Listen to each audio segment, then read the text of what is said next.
the justices, associate justices, everyone from the chapters. Good morning. If you're listening in, thank you for being on the line with us this morning, and all the staff all over the nation and everyone listening in here within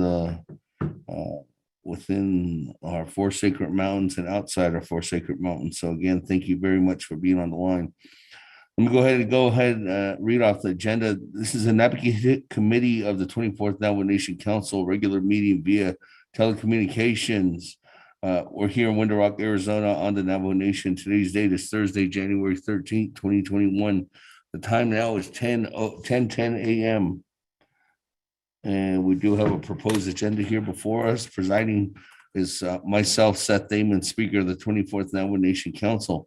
Let me go ahead and get a roll call, and then we'll go down from there.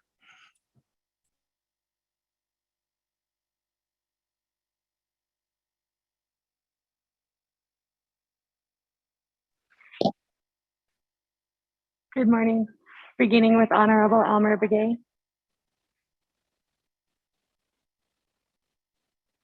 Honorable Elmer Begay.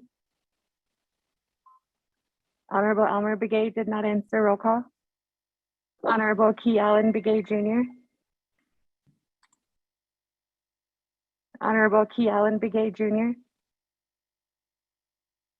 Honorable Key Allen Begay Jr. did not answer. Roll call. Honorable Paul Begay. Honorable Paul Begay. Honorable Paul Begay did not answer. Roll call. Honorable Nathaniel Brown. Honorable Nathaniel Brown. Honorable Nathaniel Brown did not answer. Roll call. Honorable Eugenia Charles Newton. Honorable Eugenia Charles Newton. Honorable Eugenia Charles Newton did not answer. Roll call. Honorable Eugenia Charles Newton answered. Roll call via text. Honorable Amber Knazba-Crotty. Yeah, Deja, this is Delegate Crotty. I'm on the line. Thank you. Honorable Amber Knazba-Crotty answered. Roll call. Honorable Speaker Seth Damon.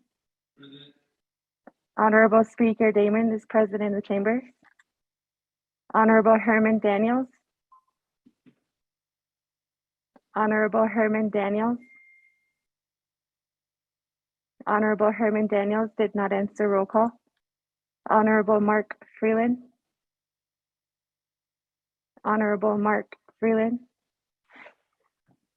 Honorable Mark Freeland did not answer. Roll call. Honorable Pernell Halona. Honorable Pernell Halona. Honorable Pernell Halona did not answer. Roll call. Honorable Jamie Henio. Honorable Jamie Henio. Honorable Jamie Henio did not answer. Roll call. Honorable Vince James. Honorable Vince James. Honorable Vince James did not answer. Roll call. Honorable Rick Nez. Yeah, Delegate Rick Nez is present. Honorable Rick Nez answered. Roll call. Honorable Carl Slater. Honorable Carl Slater. Honorable Carl Slater did not answer. Roll call. Honorable Raymond Smith Jr. Honorable Raymond Smith Jr. Honorable Raymond Smith Jr. did not answer. Roll call. Honorable Wilson Stewart Jr. Present. Honorable Wilson Stewart Jr. answered. Roll call. Honorable Charlene So. Honorable Charlene So. Honorable Charlene So did not answer. Roll call. Honorable Daniel So. Honorable Daniel So. Honorable Daniel So did not answer. Roll call. Honorable Eugene So. Honorable Eugene So answered. Roll call. Honorable Odo So. Present. Thank you. Honorable Odoso answered. Roll call. Honorable Thomas Walker Jr. Honorable Thomas Walker Jr. Honorable Thomas Walker Jr. did not answer. Roll call. Honorable Edison Juanica. Honorable Edison Juanica. Honorable Edison Juanica did not answer. Roll call. Honorable Edmund Yazzie. Honorable Edmund Yazzie. Honorable Edmund Yazzie did not answer. Roll call. Honorable morning, I'm here. Jimmy. Honorable Edmund Yazzie answered. Roll call. Honorable Jimmy Yellowhair. Honorable Jimmy Yellowhair. Honorable Jimmy Yellowhair did not answer. Roll call. Going back up. Honorable Elmer Begay. Honorable Elmer Begay. Honorable Elmer Begay did not answer. Roll call. Honorable Key Allen Begay Jr. Honorable Key Allen Begay Jr. Honorable Key Allen Begay Jr. did not answer. Roll call. Honorable Paul Begay. Honorable Paul Begay. Honorable Paul Begay did not answer. Roll call. Honorable Nathaniel Brown. Honorable Nathaniel Brown. Honorable Nathaniel Brown did not answer. Roll call. Honorable Herman Daniels. Honorable Herman. Honorable Herman Daniels answered. Roll call. Honorable Mark Freeland. Honorable Mark Freeland. Honorable Mark Freeland did not answer. Roll call. Honorable Pernell Halona.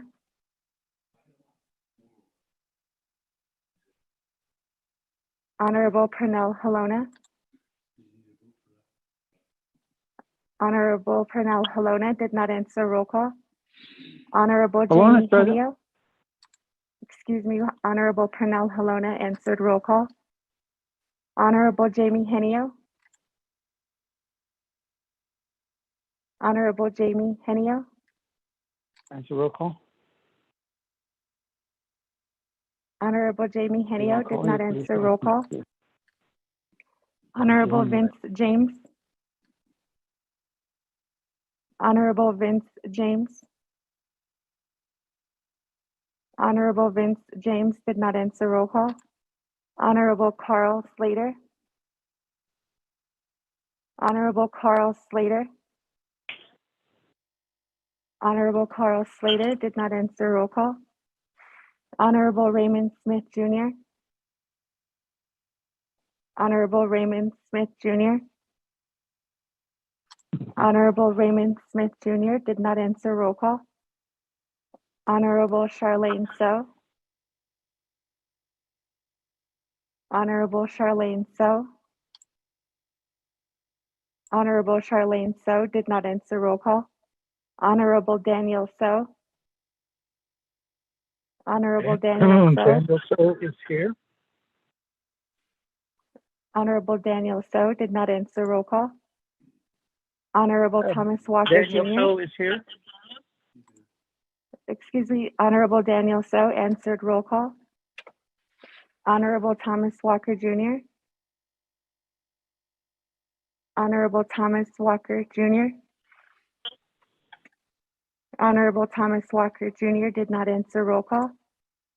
Honorable Edison Juanica. Honorable Edison Juanica. Honorable Edison Juanica did not answer. Roll call. Honorable Jimmy Yellowhair. Delegate Yellowhair is present. Good morning. Honorable Jimmy Yellowhair answered. Roll call. With that, Speaker Damon, you have 12 delegates present, including yourself. Good morning, Speaker. This is Delegate Paul Bedin, calling in. Honorable Paul Begay answered roll call. Honorable T. Yellow Allen Chair. Begay answered roll call.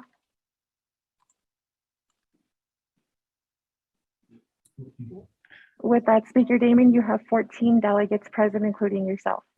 Thank you very much. Good morning, colleagues. We have 14 members present. Thank you for being on the line this morning. So thank you for this day, and thank you for continue the advocacy wherever you may be too as well. I know numerous of you have other meetings to attend today, but we still need to conduct business in our Naabik'íyáti committee meeting. With that, colleagues, let's go ahead and continue on down. We do have invocation next. Honorable Jimmy Yellowhair, you mind doing an invocation for us today? Oh, howdy, Paritaya. Good morning, everyone. That's not Spanish, isn't it? So not asking for councilman. Pero genre le che ha seki che one genre le get it with her in the conscience. Your space stand him so not playing him genre le could this sergeant of the go sleep and such a long till in her genre le could yet a not to a genre in the house 13 skills and it a genre are in the conscience a genre Hajon Naabik'íyáti Hajon Korea 24 council ya nani che dish to the never not on in ya hot in it is a pen yet is my January 13 2022 where you call 10 a.m. Korea nobody is to ask for yet he just had long on this yet never not never besser about any task for the needles and all that is besser. He is non-legend, you know. He asked for never besser that he wanted any royat or evening or other it or could she Jonathan Nasto are the case of that advisor and according his preparing and stuff our Chief Justice Jane to yet ordinary 3 pounds any yet is Nepal is Nisto General DP has a deep agenda are in the corner the cosmic survey con a con nationally no it is a show and star the was a clear of many clinic how was in the place at the Shina honey trasnal to never turn down the cut over the hand and the one function does hard that's so in tech on that one.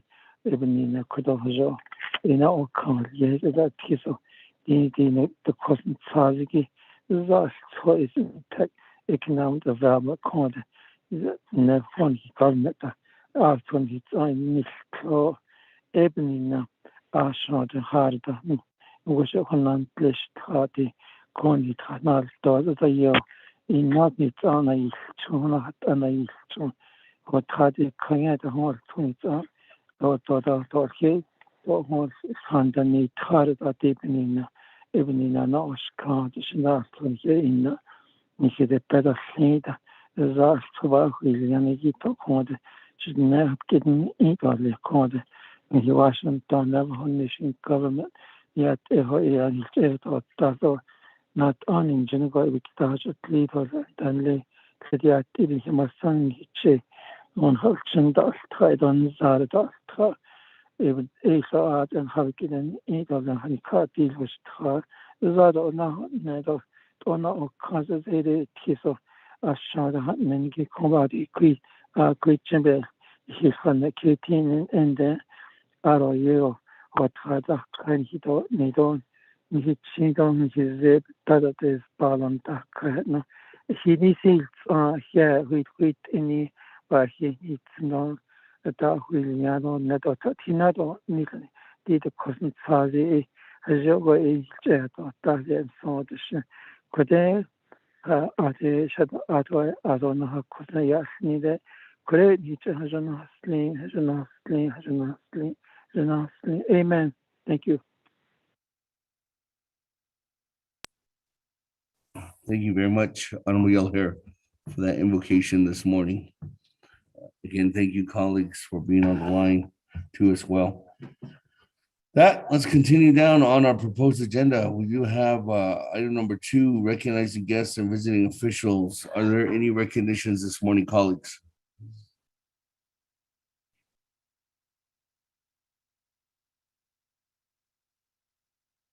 Speaker, good morning. Delegate Freeland's on the line for the record.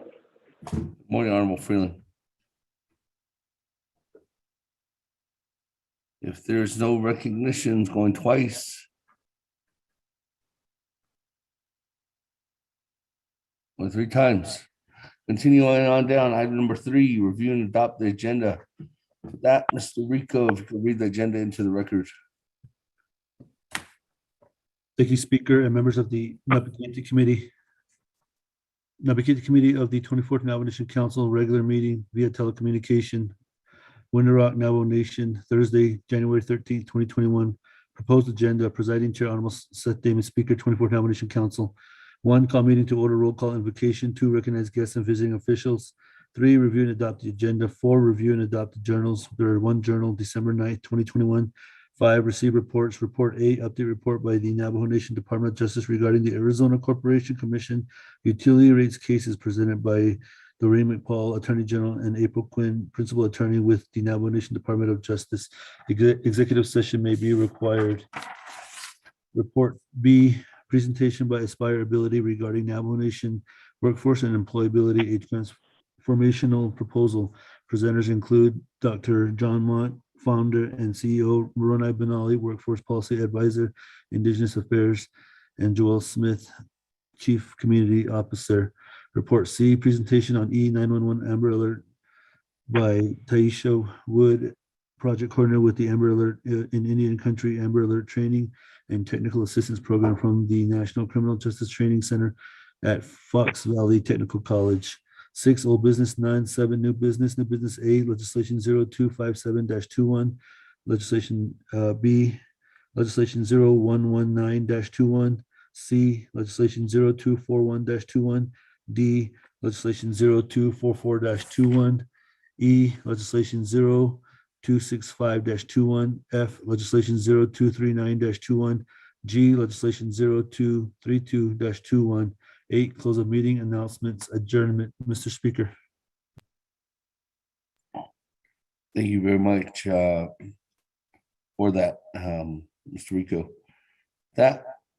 Colleagues, is there a motion? Motion, Helena. Motion by Honorable Helena, second by Yellow hair. Honorable Jimmy Yellow here. Colleagues, any comments, questions, additions, deletions to today's agenda?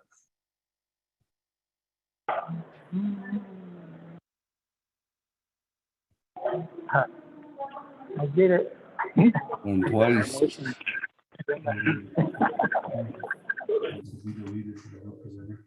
Was it? There was an email from Nikita yesterday. Speaker Damon, this is Delegate Crotty. Okay, colleagues, before I turn it over to Manager Crotty, item number C under reports, we did get an email that they're not going to be able to present today. So if anybody can do an amendment, just have that one deleted off the agenda. Madam Chair, Crotty, floor is yours. Yes, thank you, Speaker. I would like to motion to delete report C off of the agenda and reschedule to the next Naabik'íyáti meeting. Thank you, Speaker. Okay. There's a motion by Madam Chair Amber Crotty, delete item number C off the agenda to the next Naabik'íyáti committee. Is there on amendment number 1? Is there a second? Charles Newton will second, Speaker. Madam Chair Charles Newton. Okay, with that, any comments, questions, colleagues? Speaker, this is Delegate Charles Newton. Yes, Madam Chair Charles Newton. Thank you, Speaker. I do have a question, Speaker. Are we going to have another NABI before winter council? Yes. I'm planning on having a 2, if needs be, a 2-day session, but for sure we're having another NABI next Thursday on January 20th.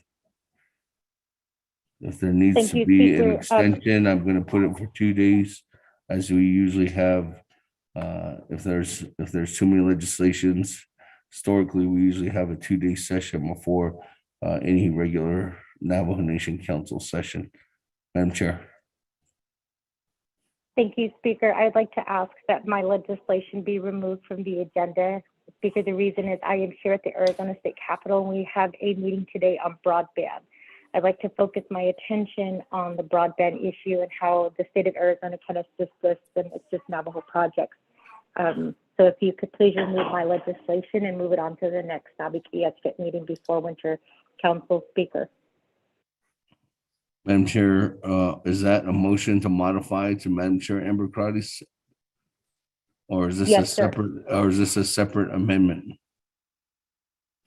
Speaker, it's to ask Shadeja if she would consider adding my legislation to the removal of today's agenda and to move it to the next Naabik'íyáti meeting. That, back to the main sponsor, Madam Chair. Amber Crotty, there's motion to delete item number B under new business, which is legislation 0119-21. It's an action related to the Naabik'íyáti Committee supporting United States Senator Ben Ray Lujan priorities and initiatives that impact the Navajo Nation. Sponsors, Madam Chair Charles Newton. Yes, thank you, Speaker. I just want to clarify, do we have a second on the motion? Yeah, the second on the motions, Madam Chair Charles Newton. Okay, thank you, Speaker. Yes, I agree with the modification. Thank you. That, Madam Chair Charles Newton, you agree with your own, with the modification? Yes, I do. Thank you, Speaker. All right. That's modified. Colleagues, any other comments, questions on amendment number 1? Speaker? Yes, Madam Chair, our Honorable Charlene So. Good Yes, morning. Speaker. I just wanted to state for the record that I'm on the call. Oh, thank you. Good morning. Any other comments, questions on amendment number 1? Going twice. Speaker, this is Delegate Crotty. Yes, Madam Chair, Amber Crotty on amendment 1. Yes, Speaker. So I wanted to ask you as sponsor of legislation 0257-21, since the majority of the delegates are in Arizona with the government session, would you like to defer that to the next Naabik'íyáti agenda?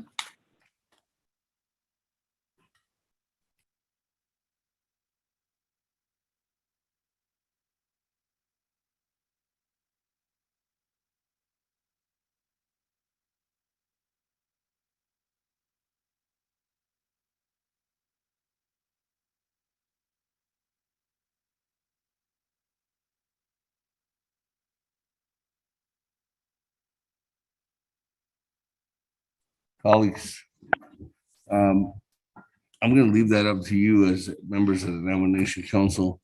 And the reason why is this, even if we have just a response, Madam Chair Amber Crotty, if we start discussing that legislation today, at least we're starting that discussion here today.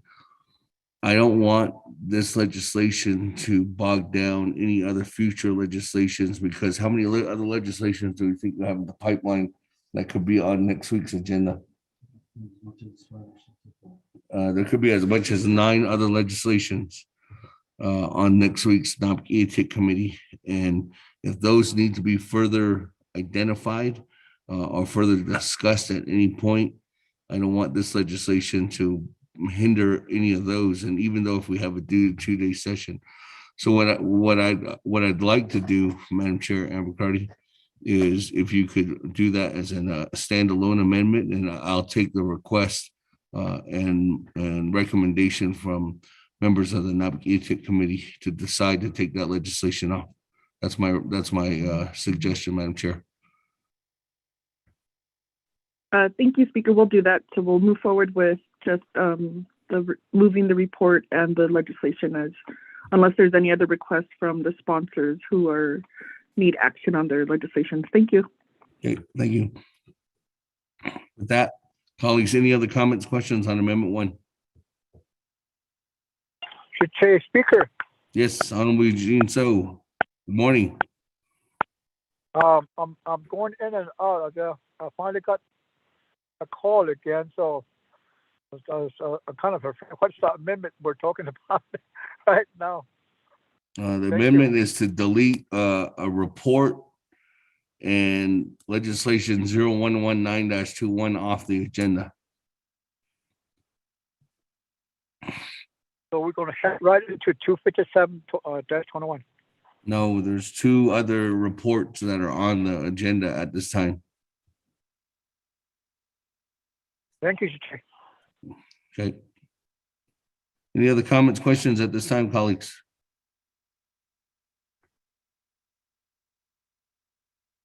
Went twice. Went 3 times. Let's go to board.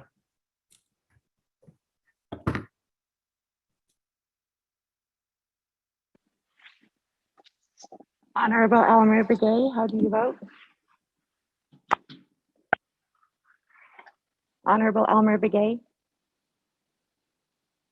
Honorable Elmer Begay did not vote. Honorable Key Allen Begay Jr., how do you vote? Honorable Key Allen Begay. Honorable Key Allen Begay did not vote. Honorable Paul Begay, how do you vote? Green. Honorable Paul Begay votes green. Honorable Nathaniel Brown, how do you vote? Honorable Nathaniel Brown. Honorable Nathaniel Brown did not vote. Honorable Eugenia Charles Newton, how do you vote? Honorable Eugenia Charles Newton votes green via text. Honorable Amber Canaz-Bacrati, how do you vote? Shadeja, this is Delegate Crotty. I vote green. Thank you. Honorable Amber Canaz-Bacrati votes green. Presiding Chair Speaker Damon not voting. Honorable Herman Daniels, how do you vote? Green. Honorable Herman Daniels votes green. Honorable Mark Freeland, how do you vote? Honorable Mark Freeland. Honorable Mark Freeland did not vote. Honorable Pernell Halona, how do you vote? Honorable Pernell Halona, how do you vote? I vote green. Honorable Pernell Halona votes green. Honorable Jamie Henio, how do you vote? Honorable Jamie Henio. Honorable Jamie Henio did not vote. Honorable Vince James, how do you vote? Honorable Vince James votes green via text. Honorable Rick Nez, how do you vote? Honorable Rick Nez votes green. Honorable Rick Nez votes green. Honorable Carl Slater, how do you vote? Delegate Slater, green. Honorable Carl Slater votes green. Honorable Raymond Smith Jr., how do you vote? Honorable Raymond Smith Jr. Honorable Raymond Smith Jr. did not vote. Honorable Wilson, Honorable Raymond Smith Jr. votes green via text. Honorable Wilson Stewart Jr., how do you vote? Green. Honorable Wilson Stewart Jr. votes green. Honorable Charlene So, how do you vote? Honorable Charlene So. Honorable Charlene So did not vote. Honorable Daniel So, how do you vote? I vote green. Honorable Daniel So votes green. Honorable Eugene So, how do you vote? What is Honorable Eugene So votes green. Honorable Otto So, how do you vote? Honorable Otto So, how do you vote? I vote green. Honorable Otto So votes green. Honorable Thomas Walker Jr., how do you vote? Thomas Walker votes green. Honorable Thomas Walker Jr. votes green. Honorable Edison Juanica, how do you vote? Honorable Edison Juanica. Honorable Edison Juanica did not vote. Honorable Edmund Yazzie, how do you vote? Green. Honorable Edmund Yazzie votes green. Honorable Jimmy Yellowhair, how do you vote? Delegate Yellowhair votes green. Honorable Jimmy Yellowhair votes green. Going back up. Honorable Elmer Begay, how do you vote? Honorable Elmer Begay. Honorable Elmer Begay did not vote. Honorable Key Allen Begay Jr., how do you vote? Honorable Key Allen Begay Jr. votes green via text. Honorable Nathaniel Brown, how do you vote? Honorable Nathaniel Brown. Honorable Nathaniel Brown did not vote. Honorable Mark Freeland, how do you vote? Green. Honorable Mark Freeland votes green. Honorable Jamie Henio, how do you vote? Honorable Jamie Henio. Honorable Jamie Henio did not vote. Honorable Charlene So, how do you vote? Honorable Charlene So. Honorable Charlene So did not vote. Honorable Edison Juanica. Honorable Edison Juanica, how do you vote? Honorable Edison Juanica did not vote. With that, Speaker Damon, you have 18 delegates in favor, 0 opposed, and presiding chair not voting.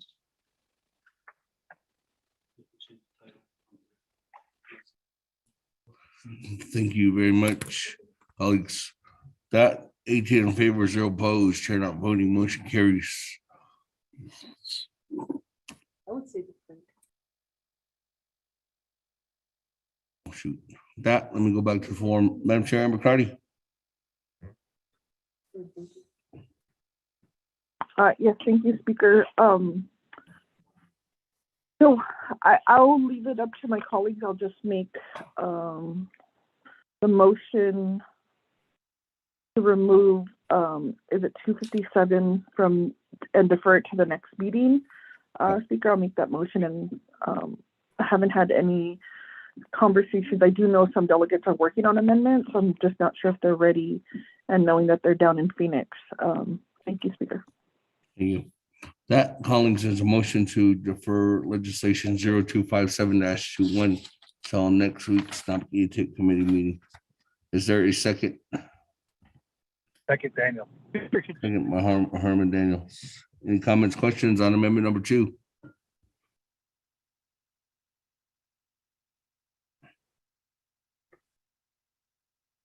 Went twice. Went 3 times. That's good board on amendment number 2, which is deferring legislation 0257-21 till next week's Naabik'íyáti committee, and that will be held on January 20th.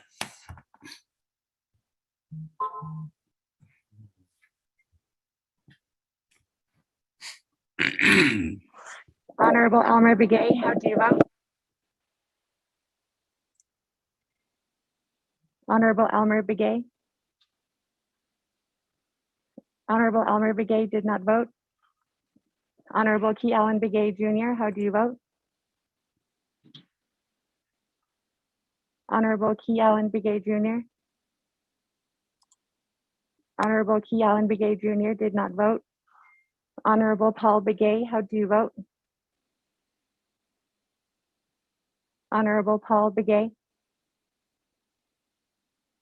Honorable Paul Begay did not vote. Honorable Paul Begay votes green via text. Honorable Nathaniel Brown, how do you vote? Honorable Nathaniel Brown. Honorable Nathaniel Brown did not vote. Honorable Eugenia Charles Newton, how do you vote? Honorable Eugenia Charles Newton votes green via text. Honorable Amber Canaz Bakrati, how do you vote? Shadeja, this is Delegate Crotty. I'll vote green. Thank you. Honorable Amber Canaz Bakrati votes green. Presiding Chair Speaker Damon not voting. Honorable Herman Daniels, how do you vote? Green. Honorable Herman Daniels votes green. Honorable Mark Freeland, how do you vote? I vote green. Honorable Mark Freeland votes green. Honorable Pernell Halona, how do you vote? Honorable Pernell Halona. Honorable Pernell Halona did not vote. Honorable Jamie Henio, how do you vote? Honorable Jamie Henio, how do you vote? Honorable Jamie Henio did not vote. Honorable Vince James, how do you vote? Honorable Vince James votes green via text. Honorable Rick Nez, how do you vote? Delegate Rick Nez votes green. Honorable Rick Nez votes green. Honorable Carl Slater, how do you vote? Green. Honorable Carl Slater votes green. Honorable Raymond Smith Jr., how do you vote? Honorable Raymond Smith Jr. Honorable Raymond Smith Jr. votes green via text. Honorable Wilson Stewart Jr., how do you vote? Green. Honorable Wilson Stewart Jr. votes green. Honorable Charlene So, how do you vote? Honorable Charlene I vote So. green. Honorable Charlene So votes green. Honorable Daniel So, how do you vote? I vote green. Honorable Daniel So votes green. Honorable Eugene So, how do you vote? Vote is the chair. Honorable Eugene So votes green. Honorable Odo So, how do you vote? Honorable Odo So. Green. I vote green. Honorable Odo So votes green. Honorable Thomas Walker Jr., how do you vote? I vote green. Honorable Thomas Walker Jr. votes green. Honorable Edison Juanica, how do you vote? Honorable Edison Juanica. Honorable Edison Juanica did not vote. Honorable Edmund Yazzie, how do you vote? Green. Honorable Edmund Yazzie votes green. Honorable Jimmy Yellowhair, how do you vote?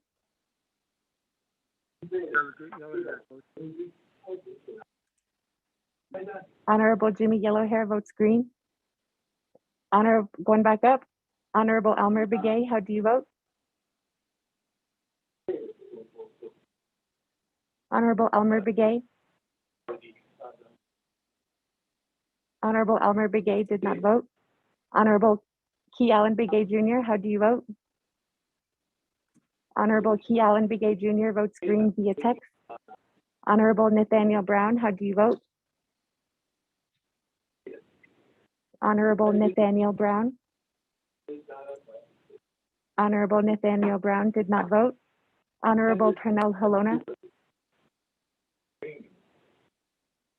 Honorable Pernell Halona, how do you vote? Green. Honorable Pernell Halona votes green. Honorable Jamie Henio, how do you vote?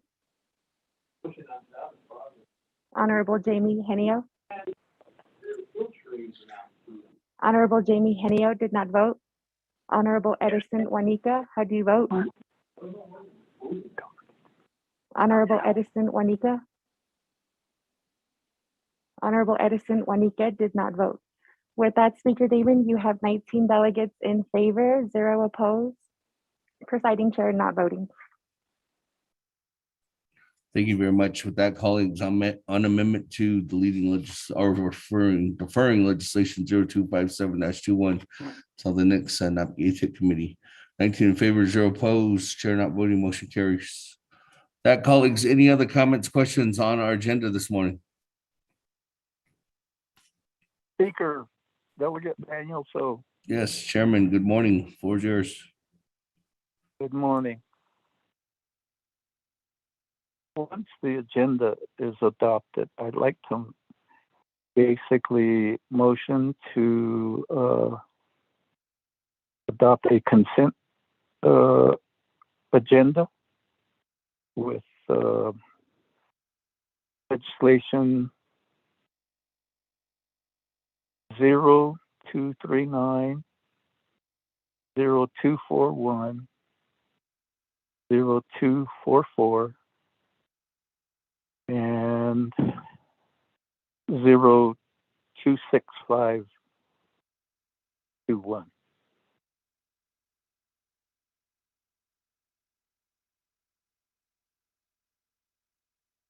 That would be, Speaker, give me some guidance. Would I do it after the vote to adopt the agenda, or could I do it at this point in time?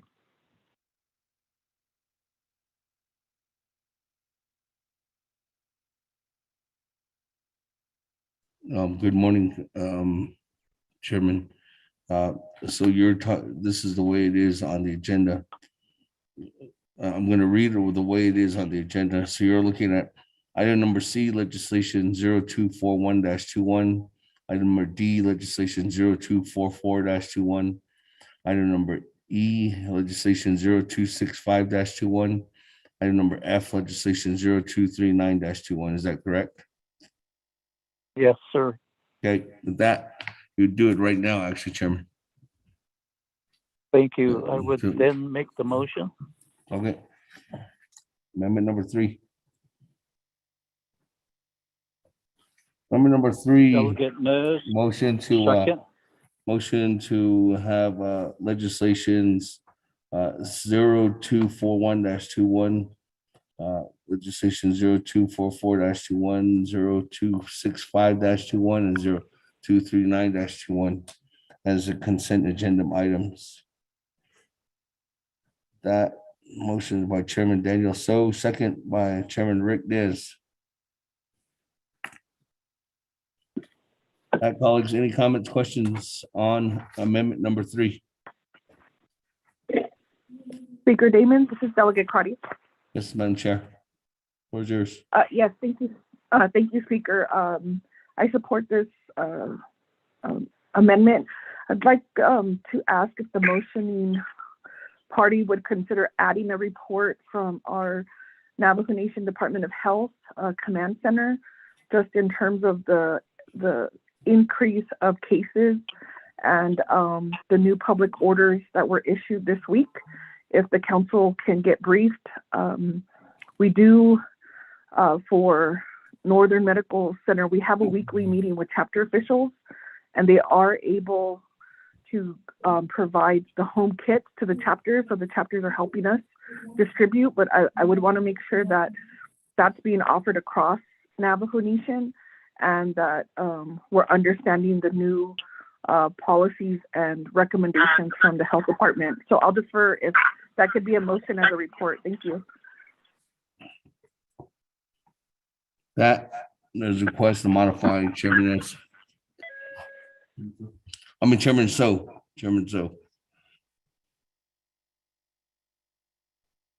As not as a consent agenda, but an amendment to the agenda. Yes. The way I understand it, I will accept. Okay. So this will be a new item number C under reports. That's an update from the command center. I concur, Speaker. Okay, thank you very much, Chairman. All right, with that, colleagues, any other comments, questions at this time on amendment number 3?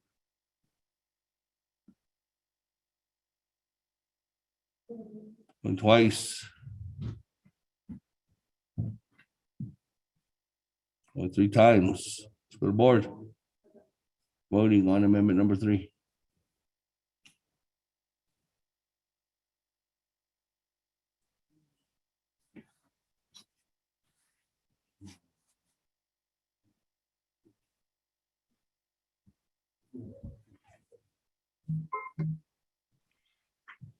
Honorable Elmer Begay, how do you vote? Honorable Elmer Begay. Honorable Elmer Begay did not vote. Honorable Key Allen Begay Jr., how do you vote? Honorable Key Allen Begay Jr. Votes green via text. Honorable Paul Begay, how do you vote? Honorable Paul Begay. Honorable Paul Begay did not vote. Honorable Nathaniel Brown, how do you vote? Honorable Nathaniel Brown. Honorable Nathaniel Brown did not vote. Honorable Eugenia Charles Newton, how do you vote? Honorable Eugenia Charles Newton votes green via text. Honorable Amber Canaz Crotty, how do you vote? Shadeja, this is Delegate Crotty. I vote green. Thank you. Honorable Amber Canaz Crotty votes green. Presiding Chair Speaker Damon not voting. Honorable Herman Daniels, how do you vote? Green. Honorable Herman Daniels votes green. Honorable Mark Freeland, how do you vote? Green. Honorable Mark Freeland. Honorable Mark Freeland did not vote. Honorable Pernell I Helena, vote how green. do you vote? I vote green. I'm sorry. Excuse me, Honorable Mark Freeland votes green. Honorable Pernell Helena, how do you vote? Honorable Pernell Helena votes green via text. Honorable Jamie Henio, how do you vote?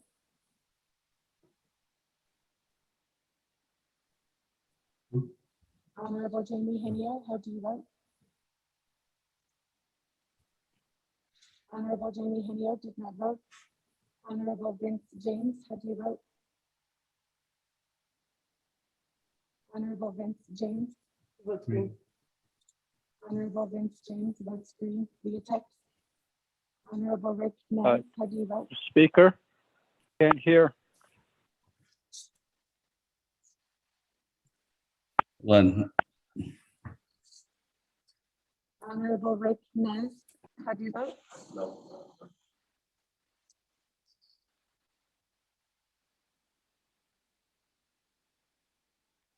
Did you just call my name, Delegate Nez? hold on, Chairman. Try it again. Honorable Rick Nez. Can barely hear it. Yeah, Delegate Rick Nez votes green.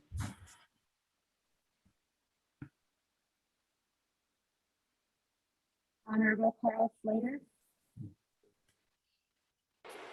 Vote green. Delegate Slater.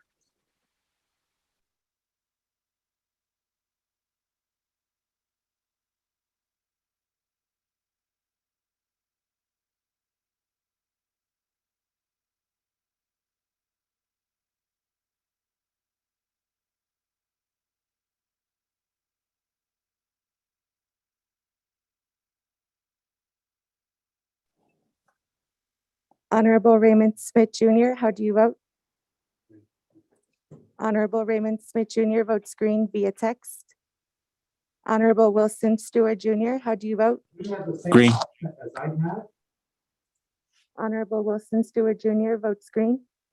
Honorable Charlene So, how do you vote? I vote green. Honorable Charlene So votes green. Honorable Daniel So, how do you vote? I vote green. Honorable Daniel So votes green. Honorable Eugene So, how do you vote? So it is, yeah, Honorable Eugene So votes green. Honorable Odo So, how do you vote? Honorable Odo So votes green via text. Honorable Thomas Walker Jr., how do you vote? Honorable Thomas Walker Jr. Honorable Thomas Walker Jr. did not vote. Honorable Edison Wanika, how do you vote? Honorable Edison Wanika. Honorable Edison Juanica did not vote. Honorable Edmund Yazzie, how do you vote? Green. Honorable Edmund Yazzie votes green. Honorable Jimmy Yellowhair, how do you vote? Delegate Yellowhair votes green. Honorable Jimmy Yellowhair votes green. Going back up. Honorable Elmer Begay, how do you vote? Honorable Elmer Begay. Honorable Elmer Begay did not vote. Honorable Paul Begay, how do you vote? Honorable Paul Begay votes green via text. Honorable Nathaniel Brown, how do you vote? Honorable Nathaniel Brown. Honorable Nathaniel Brown did not vote. Honorable Jamie Henio, how do you vote? Honorable Jamie Henio. Honorable Jamie Henio did not vote. Honorable Thomas Walker Jr., how do you vote? Honorable Thomas Walker Jr. Honorable Thomas Walker Jr. did not vote. Honorable Edison Juanica, how do you vote? Honorable Edison Juanica. Honorable Edison Juanica did not vote. With that, Speaker Damon, you have 18 delegates in favor, 0 opposed, and presiding chair not voting.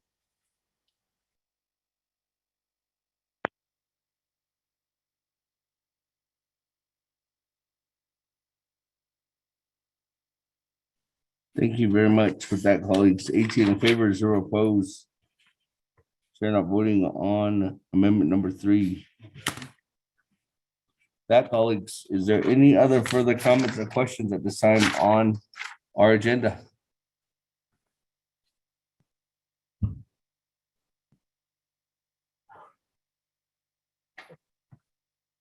Going twice. Speaker, this is Delegate Charles Newton. Yes, Madam Chair, Charles Newton, floor is yours on our agenda. Thank you, Speaker. I would like to ask that we have the legislation heard first before the report. I'd like to make that motion at this time. Thank you, Speaker. So motion to amendment number 3. Oh, number 4, sorry. Amendment number 4 to have legislation heard before, actually it would be new business items heard before. Moving that up to number 5, and then we're doing receiving reports after. That'd be number 7. So with that, motion to hear legislations before the reports by Madam Chair Charles Newton. Is there a second? Delegate Yellowhair second. We all here second. That, colleagues, any comments, questions on amendment number 4? Speaker, Yes, Honorable Otto. Good morning. good morning. I would like to add on legislation 232 on with this motion to the agenda. Thank you.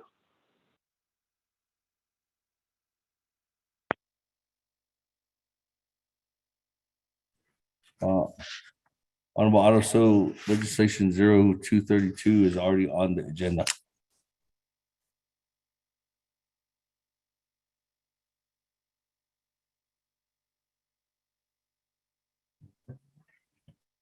Honorable Thank you. Otto. Thank you. Okay. Thank you very much. All right. Any other comments, questions, colleagues, on amendment number 4? One twice. Went 3 times. Let's go to board on amendment number 4.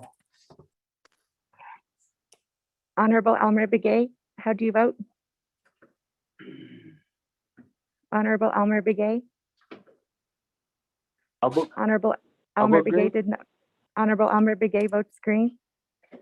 Honorable Key Allen Begay Jr., how do you vote? Honorable Key Allen Begay Jr. votes green via text. Honorable Paul Begay, how do you vote? Honorable Paul Begay. Honorable Paul Begay did not vote. Honorable Nathaniel Brown, how do you vote? Just Brown, vote green. Honorable Nathaniel Brown votes green. Honorable Eugenia Charles Newton, how do you vote? Honorable Eugenia Charles Newton votes green via text. Honorable Amber Kanaz Bakrati, how do you vote? Honorable Amber Kanaz Bakrati. Honorable Amber Kanaz Bakrati did not vote. Presiding Chair, Speaker Damon not voting. Honorable Herman Daniels, how do you vote? Red. Honorable Herman Daniels votes red. Honorable Mark Freeland, how do you vote? Honorable Mark Freeland. Green. Honorable Mark Freeland votes green. Honorable Pernell Helona, how do you vote? Honorable Pernell Helona. Honorable Pernell Helona did not vote. Honorable Jamie Henio, how do you vote? Honorable Jamie Henio. Honorable Jamie Henio did not vote. Honorable Vince James, how do you vote? Honorable Vince James. Honorable Vince James votes green via text. Honorable Rick Nez, how do you vote? Delegate Rick Nez votes green. Honorable Rick Nez votes green. Honorable Pernell Helona votes green via text. Honorable Carl Slater, how do you vote? Delegate Slater, green. Honorable Carl Slater votes green.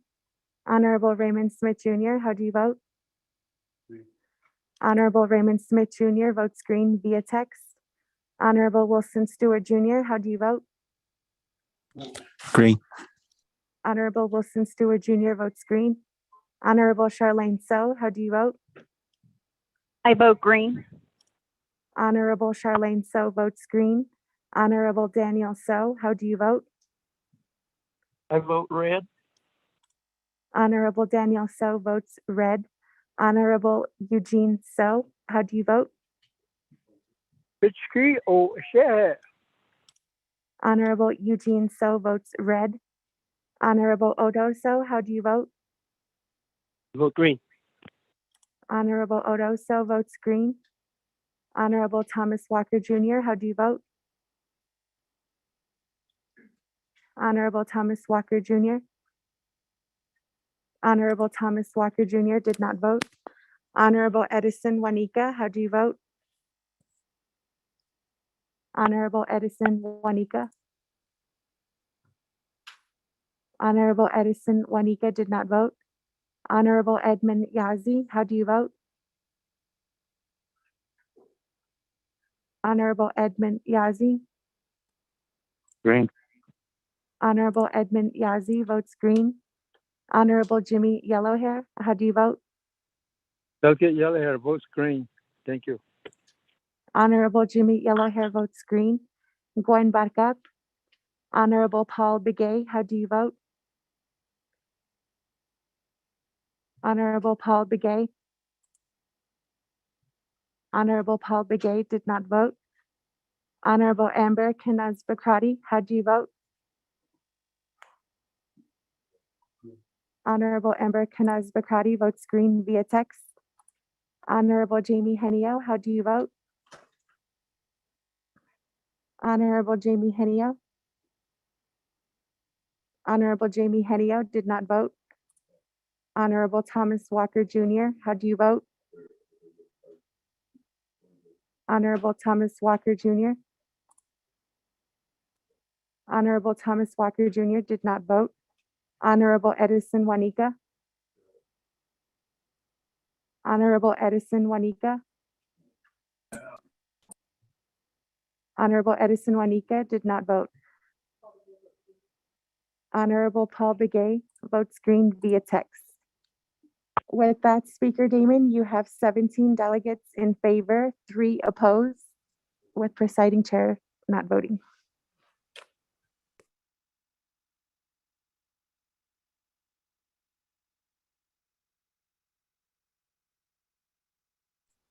Okay, thank you. With that, colleagues, on the main motion, 17, on amendment number 4. 17 in favor, 3 opposed, chair not voting, motion carries. That, colleagues, back to the main motion.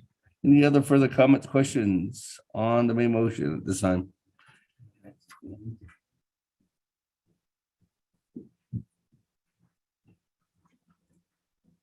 There are currently 4 amendments. Only twice.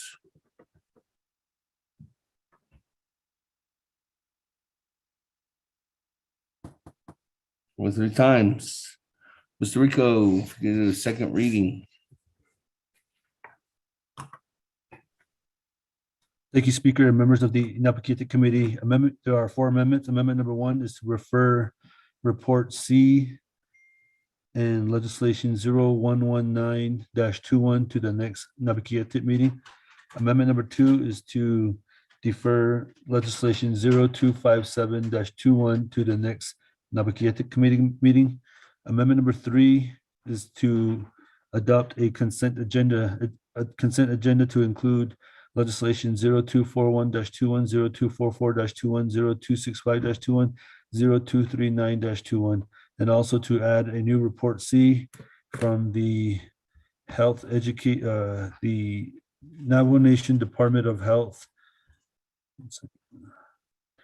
Command Operations Center on the increased number of COVID-19 cases within the Navajo Nation, update on the new public health orders and the accessibility of home testing kits. Amendment number 4 is to rearrange the agenda to hear new business legislations as item number 5 on the agenda, and receive reports will move down to item number 6. Mr. Speaker.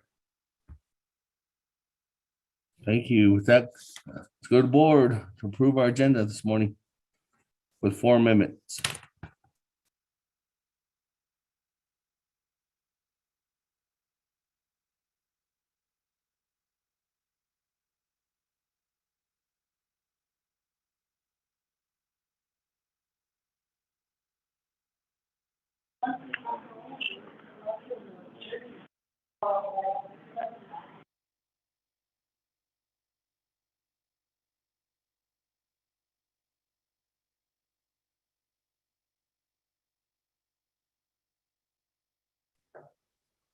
Honorable Almer Begay, how do you vote?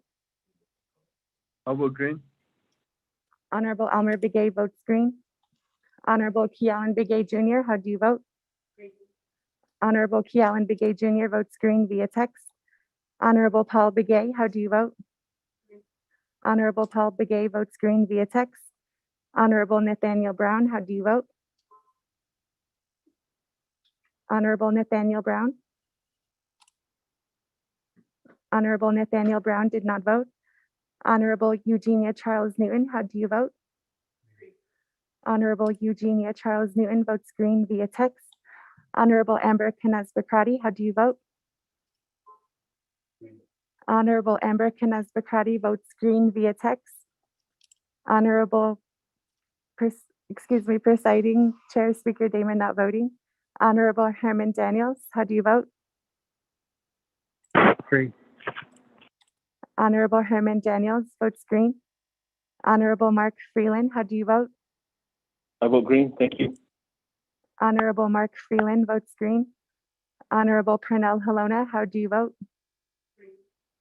Honorable Pernell Halona votes green via text.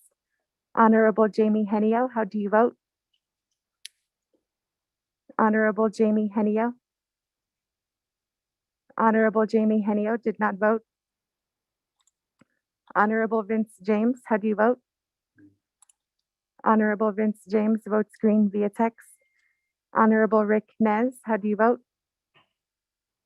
Delegate Rick Nez votes green.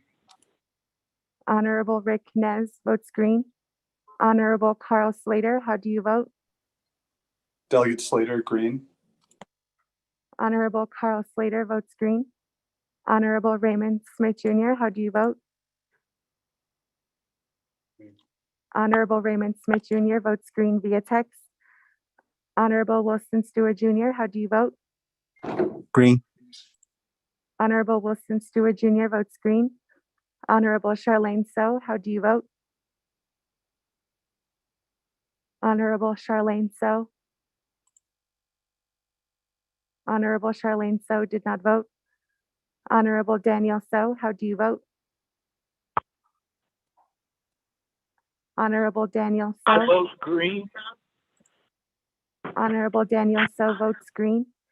Honorable Eugene So, how do you vote? Dort is Dort Shehe. Honorable Eugene So votes green. Honorable Odo So, how do you vote? Honorable Odo So votes green via text. Honorable Thomas Walker Jr., how do you vote? Honorable Thomas Walker Jr. Honorable Thomas Walker Jr. did not vote. Honorable Edison Juanica, how do you vote? Honorable Edison Juanica. Honorable Edison Juanica did not vote. Honorable Edmund Yazi, how do you vote? Honorable Edmund Yazi. Honorable Edmund Yazi did not vote. Honorable Jimmy Yellowhair, how do you vote? Honorable Jimmy I vote- Yellowhair. I vote green. Thank you. Honorable Jimmy Yellowhair votes green. Going back up. Honorable Nathaniel Brown, how do you vote? Honorable Nathaniel Brown votes green via text. Honorable Jamie Henio, how do you vote? Honorable Jamie Henio. Honorable Jamie Henio did not vote. Honorable Charlene So, how do you vote? I vote green. Honorable Charlene So votes green. Honorable Thomas Walker Jr., how do you vote? Honorable Thomas Walker Jr. Honorable Thomas Walker Jr. did not vote. Honorable Edison Juanica, how do you vote? Honorable Edison Juanica. Honorable Edison Juanica did not vote. Honorable Edmund Yazi, how do you vote? Honorable Edmund Yazi. Honorable Edmund Yazi did not vote. With that, Speaker Damon, you have 19 delegates in favor, 0 opposed, and presiding chair not voting.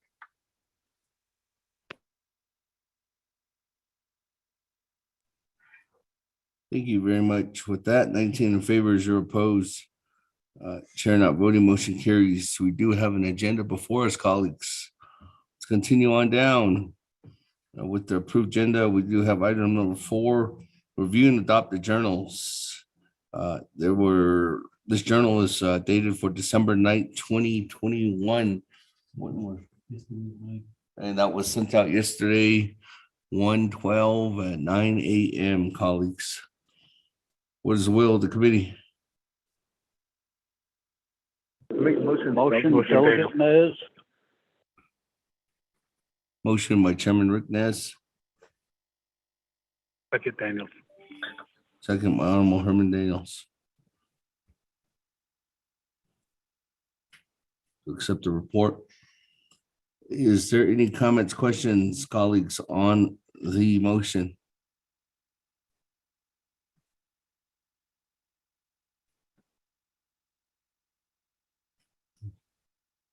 Went twice.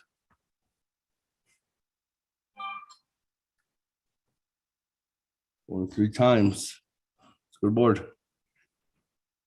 Accepting our journal, December 9th, 2021. Honorable Elmer Begay, how do you vote? I vote green.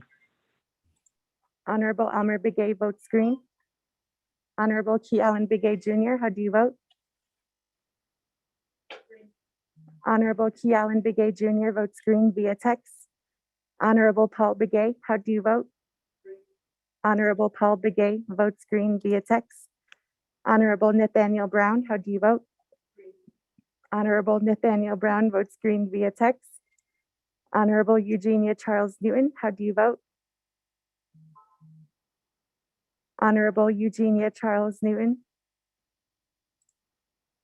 Honorable Eugenia Charles Newton did not vote. Honorable Amber Knaz-Bakrati, how do you vote? Honorable Amber Knaz-Bakrati. Honorable Amber Knaz-Bakrati did not vote. Presiding Chair, Speaker Damon not voting. Honorable Herman Daniels, how do you vote? Green. Honorable Herman Daniels votes green. Honorable Mark Freeland, how do you vote? Green. Honorable Mark Freeland votes green. Honorable Pernell Halona, how do you vote? Honorable Pernell Halona votes green via text. Honorable Jamie Henio, how do you vote? Honorable Jamie Henio. Honorable Jamie Henio did not vote. Honorable Vince James, how do you vote? Honorable Vince James votes green via text. Honorable Rick Nez, how do you vote? Honorable Rick Delegate Rick Nez. Nez votes green.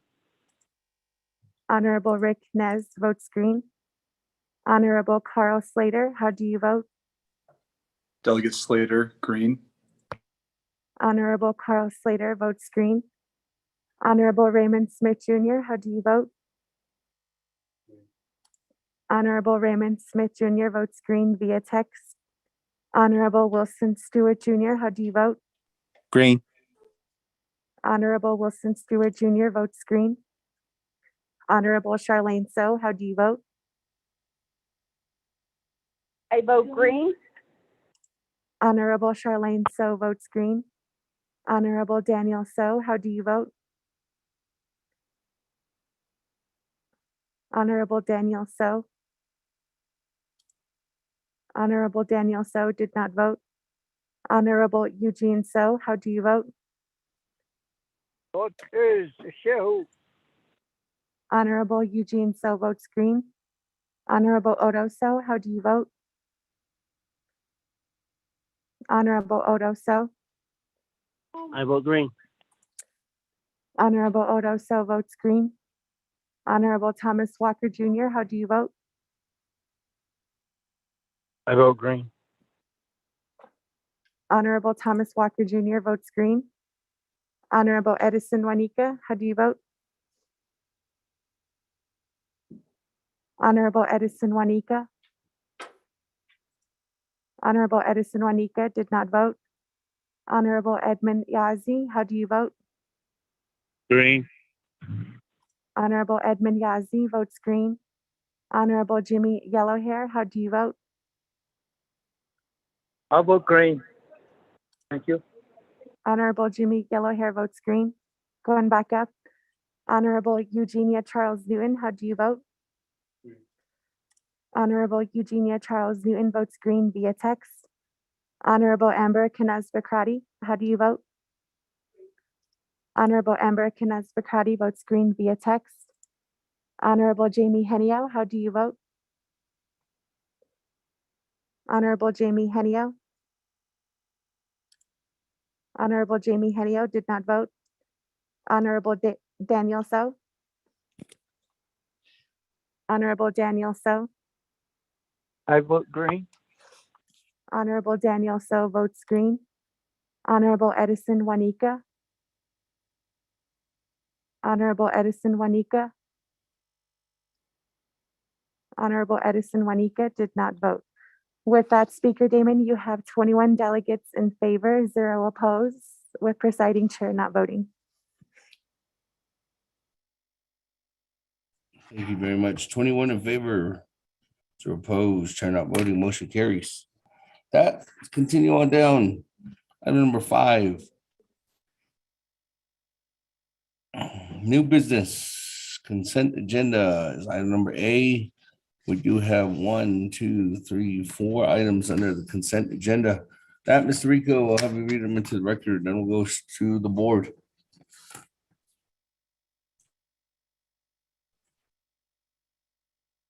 Thank you, Speaker. Consent agenda includes tracking number 0241-21, an action relating to health, education, human services, budget and finance, and Naabik'íyáti committees and the Navajo Nation Council approving a limited waiver of sovereign immunity in the state of New Mexico Medical Assistance Division Provider Participation Agreement between the Navajo Nation Division of Behavioral and Mental Health Services and the state of New Mexico. Legislation is sponsored by Honorable Chairman Daniel E. So. This legislation moves on to the Navajo Nation Council. Next legislation, tracking number 0244-21, an action relating to health, education, and human services, budget and finance, and Naabik'íyáti committees and Navajo Nation Council approving a limited waiver of sovereign immunity in the Arizona Healthcare Cost Containment System Provider Participation Agreements between the Navajo Nation Division of Behavioral and Mental Health Services and the Arizona Healthcare Cost Containment System. Legislation is sponsored by Honorable Chairman Daniel E. So, co-sponsored by Honorable Edison J. Wanika. This legislation moves on to the Navajo Nation Council. Next legislation, tracking number 0265-21, an action relating to the Naabik'íyáti Committee approving and accepting the monetary donation of $42,140.90 from the Virginia A. Johnson Living Trust to the Office of Navajo Nation Scholarship and Financial Assistance for Scholarship Funds. Legislation is sponsored by Honorable Chairman Daniel E. So. This legislation is final authority at Naabik'íyáti Committee per Navajo Nation Council Standing Committee Rules of Order Rule 9. Legislation has been read into the record by electronic voice recording. Next legislation, tracking number 0239-21, an action relating to the Health, Education, and Human Services Committee and the Naabik'íyáti Committee, supporting United States Senate Bill number 3221- a bill to place a moratorium on large concentrated animal feeding operations to strengthen the Packers and Stockyards Act 1921 to require country of origin labeling on beef, pork, and dairy products and for other purposes, and requests to amend the Packers and Stockyards Act 1921 to include statutory language for the Navajo Nation to establish slaughterhouses and packaging facilities. Legislation is sponsored by Chairman Daniel E. So. This legislation is final authority here at Naabik'íyáti Committee for Navajo Nation Council Standing Committee Rules of Order Rule 9. Legislation has been read into the record by electronic voice recording. Mr. Speaker.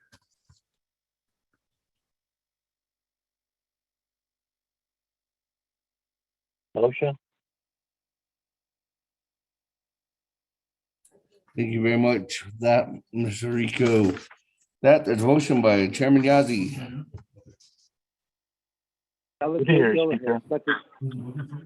Motion by Chairman Yazzie, second by Yellowhair. Honorable Jimmy Yellowhair.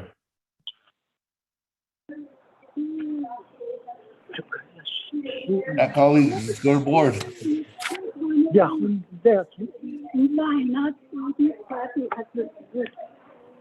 Honorable Yellowhair, could you mute your phone? Motion was by Chairman Edmund Yazzie, second by Honorable Jimmy Yellowhair.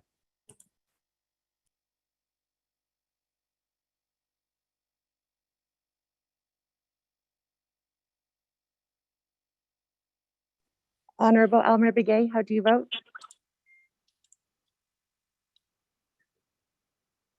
Honorable Elmer Begay. Honorable Elmer Begay did not vote. Honorable Key Allen Begay Jr., how do you vote? Excuse me, Honorable Elmer Begay votes green. Honorable Key Allen Begay Jr., how do you vote? Honorable Key Allen Begay Jr. votes green via text. Honorable Paul Begay, how do you vote? Honorable Paul Begay votes green via text. Honorable Nathaniel Brown, how do you vote? Honorable Nathaniel Brown votes green via text. Honorable Eugenia Charles Newton, how do you vote? Honorable Eugenia Charles Newton. Honorable Eugenia Charles Newton did not vote. Honorable Amber Knaz-Bakrati, how do you vote? Honorable Amber Knaz-Bakrati. Honorable Amber Knaz-Bakrati. Shadeja, this is Delegate Amber Knaz-Bakrati. I vote green on the consent agenda. Thank you. Honorable Amber Canez Bacrati votes green. Presiding Chair, Speaker Damon not voting. Honorable Herman Daniels, how do you vote? Green. Honorable Herman Daniels votes green. Honorable Mark Freeland, how do you vote? Honorable Mark Freeland. Green. Honorable Mark Freeland votes green. Honorable Eugenia Charles Newton votes green via text. Honorable Pernell Helona, how do you vote? Honorable Pernell Helona. Honorable Pernell Helona did not vote.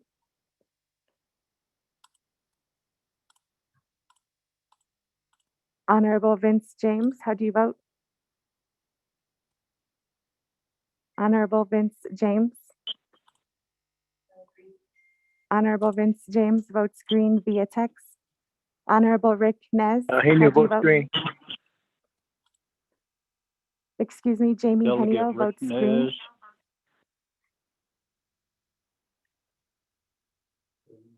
Delegate Rick Nez votes green. Honorable Rick Nez votes green. Honorable Carl Slater, how do you vote? Delegate Slater, green. Honorable Carl Slater votes green. Honorable Raymond Smith Jr., how do you vote? Honorable Raymond Smith Jr. votes green via text. Honorable Wilson Stewart Jr., how do you vote? Green. Honorable Wilson Stewart Jr. votes green. Honorable Charlene So, how do you vote? I vote green. Honorable Charlene So votes green. Honorable Daniel So, how do you vote? I vote green. Honorable Daniel So votes green. Honorable Eugene So, how do you vote?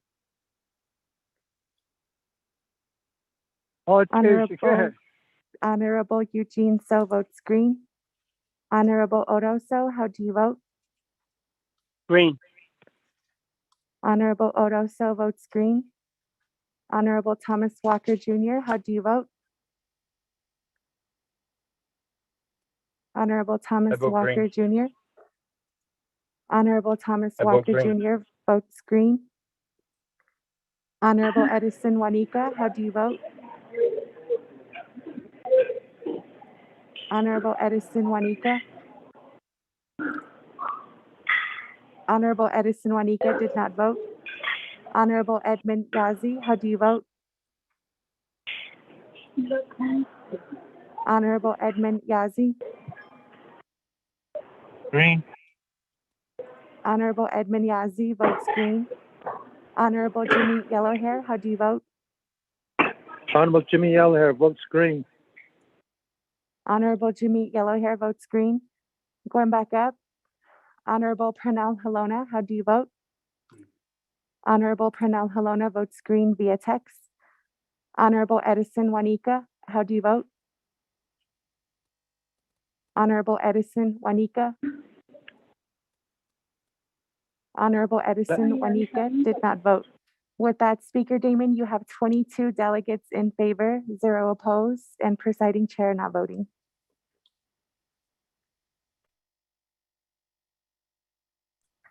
Thank you very much. 22 in favor, 0 opposed, chair not voting on our consent agenda items. That legislation 0241-21 moves on to council. 0244-21 moves on to council. 0265-21. Final authority was here at Navajo Nation Council Chamber or Naabik'íyáti Committee, and then legislation 0239-21 was final authority here too at Naabik'íyáti Committee. That, colleagues, let's continue on our agenda. Item number B, legislation 0232-21. This legislation is actually sponsored by myself, Seth Damon. Colleagues, I respectfully ask for pro tem chair at this time.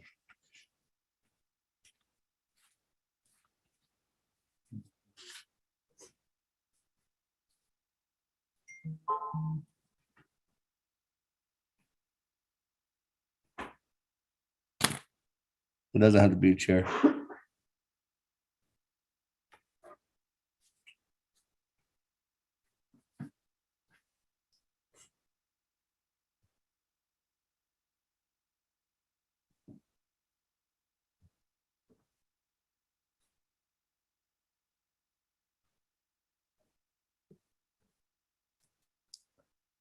Again, colleagues, I'm respectfully asking for someone to pro tem, have a pro tem chair.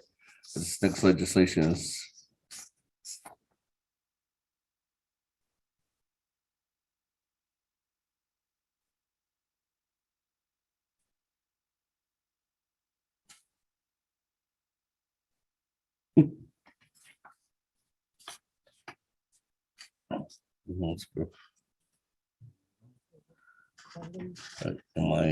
Can you hear me?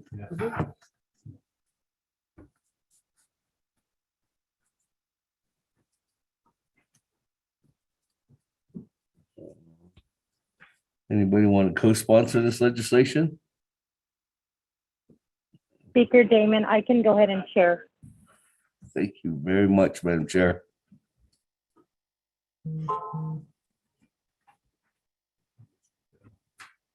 Madam Chair, floor, I'll toss a virtual gavel your way. Floor is yours. You're in command now. The force is Thank with you, you. Speaker. Colleagues, we do have legislation 0232-21 that is before us. We do have the sponsor who is present. Mr. Rico, can you read that legislation into the record, please? Thank you, Madam Chair and members of the 24th Navajo Council, Naabik'íyáti Committee. Tracking number 0232-21, an action relating to Resource Development Committee, Naabik'íyáti Committee, and the Navajo Nation Council, approving oil and gas operating agreements between the Navajo Nation and Navajo Nation Oil and Gas Company for Tohatchi Wash, Beautiful Mountain, and Porcupine Dome. Legislation is sponsored by Honorable Speaker Seth Damon. You do have a committee report from the Resources and Development Committee that recommended to pass with no amendments. This legislation moves on to the Navajo Nation Council. Madam Chair. Thank you. With that, can I get a motion and a second to hear the report? So. Motion made by Honorable Eugene So. Can I get a second? I'll second Naabik'íyáti. Second by Honorable Edmund Yazzie. So with that, committee members, do we have any questions? Oh, I'm sorry, I do apologize. Speaker, you do have time on the clock right now to present your legislation. I'll go ahead and give you the floor at this time.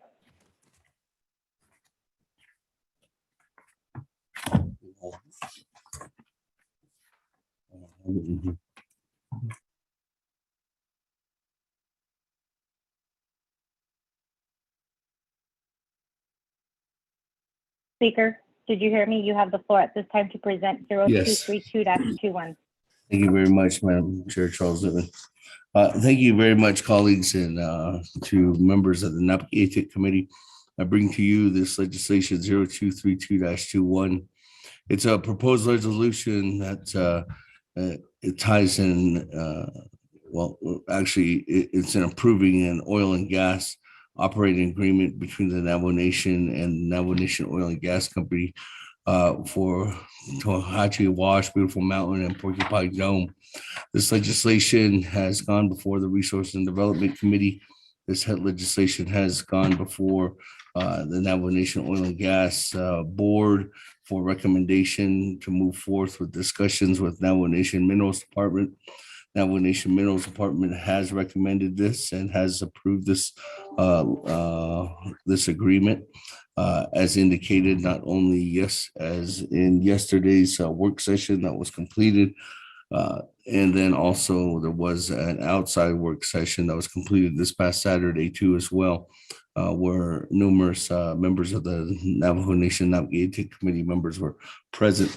I don't want to take up too much time to explain my portion, as I am not the lead expert on this, but I do want to reiterate that there has been numerous discussions and numerous presentations on this, not only here within the leadership realm, but also within the communities that this will impact to as well. This, I can say there was recommendations to as well that I'm still adherent, and most importantly, making sure that we're still being compliant to get as much information as out as I can to the leadership, not only here at NABI, but also if there's any other individuals, especially at the local level, that need to have some more important dialogue in order for us to go ahead and maintain this agreement, and most importantly, have the transparency of what this agreement will do and how we can move this forward. So again, thank you very much, colleagues. At this time, I do have Mr. James McClure and Mr. L. Sosi on the line from Navajo Nation Oil and Gas. There is other team members who have technical experience from Navajo Nation Oil and Gas. I know that the Minerals Department will possibly be on the line too as well, and so will Department of Justice if there's any further comments, questions that need to be reiterated, or any recommendations for any amendments. Again, colleagues, this legislation's final authority is not here at Naabik'íyáti Committee. The final authority is Navajo Nation Council. So at this time, Madam Chair, Charles Oon, I'd like to turn the floor over to Mr. L. Sosi and then Mr. James McClure from Navajo Nation Oil and Gas. Thank you. Thank you for that, Speaker. Mr. McClure, Mr. L. Sosi, you have been identified as agents for legislation 0232-21. I'll go ahead and turn the floor over to either of you at this time. Mr. McClure, Mr. L. Sosi. Yes, Yate. Good morning to each and every one of you that are on this call. Certainly, we do appreciate the time and effort given to us to present our legislation here. And ahinani the nenshlido totsoni bashinet or the netachin that should shadow kia ani that should nell. Vedak egit ashnat no linigi ad eslah no linigi adon the certainly we do want to present our legislation to the council. So with the time of essence, I'm going to give the time over to our CEO, Mr. McClure. So Mr. McClure, go ahead.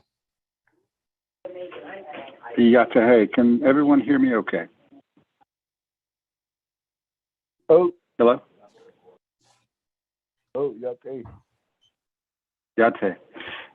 Sorry for any background noise. I'm currently traveling and I'm at DFW Airport. So, but let me just try to summarize. I wasn't planning to go through the presentation that we reviewed yesterday. I can if there's any questions, but just in summary, NOG has had 2 workshops with the Naabik'íyáti Committee.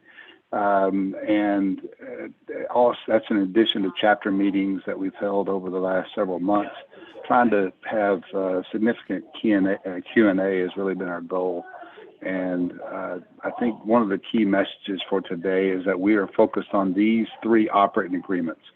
I realize there's a number of questions that are outstanding about future development of helium on the Navajo Nation, but I think, my plea is that we focus on these 3 agreements and consider them for their merits. The presentation that was sent out to the council delegates yesterday highlights a couple of factors. And before I get too far into this, there was an observation by the head of the Minerals Department, Ms. Slide number 7. We had the scholarships was overstated. It should be $30,000 and not $75,000. But beyond that, the key themes of the presentation are that the revenues to the Navajo Nation are significant. Development of helium can be done safely, and that NOG has the technical and financial capability to implement those programs. The details of the various revenues, potential to the Navajo Nation are highlighted in several graphs within the presentation.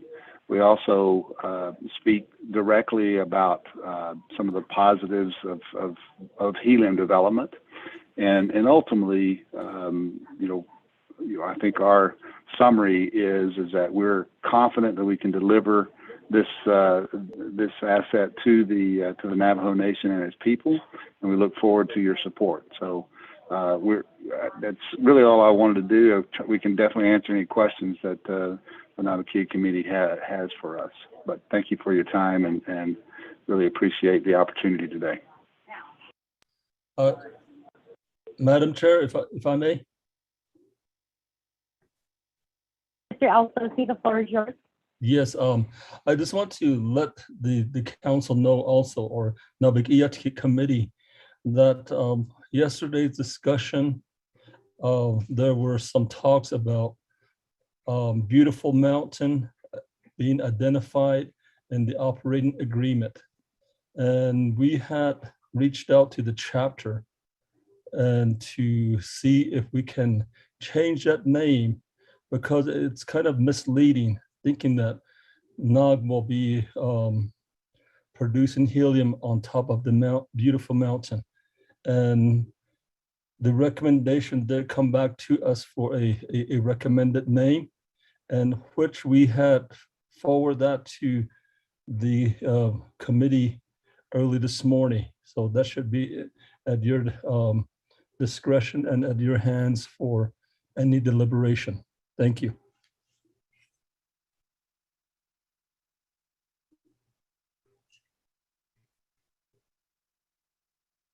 Thank you, Mr. Alfonso. Speaker, does that conclude your presentation at this time? Yes, Madam Chair, Charles Newton, Pro Tem Chair, thank you very much for allowing not only the presentation, but also at this time, if there's any questions from my colleagues, we're here to stand for questions, and we'll go ahead and yield back to the floor. Thank you.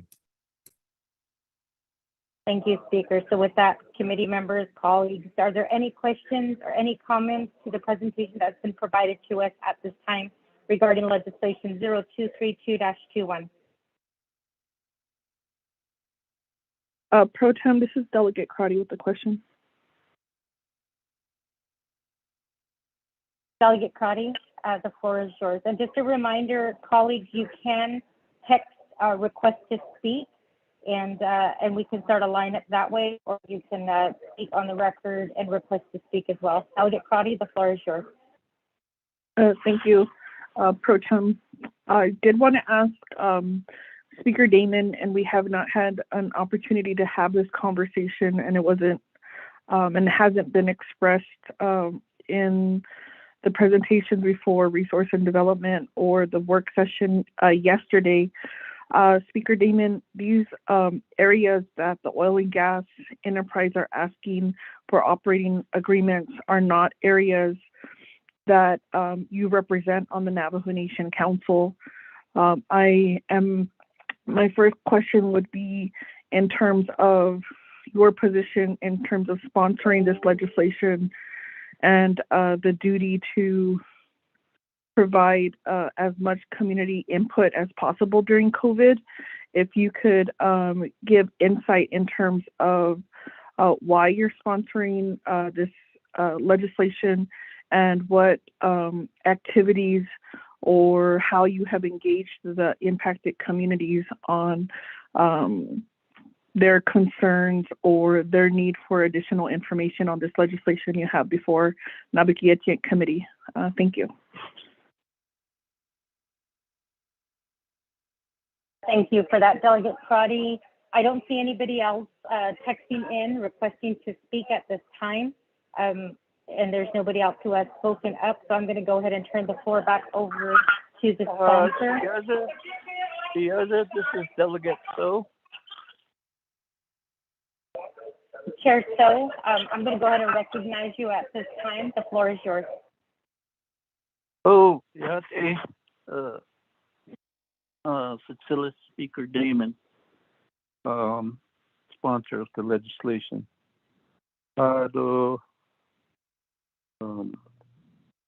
Ita Leonard L. Sosi,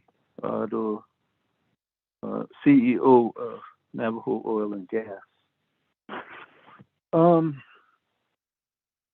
I guess the my question is respective of the elements of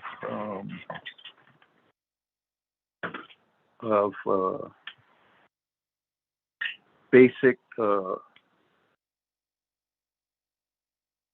Navajo connection to Mother Earth. I'm expressing it in English so that other folks on the line could somehow understand.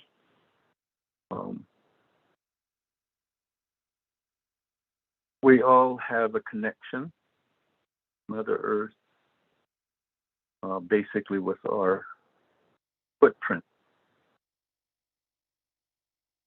the five-fingered people, and our connection to our mother, Nehemana Hassan, and to Nehika, greater universe. And in that connection, we have concept of prayers, both and in aspects of Wajonjito, Naabik'íyáti.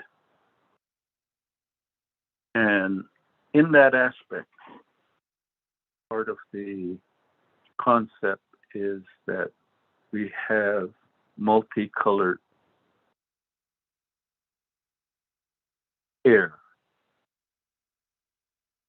It's a kaigi, it's a kizigi, it's a toigi, it's a june, it's a notons. And for myself, I have a question. Yesterday at the work session, it was basically a reference that we do have a Navajo ceremonial leader that is a consultant. And I'd like to hear that particular aspect, because what if helium is very necessary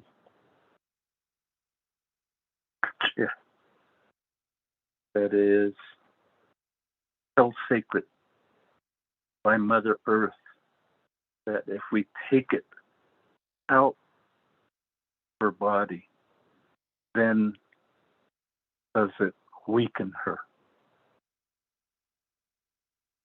Weaken her that she then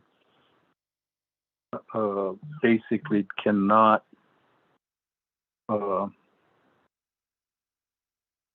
sustain us,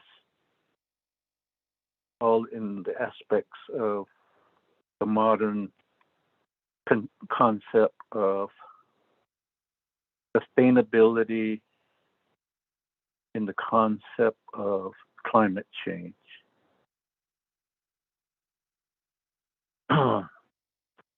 And it is through those aspects. The other aspects is the location. I know within Section 106 of the Historic Preservation Act, it talks about sacred sites and more in the historical perspective. There are sacred sites that families use that are not part of the Navajo Nation government's concept. Naabik'íyáti, Nada Nefiki, Adokon, azay dan saiki o consta holoto ado sto na ye kachiki cons ella saho sto to the hadazen to which na ye kache enemy way de snake ta sto cons Vinci Hindal I across sto I Anna Eche. It's in Kida de Spaces, Asia Quaki sto Quaki. Shadok, yeah. A Quaki Hajo, Sunny, that was Listo, Hajo, A Hajo, Balkandi, and all the sea given yet a Satobe has sea or less. And if it's necessary, then we bring in other folks that have knowledge to answer that question.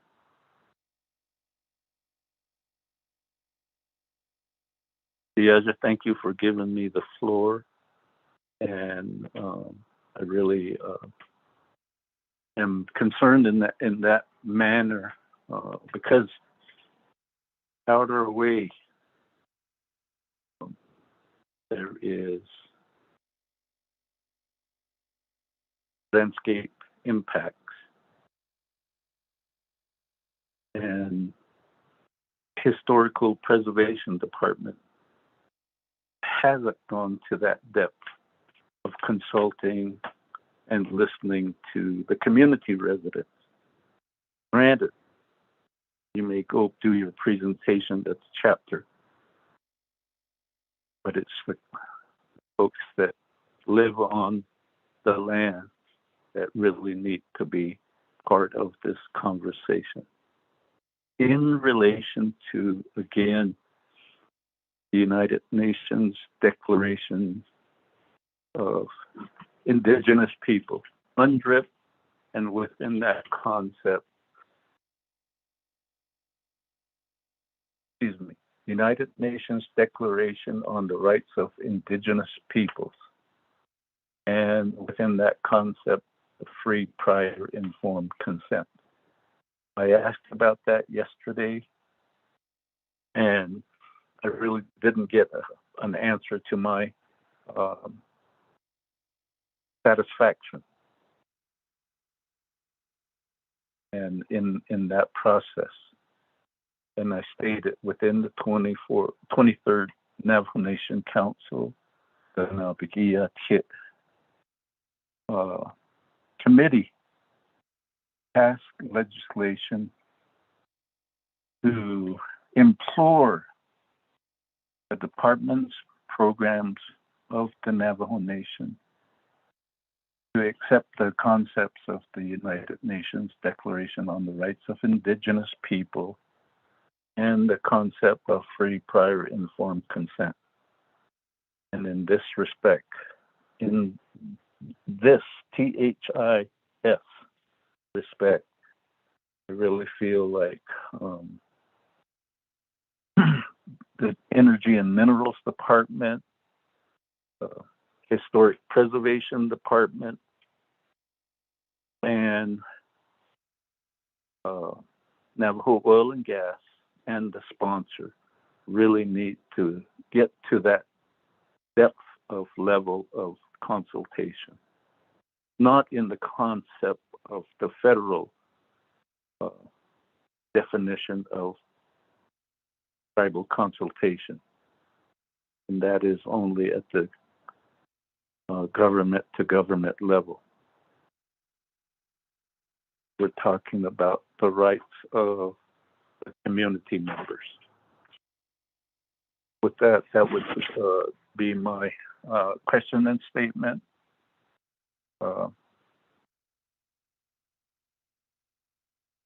presiding pro temp chair. Thank you.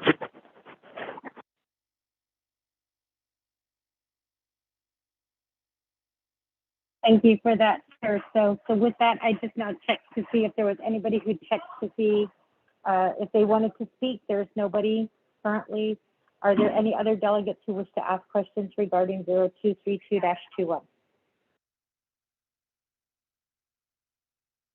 Good, sir. Honorable Eugene So, the floor is yours. Yo. Not I see an has civil hat. We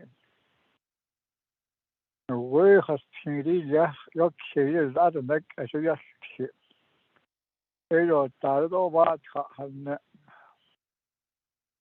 We Chris Canation, yeah. In the helium, HE dash, yeah. I didn't go to this workshop, work session, because I was in Phoenix the other day too. I could, call Dohan Chinda, it adore you to Nista. 80. Ben Hagage, the quotient chong, eat, and we herb the chitat, he the adore. Tonight, you in it and waiting. Peter of Batin for being the United Country. Go in dark heaven of gun. I don't know,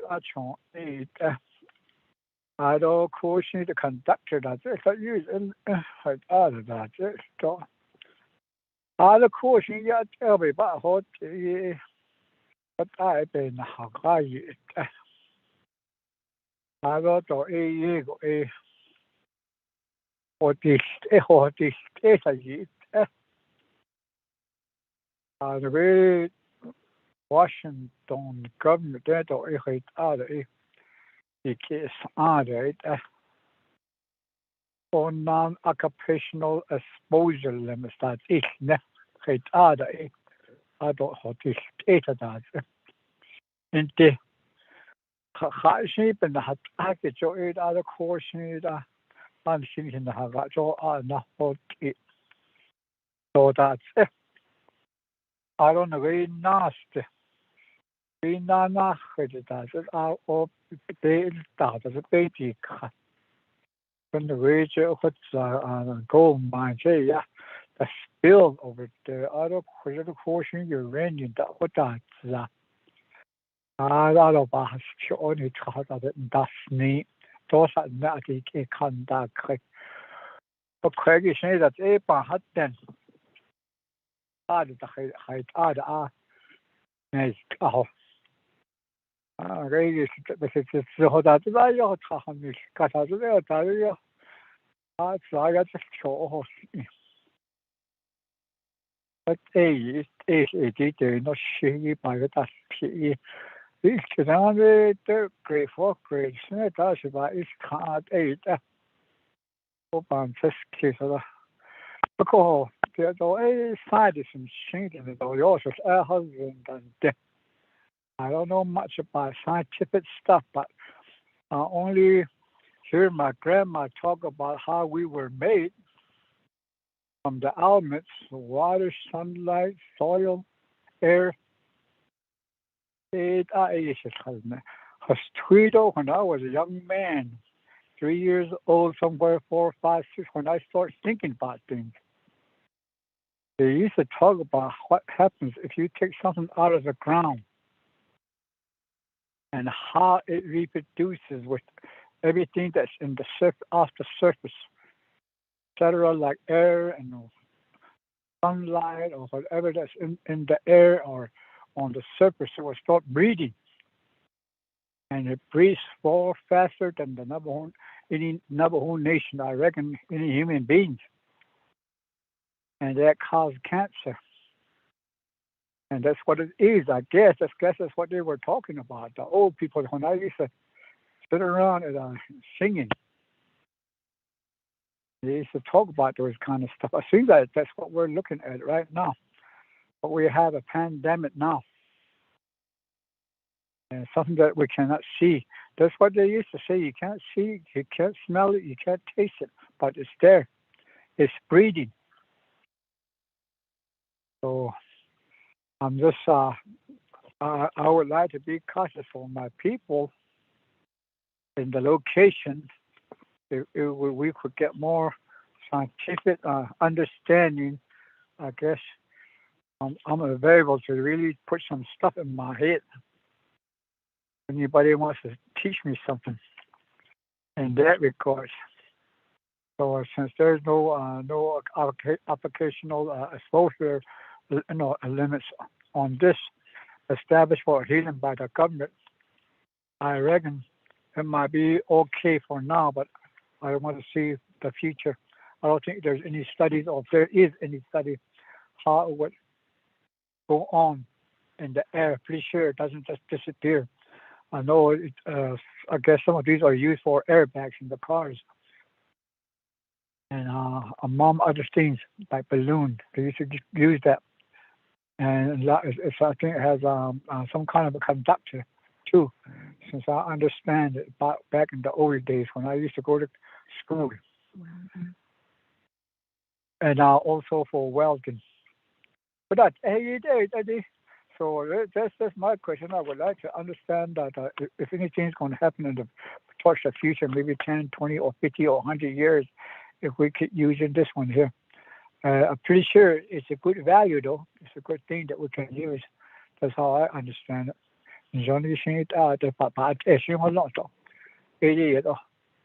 Oh yeah, I'll be hostile. So if they want to educate me, I'm available.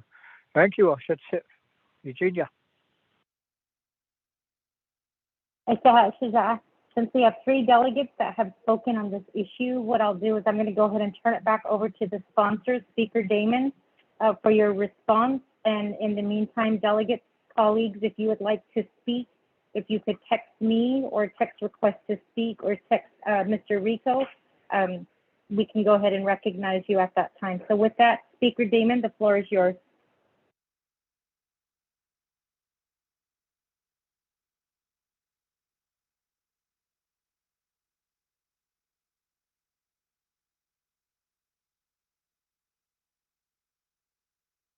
Mr. Rico, can you hear me?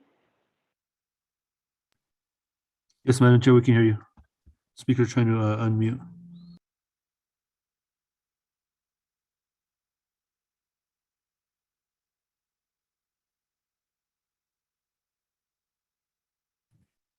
Okay. Thank you very much, Madam Chair. And thank you very much, Madam Chair Amber Crotty, Chairman Daniel So, and Honorable Eugene So for the comments. Honorable Eugene So. Just to go back to Madam Chair Amber Crotty's question, and then I'll refer back to Mr. El Sosa and Mr. James McClure to answer more in detail on some of the more detailed agreement questions from that Chairman Daniel So has. But to answer your question, Madam Chair, on why I'm sponsoring this initiative and why I'm moving forward with the recommendation to have this operating agreement. And more importantly, have I sat down with the local local community members or have invited to meet with them.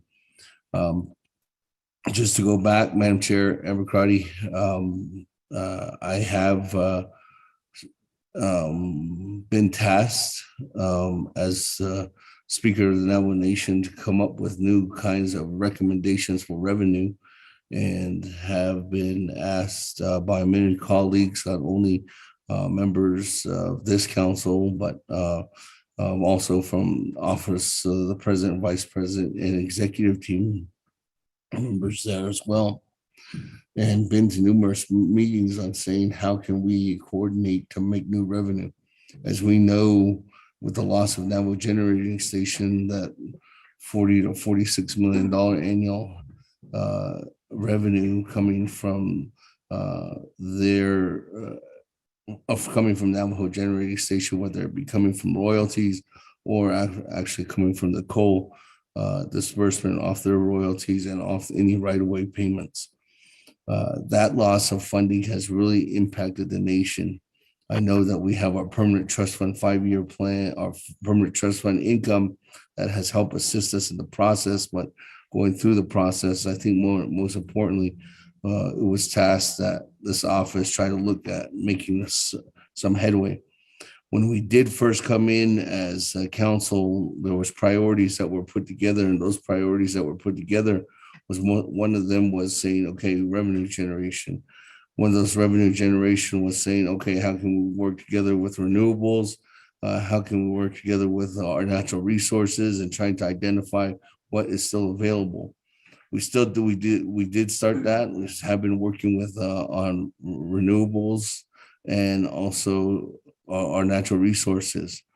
I think working together with NTUA and trying to identify what they need to do on expanding and giving them guidance and working with them on their expansion wherever it be on from solar power to getting into which we will be in a groundbreaking ceremony next Thursday, working together and selling Navajo energy from our solar power to the SRP infrastructure for the state of Arizona. But on the other hand, there's our natural resources too that's still eligible. And one of them that we looked at first was hydrogen. That hydrogen method is something that is relatively moving along. It's not as fast as I think that a lot of us would like to see, but most importantly, it's moving along. The helium exploration has been going on for quite some time, but it hasn't really hit its peak until going from the 23rd Council and into the 24th Council. I remember when we were first moving together to try to identify what we needed to do. Helium was one of the tasks that say, how can we move to strive to meet that initiative? And with that process, there was an initiative to bring other recommendations for other entities that were outside the nation that wanted to go ahead and have an immediate access to some of these helium sites or some of these wells that are currently on the nation. That was moved forth. Unfortunately, that was stopped in 2019 due to the fact that there wasn't an upside agreement, or there was just the company had internal problems, and they decided not to move forth with their agreement. In that initiative, Navajo Nation Oil and Gas indicated that they were working through the process. They had to fix some of their finances, and then ultimately fix some of their current leases that they had with the nation on back payments, and then eventually said that they were going to initiate and negotiate the process. That's the reason why we're here today, Madam Chair Naabik'íyáti, because there's finally an agreement that's available to move forward. This is a smaller scale agreement on 3 sites, and on these 3 particular sites, Madam Chair, for each one of these communities, talking with them, meeting with the local chapters as indicated in the work session. I have not met, but Navajo Nation Oil and Gas has gone out there and spoken with them. But as indicated, and as a respect to you and the community members and to the chapter officials, I did indicate that I would go out there and meet with them. So the Navajo Nation Oil and Gas is currently working together on, because I would need them there too as well. And if there's any questions that I could not answer in order for us, as I am not the lead expert in this case, I'm just trying to make sure that there's proper procedural processes that are being followed in order for us to go ahead and make sure that we're making headway for new possible revenues and new possible revenue generation, so that we can go ahead and have other opportunities rather than just depending on our permanent trust fund income, that eventually we're going to need further revenue. And if economic development is not at its highest priority right now with the ARPA initiatives. Then we really need to look at other resources and trying to identify where we need to do to generate that tax revenue, to generate those royalties, to generate that income elsewhere, whether it be not exclusively from in our side, our four sacred mountains, but even outside our four sacred mountains. So that's the reason why I'm sponsoring this initiative and moving forward with this legislation, Madam Chair Amber Crotty. That, Madam Chair Charles Newton, as a pro tem, I'd like to have the team members from Navajo Nation Oil and Gas present on behalf of some of the recommendation or some of the questions that Chairman Daniel So had at this time. Speaker Damon, the agent Mr. Also. I'm going to have Mr. Moore go first. Yes, thank you, Chairman. Let me start with some questions about the question around impact to Mother Earth and climate. You know, I guess the question around the impact, potential climate change impact. In our workshops, we've tried to stress, and this gets, as I said yesterday on the call, somewhat complicated, difficult to do on over the internet here. But I want to stress in our presentation we have a periodic table of elements, and helium is in the category of elements called an inert gas. And inert gases, they're also known as noble gases. They're chemically non-reactive, and therefore they're not toxic.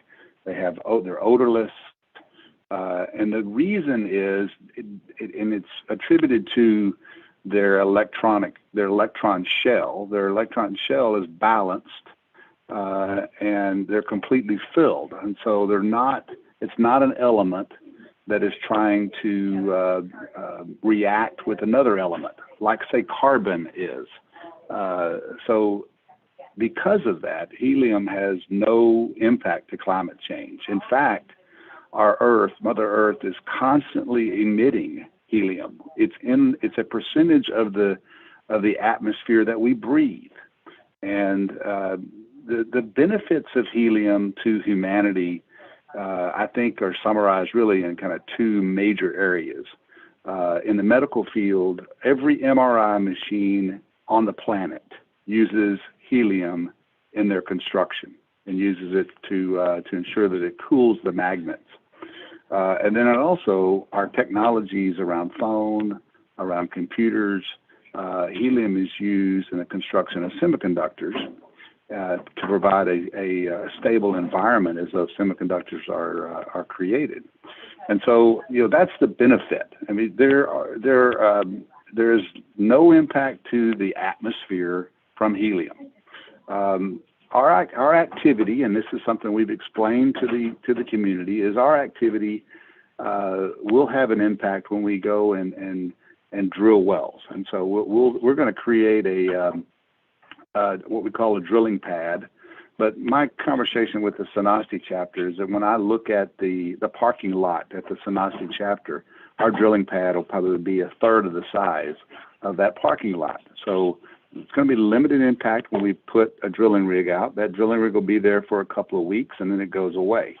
And then we'll have facilities in place that ultimately will help to process the gas from the earth and move it to market. You know, in summary, helium is a resource that is depleting, and the world, it continues to demand more helium. So you have this disconnect between supply and demand around the world. Most of the large-scale helium resources now are being found internationally in Qatar or in Russia.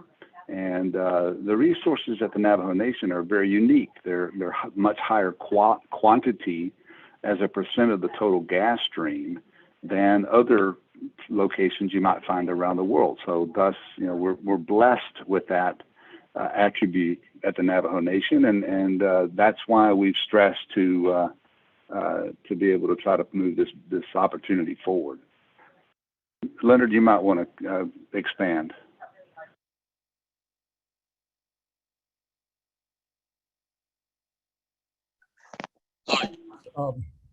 Thank you, Mr. McClure. Mr. Alsosi, the floor is yours. Okay. Can everyone hear me? Hello? Yes. Yes, we can hear you. I can hear you. Oh,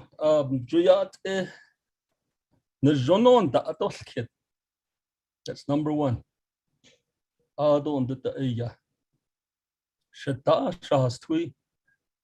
Delegate Daniel So, Chairman.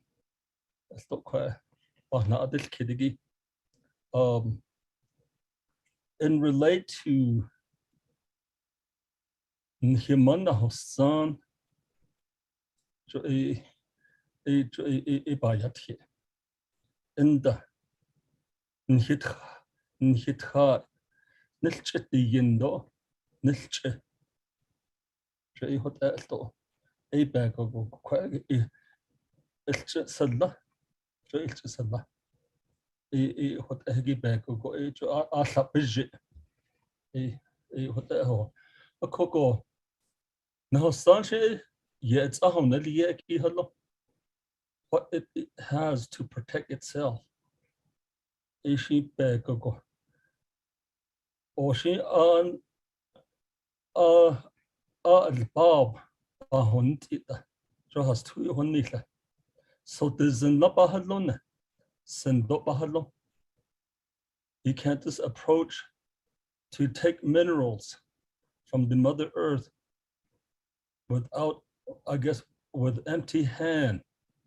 You got to have your prayers. You got to have your songs, your sacred elements to put there as a token and to talk to this earth and say, Shaman Hassan, Nihima, Dine Hadloniki, Niyete, Na Kitsataho, Hinaka, Biyit, Nipate, Tohalodo, and the Aka, Legion, Ado Dot, Iji, Ado and the A coach, Nich Sodas Art Eheki, Edni Hadloniki, and he caught a deal with. Kitty la cotton kitchen, Nahot in Hajo Bagit. Oh, yeah. He'll hold just it's gonna be kid neatly. Jot Eshi, but Ashina Oka. In the scene accepts that and says, okay, Ashi, a coach, what is it? Hot up upon Saha Casey Bago. Yes, we do that. We give that offering for the corporate. At our corporate office, we have a basket and we have a lighter stick. Hitcho, Himasan Hitche, Honesh Kishtigini, to aid Hahalia. Ain him Nihit can hear one that and a bag in the Nashaban sea case. Though being that Navajo Nation Oil Gas Company is a Navajo company. We have to incorporate our cultural and values and our custom, our way of life into the company. We do make those offerings. Every 2 years, we go south of Red Mesa, where back in 1940s, there was the first time ever that a drilling that took place to extract oil. That's where we go. There's a small cedar tree. Every time we visit and we notice that it's getting taller and taller, but that's where we do it. And we have a medicine man, Hatkhali, that does that for us. When we do that, we give offering to the earth.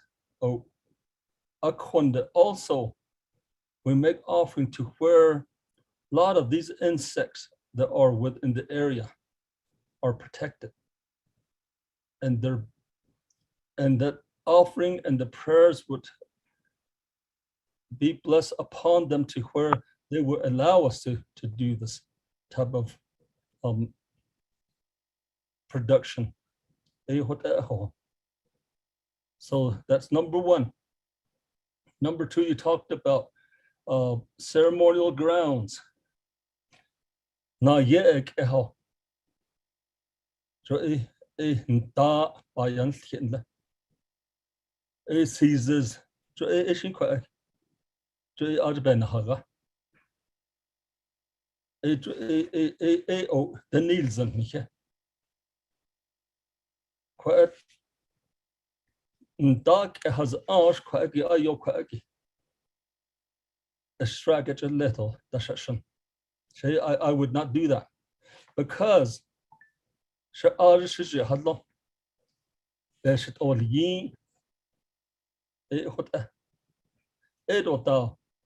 so ina ye ho but hojon go ya cochina kai ye betray and a kaigi na hasaki but hojon do yotian benna hodat ego na has anigi delzan and is not that where there's offerings that are made baba hasi we honor that, we hold it highly and sacredly. Ado is the ntagedo the bahensi inage is the hello as art and that the net of the as art and that is koto so hot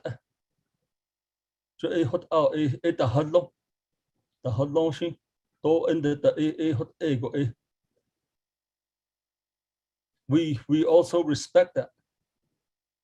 I don't the anasaza stop behind see do so in here kodo or she the baby has jota so his spells and no shit yeah just shago dan jagado she ign here could bet his will that anasaza had no go shy the hello so hot end a bag go kodo the operating agreements that were developed. It went through an SAS process. And in that, it went to historic office. Onto fish and wildlife. And then archaeology. We depend on the experts there. They consult with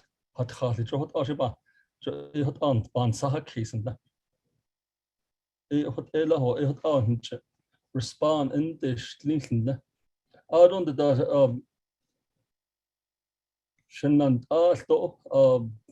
Eugene so behind the call. That's the quick thing the sheen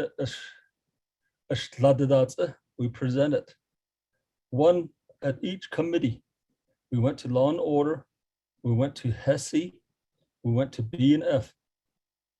Beforehand, before this legislation was ever dropped, Adaba report Ilya. We gave another opportunity this last weekend. And then yesterday, so but the Nashaban case of I da Ilya. Nan go shield nan dole. But Anna ninchli dole. Although Kodoba outside helium is odorless. But then do I da in Hassam be yet hot khas. Aita belehit zi. Kote.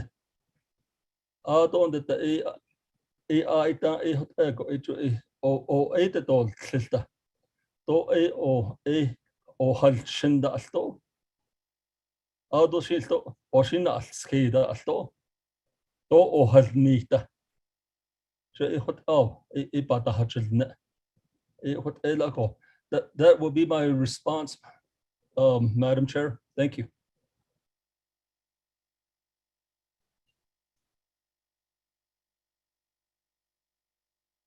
Speaker Damon, does that conclude your answering of questions that have been posed to you by your colleagues?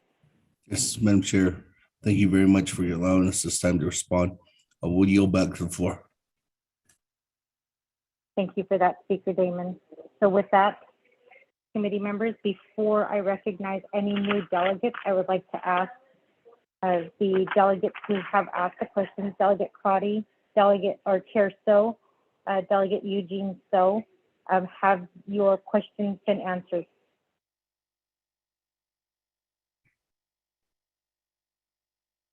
That's it. Honorable Eugene So. She could answer a question that or what I hold this. So it's at it had Zita. Elaba hasn't got a hot. Very the more years done, very central agency. Exactly, don't say a data in the very sheet.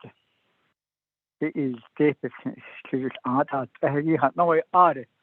She not as teaching as the art and this other on the legislation part of it now.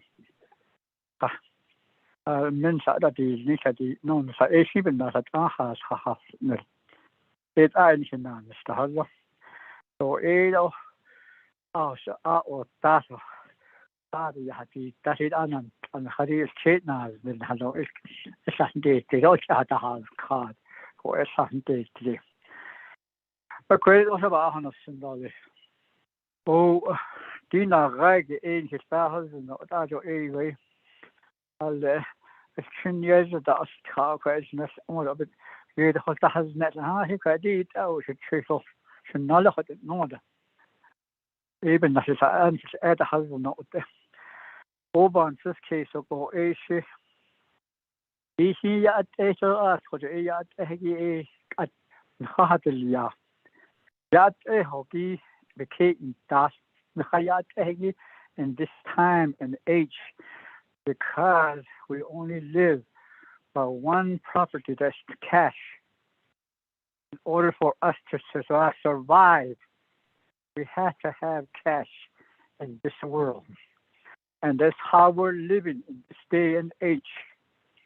But it's actually, actually, and the hardest what the yard and the has leader, work with convention aid or other team budget, so are not area.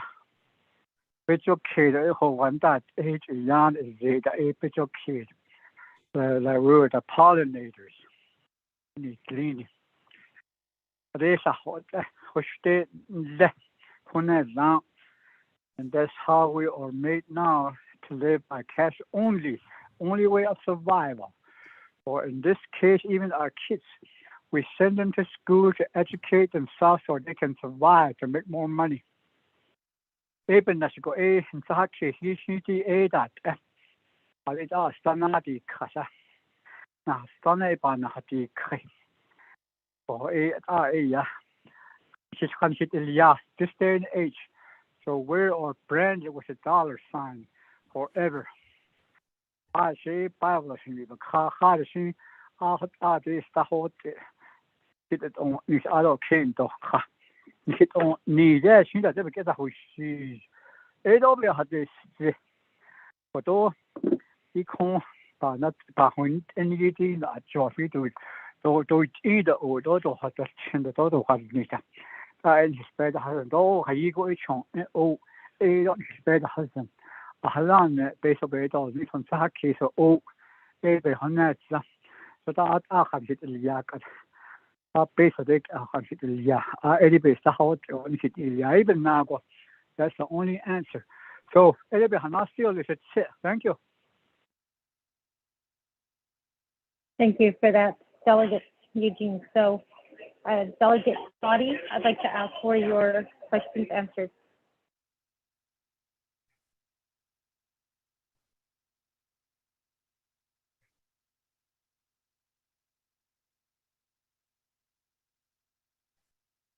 Not hearing anything. Chair So, were your questions answered?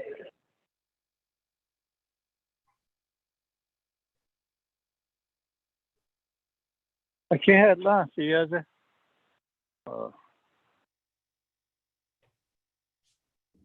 Chair Pro Temp, fellow colleagues of the Naabik'íyáti committee. Ado Chitap,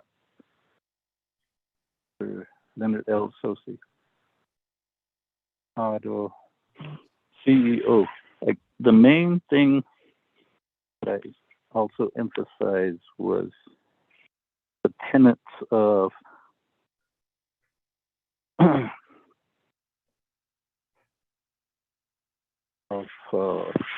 abiding by the UNDRIP and the aspects of, and that involves addressing the community residents. I didn't hear that that has occurred, but I did hear that sponsor of the legislation said it will happen. And so that would be one of the very aspects that I really feel like needs to occur. So in that aspect, since that that was a given by sponsor, then I will let that be in that respect. Thank you, Madam Chair and Presiding Chair. Yeah.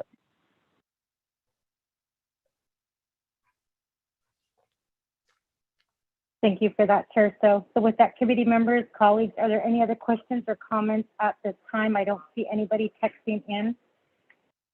This is Delegate McGay, Elmer. Delegate Elmer Begay, the floor is yours.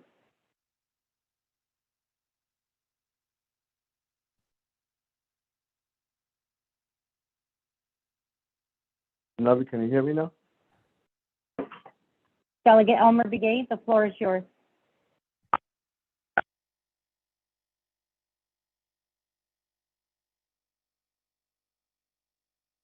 Can you hear me now? Hello? Yes. Oh, because somebody's mute me again. So yeah, okay. You keep this on the score. Be an under the around the Naabik'íyáti committee. Nasenikido, Ado Space Fan Nasenido, Ado Senado for volunteering as a potent speaker. So I had Senado. Ado the speaker Damien so Yatke. Ado the people that are on the line, that's not line though. Ado the Mr. L. Sosi, James, I thought the CEO for oil and gas. I want to say something regarding the healing portion of it. So the next I should go in our own language we call it next is the thing that the beginning. The other thing they next is a dog that just a dog it has a warm feeling in it. So even the thing that not this. So I was listening to one of the traditional medicine people talking about niche. How does it create? What's it out? Don't know. Like where does it start from? Where does these small twister whirlwind, not all species that you got it don't know. It's hard in the da. Others hard the night you car. The team with that if it's during the summer, you could if it's really dry, there's drought and you got it that you can tell that the soil, the loose dirt, you can tell, you can see it. They're small, some of them are small, not all species that jigle. Nahagada to them is now even sitting in the hogan, if he's sitting there doing some ceremonial setting. So the these small twisters they come in, they never, it just goes up and then they just disappear or evaporate. That's it. That is top. I hate that how this in that so then let us three. So is in at the bonds either the three that but at other at native there so at other so there's a bahalo Nahagabahano. I look at you so there's no can other Benajo Tasi. I heard that I hate that at the yin and that if you know when we go back to the fundamental law, the odd no song the bear has on the natural law, we have that within the fundamental law. So the first is no song the earth and then the sky. It's the first natural law we have. Quite hard. So from there, but there the internet, but the has on not again. But it is other called the Halo. Listen, then you go around that around the Yada the artist. I don't know on the hot list. Also, now place what are I don't the next time then that whole then but next team then I don't the then I don't that English that you had be that lot of in that the gene this some of these that trying to give it with this technology, some of these were being already been discovered and then will always been use it to today as our everyday life. We advocate for our people to use electricity and the water that's here with us. We say that our people wants water, our people wants electricity. So these are the elements that's there. Each day we do that. We put money there. But how many times, as you know, we say that we're the holy people, that's who we are, we say that. But these are these are the holy elements that are here, that are sacred elements. So as they begin as a holy people. So how many times did we do some offerings to them? We don't do offerings to these electricity. That's an English. Not in the there's going to be a line that's structured into maybe to trees. How many times do we go over there? We do offerings and say that, hey, my people wants electricity. My people wants water. Oti Nihiniako. So, as a no Kati in the no, as a holy people, are we supposed to be responsible to do that? Okay, so she that here could be cheated. If we just ask for electricity, we ask for water. For the cheated as a leader within the leadership of the Navajo Nation, starting from president official and on to the chapter official and on to the council delegates. I don't think as a president, vice president, because we advocate for people have this kind of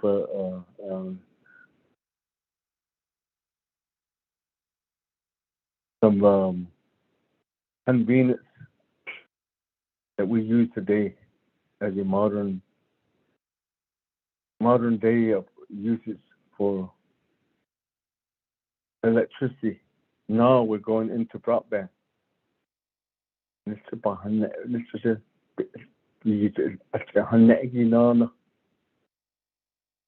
So we haven't done anything to regarding that. That was the one that we're talking about. We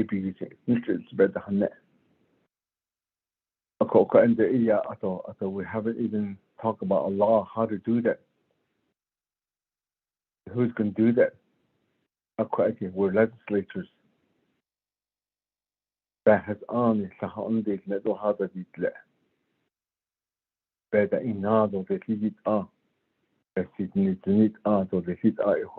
when we can start doing that. So this is one of the I guess an element and an energy that we'll look forward. That they think that every day we breathe in it. I think either but out on the husking. I think either the evaporation, the steam, it goes back into the sky and atmosphere that they could either I'm not your least. Not on the other day. After 6 years, the band that is done. Isn't the another hot little other echo and ha job. It could in the Hagan is lucky, it could a benaka, a bayed and that in Shingo Higo. What about him now? Jessico? Could a yapa Huduzonko, I did these knees just up on 3 cases in the co. I could get I see for the not the on. So when this was brought up, but there was some question that was asked from Mr. McCurr and Mr. Altosi. They wanted to know what kind of question can we ask so we can elaborate more or provide us an answer. I believe nobody did. Nobody asked a question. So for myself, I brought a question regarding this. How can we work with this and not federal law? How do we use it? Maybe this energy that's been here with us. How do we do that?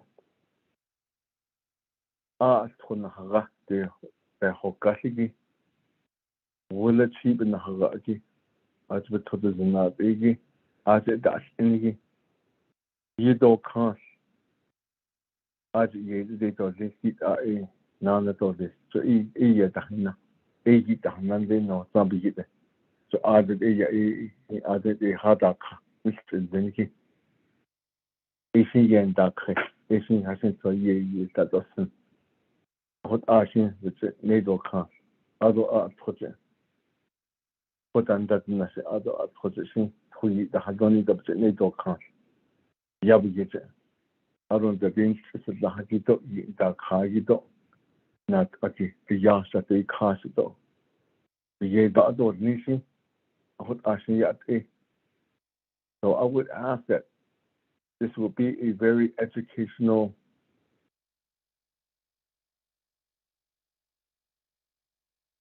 for that can be provided. So what I'm going to ask for Mr. McCrew and Mr. Elsosi, maybe we can have some educational ceremony just talking about this energy. Why do we have to put this yay? Maybe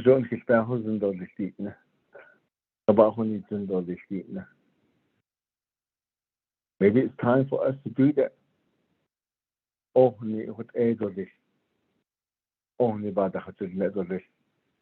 Let's attend these kind of ceremonies.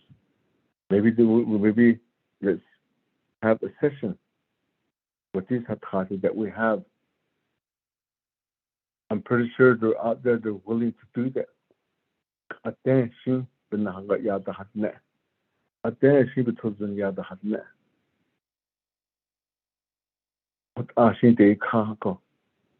There's only about 22 traditional ceremonies that is left with us today.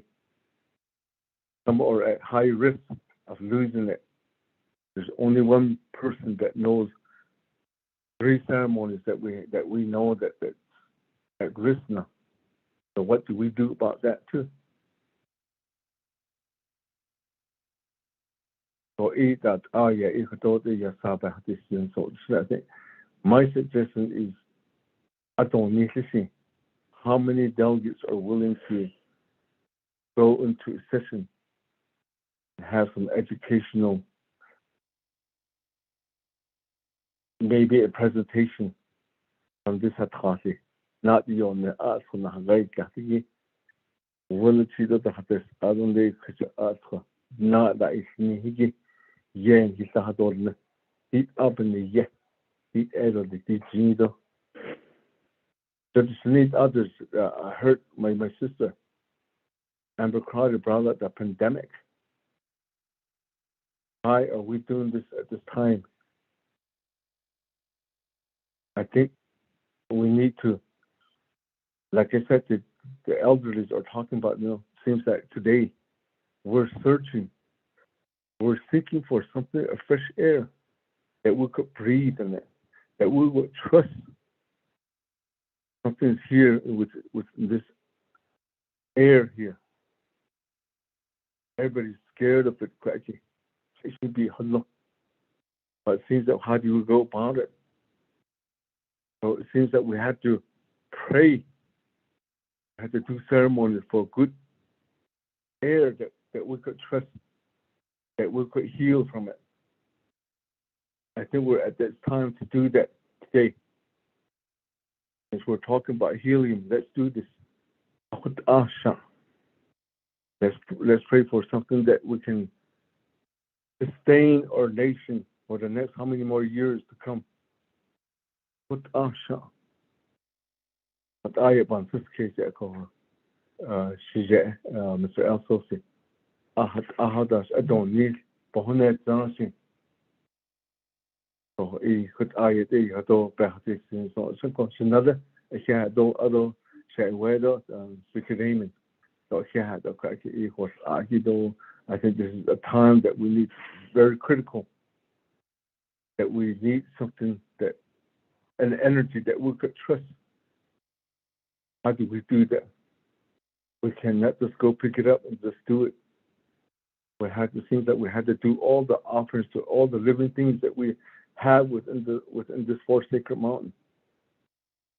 With the ceremonies that we have left today and the medicine people that we have today with it, that's involved in it, all of them. What I about this case, how do we do that? When do we just start discussing this kind of something that we could do? I think this is essential. What I about this case, DJ.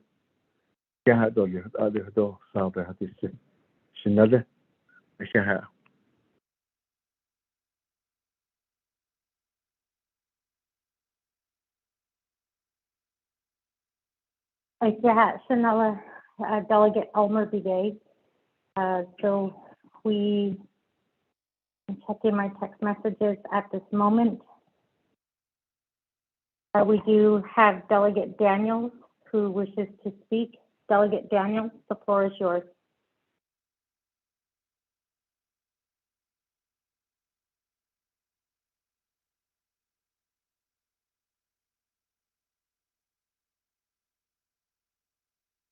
Delegate Herman Daniels.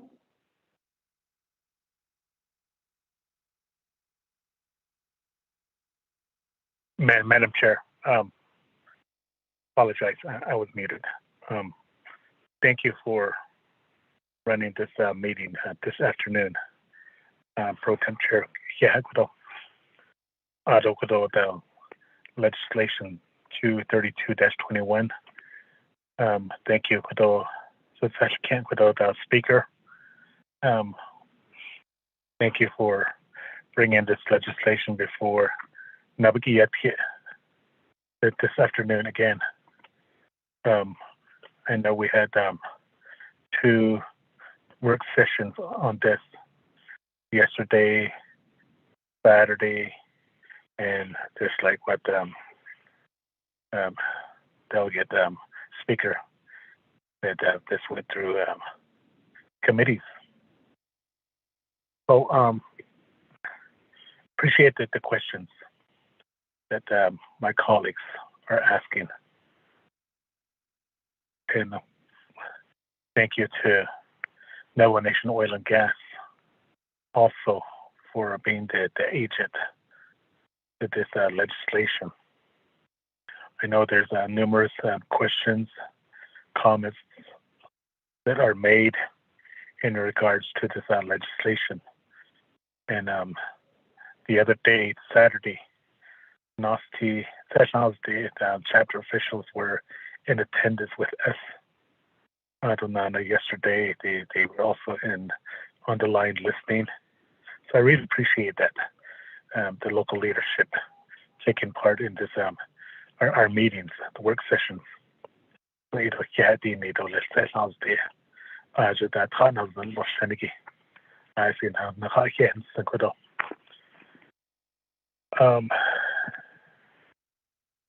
Taking to this legislation, there's questions by my colleagues in regards to offerings that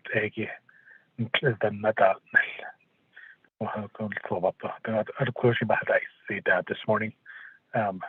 Should shake with the Chairman So the Daniel Soya had the so all the way on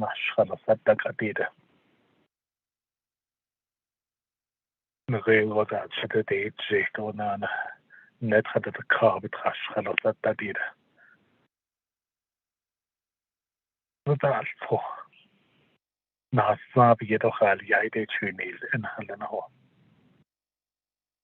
I see a lot of vehicles moving. The only way those vehicles move is gas, oil. Without that, then be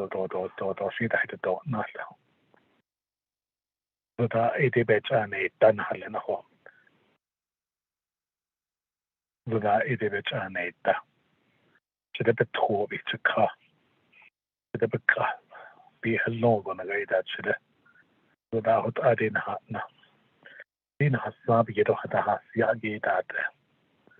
I don't take not any need Linigi. But a bad need is Hasabi, you don't have Yagi or Lizzie at that. They could have seen so is that. Now, that in Handali was Jones than they are in the Sada was Jones than jail as they in the Saho. Net every year and Jones done days Ayana. A sweet about our children, you know, but now that now. What that you know about the children later that way, Jesus.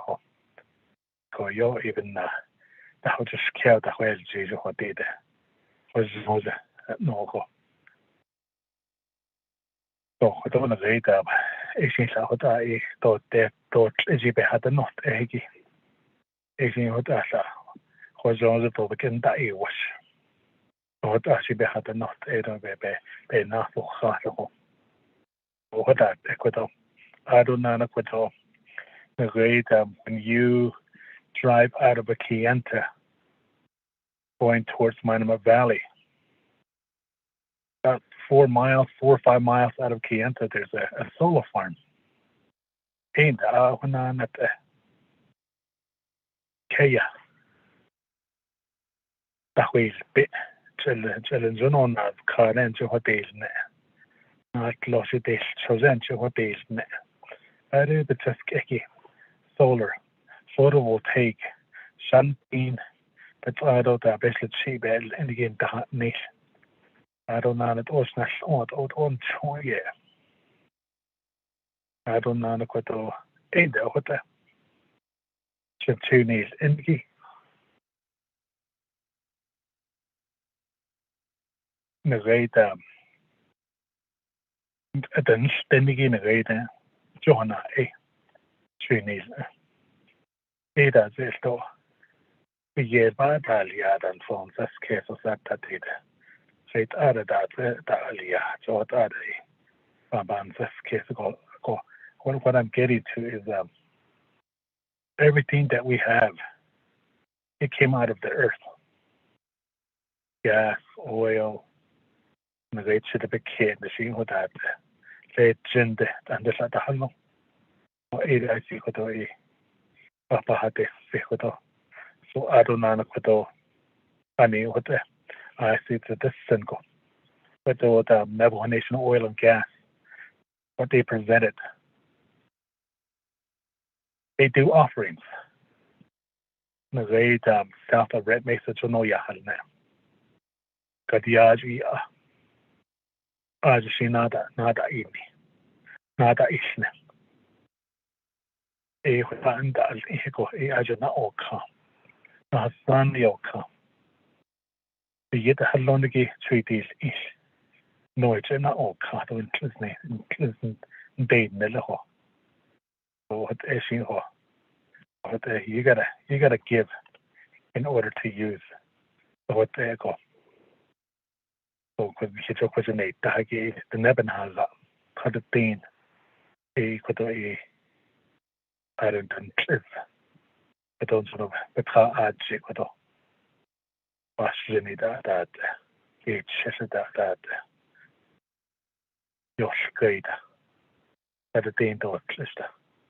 That it's either double year at the question area baby than hit in the young who did and he had the whole Nahabi Yaja, Nahavan Faja.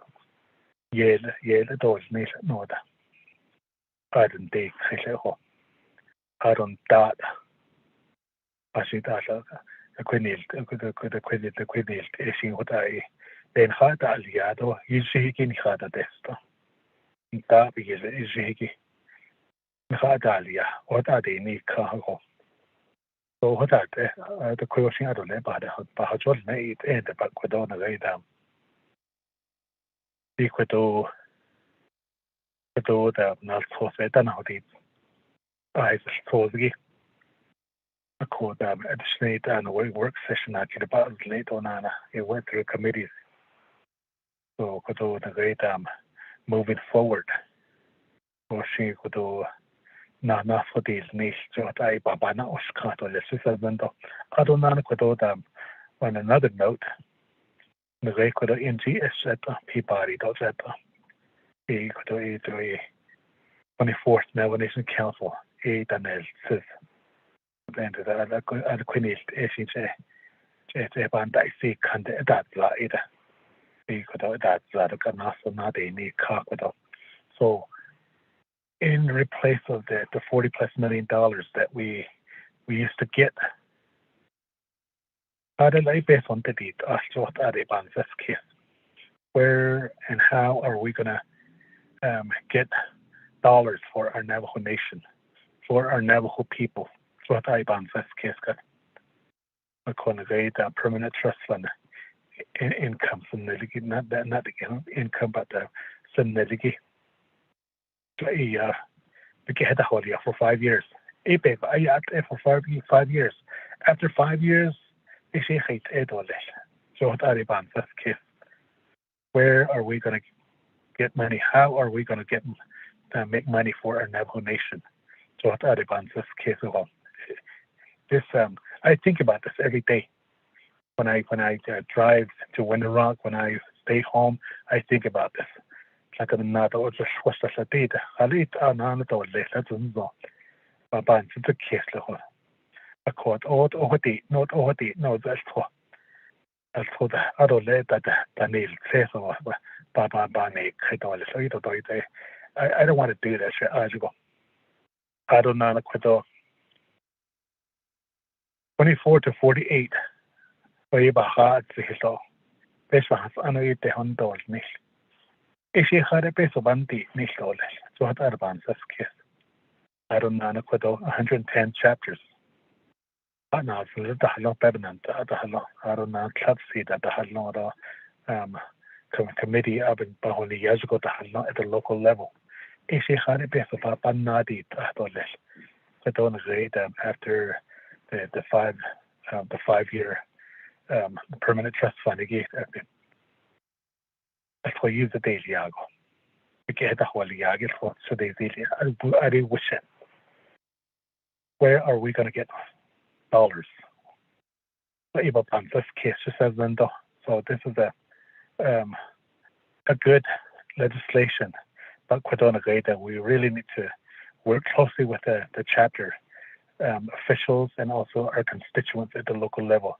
So I think that's what the Navajo Nation Oil and Gas is doing. They went out to Sanasti. So I see what so anyone trouble has said on this Madam Chair Pro Temp. Thank you.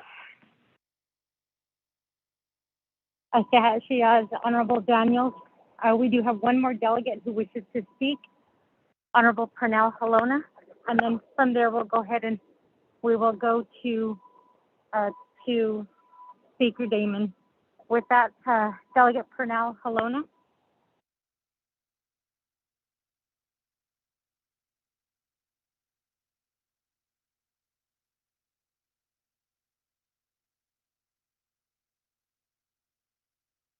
Thank you, Chairwoman. The question I have right now is for Naabik'íyáti.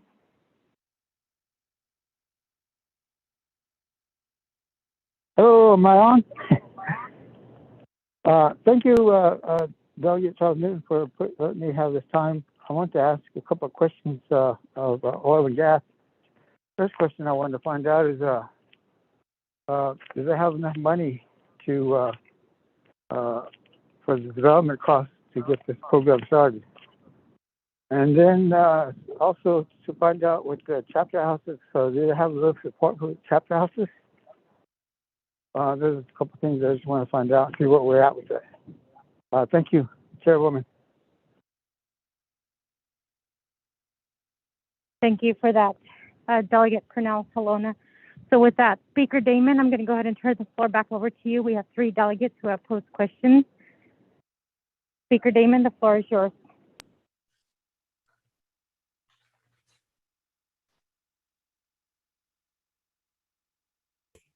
Thank you very much, Madam Chair, Pro Tem Chair Charles Newton, and to my colleagues. Thank you very much for Honorable Elmer Begay, your comments and I guess suggestion too as well. And I'm at all open to whatever needs to be addressed. And if that's a ceremony that needs to be completed, that's something I'd definitely like to work out with not only yourself, but also with the local leadership in the community. Moving on to my colleagues' further questions. If there's anything, thank you, Honorable Daniels, for your comments. And to going back to Honorable Halona's question, I'm going to go ahead and refer that information back to Mr. McClure and Mr. Al Associate at this time, if they have anything else to add on to as well, but I am definitely open to that, Honorable Alma Brigade. So at this time, Madam Chair, I'll defer the remainder of the response to Mr. Al Associate and Mr. James McClure. Okay, thank you again, Madam Chair. And then also members of the Naabik'íyáti Committee.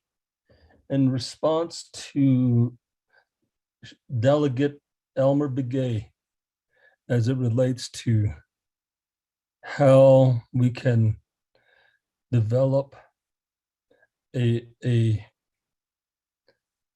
approach and then also an establishment of a program as to how we can instill a lot of the good spiritual ceremonial aspect of our way of life into NOG. I believe NOG is a very unique company, because the reason why I say that is that it deals with natural resources that are within our Mother Earth, and and the way that our way of life is to always give an offering in order to use what is within in the confines of Mother Earth. So I believe that does warrant some reassurance to where we have to do this type of an educational process, not only at the council level. I think it can dwindle down to chapters and communities, and then on into schools. Because I think it's due time for an enterprise to come forth and to be a company that can, or a enterprise that can do this. That would be my response. Then also, I just wanted to also allude here to that as far as working with Sanasti chapter and other chapters that we are working with, such as East Nusbus, and we have done 4 community outreach hearings.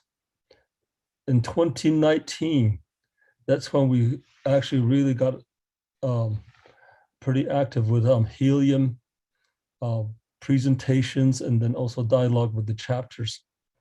So for Sanasti in 2019, we did have 2 community discussions. And out of that, we had a resolution passed. And then on 2021, again, we had 2 community outreach and a dialogue with the communities. And again, we did get a resolution from them as a support to our efforts here. So we have been out there talking to communities and educating them about what healing is about from a technical aspect. And then we incorporate the understanding of it. Thank you. Mr. McClure? Yes, thank you. And also thank you, Madam Chair. I did want to respond to our capability from a financing standpoint. Navajo Nation Oil and Gas, well before I arrived, I realized, and many of the council members, council delegates, and the community would be aware that a number of years ago, the company did have some financial difficulties when oil prices collapsed from over $100 a barrel down below 20. The company over the last several years, well before I arrived, worked diligently with their lender to improve their financial capability, and now the company is in an extremely strong position. Last December, we refinanced our loans. We have a BIA guaranteed loan with a bank in San Antonio, Texas, who is funding us.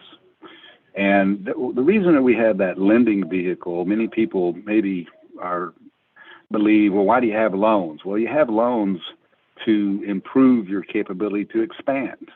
Our cash flow generates over $35 million a year. So as a business, and see, that's what the company is taking in to allow for new growth, whether that's in our upstream business, so investment in, say, the Aneth oil field or these helium opportunities, or our pipeline business, or our retail business. And so we have sufficient cash flow to be able to currently to be able to fund our opportunities, and we've worked with outside financing to be able to expand beyond that. This initiative can easily be funded within our cash flow. We're a very healthy financial organization. We've submitted our profit and loss statements to Budget and Finance Committee in the past, and we can do that in the future if that's required. So I'm very confident that what we anticipate in the capital spend for this effort is well within our means. The final thing, I just want to reiterate what Mr. El-Sosi just said, is that we have actively gone out and tried to engage with the community. We've tried to answer questions. We realize this is not the easiest topic to maybe understand. The surface aspects of it are maybe easier to understand. It's the subsurface topics that become complicated. We've got an organization of individuals that are highly experienced in the drilling of gas, and so this is something that we've done for over 30 years in our careers in other parts of the world. And as we've been hired by Navajo Nation Oil and Gas to look at the opportunities, we see technically a fantastic business opportunity for the Navajo Nation. We tried to explain that to the communities. We've had resolutions that have been passed in our favor multiple times in each location that we're talking about today.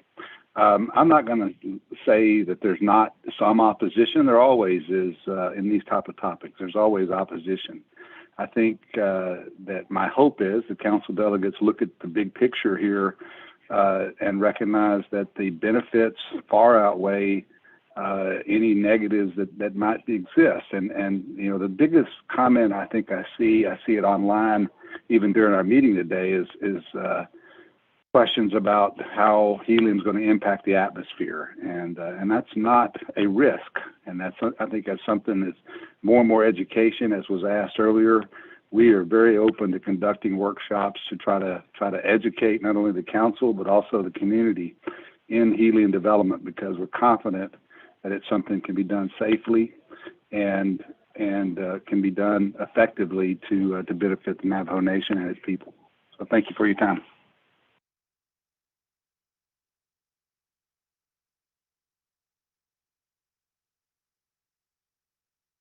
Speaker Damon, does that conclude your answering questions that have been posed to you by your colleagues? Yes, Madam Chair. We yield back to the floor. Thank you, Speaker Damon. So with that, I'd like to ask, are there any other delegates who wish to speak at this time?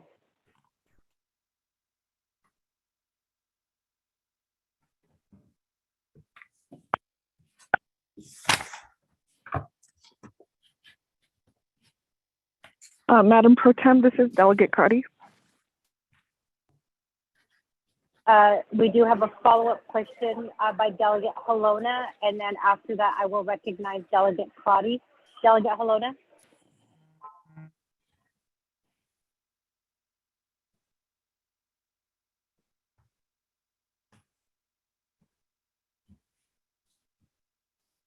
Delegate Halona, are you there?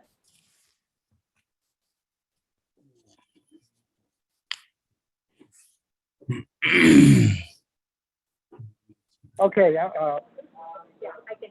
I'm here. Thank you,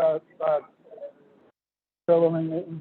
I still didn't get a good solid answer on the support from the chapter houses and the area that you're working on.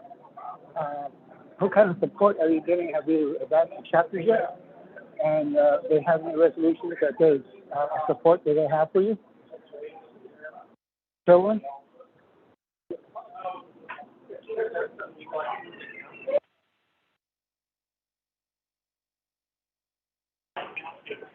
Thank you for that, Delegate Halona. Before I go to Delegate Trotty, can I go ahead and have the sponsor, Speaker Damon, can you refer or can you answer the question posed by Delegate Halona? Speaker Damon? Madam Chair, Charles Newton, there was too much background noise. I could not hear Honorable Halona's question.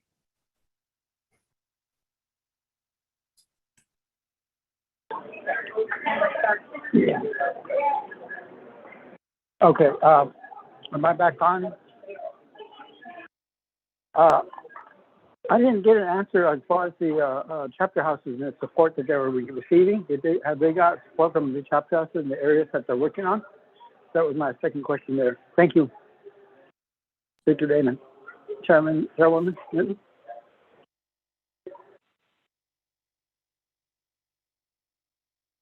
Thank you, Delegate Halona. Speaker Damon, can you go ahead and answer the question posed by Speaker Halona before I refer back to Delegate Trotty? Yes, let me go to Mr. El-Sosi again.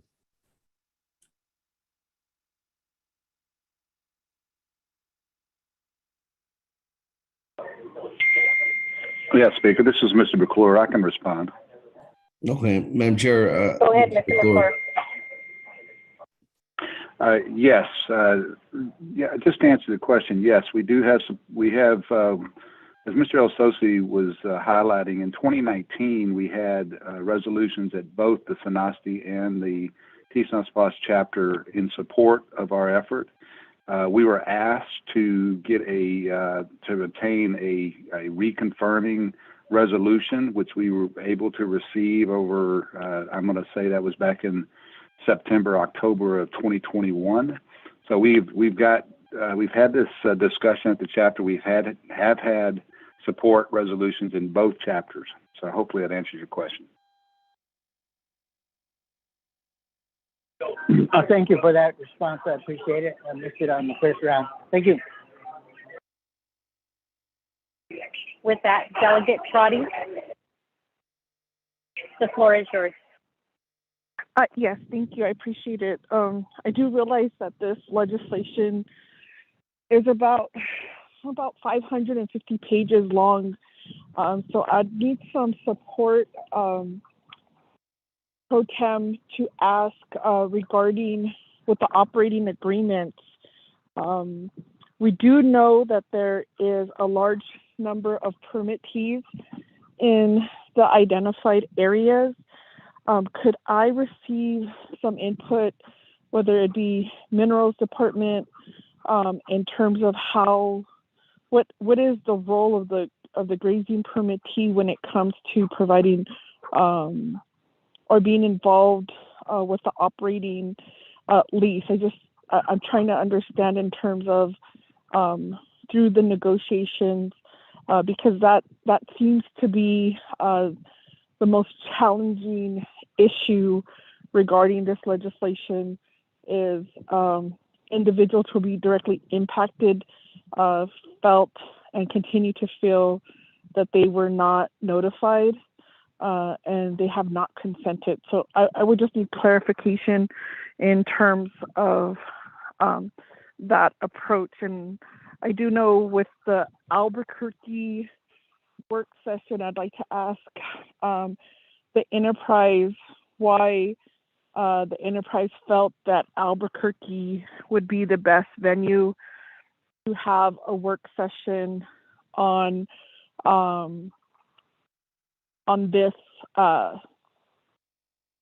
legislation, and in terms of if they were able to reach out to the individuals who have already had been identified at that public hearing of having and wanting more additional questions.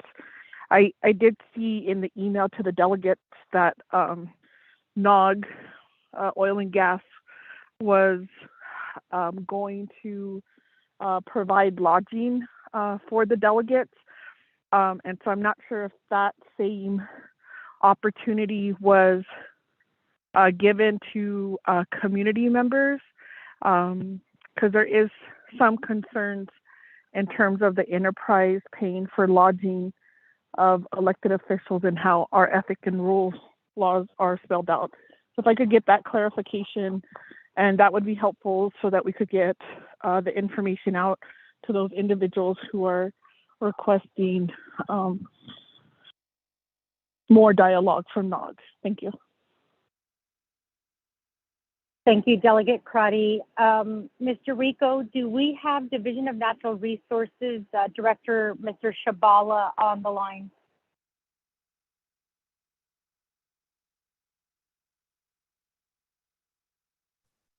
Madam Chair, I do not, I do not see Mr. Shabala, but I think Mrs. Chair Maya might be on the line. We do need somebody from the grazing, I guess, department who oversees the grazing officials, and then also the grazing laws. We need somebody from Division of Natural Resources to be on the line to answer Delegate Crotty's question. But I'm going to go ahead and refer the floor back to Speaker Damon at this time, since those are specific questions that are being asked of other departments aside from your agents. So Speaker Damon, the floor is yours to answer the questions posed by Delegate Crotty. Thank you very much. I think those questions are directed at Navajo Nation Oil and Gas. So Mr. McClure or Mr. Alsosi, I go ahead and defer these questions to you. Mr. McClure, Mr. Alsosi, the floor is yours. Yes, just trying to respond. I think that clearly minerals or somebody from natural resources need to respond on the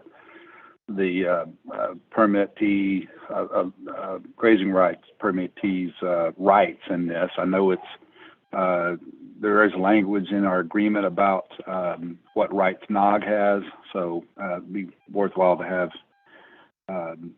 some feedback from either DOJ or from groups in the Natural Resources Department. To answer your question about why did we have the meeting in Albuquerque, I would say very simply that it was just trying to accommodate a large group at a venue that all could attend. There was nothing specific about Albuquerque. It was just we were looking for a hotel that could accommodate, and Albuquerque looked to be the best. I think in hindsight, I made that decision. I wish that I would have probably held it at Twin Arrows or something of that nature, because we could have had even larger attendance. The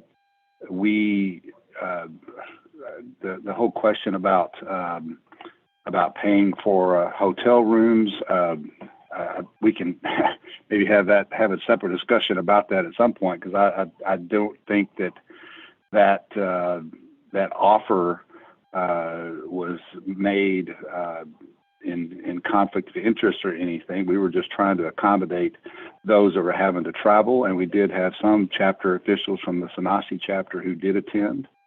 And so that offer was made to all who planned to attend, because we were trying to encourage some discussion. We see this as an opportunity for the chapter official and for the delegates to understand this legislation, and we're trying to encourage as high attendance as possible so that we can answer questions. These kind of questions we're hearing today, we definitely got into the same type of questions at our workshop in Albuquerque in a lot of detail, because we had, face-to-face, a little bit easier to go through some of the slides and talk about some of the technical issues that are being concerns that are being raised, and try to get to facts. I mean, I'm a big person to try to explain facts to people, and so that was what our intent was.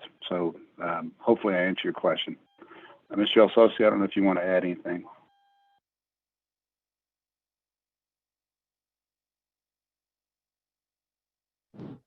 Uh, this is Leonard. I do not have any comments. Thank you.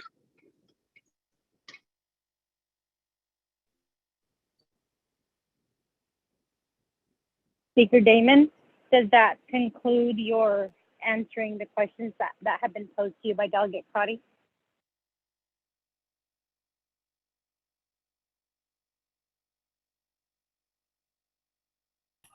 Madam Chair, Speaker yes, Damon? but Madam Chair, yes, I know that in regards to the question about grazing permittees, there's a process that goes through there when in trying to obtain a permit, or in this case, a approving an Navajo oil and gas agreement. I think Minerals Department can help explain too as well if there's no one on the line from the Land Department. Thank you, Speaker Damon. Mr. Rico, can we get Mr. Halona on the line to answer the questions regarding the grazing permittees and also the Minerals Department? Are they on the line right now?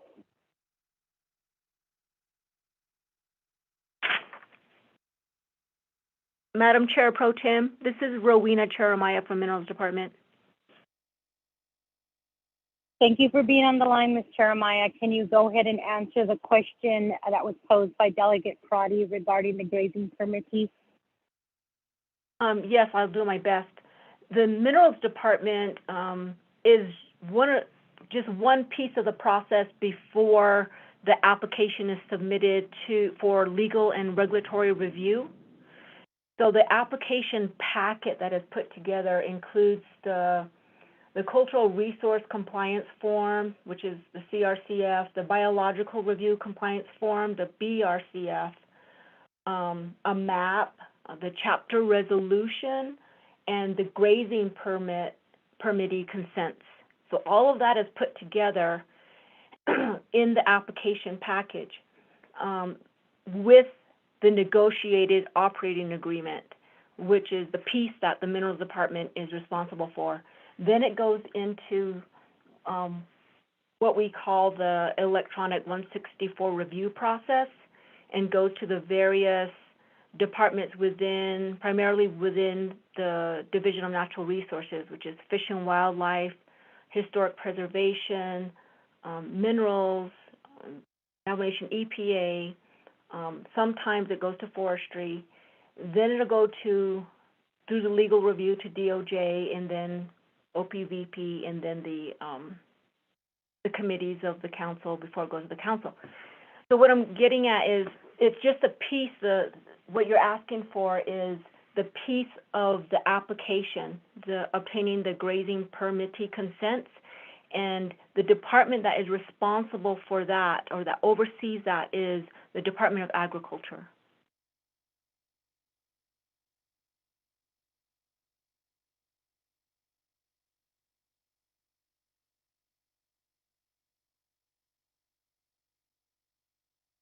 Does that conclude your answer at this time, Ms. Cheremiah? Yes, it does. I'm sorry I wasn't able to provide more information, but it's not the Minerals Department that oversees that piece. Thank you. Thank you, Ms. Cheremiah. I was just informed that we do have Director Shabala on the line. Director Shabala, are you there?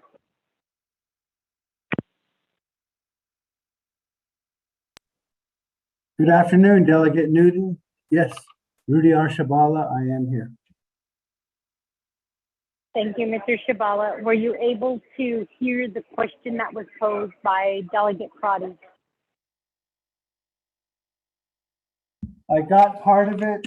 I got the NEPA process and 164 process, and at the end, Department of Agriculture is responsible for this portion of the answering the question, and I just now sent a text to Leo Watchman to join this meeting immediately. Thank you. Dr. Shabala, I'm going to go ahead and allow Delegate Crotty to ask her question again so that you can hear the question. Delegate Crotty, the floor is yours to ask the question to Dr. Shabala. Thank you, Madam Pro Tem. Yat Asia's Dr. Shabala, thank you for joining the call. My question was this legislation, it's about 550 pages long, and our staff, I'm grateful they did have some challenges in getting this out electronically to the council. And so I was asking the portion of the application regarding grazing permittees. It's my understanding and what has been related at some of the health or at some of the public hearings is that the permittees have not consented to this lease or to this operation. And so if you could help guide me in terms of the application where the Department of Agriculture identified that they did receive consent from the permittees and understanding the permittees' rights, I think that would be very helpful as we move along and continue to debate this legislation. Thank you.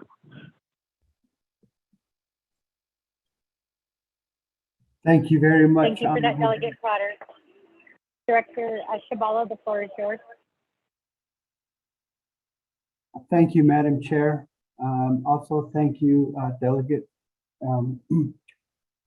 Crowdy, for your question. I see it right now as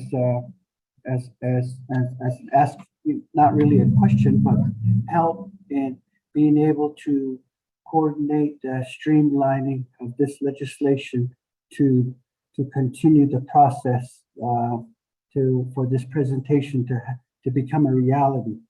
And with that, if I have the exact what is necessary for myself, Department of Agriculture, to contact to review where the grazing permittees are, their approval, acknowledgement, their information is needed. If I can have that, I'm very sure that we can address it immediately to help with this project. Thank you.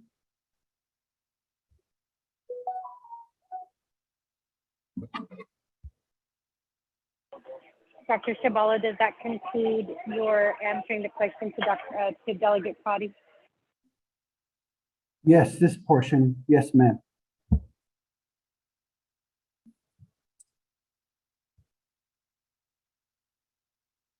All right, thank you for that. Delegate Crowdy, does that answer your question?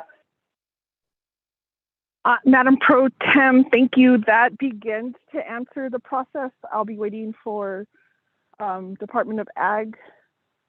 It looks like they'll need to get verification.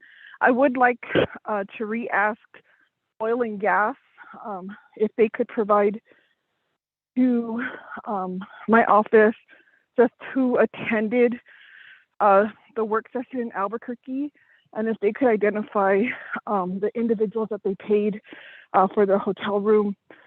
And they didn't answer or did not provide a response if they had provided the open invitation to community members who wanted to learn more or had additional questions regarding the legislation. Thank you.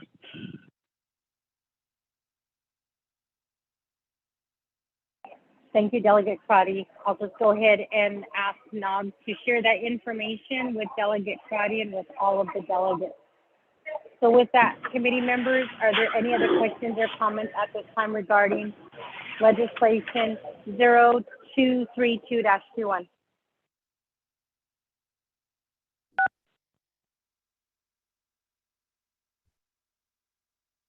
Point of order, Chair. Point of order, Delegate Eugene So. In regards to non-compliance, everything starts with a grazing permittee. If there's not in there, this resolution is out of order until we put that into as an exhibit. Thank you.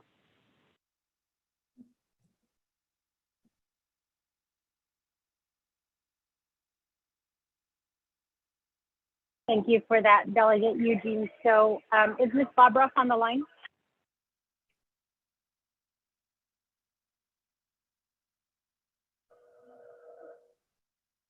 Thank you, Madam Pro Tem. This is Ms. Bobroff. I will defer that question to Ms. Khan, who's also on the line. Thank you, Ms. Bobroff. Ms. Khan, are you on the line to answer the question about whether this legislation is out of order?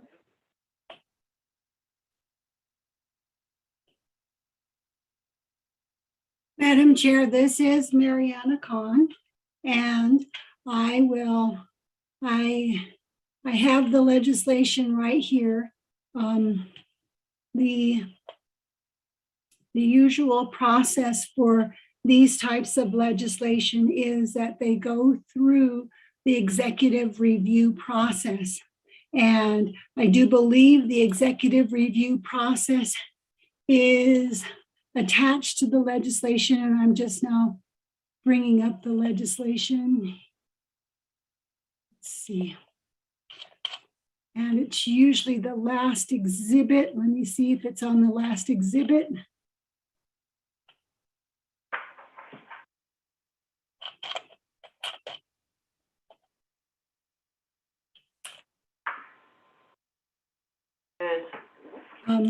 Madam Chair, if you would give me a couple minutes to get that exhibit.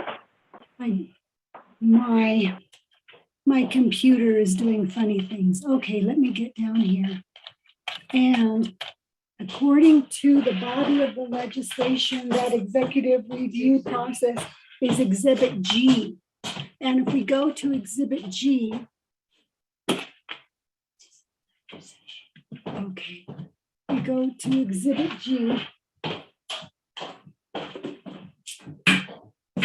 In Exhibit G, it is document number 016149, and this is the executive official review. And in an executive official review, we have the operating agreement has been reviewed by Division of Natural Resources, Department of Justice, and the Office of President and Vice President. And according to the letter that is included with this particular executive review, there is a letter to executive reviewers from Department of Justice dated July 20, 2021. And it says, the Department of Justice deems the above referenced operating agreements legally sufficient and notes that our office assisted in the drafting of these agreements. As far as DOJ's executive review is concerned, our office only reviewed the operating agreements included in the above referenced document. DOJ did not review the supporting documents, i.e. the environmental assessments and supporting appendices, and is not weighing in as to their sufficiency at this time. The review of these documents will be done by the applicable Navajo Nation departments when the Navajo Nation Oil and Gas Company submits any application for a permit to drill in accordance with the Navajo Nation procedures for the review and approval of applications for permit to drill oil and gas wells on sundry notices to construct associated ancillary facilities on Navajo Nation lands.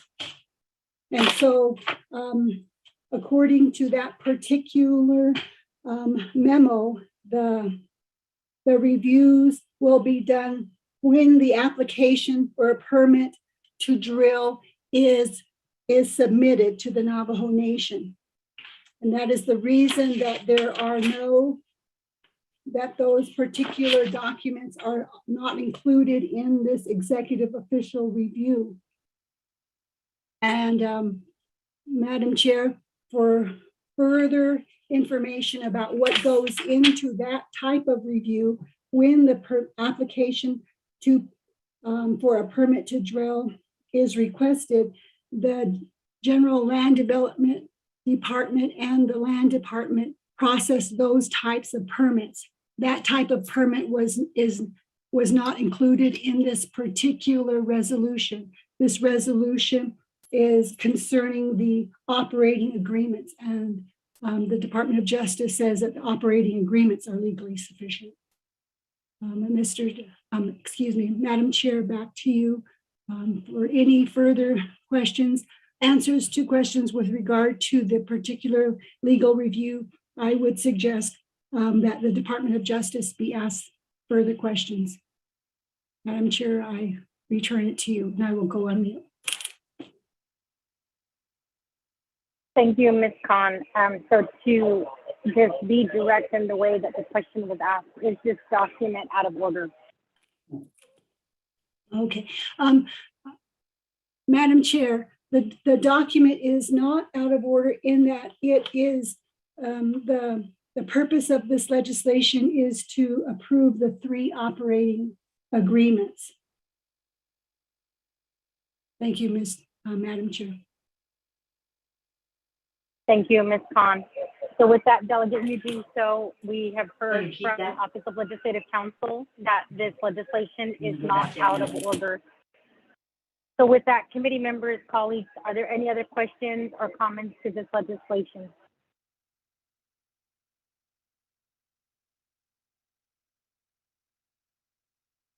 Madam Pro Tem, this is Delegate Crotty. Delegate Crotty, the floor is yours. Thank you, Madam Pro Tem. Thank you, Ms. Khan, for that review. And in seeing I'm having some issues myself opening up this large file. In terms of the operating agreement and the note from the Department of Justice is in this legislation, because I have the legislation verbiage. I'm just having a hard time opening up all of the exhibits. In the exhibit, does it have the other reviews as identified by Department of Justice, like from Fish and Wildlife or whatever was identified from Department of Justice during their executive review?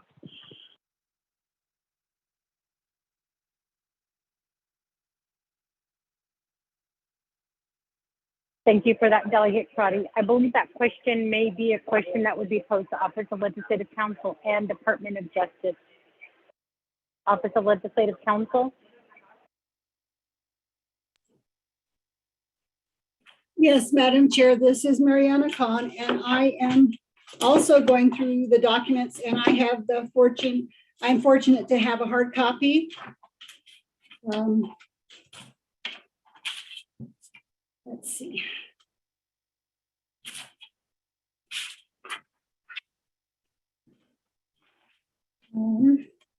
If we go through the exhibits, and Exhibit 1 has to do is the operating agreement for it's one of the 3 operating agreements, and in Exhibit A we have, let's see.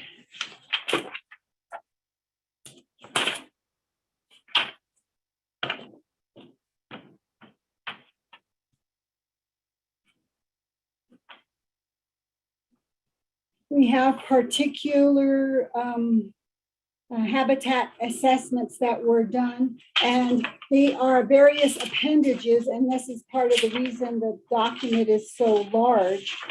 Let's see.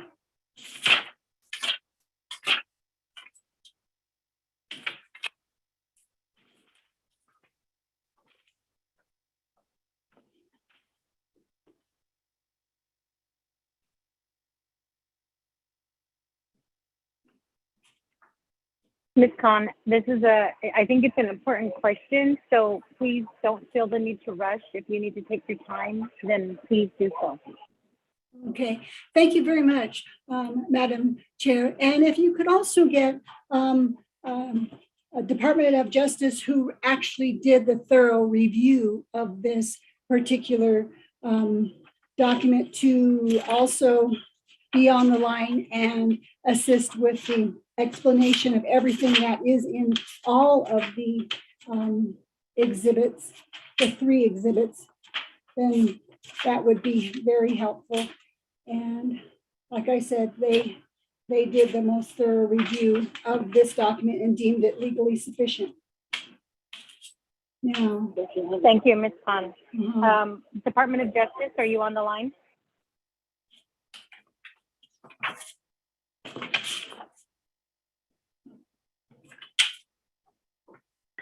Good afternoon. This is April Quinn with DOJ's Natural Resources Unit.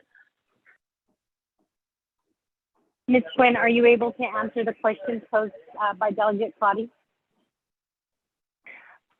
Yes, I can. I'll do my best to answer Delegate Claudia's questions. Ms. Quinn, the floor is yours. Okay, thank you. I was the attorney who reviewed these operating agreements when they came to DOJ via the review process, and my boss Veronica Blackhat signed off on them, and I believe she's listening as well.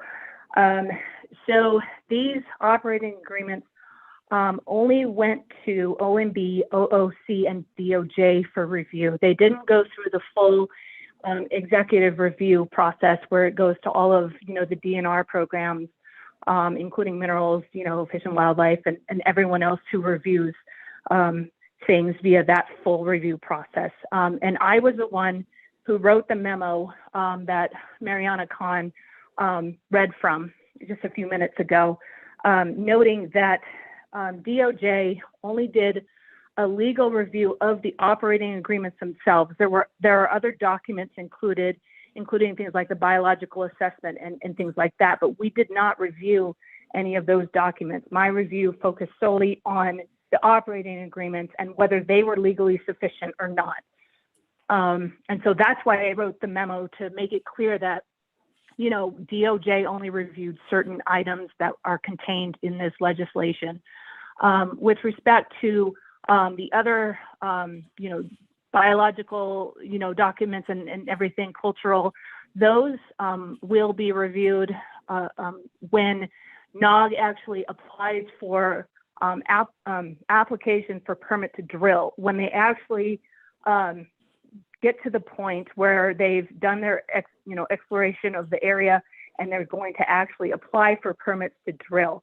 And I don't know if NOG wants to weigh in on this or not, but that was what I wanted to point out, is that it didn't go through the review as of right now, but it will go through a more thorough review once NOG gets to that point where they apply for those permits to drill. Thank you.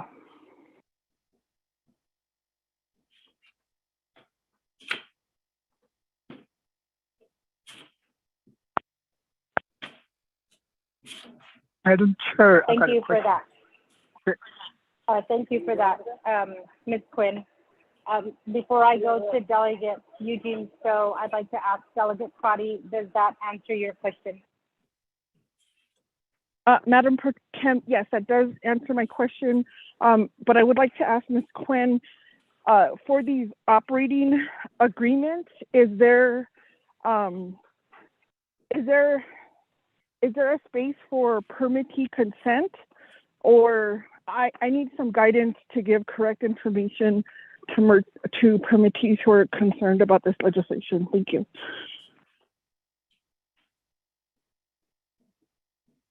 Thank you, Delegate Claudia. Ms. Quinn, the floor is yours. Thank you, Delegate Charles Newton, and thank you. It's tough, but sometimes you miss a few things, you know what I mean? Yeah. That's all.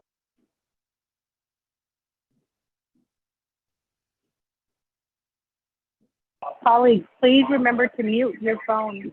Ms. Quinn, the floor is yours.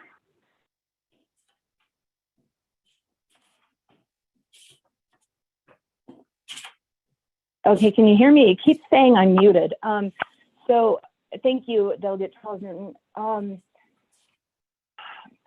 So I don't believe there's anything in the operating agreements pertaining to grazing. I I haven't looked at these operating agreements in a while. I can go through them really quickly to see if it mentions anything about permittees, but I would probably have to, I don't review APDs, applications for permit to drill, so I'm not sure about the specifics of what DNR does with respect to those permits. So I may have to defer to someone else on it, but with respect to the operating agreements themselves, I would probably need a couple minutes to go through the agreements to see whether there is something specific relating to grazing permittees. But I can do that right now if you'd like me to. Thank you. Ms. Quinn, if you can go ahead and do that, I'll go ahead and at this time, Delegate Crotty, I'm going to go ahead and allow Ms. Quinn to review the document so that she can provide a thorough answer to your questions. In the meantime, I'm going to go ahead and recognize Delegate Eugene So. Delegate So, the floor is yours. And then we'll go back to Ms. Quinn. Okay, Chair, that's it. In regards to the land withdrawal process per land department, any proposal as a grazing representative for I don't know how many years usually goes to the chapter resolution with a proposal, and then it goes to land department. Then from land department, they send out a project review agent, and then that project review agent will identify the grazing representative within that chapter where the land withdrawal would be, proposed, is proposed. But with that, they work with the grazing committee and identify the permittees in that proposed area. And then although they sign off on it, and if they agree on it, and any kind of land like this is going to be drilled, I'm pretty sure that process still is there unless if they change it. So so we need to start thinking about the permittees instead of way up high where we're talking about the operating agreement without notifying the people that are living there who are going to be affected. That's not, to me, that's not being leadership for our people. That was the reason why I raised a point of order, is that is not within this proposal and this legislation. We need to go back to the people. So, and I still stand by it, and I would vote red on it if the permittees are not signing up on it. Thank you, Chair.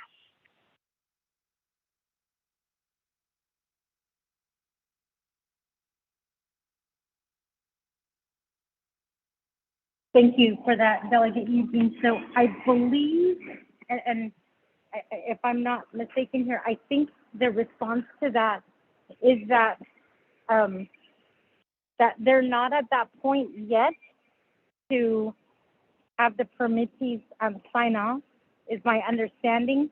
Is that correct, Ms. Khan?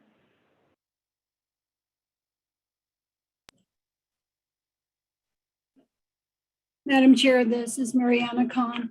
Yes, in the usual procedure is for a drilling permit, there is particular, very specific procedures that the company must follow in order to be issued a permit to drill. And those are handled by the General Land Development Department, various studies and such. And if there is no drilling permit that is part of this particular package. Back to you, Madam Chair. Thank you for that, Ms. Khan. So with that, I'm going to go ahead and go back to Ms. Quinn. Ms. Quinn, are you ready to provide an answer to Delegate Crotty?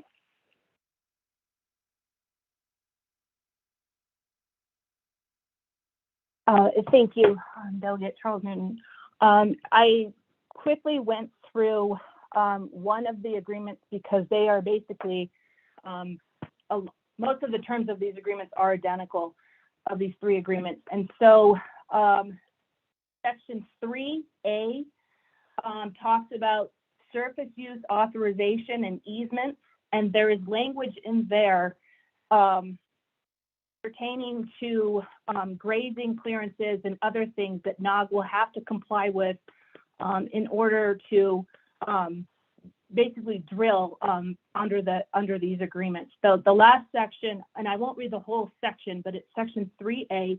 The last sentence says, for all authorizations provided in this entire section 3A, NOG shall comply with Navajo Nation laws governing environmental resources, including water and cultural resources, and shall obtain the appropriate Navajo Nation environmental and cultural resource clearances and grazing clearances prior to any disturbance of the property. Thank you.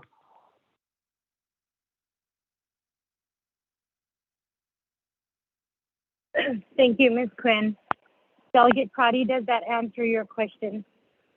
Yes, thank you, Madam Pro Tem. I appreciate that, Ms. Quinn.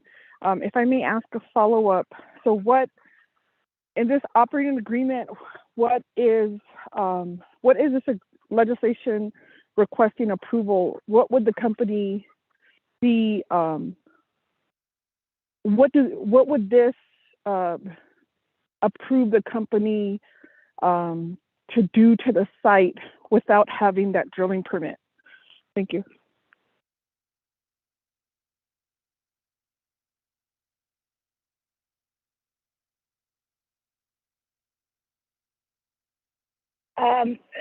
Ms. Quinn, if you could answer that question, and then afterwards, I'll go ahead and go back to Speaker Damon. Ms. Quinn? Thank you, Delegate Charlesman. So this operating agreement basically lays out what happens during the primary term and then the secondary term of NOG's activities related to the site. The primary term is basically where they are exploring the land to basically determine where they would like to drill, where it makes the most sense to drill.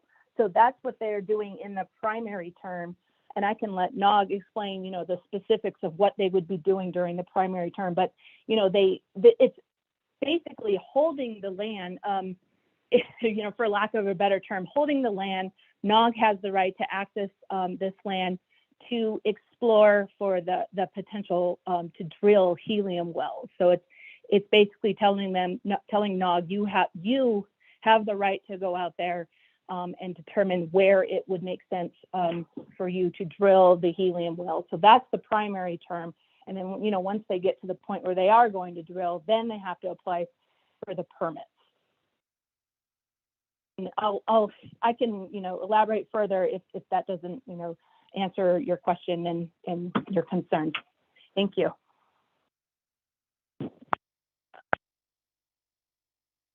Speaker Damon? Yes. Madam Chair?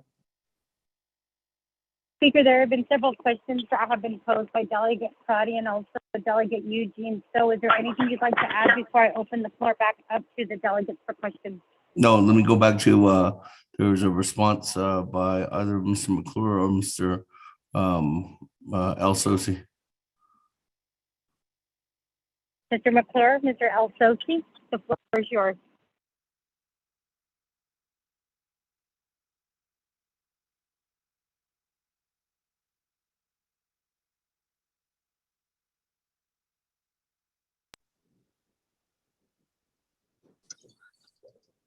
Mr. McClure, Mr. El-Sosi, are you still with us? Yes, can you hear me? Yes, we can hear you loud and clear. Oh, okay, good, thank you. I'd like to defer the question over to Mr. McClure if he's on the line. Because I think those are pretty much more of a technical question that were asked. Thank you.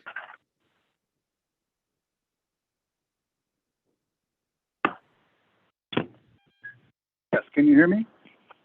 Mr. McClure, the floor is yours. Yes, we can hear you. Thank you. For some reason, I got remuted, so sorry about that. So what I was saying was Ms. Quinn accurately described the process here. During the primary term, NOG will be conducting studies.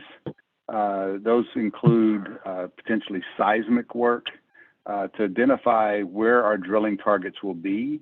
Also during the primary term, we will identify drilling locations, and we'll have to go through a process as described as an application for a permit to drill. And we'll be working with all the Navajo Nation departments to ensure that we're in compliance with the Navajo Nation law. We also work with the Bureau of Land Management on subsurface assessments so that our drilling program is actually reviewed by their expertise.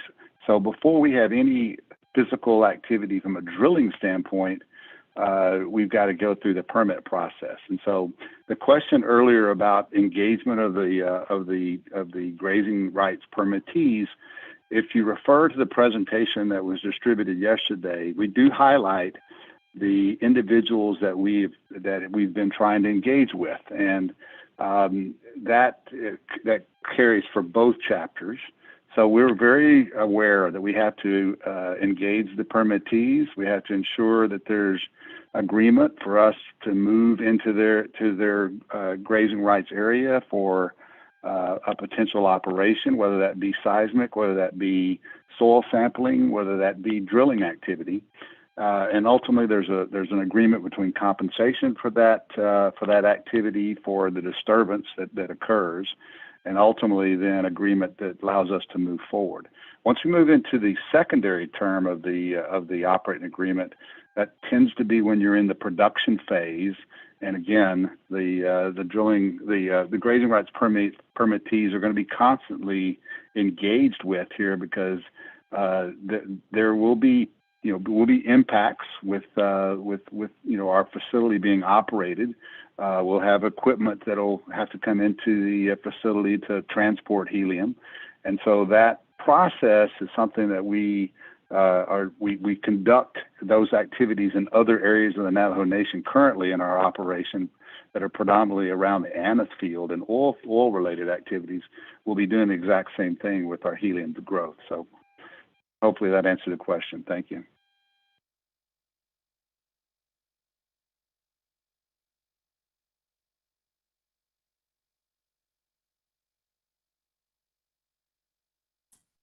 Madam Chair, Charles Newman will go ahead and yield back to the floor.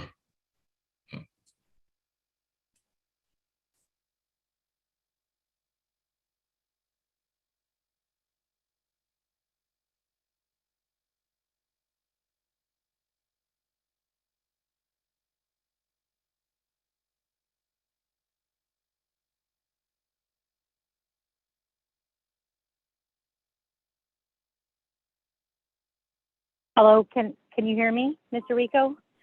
We can hear you now, Madam Chair. I apologize. Somebody kept muting me. So thank you for that, Mr. McClure. Speaker, does that end the answering to the questions that have been posed to you by your colleagues? Yes, Madam Chair. We yield back to the floor.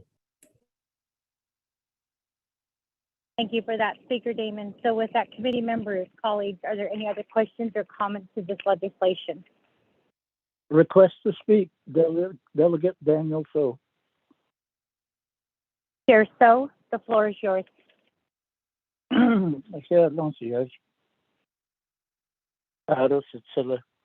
Speaker Damon. Unit L. Sosi, for CEO, Mr. McClure, colleagues of the Naabik'íyáti. And this question would basically go to Ms. April Quinn with Department of Justice as well. There needs to be also follow-up answer to Office of Legislative Counsel. Ms. Quinn, within this operating agreement, what clause basically prevents Navajo Nation Oil and Gas from selling this operating agreement or reassigning the operating agreement. Should Navajo Oil and Gas run into states where they can't, a state of where they can't finance their operations. So I'm saying that is what has happened to Tacitus. And without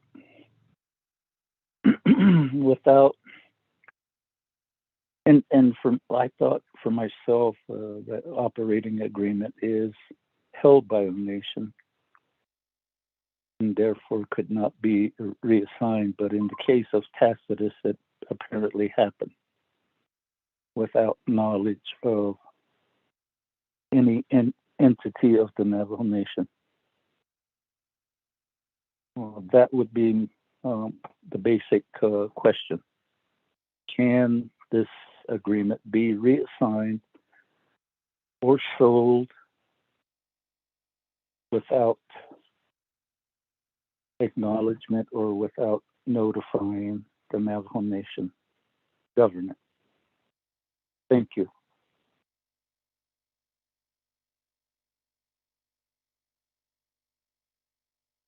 Committee members, are there any other questions or comments at this time regarding this legislation?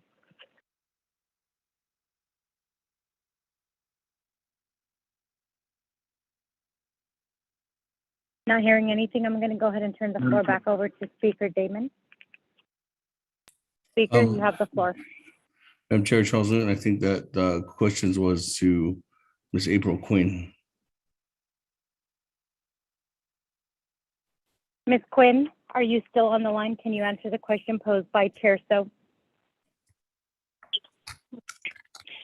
Thank you, Madam Chair. Yes, I'm still here and I can answer Delegate So's question. Ms. Quinn, the floor is yours. Thank you. So with respect to these operating agreements, yeah, there is a Section 7 general provisions. It's Section 7D as in dog 1, which talks about assignment procedures.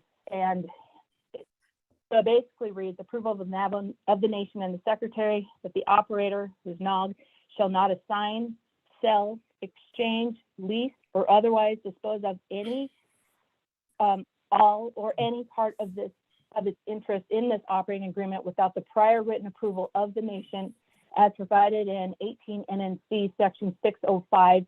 And as a side note, that's the nation's basically right of first refusal. And then it goes on to say in the approval of the secretary in accordance with applicable nation and federal laws and regulations. So if NOG wants to sell or assign this to someone else, they will need the approval of the nation and of the secretary. And I'm not familiar with what's going on with Tacitus as far as their operating agreements. I don't believe I've ever seen those, but I would hope that there is similar language in those agreements, including the nation's right of first refusal. If there's going to be any sort of assignment related to those agreements, it may be that because, and I'm just speculating, but it may just be because NTEC acquired Tacitus, bought the company. It's not an actual assignment, but it theoretically would be a sale of the company to NTEC. But I'm just speculating. If you want me to look into that further, I can, but I don't know off the top of my head what happened with Tacitus. But there is language in the NOG operating agreement that makes it clear that NOG cannot sell or assign its interest in these operating agreements without the approval of the nation and the secretary. So, thank you. Thank you for that, Ms. Quinn. Chair So, does that answer your question?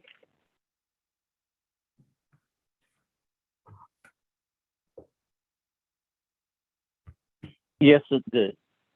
And yesterday I also had requested the court-ordered bankruptcy of Tacitus to be furnished to the members of the council.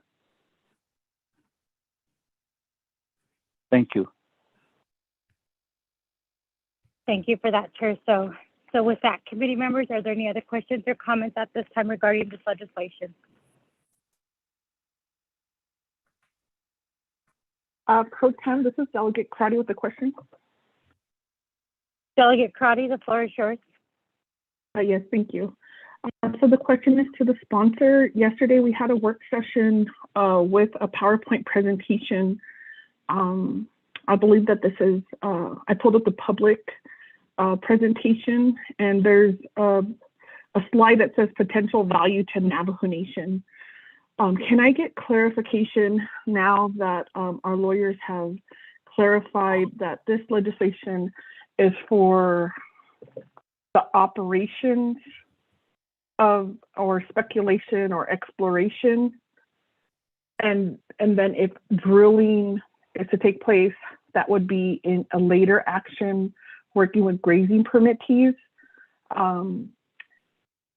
Is the potential value to Navajo Nation, is this still correct what was presented to delegates in this first phase of the operating lease? Should the nation assume that if just this operating lease is approved, that this is the funding, or this will be the funds that would be developed and benefit the Navajo people? Or has NOG decided to provide the best case overview where they secure an operating agreement and then come back for the more in-depth drilling permit, and then the nation and the community will then be able to see funds? I'm trying to gauge now from the presentation that was presented to oil and gas on many occasions, and now understanding that in fact this legislation does not give them the full authority to drill. And so I'm not sure then how they are going to make the profits that they are speculating and provide back to the chapters that they promised, to the people they promised, and to the nation. If I could get that clarification, that would be helpful. Thank you. Thank you for that, Delegate Crotty. So with that, I'm going to go ahead and turn the floor back over to Speaker Damon. Speaker Damon? Yes, Madam Chair, let me go ahead and turn to Mr. James McClure to explain in further detail about that slide, and particularly the revenue portion, when this would come to fruition. Thank you. Mr. McClure, the floor is yours. Thank you very much. Yes, the slide assumes that we will be not only obtaining these operating agreements. The operating agreements in themselves is not the actual implementation phase. That's where the drilling phase comes in. So this implies that we have to obtain the permits to be able to drill. The drilling permit process is something that will not go in front of the full council. It will be managed within the departments of the Navajo Nation, and primarily the Natural Resources Division and the BLM, ultimately to the BIA. So that's a fairly well laid out process of approval, which occurs. So let me give you an example of how this happens every day in the Aneth oil field. There is a lease or an operating agreement in place for the Aneth oil field. Elk Petroleum is the operator. Navajo Nation Oil and Gas has a percentage interest in that field. Routinely, new developments are looked at by the operator. For those new developments, they have to apply for the proper permits to actually go implement the work. And ultimately, there's a review process to see what the impact would be for that activity with respect to wildlife and fisheries, water, all aspects within the EPA, antiquities, cultural sites, so forth. Those have to be identified before any approval of work and ultimately implementation of work. The operator then is held accountable to ensure that they don't impact the environment in a negative manner. So back to your question about the slide. Yes, the slide does assume that NOG will have the access to the land. That's what the operator agreement provides, and then will also be successful in obtaining their permits to go implement work. So hopefully that answered the question. Thank you.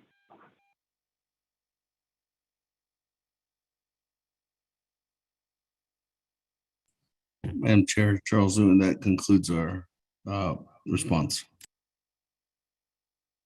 Thank you for that, Speaker. So with that, committee members, let me ask Delegate Crotty, does that answer your question?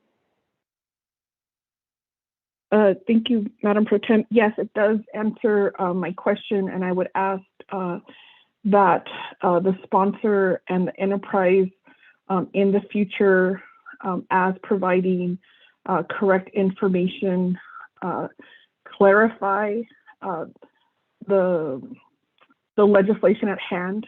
Yesterday's work session was solely on this legislation with the 3 agreements, but yet we were provided information that did not just focus on the 3 sites. And I think that's important for the community to know, and that's important for delegates to know on terms of how we move forward with the information and relying on our Navajo Nation oil and gas enterprise to be able to make those clarifications to the people with their expectations is that they would receive some type of compensation for those who support this operating agreement, but it's not clear at this point if, and really in any of the public hearings that I've participated in,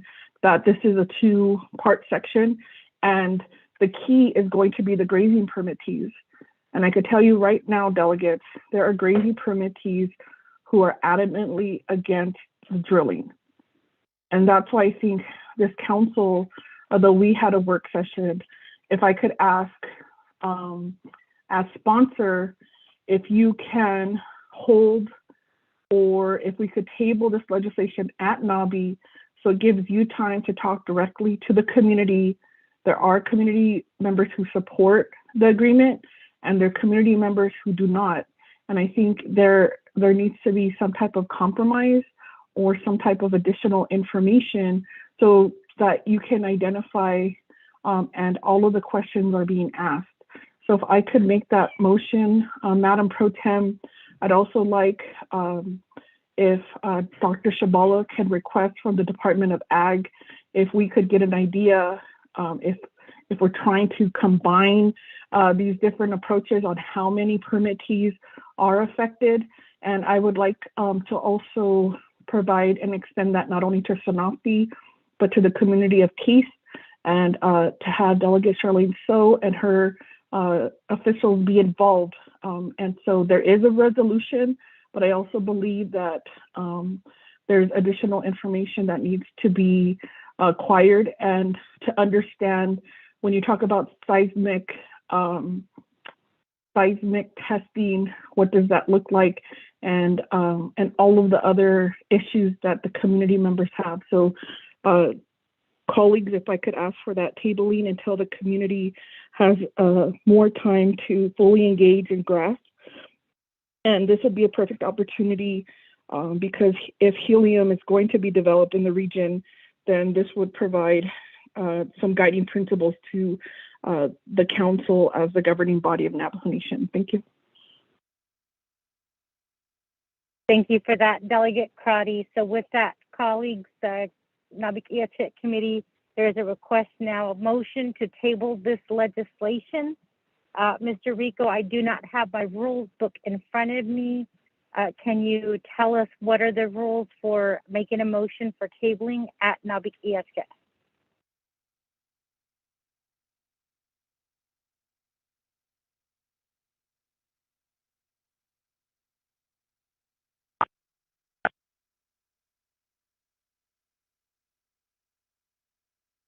Mr. Rico, did you hear me?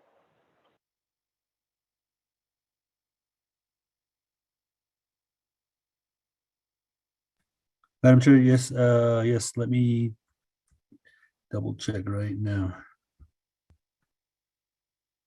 Committee members, I do want to remind you, I believe that this legislation, I believe that it is council that has final authority, but I could be wrong on this. That's why I'm referring to Mr. Rico to provide us some guidance. Thank you. Mr. Rico? Thank you, Madam Chair. You would just need your second. Tabling motion is not subject to debate. And I don't believe, I think it's only at council that the sponsor has 3 minutes. We would just need a time frame, which I believe we have. Motion to table legislation 0232-21 until the community is informed until the sponsor meets with the community members affected by this area. Madam Chair. Thank you for that, Mr. Rico. Before I proceed forward, I will ask for a second, and then I'm going to turn the floor over to the sponsor, even though it doesn't state that he needs to speak on it. But I'm going to go ahead and recognize Speaker Damon. So I need a second at this time. Second, Delegate Daniel So. Madam Chair, this is Ms. Bobroff. Can I add something to what Mr. Rico said? Ms. Bobroff, the floor is yours. Thank you. One thing I did want to just bring to everybody's attention is that this legislation, final authority is council, and under 164A 11, it states that a legislation that was tabled by a committee without final approval authority over the matter shall move forward to subsequent assigned committees or Navajo Nation Council. So what that means is that this legislation, even if it hasn't met its tabling deadline, or the tabling deadline hasn't expired, it will still move to council on to the winter session. Thank you, Madam Chair.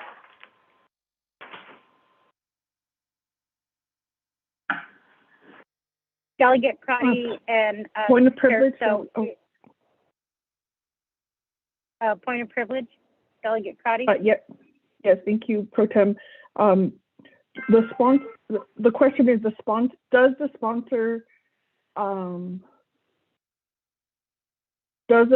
have the authority to remove it from the next agenda to comply with the request to meet with the community? Thank you.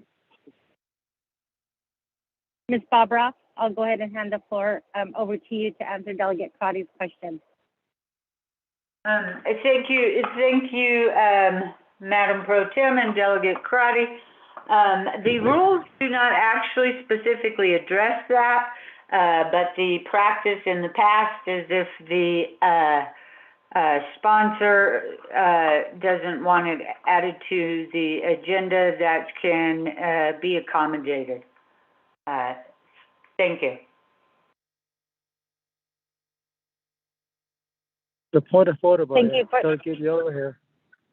Thank you, Ms. Barbara, for that point of order by Delegate Yellowhair. Delegate Yellowhair, the floor is yours. I believe in special appropriate. This legislation should be continued before the Navajo Nation Council. That's, I think, it's more appropriate to do that. They have that authority to either table it. I would suggest not to table this legislation, my colleagues. Thank you very much. Delegate Appreciate Yellowhair. it. Thank you, Delegate Yellowhair. Just as a reminder, at a point of order, you can't debate the legislation. So I just want to remind you about that rule. So with that, Delegate Crotty, the question has been answered by Ms. Barbara. So Point of with that, privilege. we're going to go. Point of order. privilege.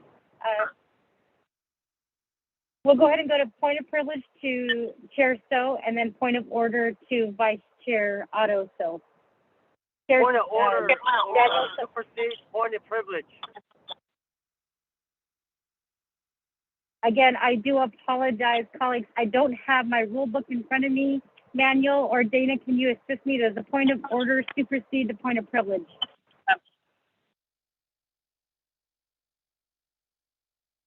Thank you, Madam Pro Tem. This is Dana. We are in a NABI meeting, so that is under your standing committee rules of order. And the standing committee rules of order do not have a point of privilege. That's only a council. What the standing committee rules of order have is a point of order. Thank you, Madam Pro Tem. Thank you for that clarification, Dana. Chair Daniel So, is it a point of privilege or a point of order that you would like to call? A point of order then. Point of order, Chair So. Point of order, Madam Chair. Point of order by Chair So, and then point of order by Vice Chair Otto So. Before I turn the floor over to Chair So, Dana, can you read the rules for the point of order so we know what the rules are? Dana? Thank you, Madam Pro Tem. And before I'll start, I don't know if everybody is hearing it, but I have a lot of background noise going on here.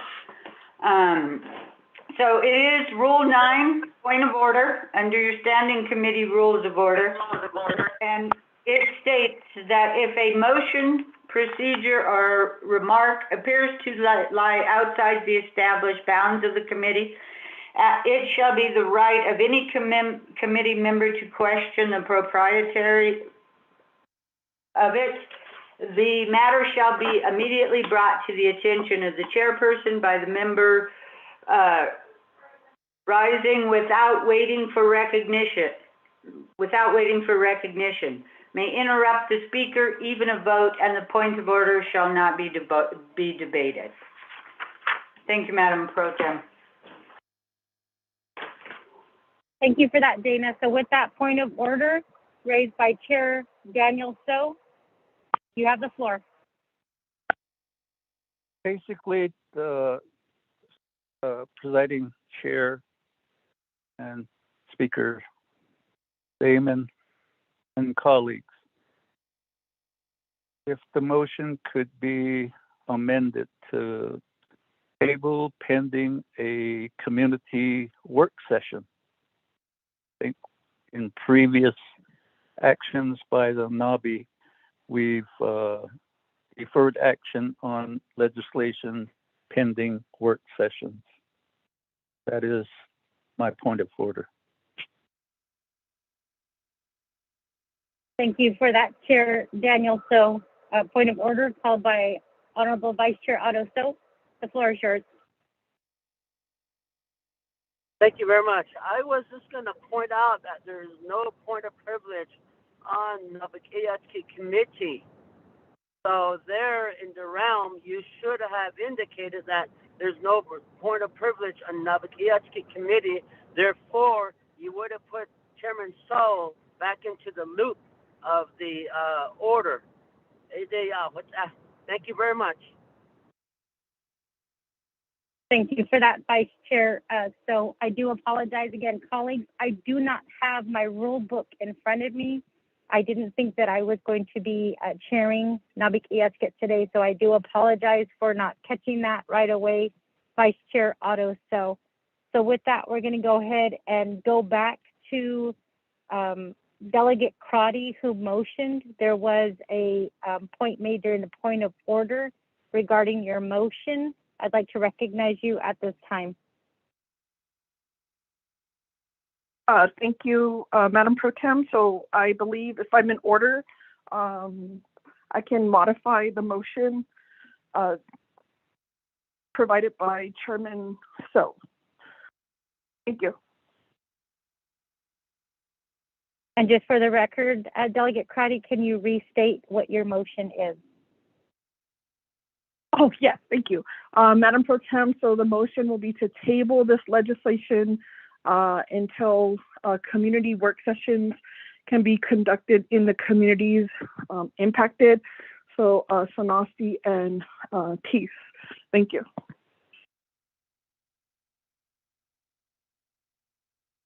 Delegate Daniel So, you are holding the second at this time. The motion has been restated.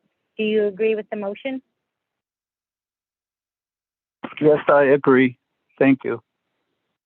Thank you for that, Chair. So with that, committee members, the motion has been established by Delegate Crotty. It is up for debate. Are there any questions or comments?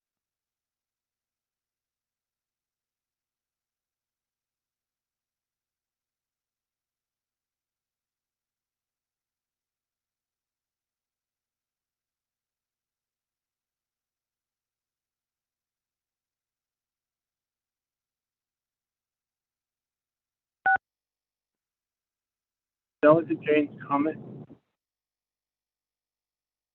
Question?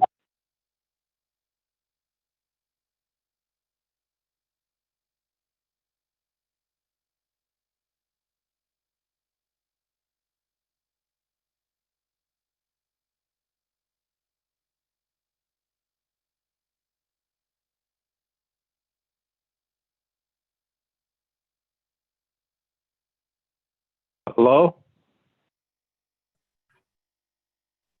Good afternoon, Naabik'íyáti members. It looks like Madam Chair's call dropped. Do we have a individual who could? Mr. Rico, I'm back on the line. Okay. Thank you for that, Mr. Rico. So with that, we do have a motion and the second that has been made. I'm going to go ahead and turn the floor. This motion and second can be debated. Question, Delegate James. This motion and second has been established, and Dana has read us the rules. Delegate James, there's no question of privilege recognized at Naabik'íyáti, so I can't recognize you at this time.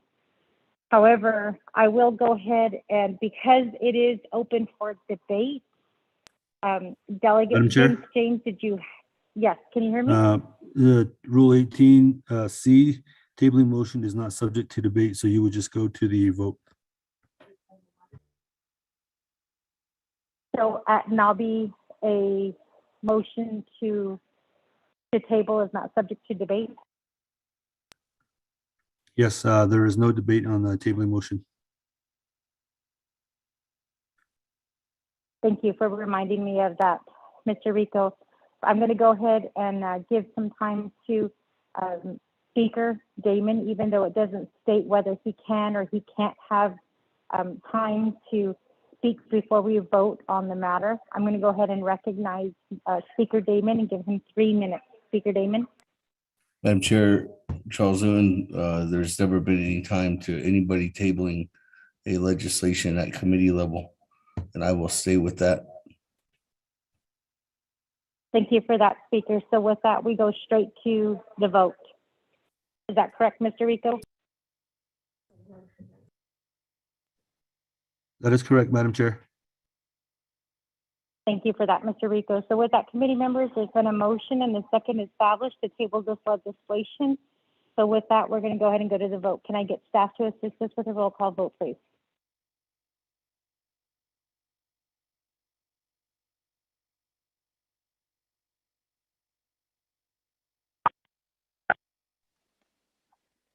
Honorable Elmer Begay, how do you vote? I'll vote red. Honorable Elmer Begay votes red. Honorable Key Allen Begay Jr., how do you vote? Honorable Key Allen Begay Jr. Honorable Key Allen Begay Jr. did not vote. Honorable Paul Begay, how do you vote? Honorable Paul Begay. Honorable Paul Begay did not vote. Honorable Nathaniel Question of Brown. privilege, Delegate James.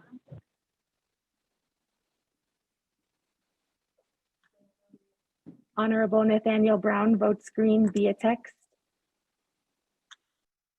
I'm sorry, Delegate Vince James, I didn't hear you. Question of privilege, Madam Chair. Delegate James, there's no question of privilege at Naabik'íyáti. That's only reserved at council. Go ahead and continue with the vote. Pro Tem Speaker, Honorable Eugenia Charles Newton not voting. Honorable Amber Canas-Bacrati, how do you vote? Shadeja, this is Delegate Crotty. I vote green. Thank you. Honorable Amber Canas-Bacrati votes green. Speaker Seth Damon, how do you vote? Honorable Speaker Damon votes red. Honorable Herman Daniels, how do you vote? Honorable Herman Daniels. Honorable Herman Daniels did not vote. Honorable Mark Freeland, how do you vote?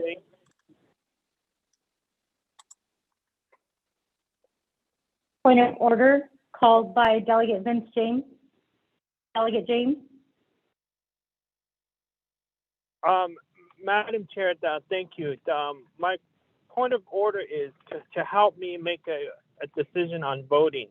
What is the time frame for how long is it being tabled? Thank you.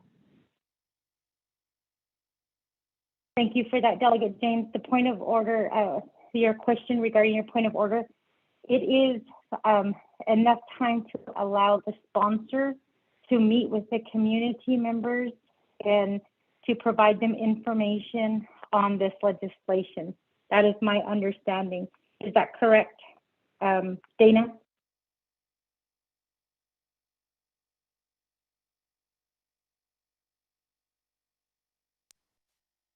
Madam Chair.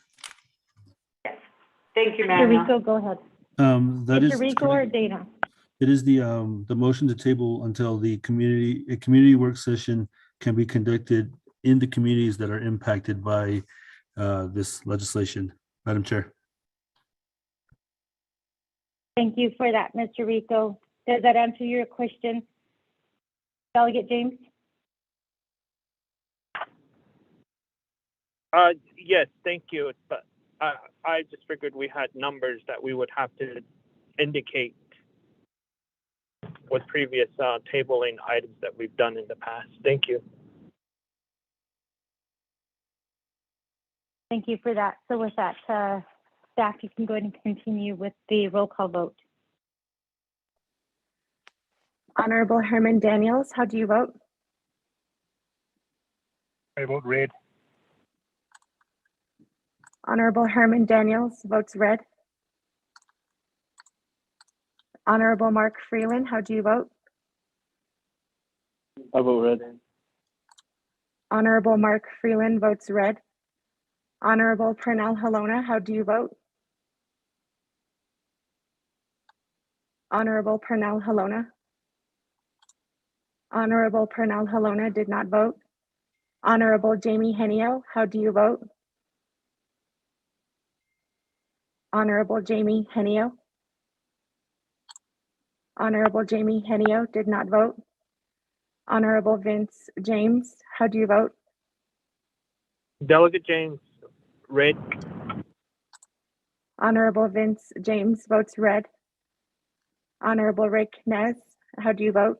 Delegate Rick Nez votes red. Honorable Rick Nez votes red. Honorable Carl Slater, how do you vote? Delegate Slater, green. Honorable Carl Slater votes green. Honorable Raymond Smith Jr., how do you vote? Honorable Raymond Smith Jr. Honorable Raymond Smith Jr. did not vote. Honorable Wilson Stewart Jr., how do you vote? Red. Honorable Wilson Stewart Jr. votes red. Honorable Charlene So, how do you vote? Honorable Charlene So. Honorable Charlene So did not vote. Honorable Charlene So votes red via text. Honorable Daniel So, how do you vote? I vote green. Honorable Daniel So votes green. Honorable Eugene So, how do you vote? What is shit? Honorable Eugene So votes green. Honorable Odo So, how do you vote? I vote red. Honorable Odo So votes red. Honorable Thomas Walker Jr., how do you vote? Honorable Thomas Walker Jr. Honorable Thomas Walker Jr. did not vote. Honorable Edison Juanica, how do you vote? Honorable Edison Juanica. Honorable Red. Edison Juanica. Honorable Edison Juanica votes red. Honorable Edmund Yazzie, how do you vote? Red. Honorable Edmund Yazzie votes red. Honorable Jimmy Yellowhair, how do you vote? Honorable Jimmy Yellowhair votes red. Honorable Jimmy Yellowhair votes red. Going back up. Honorable Key Allen Begay Jr., how do you vote? Honorable Key Allen Begay Jr. votes red via text. Honorable Paul Begay, how do you vote? Honorable Paul Begay votes red via text. Honorable Pernell Halona, how do you vote? Honorable Pernell Halona. Honorable Pernell Halona did not vote. Honorable Jamie Henio, how do you vote? Honorable Jamie Henio votes red via text. Honorable Raymond Smith Jr., how do you vote? Honorable Raymond Smith Jr.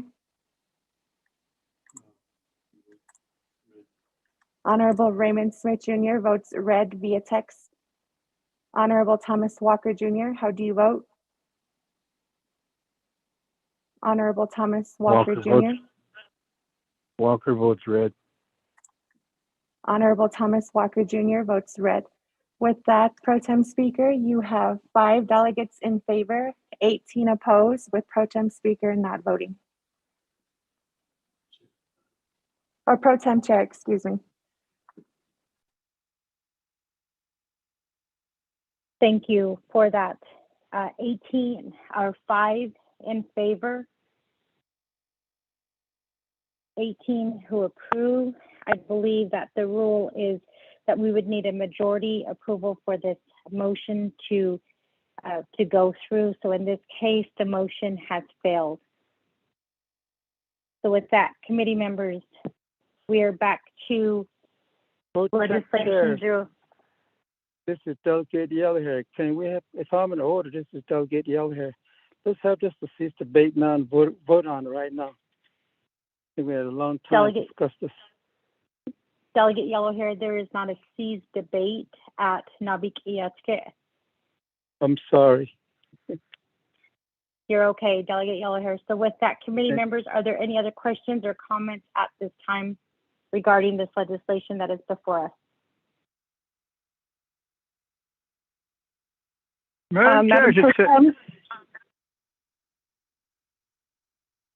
We do have Delegate Eugene So, and then after him, Delegate Prati. Delegate Eugene So, the floor is yours. Madam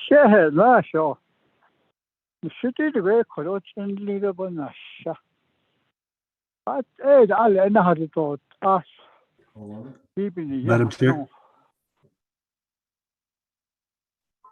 Mr. Rico? I apologize for interrupting, but Delegate Halona voted red for the record on the tabling motion. So that changes it to 5 in favor, 19 opposed. Chair Pro Tem Charles Newton not voting. Thank you for that, Mr. Rico.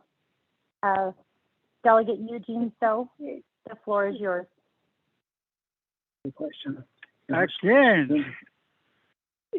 Very nice. Really, very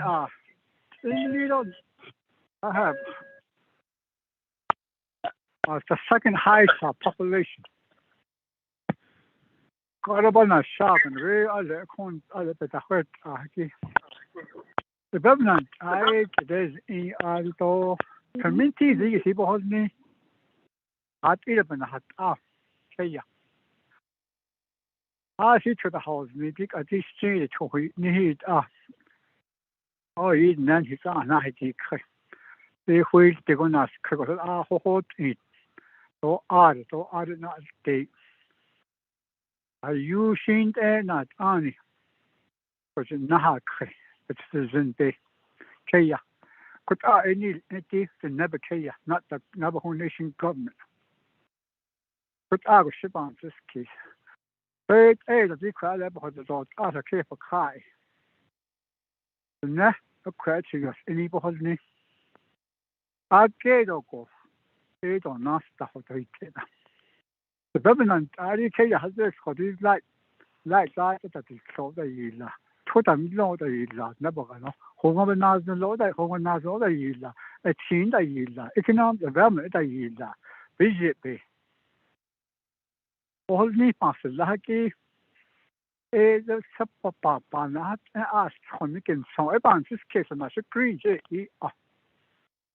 Le has under never had because it never know who it are the eight of Star House and not good ask it is. Ala you sit legacy details Kaya. We go about this case. That's one of the reasons why I voted green on this tabling. I thought the no, yeah, dance isn't hasn't it? Question isn't hasn't it? Death that night, so for your proceed for stars and late nights, cars, Bachman's teeth. Oh, you go with other cafe, and that is me. In regards to a good example of the home site lease regulation. Only 3 council delegates voted for it.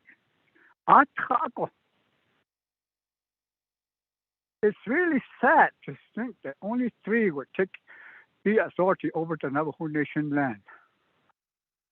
So they got a hot every quest. They all agreement they found it and all never know and they all that. Who are keeping now everybody knows they yield. Is not based on the honor. They couldn't learn how to know that. But the initial when we get to the land permittees are the beanie kill. Hashi that on the all stuff is based ego not only no but the case. That was why I voted green, because I feel that the people is the owner of these land, no matter if it's trust land or not. There's no way we can splice where we can take them away from it. But the whole is not hoping land. Make a contest, because I'm the at least stone specials with on some owners open this case. The people that where this the project is going to develop, where it's going to happen, those people have the authority over us. Enough. I'm sorry to say this, what ended this. That's just how I feel about the people's shift the net. But I want this case, so been sorry about this case. But in that, all of us for the Zoom that I think you're using cash. I don't need that. I close you that. Madam Chair, I'm very sorry to say this, but I'm really uncomfortable of our vote. I'm uncomfortable of how we're talking forward, how we're dealing with the people. It should be the people say so first before we start doing anything on this land, on the land issues. The people have a say so. People have any permittees hold off. They because of the out of the whole. We can't take that away from them. I'm sorry to say this, but put that over her feet of it. Madam Chair, thank you. Thank you for that, Delegate. So, Delegate Crotty, the floor is yours. Yes, thank you, Madam Pro Tem. I appreciate the time. I wanted to get an update from our Department of Justice regarding the request. I did receive the email that it's going to take some more research in terms of the money that has been promised to the nation and to the community in terms of what would be the process for at least the community to benefit directly. And the second question will be to the sponsor. Since this is an operating agreement, what is the change in the amount of funding that this legislation, just with the operating agreement, what type of royalty or what type of direct funding will be available to the community, and not assuming that a drill permit will be approved in the future. This legislation, standing on its own with its operating agreement, what will the nation see in terms of royalty, and what will be the direct community-based fund back to the chapter? Thank you. And that question is directly to the sponsor. Thank you.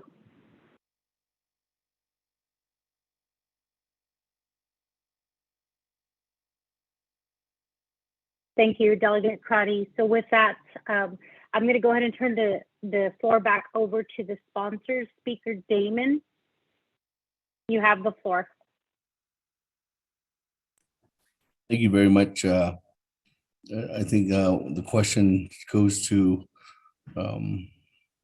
Ms. April Quinn, but to answer your question, I don't have the technical experience to specifically ask what is going to be accepted or what kind of formal agreement is going to be paid to the nation once this legislation is, once this legislation is passed. It still takes some time in order for us to get any kind of revenue generation, as there still needs to be work done. And again, this is an initial process in order for us to continue on the dialogue. And that's one of the reasons why I specifically voted red on tabling the legislation, was one that we need to get this through the process in order for us to still continue down the lines. This is not a guarantee that this will definitely happen. This is just a stepping stone process into making sure that, yes, once we get the final agreement signed off by the secretary and move that forth, then it's an obligation for us to make revenue at that time. But in between this time and by the time the final application is submitted to Washington, D.C., or even to the BIA, I guarantee that we will have some kind of community input, and that community input will definitely be heard. And I know that having an obligation, I did tell you, Madam Chair Amber Crotty, that I would make sure that I'd have a meeting out there and listen to the officials and to the community members. And I'm not backing off of that. I just want to express that this is an initial step, just like there's all kinds of steps in getting any kind of procedural process done, whether that be for projects or development of, in this case, helium. So I can't guarantee you, and there's nothing to be guaranteed that anything can be done. Just as what we're trying to do is just make sure that if there is a possibility, this is something that can definitely be pushed to make sure that we have future obligations and opportunities for future generations to have that opportunity to know that there's a possibility of new revenue coming in.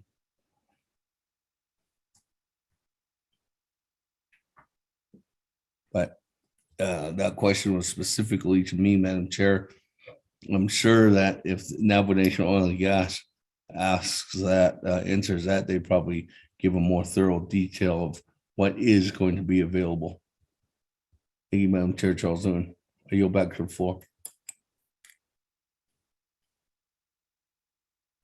Thank you for that, Speaker Damon. So with that, Delegate Crotty, does that answer your question? Madam Chair, yes, thank you. It does answer my question from the sponsor. My concern, Madam Chair and colleagues, is the work sessions and the multiple meetings hosted by Navajo Nation Oil and Gas had not indicated the difference in terms of the benefit of this legislation, which includes yesterday's work session on this legislation. And so the numbers in terms of the proposed royalty is not accurate. So I would like to ask Minerals Department a very similar question in terms of this legislation and your support for the operating agreement.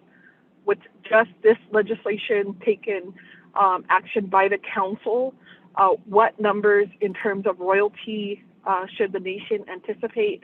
And if you could provide that information, thank you.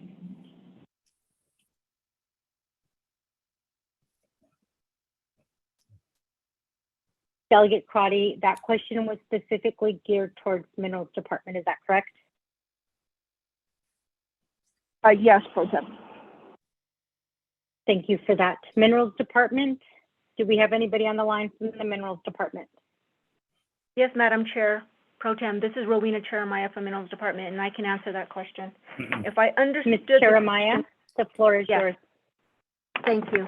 If I understood Delegate Crotty's question, she's asking, with this approval of the legislation brought before us today, which is approval of the operating agreement, what kind of royalty or what kind of payment would the Navajo Nation benefit from right now?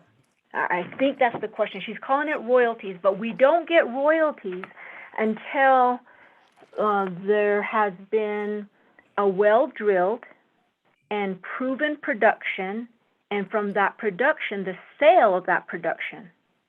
Now, that doesn't come right away. Now, I want to talk a little bit about the agreement, just so that you understand, so I can answer properly. It's kind of difficult to explain it. So the agreement calls for two terms, what's called a primary term and what's called a secondary term. The primary term is for 10 years, and it allows for an additional year, but let's just say 10 years. And that primary term is kind of like, you can call it a safety provision, a safety clause. So NOG, during that 10 years, they're going to go in and they have this operating agreement which allows them to go onto their area of interest, and that area of interest is different for each operating agreement, but they'll go onto this acreage and they'll be able to explore for helium. They'll be able to look for it. That's what it means. And if they find it, then they can start developing they can start drilling. But that's where we're getting to in our previous discussion on the APDs. That calls for additional approvals from the federal government, not just the Navajo Nation government. Yes, the Navajo Nation government, but it has to go through a federal process too before they can even drill onto the land. Okay, and it's not until after they drill onto the land, which may take within that 1 to 10 years, that royalties will be coming from the sale of that production. Okay. But during the primary term, the Navajo Nation isn't just giving NOG or any company the privilege to just go onto the land for free.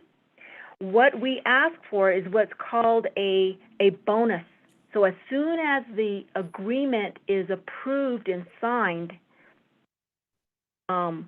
there are what we call bonus payments that have to be made up front, like usually within 10 days of the approval of the agreement. So for these three agreements, the bonus payment is based on the acreage. It's a dollar amount times the acreage. So for the Tohatchee Wash agreement, the bonus is $264,000. For the Porcupine Dome, it's $276,000. And for what we were calling the Beautiful Mountain, but now it may be changed to the Blue Gap Dam operating agreement is $212,000. So that is what's up front. And then every single year for which the land is still kept by NOG but isn't producing, there is what's called a delay rental, and that's $10 per acre. So that's what that means is, okay, NOG, if you're not producing on this acre, then you need to pay what's called a delay rental. But if you are producing on this acre, that means we should be getting some royalties pretty soon. So it's like you're going to either get the delay rental payment or you're going to get the royalty payment. And that will come into fruition probably late within the primary term or in the secondary term. So that's kind of how it works. So again, that primary term is, you can look at it like a safety provision, where this operating agreement right now is just giving NOG the opportunity to go and see if there is helium that's worth producing. And during this time, this primary term, that's when they're going to get all of these other permits approved. And they won't get the APD approved unless they identify helium and say, this is going to be successful, we want to drill here, let's go to get all these other approvals. Because you don't get those approvals, the APDs, until you identify that there's helium in the quantities that will be economically viable for the company to pursue. I think I hope I answered your question. It's kind of difficult, but if I didn't answer it, you can ask me again and I'll try to answer it in a different way. Thank you.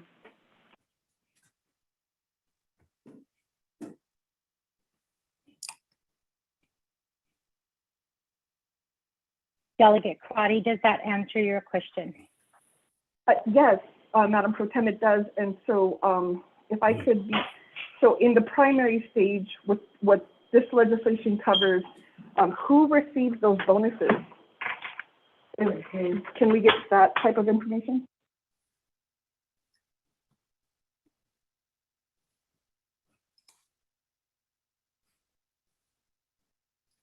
Madam Chair, do you want me to answer? Yes, if you have the answer, Ms. Cheremiah, yes. That money, all the money derived under any operating agreement or any lease agreement typically goes into the general fund account, directly into the general fund account.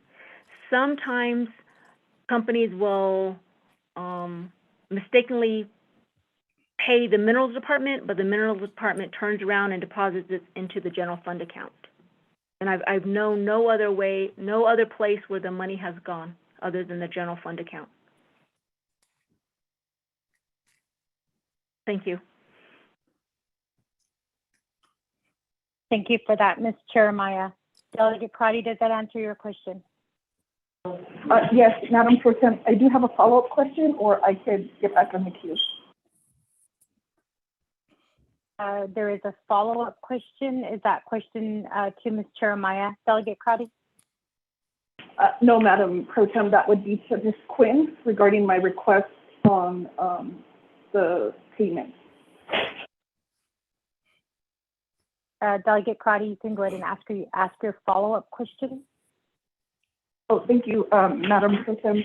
So, Ms. Quinn, I received your email and I appreciate the response. And now hearing Minerals Department regarding that this would just be the bonus payments, and I may need to clarify that definition. Does that give DOJ more guidance in terms of what would be some policy changes where the community would directly benefit from those bonus payments rather than going into the Navajo Nation General Fund? Thank you.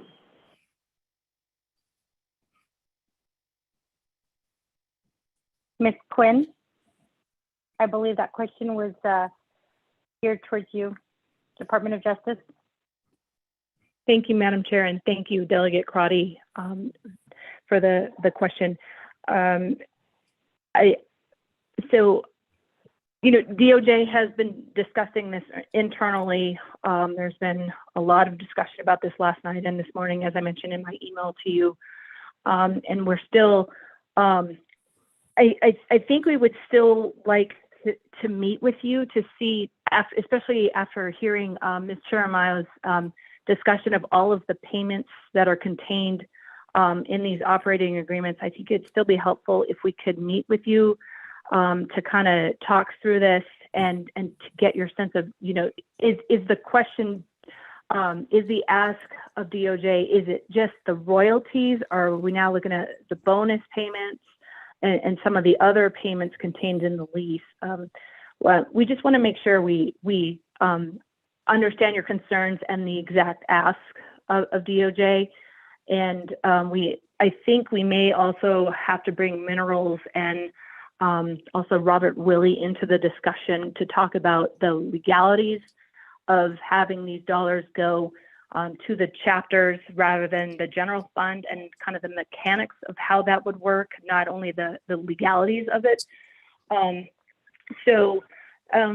It's my long way of saying that DOJ really doesn't have an answer right now. I think we would want a little bit more information from you to make sure that we can adequately address your concerns and your questions. So thank you, Delegate Crotty, and thank you, Madam Chair.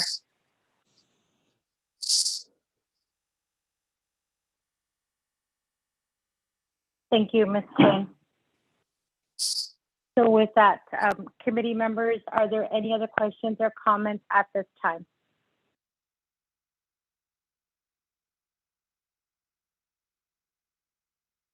Request to speak, Delegate Daniel So. Chair Daniel So, the floor is yours.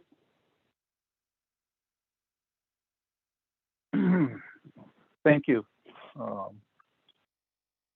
Madam Chair Pro Tem, Speaker Damon, colleagues.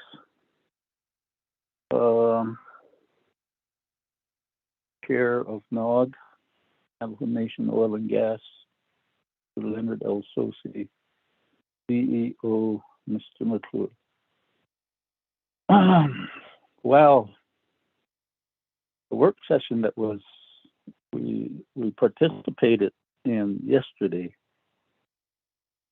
it sure is a different picture than what is being discussed today.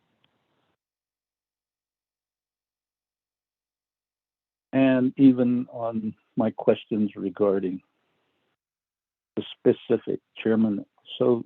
Sosi said, yes, archaeological clearance have been made, fish and wildlife. Now we find out that hasn't been done. Yesterday, there was a listing of grazing permit holders. And when I saw it on the screen, I thought they gave their okay. Now we find out, no, they haven't even been contacted. So I really had a lot of confidence in what was presented after yesterday, but what has been revealed, totally different. And that's the reason I voted to table it. And in that aspect,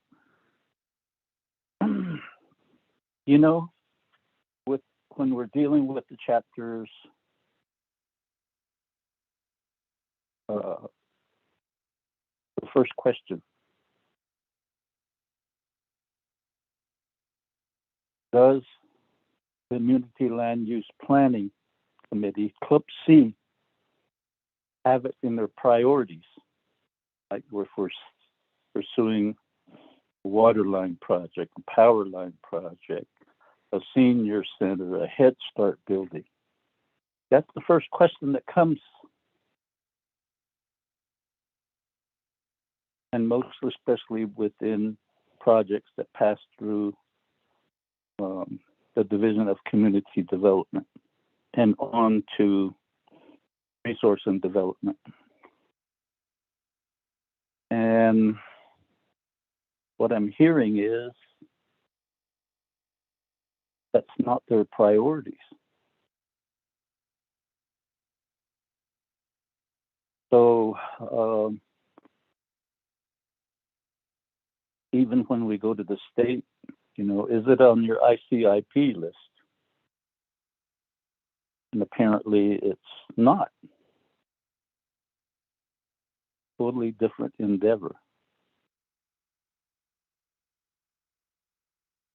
So yes, I continue to now have a variegated questions and varietal concerns about how this thing is going forward.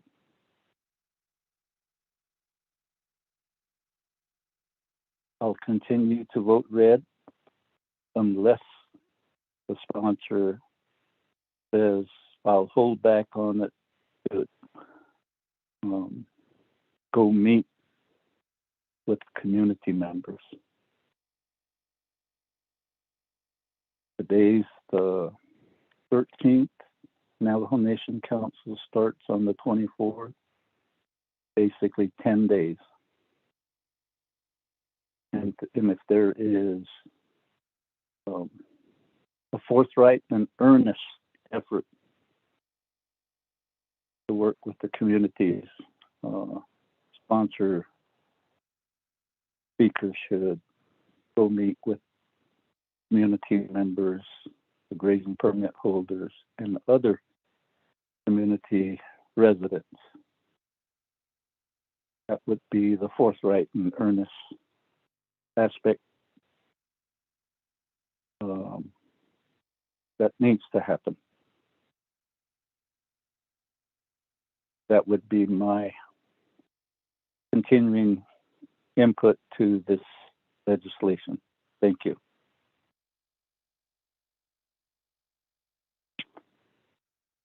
Thank you for that, Chair. So I'm going to go ahead and turn the floor over to Speaker at this time.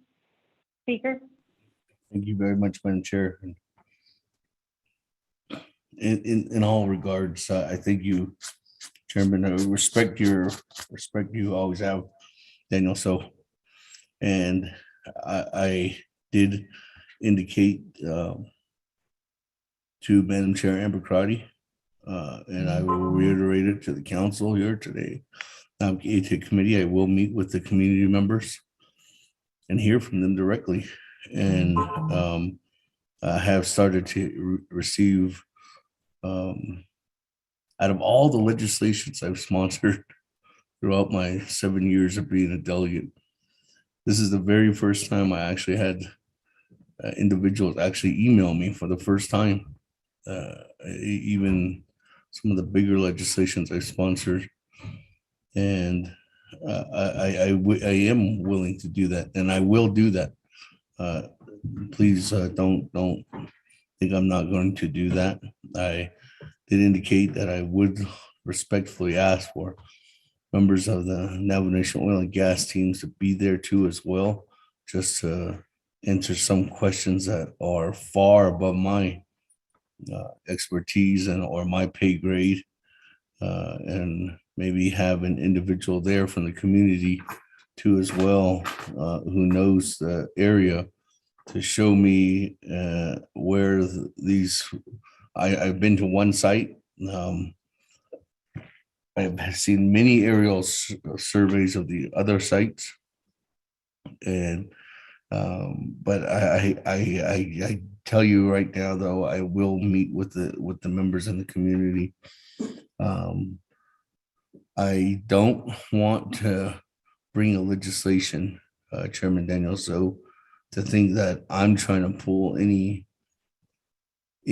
out of the hat or trying to make sure that I'm not trying to be as transparent as possible. So I'd like to give some time back to Navajo Nation Oil and Gas to explain why they, or if it is correct that there is actually a process that has been completed in order for the Minerals Department to sign off on it. And if that process is going through the leasing office, going through the land department, going to try to get certain clearances done to get to this point, in order for us to make sure that I'm not here getting any information to you or any members of the Naabik'íyáti committee that are trying to persuade any unrighteous or any kind of fabrication of trying to just to get this legislation across the finish line. I'm trying to make sure that you're understanding. That's the reason why I agreed to having a work session. I know Navajo Nation Oil and Gas has had their own work session. I will meet with the community. And I don't think it's just going to be one dialogue too as well. I think there's going to be multiple cases of us continuing to go out there and work together with the community members in this case. And if this is something that does come to fruition and does exceed the expectations of what the initial preliminary action or preliminary reports are giving us, and this is going to most likely go into other communities. And again, this is something that we all are looking at, and I've been tasked to try to say, okay, what can we do to come up with new sources of revenue? And like I indicated, hydrogen is something where we started. The solar initiatives are working towards its advantage. We have until 2029, maybe even sooner, before APS mine closes or power plant closes, and there's another portion of revenue that's going to be shut down. And I think that it's time that we look to all kind of entities to really try to bring in whatever kind of revenue can and puzzle piece this thing back together so that we do have a constructive budget moving forward, and leave to the next leaders.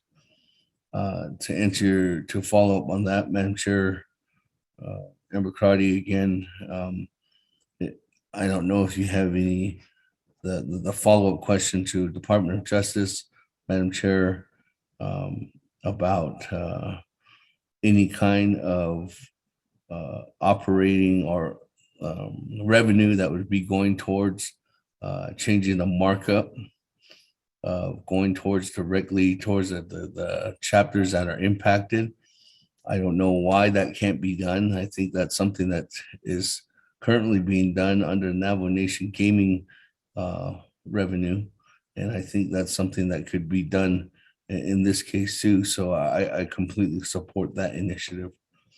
So Madam Chair, again, if there's anything else from my colleagues that needs to be specifically technically answered, again, Mr. McClure and Mr. El Socio are standing by, and their team members. I yield back to the floor.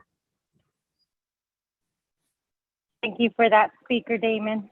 So with that, committee members, are there any other questions or comments at this time? Madam Chair, that's it.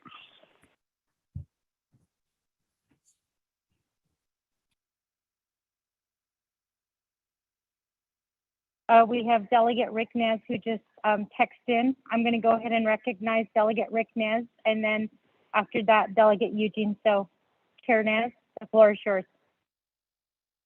Thank you very much, Chair Charles Noon, honorable members of the 24th Council, although Honorable Speaker Damon for sponsoring this legislation, and Navajo Nation Oil and Gas for providing these very important information that we need to base our votes on.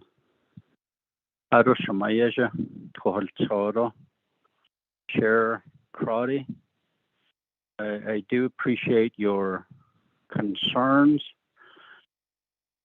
One of my chapters located nearby Nikum, and we're all neighbors on Nilto Aquagi.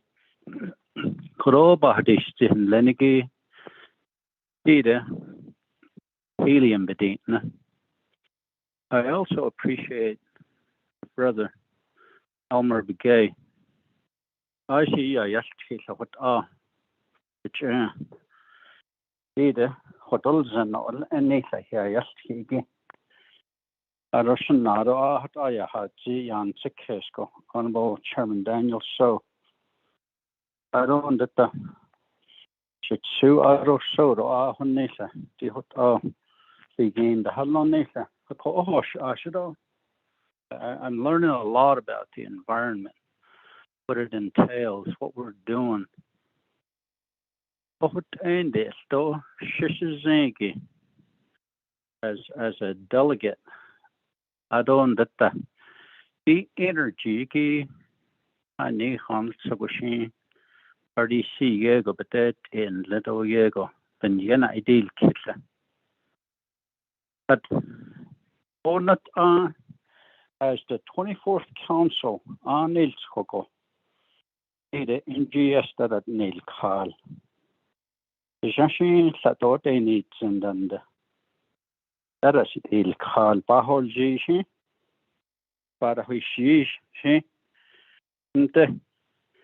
There's one thing that I wish we knew as a council, that what's going on across the nation and other countries are, they're converting power plants, these coal-fired power plants, into hydrogen. I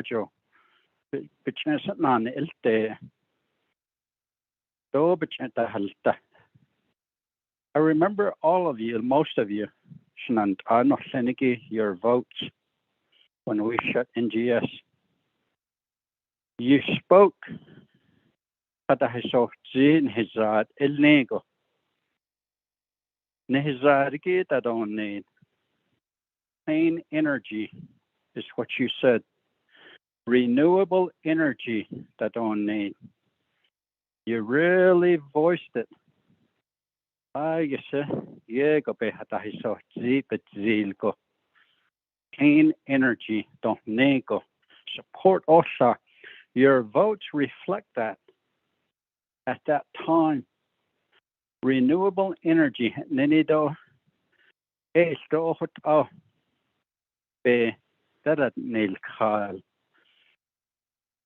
we would have known that we could have converted NGS to clean energy like hydrogen, the nation probably would be doing well with that.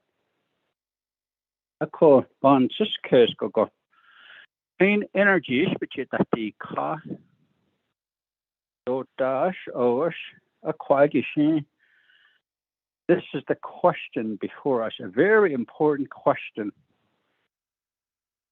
Not to think about the revenue, it'll come, it'll happen. But excuse me, but we do have our experts on the call with us today. Our minerals.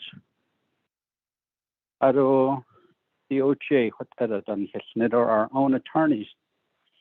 Even Nachin Coco Nantano Seneki Badahui Dol Jishish. Are we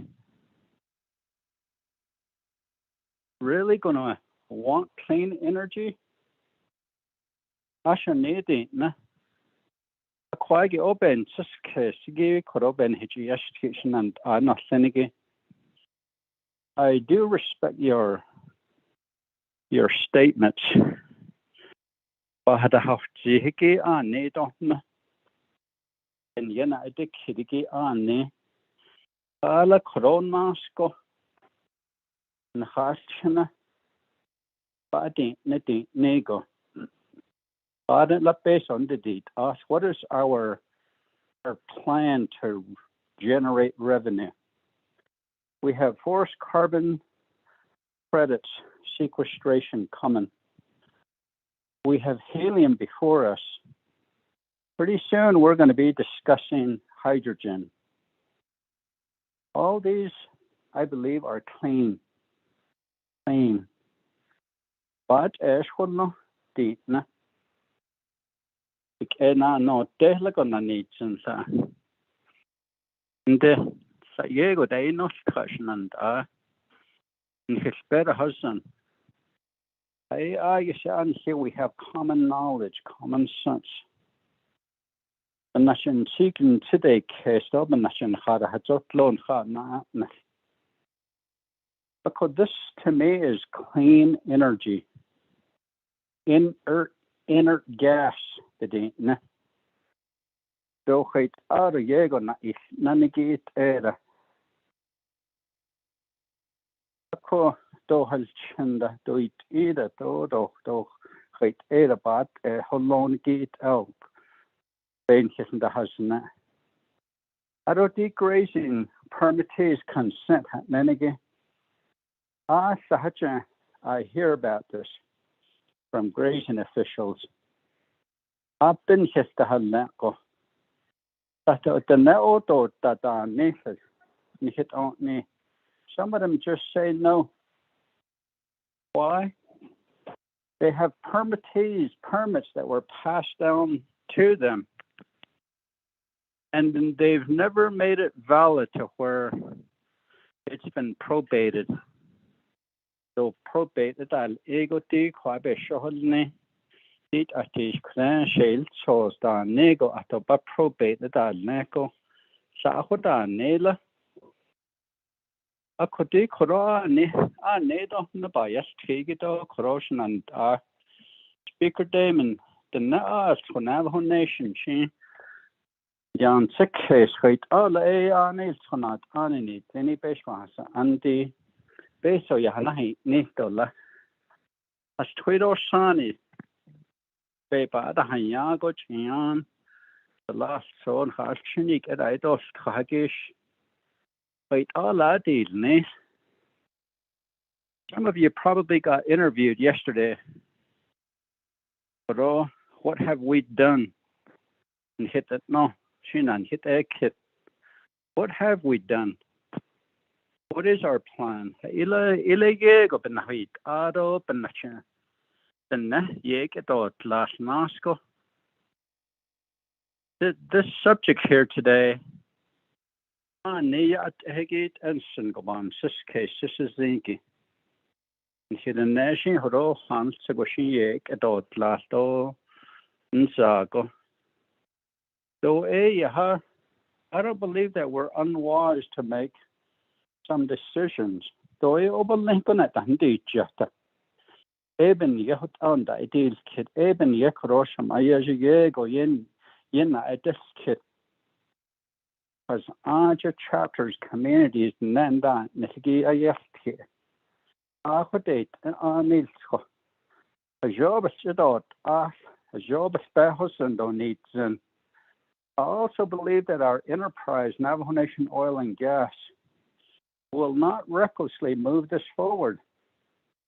I the spare husband in his style dana basa nitlo hodina so a course because at the tension sato a ko nedo national asa the by das tigi honey zaro hodini zanoshet idne begin the hallo that of nedon haga isn't that it's horizon that of many ashe nedo na.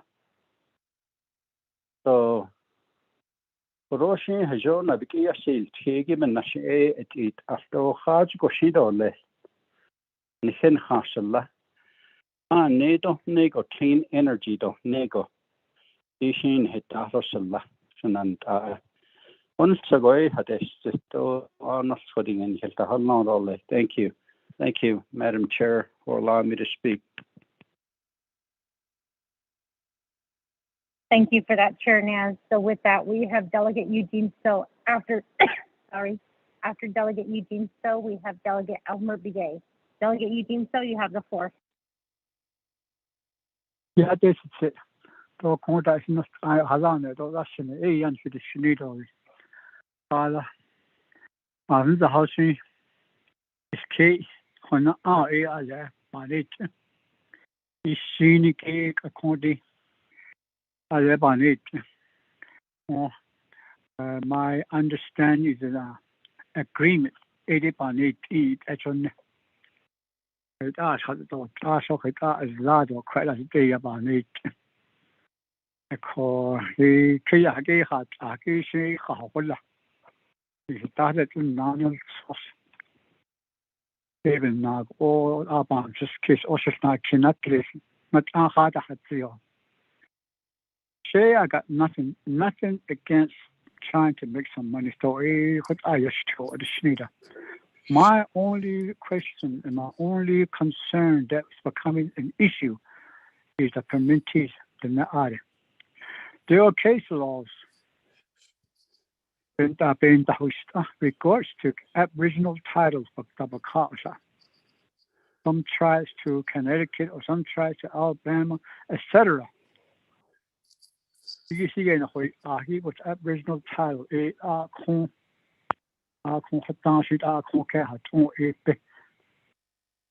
But I even got a case here in Chinle that was on the Navajo National Park Service, the KFI. The hearings and appeal in Washington, I don't know how many judges, maybe 5 or 9, put away the permits and the leases aside. A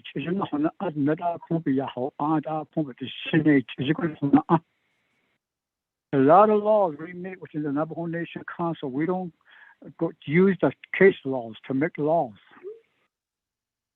So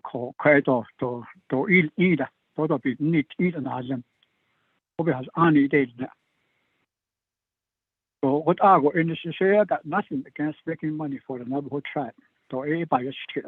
I'm just going saying this to Navajo me, no matter what our innocent. Economically, the more money we need, the more the people. The Navajo Nation is going to grow. Harvesting for this hour, this cake. Every 1 million, every year, the egg and the data. Egg essential on so I don't think a or bring any kind of conflicts with me because I've been working with the grading committee for so many years. Every stain starts with the permittees. Any projects that were made on the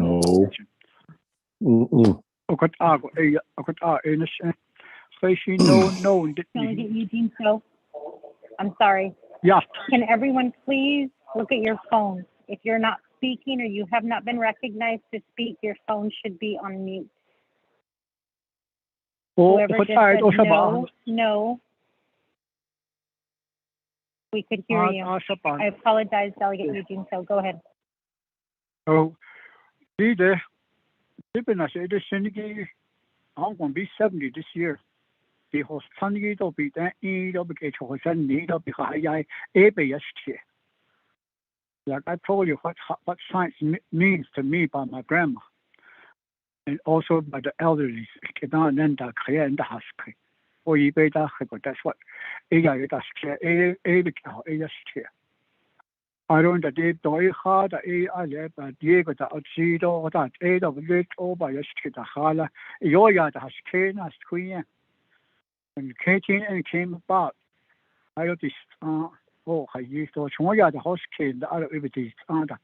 He did the little Laho 8 of that what that need the has created about when he's in what asked from this for Iliad at art a baby had the Kado Karibi case so any lead lot of stuff. It also about Honor Nana Nabi is a total double down heat and we're in division now, we're dividing each other. But I didn't know how you got not that. So So it's so I got, like I said, I want to see something that we can make money out of. Never care for Kai. So Christmas in the area that I see a lot of what we can make money out of on the reservation, but I did say it again and again, and it seems that nobody really understands what I'm talking about. So we can even keep water on the Navajo Nation, and I even say let's start a solar system. Let's start selling electricity at a gas station in our casinos. We should be up there right now.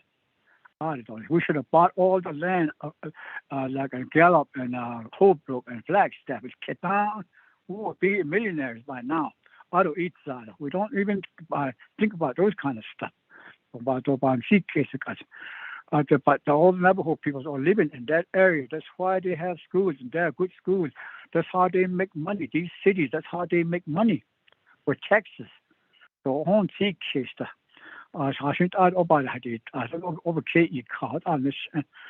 So with this being combined,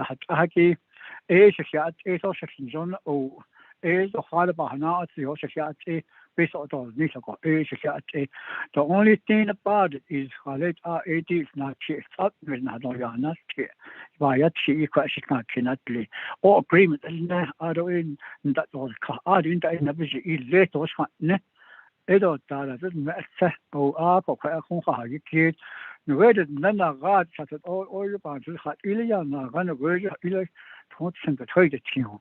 people ask questions because of those people will be out there on their land.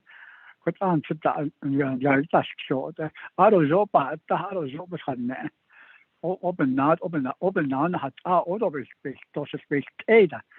agreement is no other Israel like need cry the national the national flowers and the national is that one that's so Aiden had one see case has even that's the only problem that I have because we don't let the people know.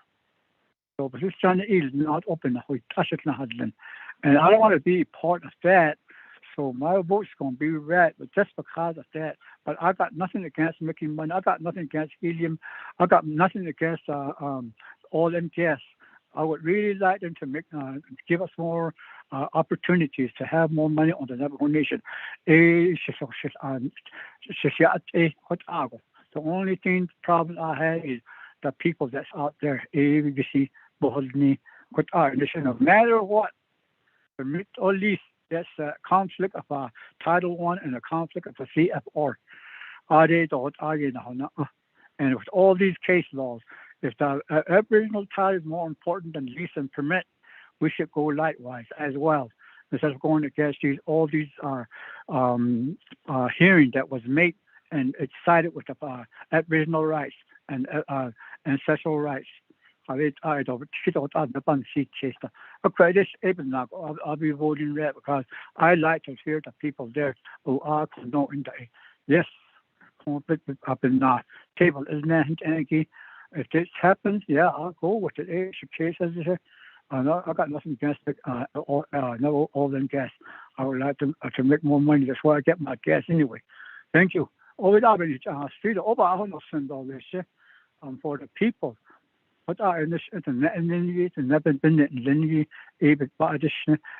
so wherever the project is going to start, the people there have to be notified firsthand. That's how I see it. I'll open that. Thank you, Madam Chair, for giving me the time. Though I shared that it's not time to call Chicago. I shared that call Napan Secret of Papa Inits and Acon Yelchi. I see you in the hard Hashni Hoeda not don't he cadence, you don't listen, don't sin Nasha Ohosh, don't he Nasha Yashki. I see you a share. When Nasha did the never voice when Shembayashki of Doban Bunches Kitapations.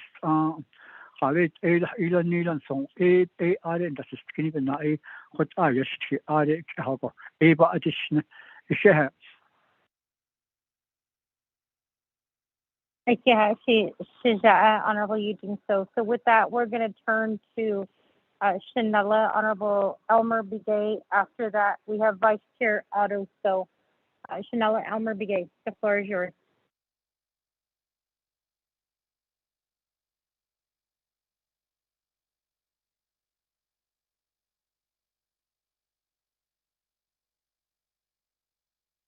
Elmer Begay, the floor is yours.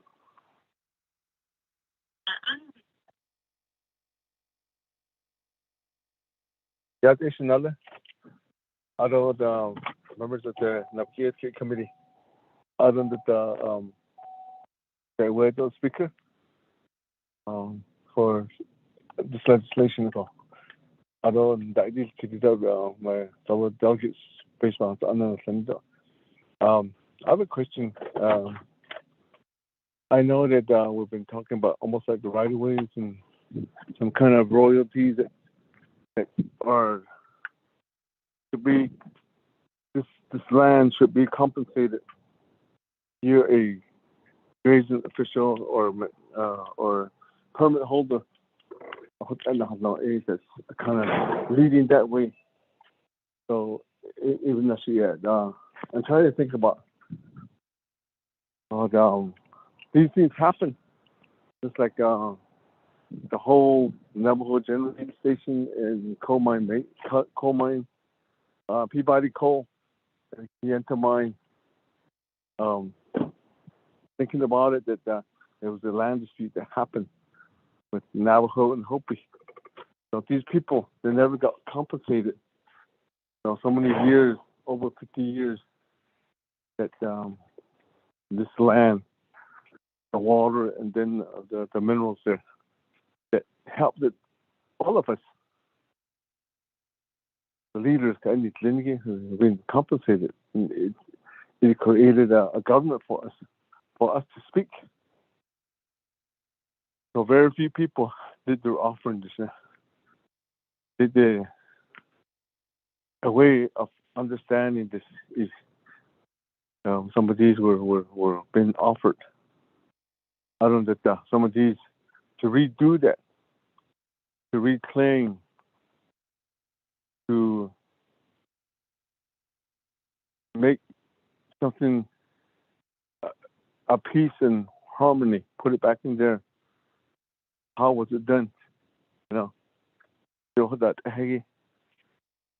they did a lot. We got a lot of money from it, and all the things like we don't have to ask for money.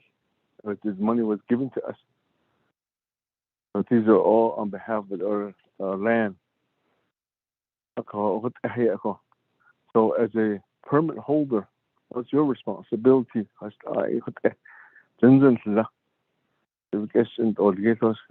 the one that has to approve this.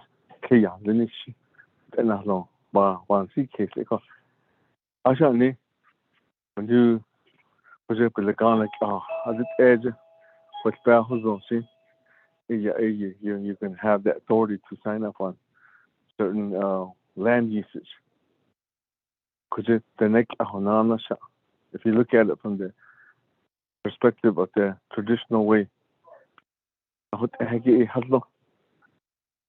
beginning of a time, how we came to this earth here, how we came to this land, how was this land was created for us, who gave that land to us to say that this is your land, this is your home. Who told us that? The United States government didn't say that to us. These permits were given to us. They didn't say that. Didn't tell us that we're going to live here.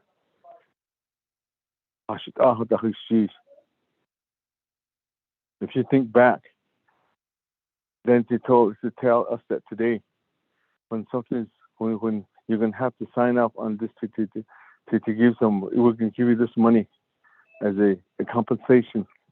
But actually, from the beginning of time,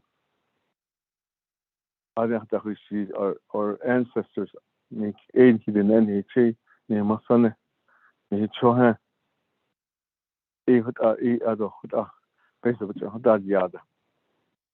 but one thing that they had to prove themselves that there was a history in it, it is this pearl bundle that they have, mountain pearl bundle. It has a history in it.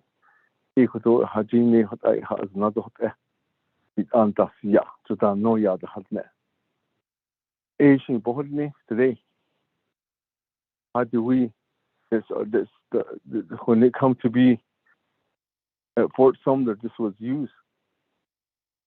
So we were asked, what was your history? Who told you to live in that land?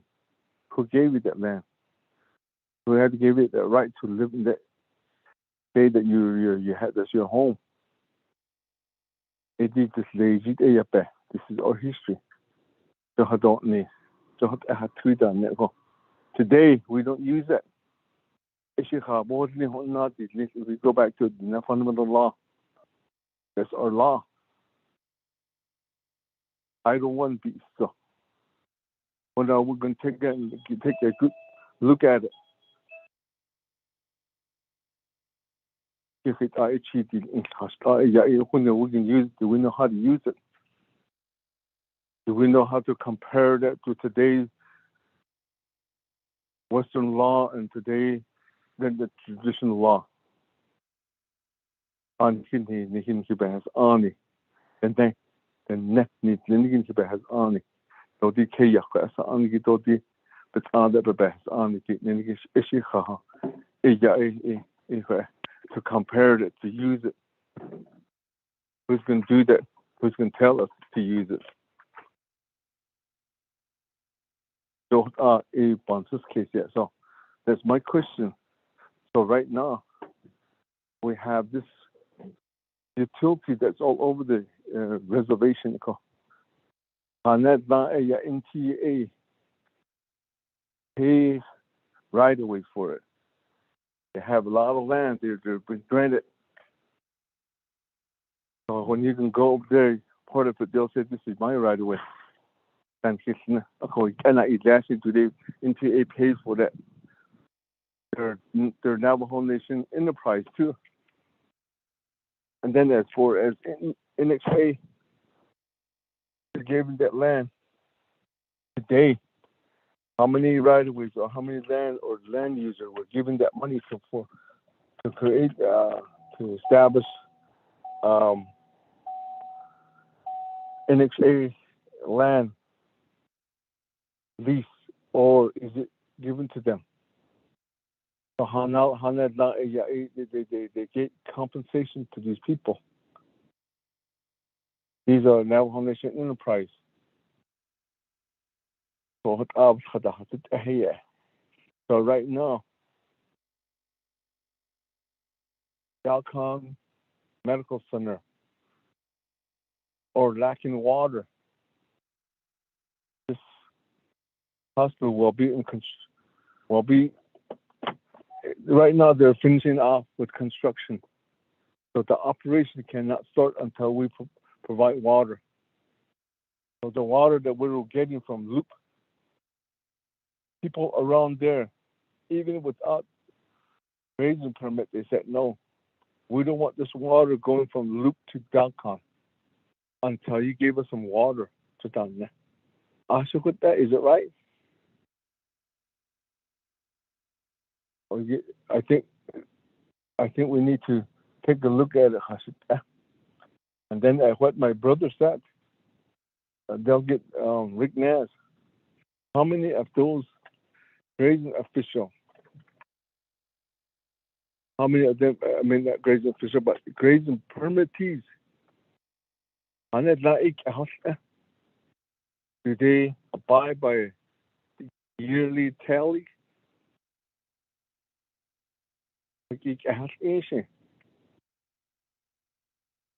How much do they give money back to the nation too?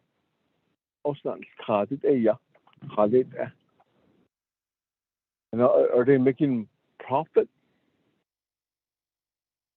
Being a rancher or a livestock owner,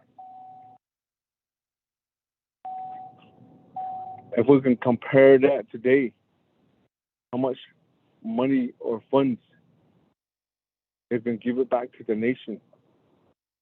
Do they have plans to improve that land site over there? Just like I said, I'm talking about the water line from Loop to Dalcon. And then the well that's there, that's drilled, what are they going to use there? What is their plan? The next 50 to 100 more years. Is the water that they're going to be drilling in the loop is going to be adequate water for the next 50 to 100 years for this southwest part of the reservation? But people are saying no. I should add on this. The Navajo need to need to get permit based on the here get Navajo need to. How do we evaluate that?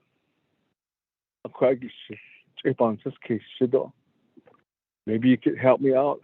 Maybe that will be a discussion, separate discussion that we could make. The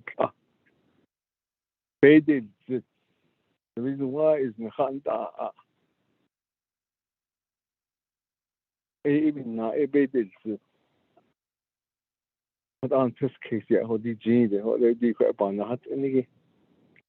that will be my question. I think that the right of way of NTA, how many? There's a lot of miles they have, power line, water line, and gas line. They don't pay any royalties for that. Then I don't NXA don't yeah. So that will be my question. Why is it like that? Could this is another enterprise they want to do, but they want to get payment to compensation for using this land. But this is both. All of these are enterprises. That will be my question, Shanelle. Thank you.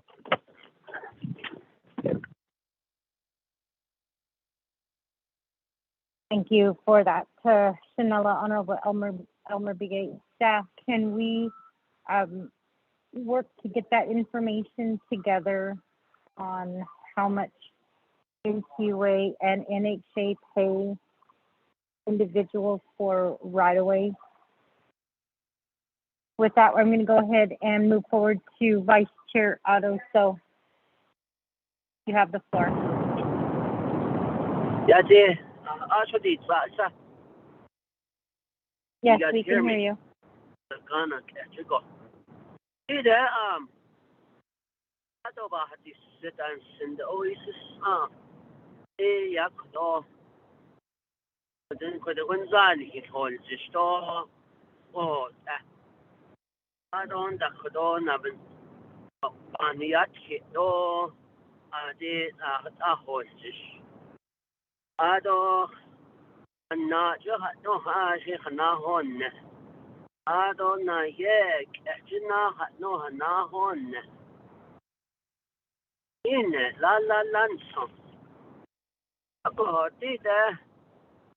as ani horses so sige ya kudo bisma an Naabik'íyáti be ko yeski ye ko doni date ni kinch ete ko agreement ka khayla sai ke do tin la chen so in such case o ko do is apa dan da neki da it got it khashin sagoti kya hake bi gonna de o ka ope na kha do hollo da ohne za da do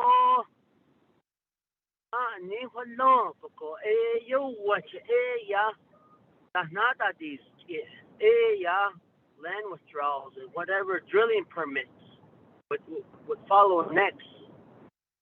Ajnana behas ani nana kit nana so.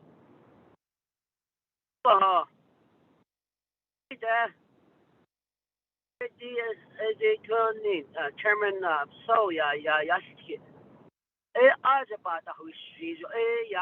Historic Preservation Department will make that determination. Asha ni khone da ban na stop na shiko. Da najinja adon da jina what in the ya ne na pa ho ta ti ga ko e a je pa be chan na ga ki e o ya pa ta na pa te na ta ko e ko de na ta e pa ho jon je pa na i ko o yo che e la ya ski lan so na ye je o e de ya and na ji shi de ya ha oh, a bag of oh, Anashi. I got the operating agreement. Ninike, ya a tani. Oh, ya, I could only hear enterprise. Home. The Navajo Washington, RJ has Anik Echo. There's law on how to do these operating permits.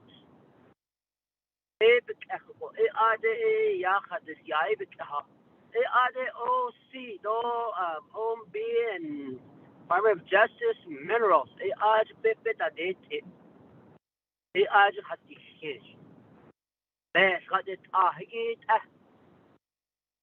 Ado on the Abash got it, Ango, but last name, Aya, High Kibash got it, Anike, Vanahash, AP, Gonna Onai, I did that. Ani.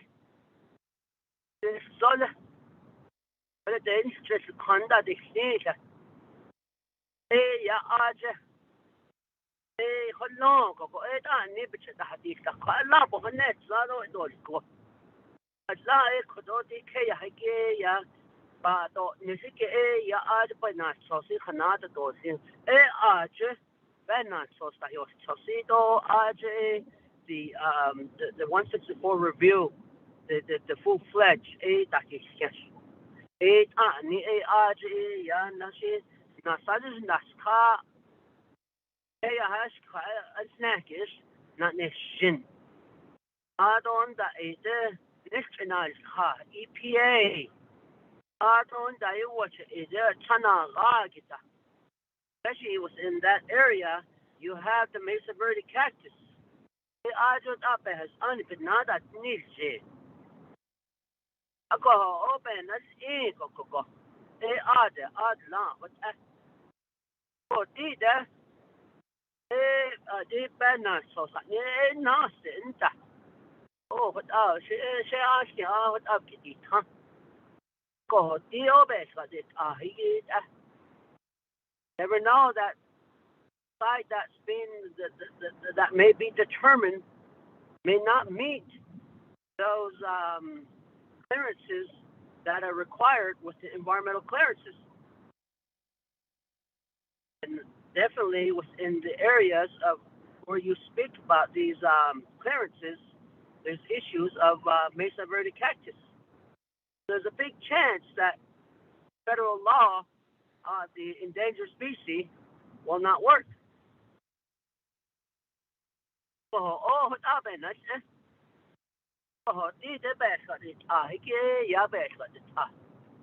Need to never Washington, it actually so basically tango go ebe lands leo it actually land never Washington nishi yard bat don't be has only be not a horse ya I don't think yada keep a has only I don't know da hidden has only be cat gonna what basically you know that ako ti that nin late anas we have to have a major conversation on Title 12 and how a lot of the royalties come through this system.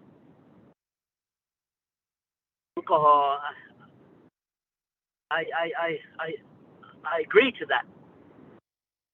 We could get the royalties back to the Navajo people. All royalty on the Navajo Nation is the Nepe. Any Navajo citizen that has a census number. Peabody Coal, Chevron Mine. In that not royalties, Yahanayis, Nilo, or Chord Lake at the Ishka. Yegon, he cannot Ziloda. But the Nahaji at Breeze at the Hadlongo, Egg at the Ishka. And this is a way to try to continue have a future for our children. Nepa, it ego nasi zero to do hagi ebony. Akonda. It all goes back to the law. It has any go. It no. So this operating agreement here, it over up in the shit. I obey that she obeys how that needs, ne?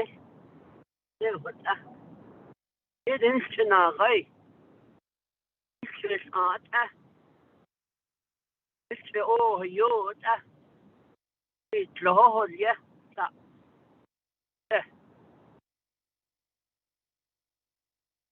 Aja aja don zin lo hasan leni ade huilo da inchen leni do yat eta ate ya bat khakhnet khut to ski nasi do asi ne ko benda hadisi no donzi نسكب خاهنوت نبت نسكب النوت كوز أنا نلير جو كذا أرو لا تويل كوز نها نوت جنتي سهدس دويكو إت ليه هستوي يندان سين هذه إيجو دا نان ليني خدا بتسيسه كوز ليني بزادن ليني ينها جتسيبه بجناته بتجنتزني هذا توين ليني هذا كويغو شيء يا داشتي ناصاب كتو ليني شو شو ليني بس ببوزني أنا توشيبا الناجح يا هون زدا أكوها أنا أبغى إيش نسيته ده أني كابش ما أني كلينيكي نادين دي بين كده كده لا سيدي خاي ده بيشي كونسا أدون ده أده سيجين هاكيك هذا شو الناس تنادي خاي هذا شو ده سيدا هذا شيء يار نادي دوت أشو نن دنيا الناس جو ناني تيجي لي. We don't find any other type of revenue sources for the nation. We're going to have to start cutting somewhere. I believe we have to have that conversation soon. That's what I've been always saying.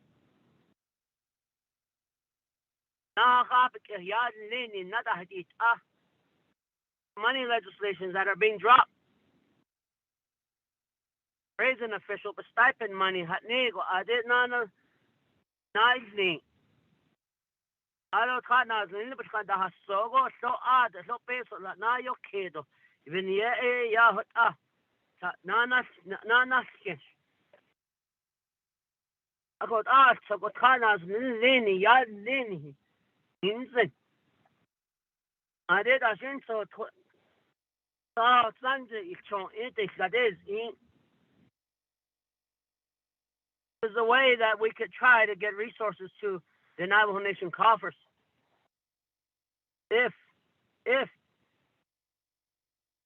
it's feasible to extract helium from the ground.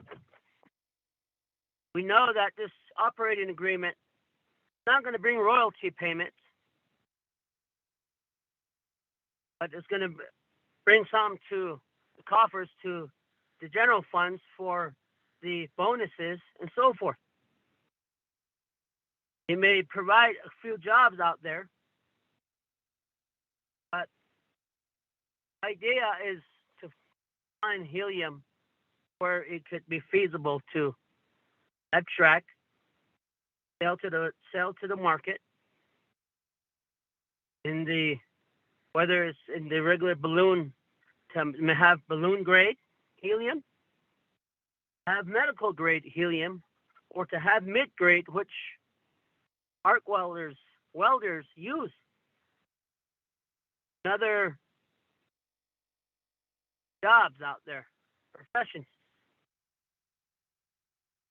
But if we make medical grade, selling helium at the medical grade, we have roughly about 12 medical centers surrounding the Navajo Nation in the Four Corner region that Navajo Oil and Gas could try to produce medical grade and sell directly to Indian Health Services here on the nation.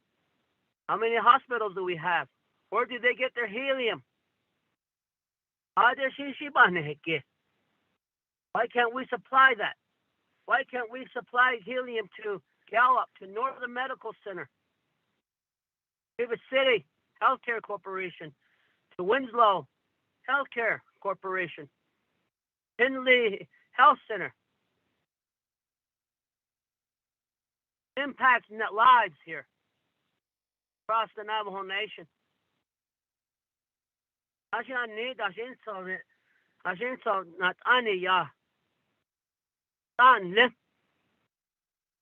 When the we're not going to find any other resources for to plenish what revenue loss we have. We have to start resorting to where do we cut? I believe the chapter stipend across the Navajo Nation, the 110 chapter is short. When do we start saying, hey, where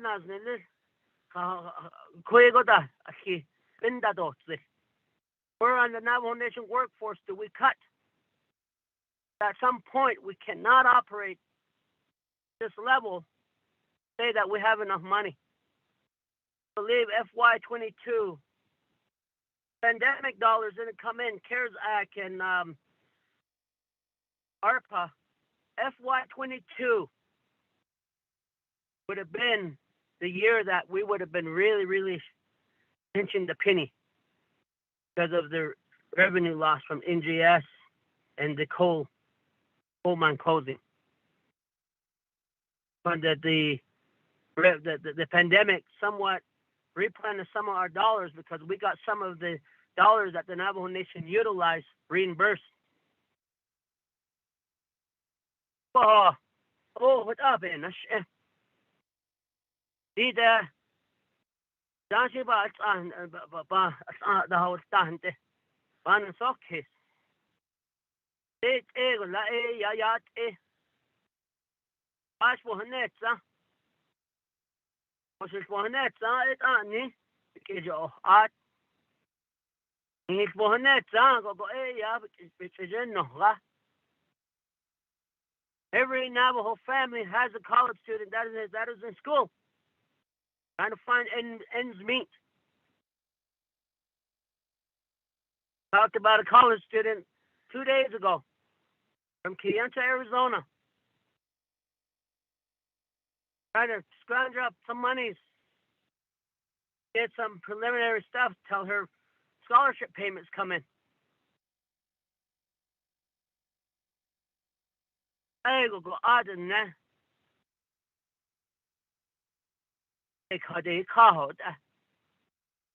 this is a way that we could try to provide some security for the nation.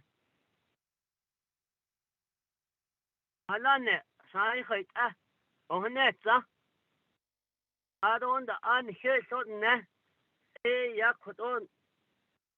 her own enterprise. Maybe if it was Tacitus, everybody would be on the bandwagon. The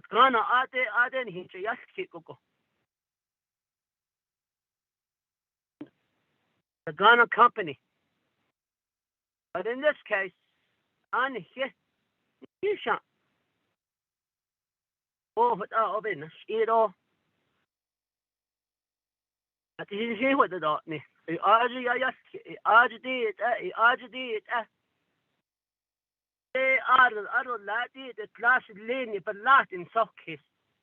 Is it the nan leni payat eto height ego la it is neo it ne yet edo the doka. Peabody Coal Company dragged us help the Navajo Nation form. Peabody Coal Company was not there bringing in the resources.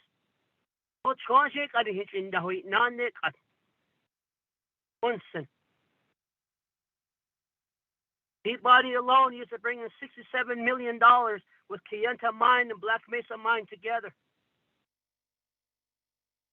So then, it's not late. Well, I didn't Oban Sockis. I don't know, Yana, if she wins. Then lady has twin Lenny, not lady. And in is. Is even not it and that side of Egin, yeah, the chant and not then now what Egon not it now see. Urban Seattle had to make that decision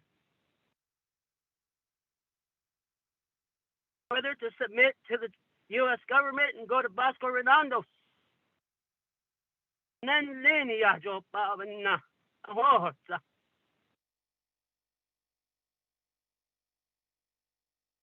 get Egon twin to the case and what up, Evan. This thing is what I stay. Evan, not what I yelled. Once. Oh, harder than I saw either addition. Oh, how she is cut. My son Lenny, chain Lenny. Has argued. Who has argued, now has argued. One non king, yeah. The house up and not what up. Banus, that's kiss. Oh, shit, I action been yeah. On Abanus, that's kiss. Didn't that ask so? I do, bah. Dang it, he's house. He's never gonna that then.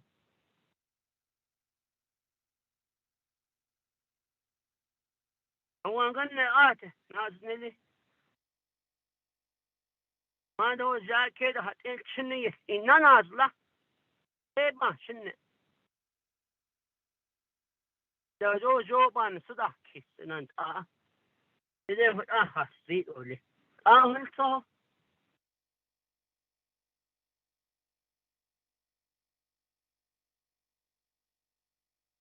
Yeah, Vice Chair Otto. So with that, I'm going to turn the floor back over to the sponsor, Speaker Damon.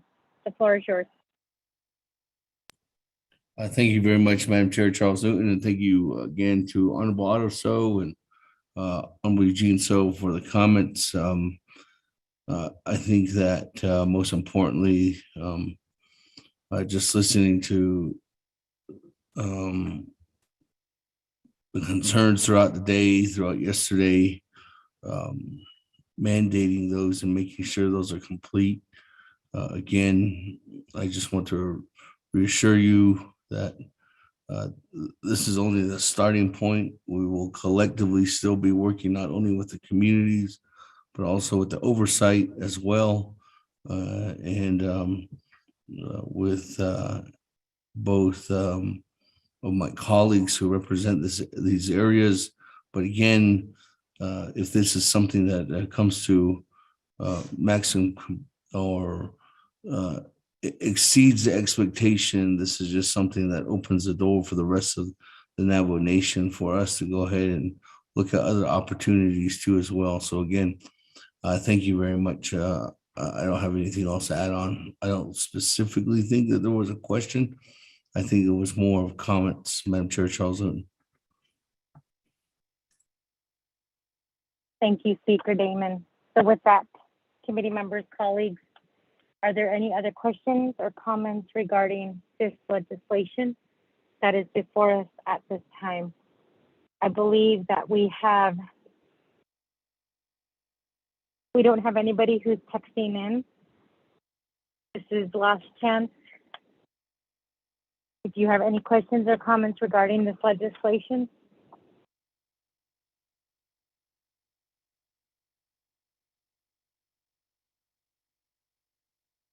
Not hearing anything. I think we are ready to vote. Staff, can you assist us with the roll call vote, please? Honorable Elmer Begay, how do you vote?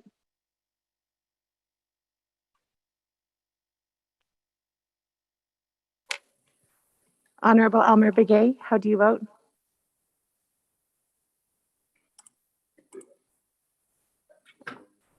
Honorable Elmer Begay did not vote. Honorable Kealan Begay Jr., how do you vote? This is Delegate Begay. Is this the main motion? Yes. Hello?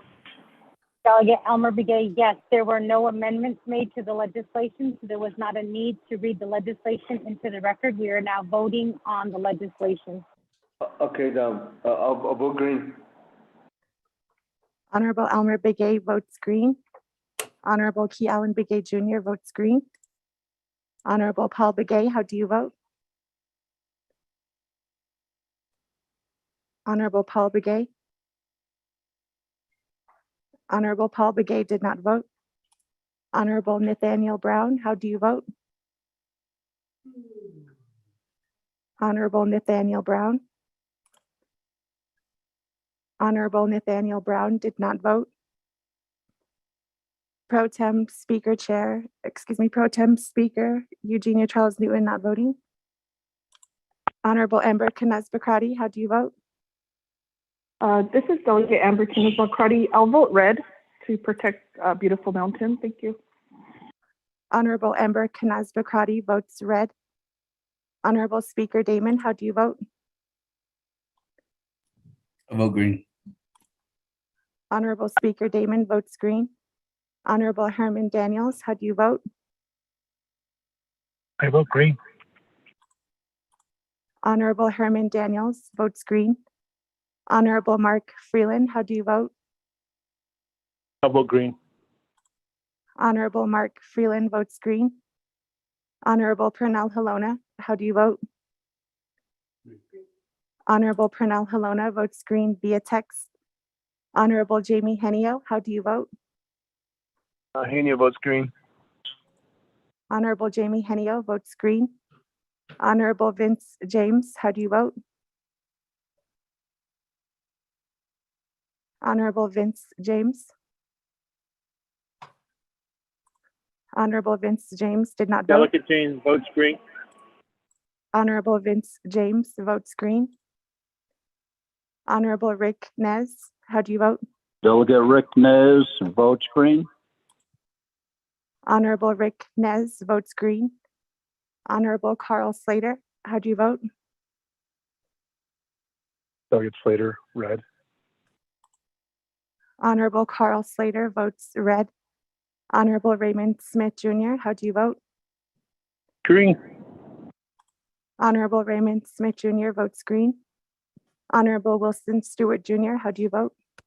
Green. Honorable Wilson Stewart Jr. votes green. Honorable Charlene So, how do you vote? Honorable Charlene So.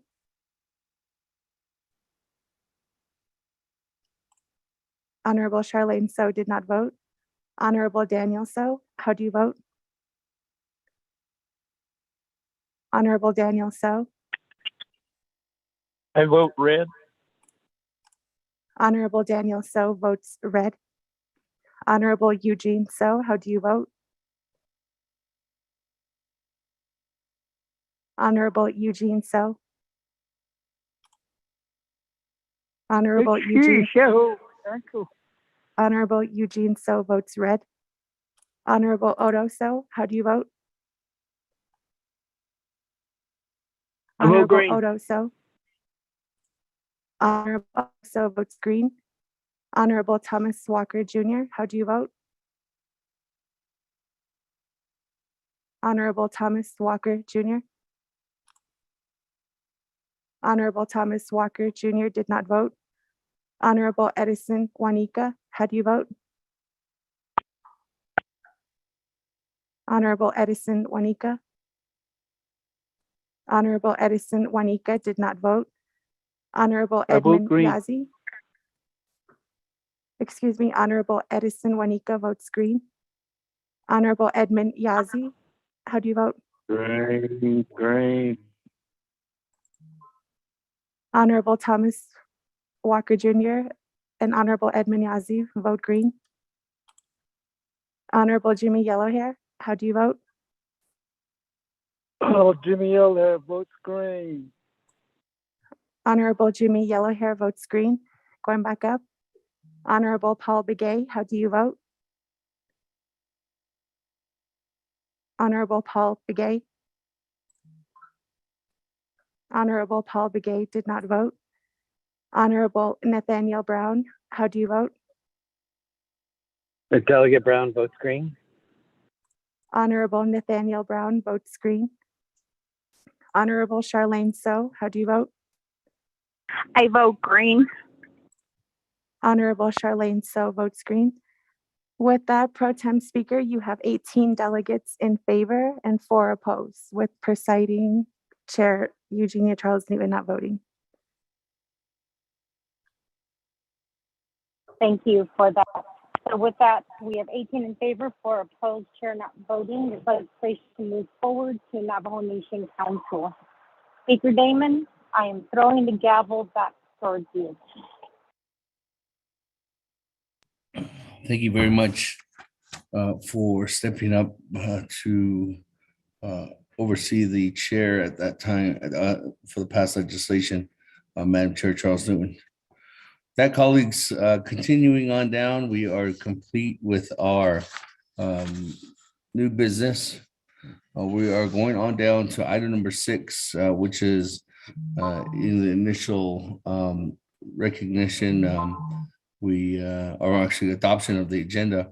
We moved our reports till the end of the meeting, or actually till after the legislations are completed. So at this time, we are going on down to receiving reports. Item number A, it's an updated report by the Navajo Nation Department of Justice regarding the Arizona Corporation Commission utility rate cases presented by Ms. Doreen McPaul, Attorney General, and April Quinn, Principal Attorney with the Navajo Nation Department of Justice. Our colleagues, as noted on the agenda, there may be need to go into executive session. So just an FYI. With that, Madam Attorney General, Ms. McPaul, or Ms. April Quinn, we'll go ahead and give you some time. 20 minutes on the board at this time. Thank you, Speaker. Honorable delegates, this is April Quinn with DOJ's Natural Resources Unit. I don't know if the Attorney General wants to say a few words. I think she just wants me to jump right in and get started.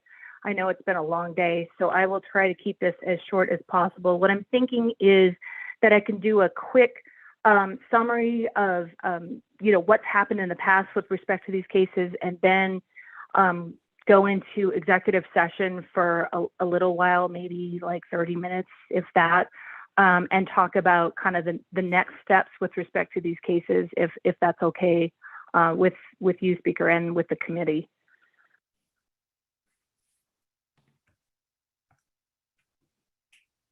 Oh, yeah. At this time, Ms. Quinn, the floor is yours. So whatever you see. Okay. Is there, okay, was so there a report? Well, the only thing is, hold on, Ms. Quinn. Was there a report that was sent out or anything? No? Okay. Do you have a written document of any sort, Ms. Quinn? Oh, thank you, Speaker. It's not ready to be sent out, but I was thinking that after I do give my report, I can send out a written summary having to do with the public portion of what I'm going to talk about. All right, great. So the floor is yours. You can Thank you, right Speaker. in. Thank you, delegates. I know it's been a long day, so I will try to keep this as short as I can. What I want to talk to you about today is that there are 2 utility rate cases being heard right now by the Arizona Corporation Commission. One has to do with Tucson Electric and Power, and the other has to do with the Arizona Public Service Company, or APS. And the nation has I don't know who's talking. So the nation has submitted written comments in the Tucson Electric case and has recently intervened as a party in phase 2 of that case. And with respect to APS's case, we have intervened as a party in their rate case. And so the Arizona Corporation Commission is basically the regulatory oversight of these utilities. And so why do we care about these rate cases? Both of these utilities are both owners in the Navajo Generating Station and the Four Corners Power Plant. And APS is the majority owner of Four Corners. And we are also concerned that APS is also one of the owners of the Cholla Power Plant, which is just south of the Navajo Nation and does employ some Navajo workers. And so our primary focus in these cases has to do with the concept of what's called coal community transition, or it's also referred to as a just energy transition. For the purposes of what I'm going to talk about today, I'll refer to it as a coal community transition, or CCT. And what this means is that it's a concept that when these utilities and even mine operators, when they shut down their operations, when they shut down their power plants, they can't just cut and run, right? They can't just shut it down and walk away from the communities that have depended upon the jobs and the revenue and the other benefits that these facilities have brought to the local communities. So we intervened in both of these cases related to this CCT issue, that APS and Tucson Electric can't simply walk away from NGS, Four Corners, or even Cholla without recognizing the negative impacts that will be felt by the Navajo Nation. So I'll primarily focus on the APS case because it's further along, and we've been more heavily involved in that case. And as you may or may not know, we actually entered into an agreement with APS related to the coal community transition issue, and it contains a lot of provisions with respect to benefits to be given to the Navajo Nation by APS, some of which don't require approval by the ACC, the Arizona Corporation Commission. Some of them do. There are things like APS committing to build 600 megawatts of renewable energy on or near the Navajo Nation. That's one of the key benefits. There's benefits related to electrification issues, getting more people, Navajo people within APS's service territory hooked up to the grid.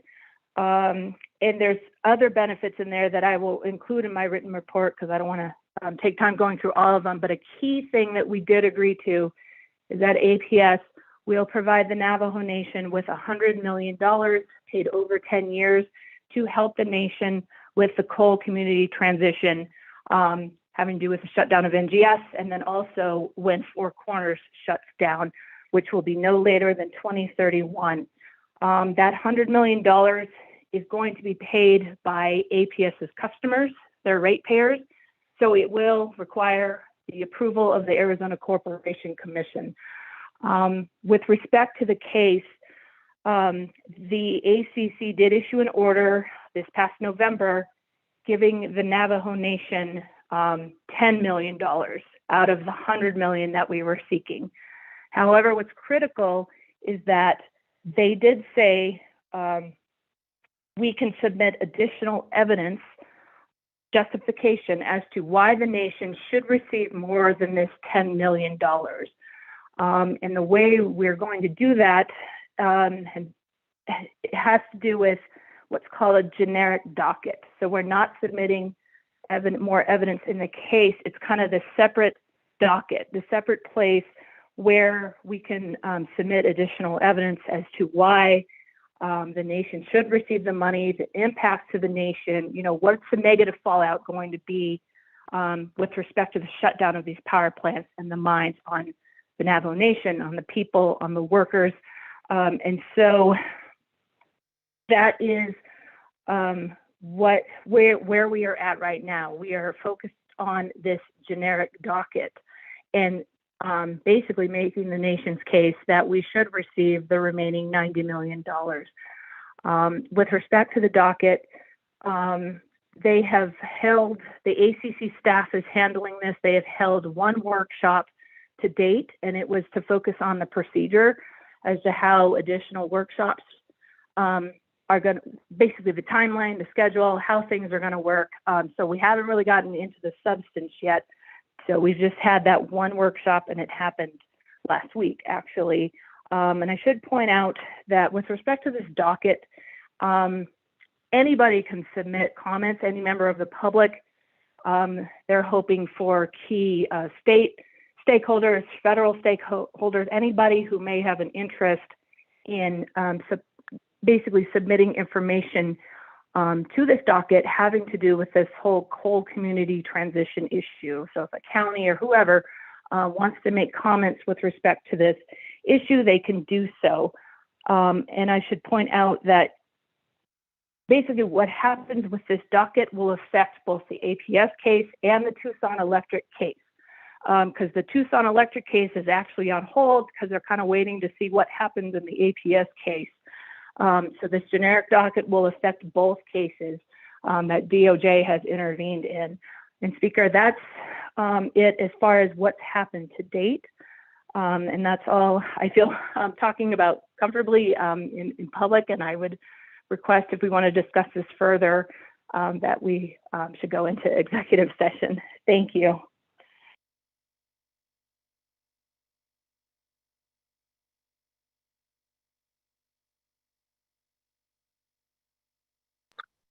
Thank you, Ms. Quinn. Is that complete the presentation?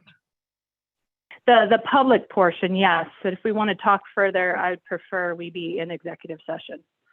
Okay, thank you very much. That, colleagues, you can go to the floor if you want to discuss this, but I don't have anybody in the queue at this time. Speaker? Yes. Honorable Slater, Vice Chair Slater. Thank you, Speaker Damon. Can I ask one question on the record and then motion to go in executive session? Well, hold on. Actually, you know what I should do? I should get a motion first. Motion by Henio. Motion. Motion by Chairman Henio, second by Delegate Slater. second by Honorable Slater. Okay, with that, I'll go to you. Go ahead, Vice Chair Slater. Floor is yours. Thank you, and thank you for the presentation, Ms. Quinn. Do you have an idea about this general docket and the 10 million that was given?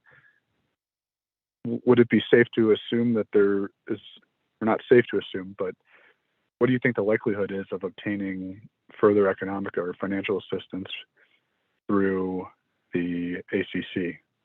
And I guess I'd like to hear as much on the record, and if you really need to answer it off the record, please let me know. Thank you.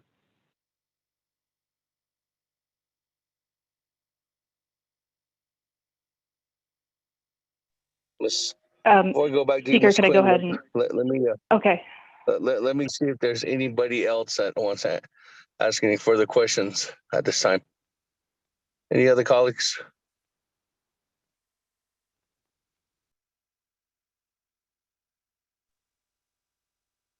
If not, let me go ahead and go back to you, Ms. Quinn. Floor is yours. Thank you, Speaker. Thank you, Delegate Slater, for the question. I think, given the fact that this is litigation, I'd feel more comfortable talking about that in executive session rather than in public. So, thank you.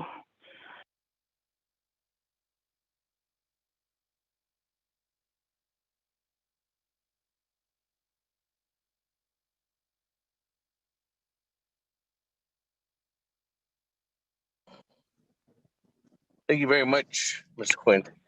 That, colleagues, let me go back to the floor. Any other comments or questions at this time?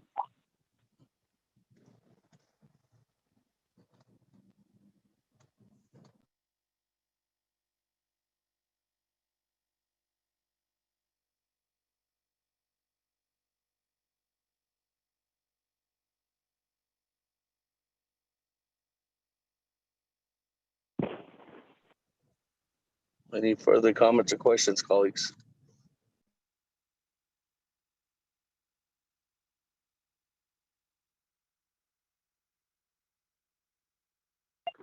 Speaker, can I motion to go into executive session now then? Yes, you may. Vice Chair Slater, motion to go into executive session. What's the duration? How long, Honorable Slater? Ms. Quinn said 30 minutes, and I guess my question is, was that 30 minutes with questions or 30 minutes of just presentation before I identify how long? Let me, for that question, Ms. Quinn? Thank you, Speaker. Thank you, Delegate Slater. I'm anticipating that will be including questions. I'll try to keep my presentation short. Okay. Vice Chair Slater. Speaker, can I say no? Oh, sorry. Speaker, can I say no longer than 30 minutes? And if we wrap up early, then we can get back on the record sooner. Yes. Second, No, second no, that no, motion, no, Delegate Paul. no. I mean, if we would still come back on with 30 minutes, no matter what. Just for knowing to the public that if we go into executive session now at 4:41, we would come back in no later than 4. We'd come back into session for sure by 5:11. But if we wrap up early, we'd still come back in at 5:11. Vice Chair Slater. Okay, I'll say 30 minutes. Thank you, Speaker. Okay. Motion for 30 minutes go into executive session in regards to just litigation that the Navajo Nation is going in. His recommendation by Department of Justice was a second by Honorable Eugene So, I do believe.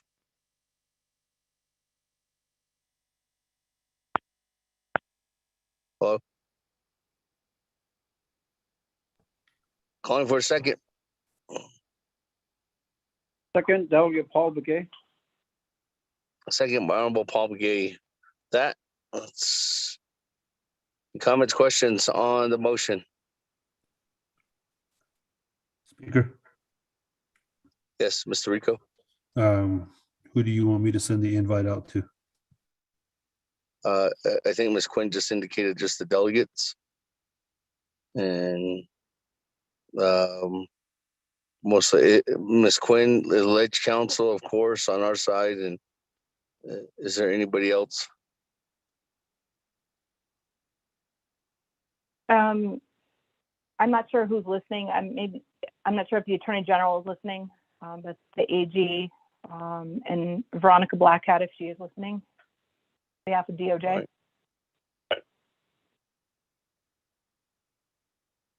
Okay.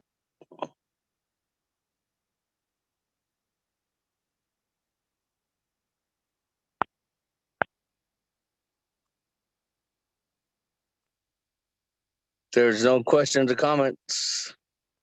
Let's go ahead and go to the board to vote. Going into executive session.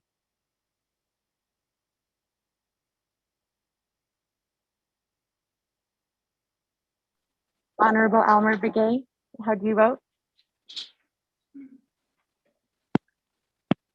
Honorable Elmer Begay. Honorable Elmer Begay did not vote. Honorable Key Allen Begay Jr., how do you vote? Delegate Key Allen votes green. Thank you. Honorable Key Allen Begay votes green. Honorable Paul Begay, how do you vote? Delegate Paul Begay votes green. Honorable Paul Begay votes green. Honorable Nathaniel Brown, how do you vote? Delegate Brown votes green. Honorable Nathaniel Brown votes green. Honorable Eugenia Charles Newton, how do you vote? Charles Newton votes green. Honorable Eugenia Charles Newton votes green. Honorable Amber Canaz Bakrati, how do you vote? Honorable Amber Canaz Bakrati votes green via text. Presiding Chair, Speaker Damon not voting. Honorable Herman Daniels, how do you vote? Green. Honorable Herman Daniels votes green. Honorable Mark Freeland, how do you vote? Honorable Mark Freeland. Honorable Mark Freeland did not vote. Honorable Pernell Halona, how do you vote? Halona votes green. Honorable Pernell Halona votes green. Honorable Jamie Henio, how do you vote? Honorable Jamie Henio. Honorable Jamie Henio did not vote. Honorable Vince James, how do you vote? Delegate James votes green. Honorable Vince James votes green. Honorable Rick Nez, how do you vote? Delegate Rick Nez votes green. Honorable Rick Nez votes green. Honorable Carl Slater, how do you vote? Delegate Slater, green. Honorable Carl Slater votes green. Honorable Raymond Smith Jr., how do you vote? Honorable Raymond Smith Jr. Honorable Raymond Smith Jr. did not vote. Honorable Wilson Stewart Jr., how do you vote? Green. Honorable Wilson Stewart Jr. votes green. Honorable Charlene Sell, how do you vote? Honorable Charlene Sell. Honorable Charlene So did not vote. Honorable Daniel So, how do you vote? Honorable Daniel So. Honorable Daniel So did not vote. Honorable Eugene So, how do you vote? Honorable Eugene So votes green. Honorable Odo So, how do you vote? Honorable Odo So. Honorable Odo So did not vote. Honorable Thomas Walker Jr., how do you vote? I vote green. Honorable Thomas Walker Jr. votes green. Honorable Edison Juanica, how do you vote? Green.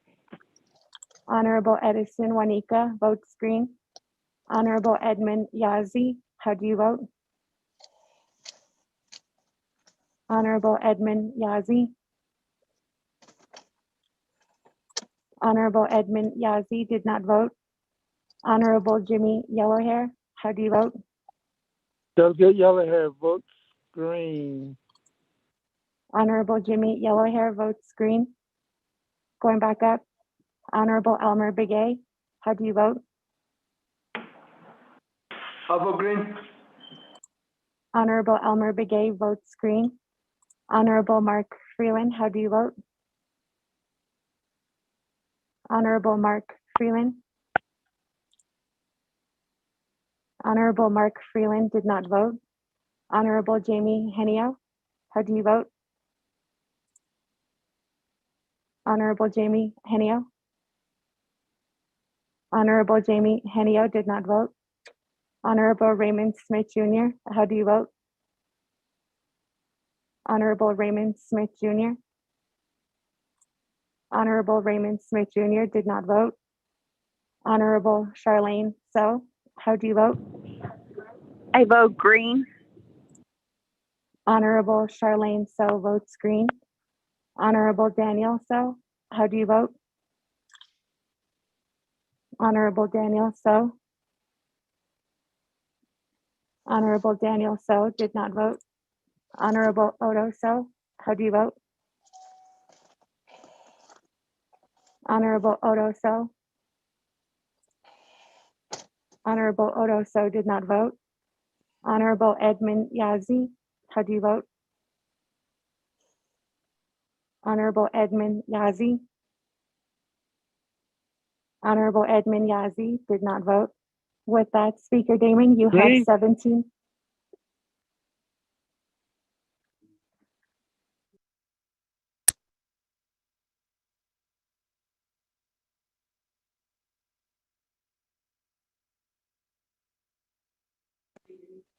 Please state your name. This is Edmund Yazzie. I vote green. Honorable Edmund Yazzie votes green. With that, Speaker Damon, you have 18 delegates in favor and 0 opposed, with presiding chair not voting. With that, colleagues, time now is 4:50 p.m.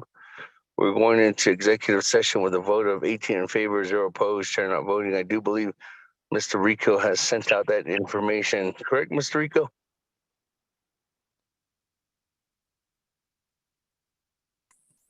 Yes, it was sent in. Okay, thank you. So I'll be leaving and getting on the other line, colleagues. Speaker, this is April Quinn.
Good afternoon, everyone. Actually, good evening. Time now is 5:21 p.m. We officially timed out of the executive session. I'm having my colleagues call back into this Zoom number. What I'm going to do is I'm going to take a vote and then I'll actually get a roll call. And then we'll go ahead and move back into a session.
That, colleagues, let's go ahead and take that vote to get out of the executive session. And that was at 5:20 p.m.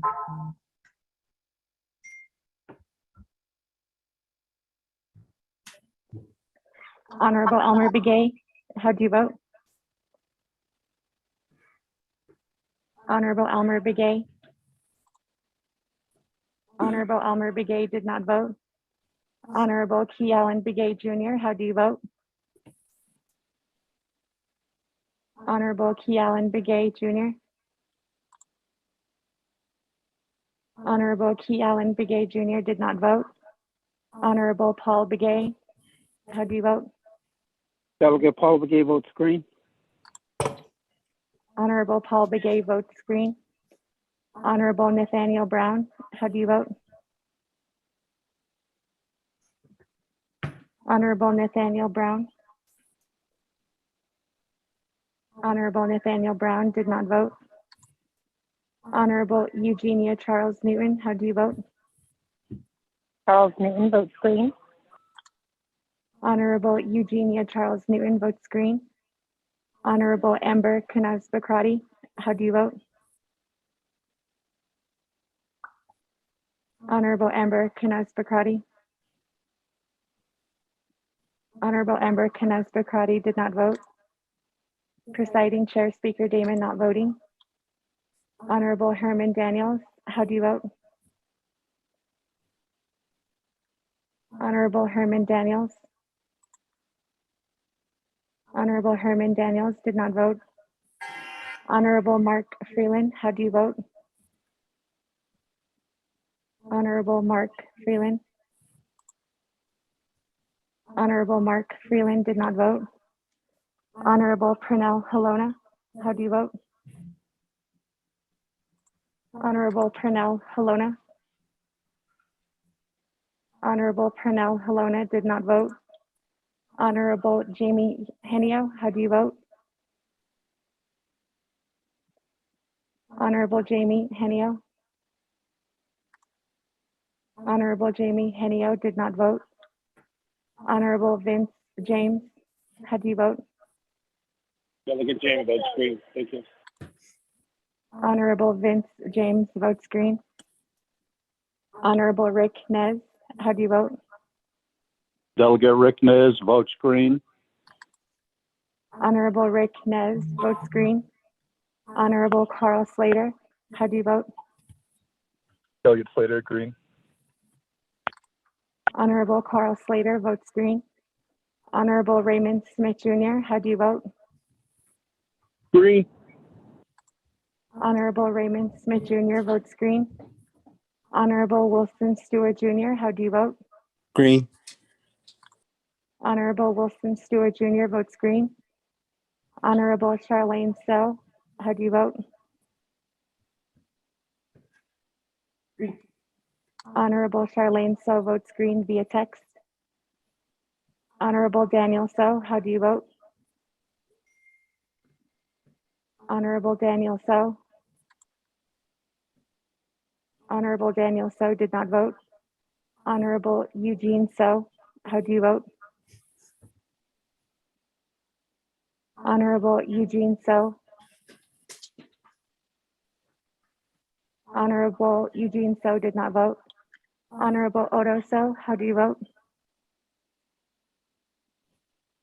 Honorable Odo So. Honorable Odo So did not vote. Honorable Thomas Walker Jr., how do you vote? Thomas Walker votes green. Honorable Thomas Walker Jr. votes green. Honorable Edison Juanita, how do you vote? Green. Green. Honorable Edison Juanita votes green. Honorable Edmund Yazi, how do you vote? Honorable Edmund Yazi. Honorable Edmund Yazi did not vote.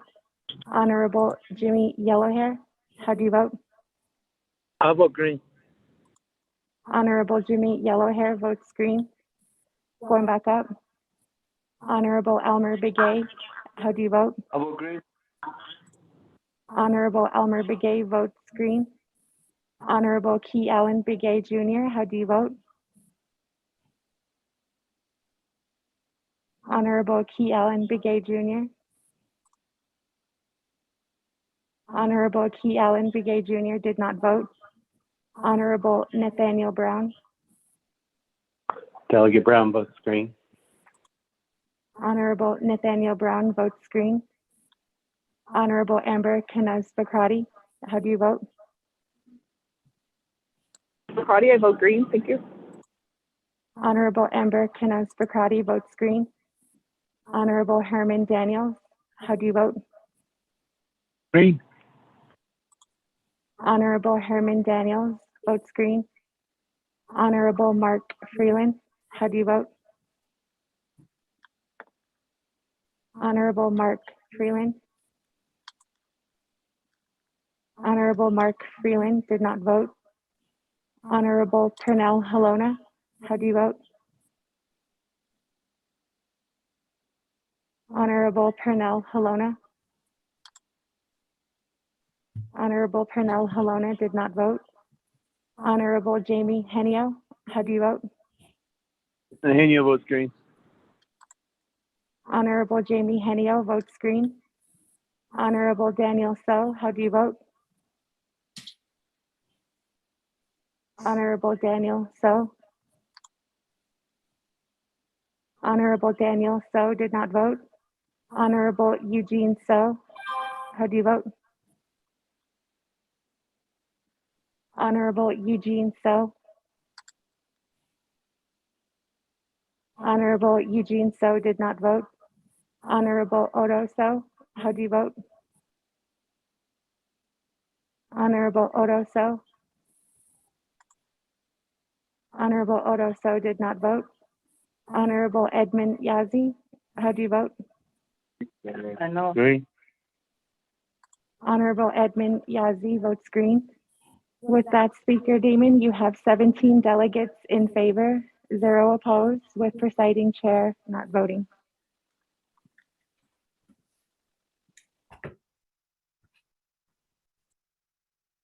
Thank you very I much. vote green. Eugene So.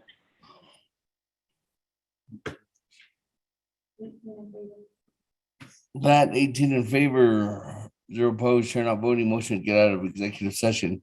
That time now is 5:31. Do a roll call. Get back into session. Honorable Elmer Begay, I'll vote green. Hello? Honorable Elmer Begay answered roll call. Honorable Key Allen Begay,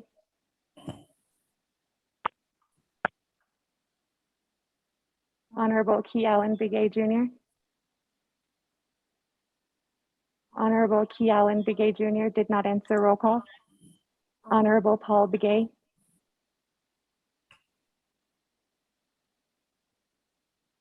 Honorable Paul Begay, Honorable Paul Begay did not answer roll call. Honorable Nathaniel Brown. Excuse me, Honorable Paul Begay answered roll call. Delegate Brown is present. Honorable Nathaniel Brown answered roll call. Honorable Eugenia Charles Newton. Charles Newton is present. Honorable Eugenia Charles Newton answered roll call. Honorable Amber Kines-Bacrati. Honorable Amber Kines-Bacrati. Honorable Amber Kines-Bacrati did not answer roll call. Honorable Speaker Damon. Present. Honorable Speaker Damon answered roll call and is present in the chambers. Honorable Herman Daniels. Here. Honorable Herman Daniels answered roll call. Honorable Mark Freeland. Present. Honorable Mark Freeland.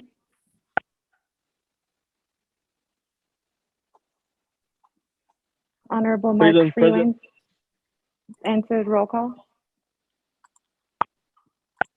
Honorable Pernell Halona. Honorable Pernell Halona. Honorable Pernell Halona did not answer roll call. Honorable Jamie Henio. Green. Honorable Jamie Henio answered roll call. Honorable Vince James. Delegate James present. Honorable Vince James answered roll call. Honorable Rick Nez.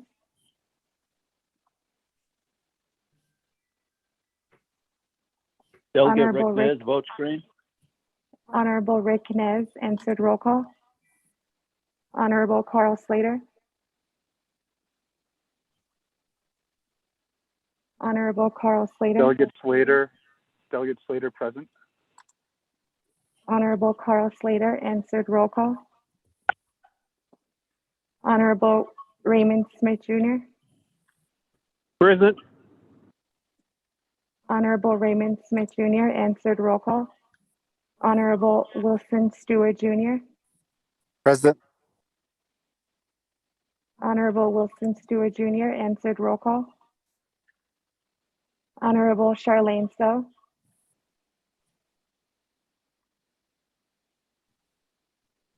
Honorable Charlene So. Honorable Charlene So did not answer roll call. Honorable Daniel So. Honorable Daniel So. Honorable Daniel So did not answer roll call. Honorable Eugene So. Honorable Eugene So. So's here, thank you.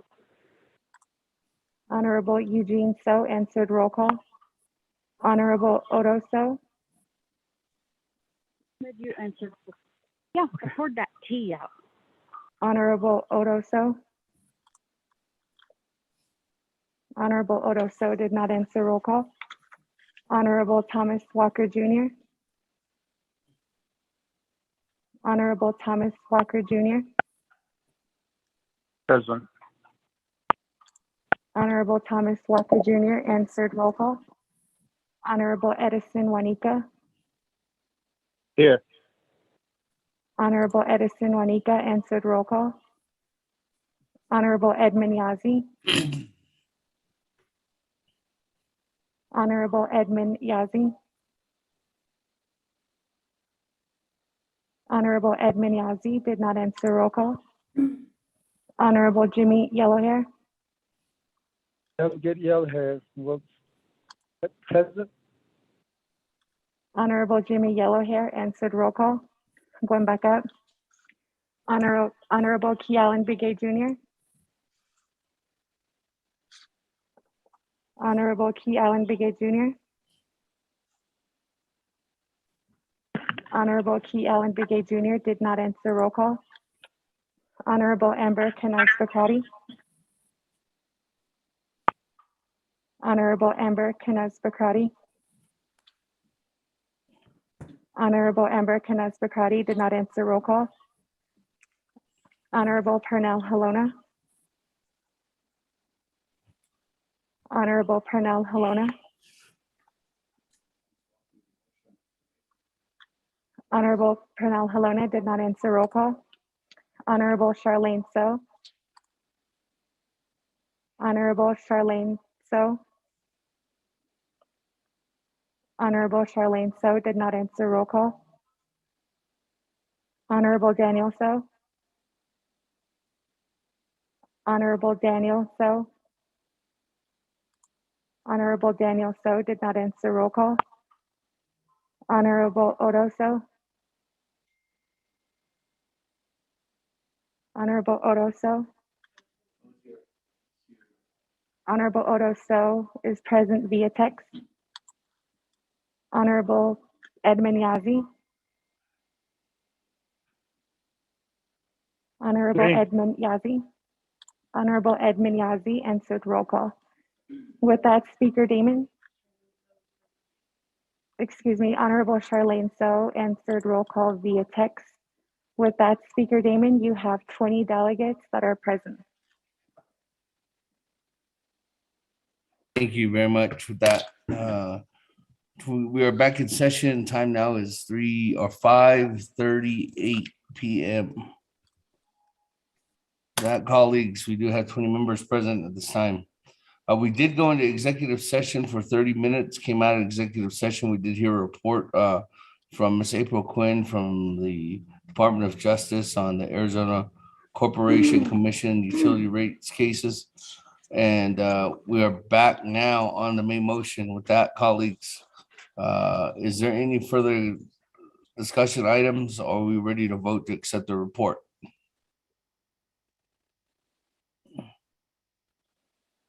Speaker. Honorable Otto So. Just Speaker, FYI, for me to I'm on the line. Thank you. Okay. Vice Chair Smith? Yes, Speaker. I can't hear you. Speaker. Any other comments or questions, colleagues? Speaker, Vice Chair Smith. Yes. Can Vice you hear Chair me? Smith? Yes. Okay, great. Speaker, I just have a quick question. I sort of missed I got the tail end of the executive. I just want to ask Ms. Quinn if I could call and get a gist of what was presented and get an understanding, because we did have a meeting with Arizona Commission, and it's kind of ironic, but we didn't mention anything about this. Didn't know this was even on the topic, but just want to know if I can call later on and get an understanding from her perspective. I know she's worked diligently on this whole deal, and I just want to know how the nation is and where we're at with this. Thank you, Speaker. Ms. Quinn, you still on the call?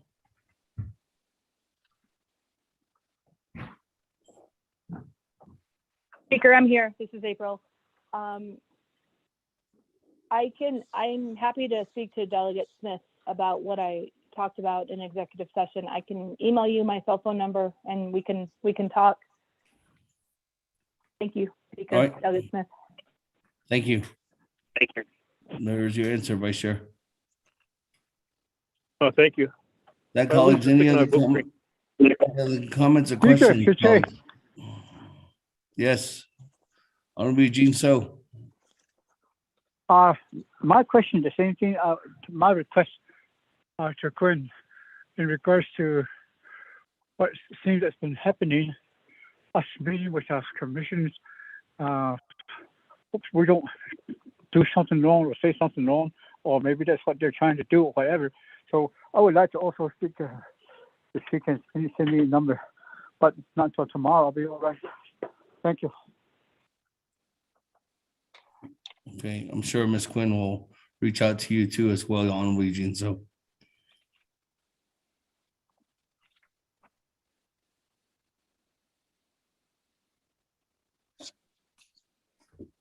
With that, colleagues, any other comments or questions?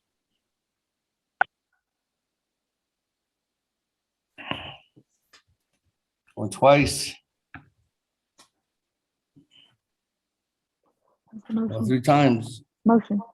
Let's go to we did have a motion by Honorable Vice Chair Walker, second by Honorable Elmer Begay. Oh, I mean, oh shoot, I was reading the executive session. It's motion by Chairman Henio and Honorable Slater, Vice Chair Slater. Let's go to the board, accept the report.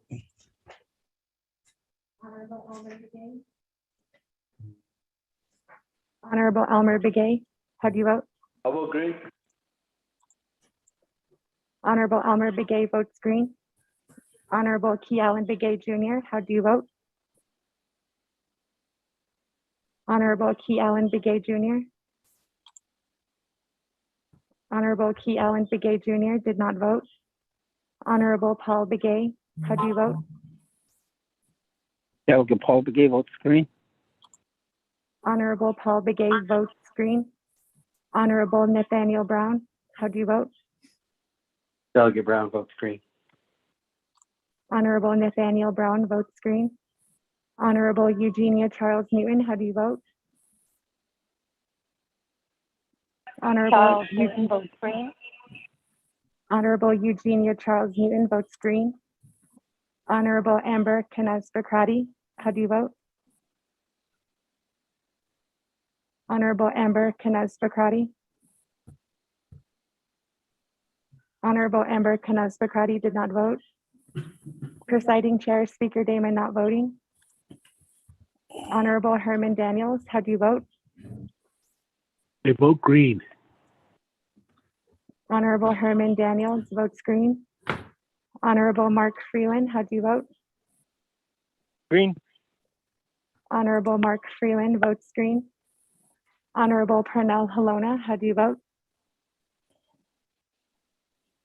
Honorable Pernell Halona. Honorable Pernell Halona did not vote. Honorable Jamie Henio, how do you vote? Honorable green.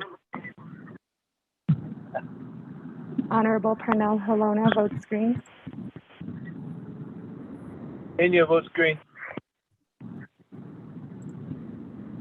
Honorable Pernell Halona and Honorable Jamie Henio vote green. Honorable Vince James, how do you vote?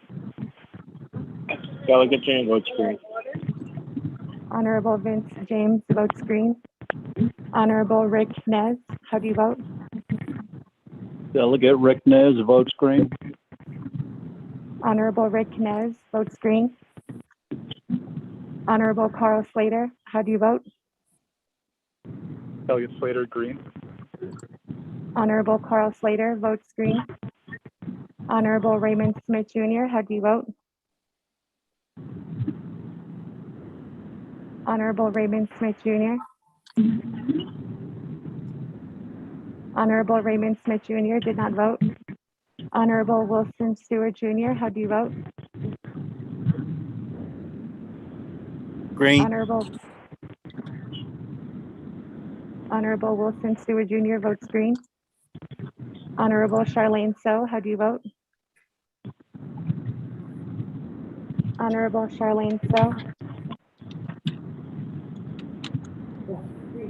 Honorable Charlene So votes green via text. Honorable Daniel So, how do you vote? Honorable Daniel So. Honorable Daniel So did not vote. Honorable Eugene So, how do you vote? Honorable Eugene So. Honorable Eugene So did not vote. Excuse me, Honorable Eugene So votes green. Honorable Odo So, how do you vote? Honorable Odo So. Honorable Odo So did not vote. Honorable Thomas Walker Jr., how do you vote? I vote green. Honorable Thomas Walker Jr. votes green. Honorable Edison Juanica, how do you vote? Green. Green. Honorable Edison Juanica votes green. Honorable Edmund Yazi, how do you vote? Honorable Edmund Yazi. Honorable Edmund Yazi did not vote. Honorable Jimmy Yellowhair, how do you vote? Delegate Yellowhair votes green. Honorable Jimmy Yellowhair votes green. Going back up. Honorable Kealan Bigay Jr., how do you vote? Honorable Kealan Bigay Jr. Honorable Kealan Bigay Jr. did not vote. Honorable Amber Canaz Bakrati, how do you vote? Honorable Amber Canaz Bakrati. Honorable Amber Canaz Bakrati did not vote. Honorable Raymond Smith Jr., how do you vote? Honorable Raymond Smith Jr. Honorable Raymond Smith Jr. did not vote. Honorable Daniel So. Excuse me, Honorable Raymond Smith Jr. votes green. Honorable Daniel So.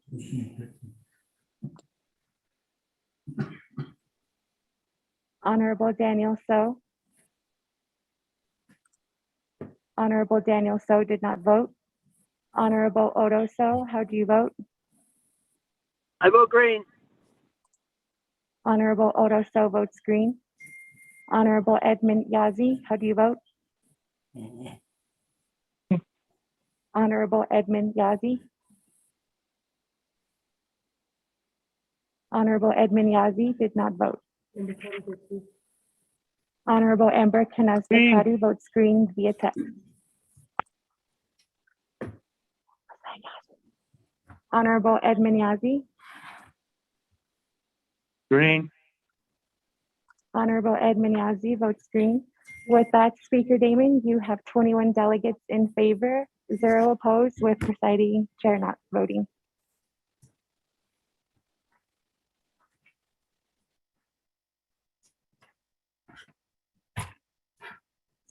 Okay, thank you very much. 21 in favor, 0 opposed. Chair not voting, motion carries. That, colleagues, continuing on.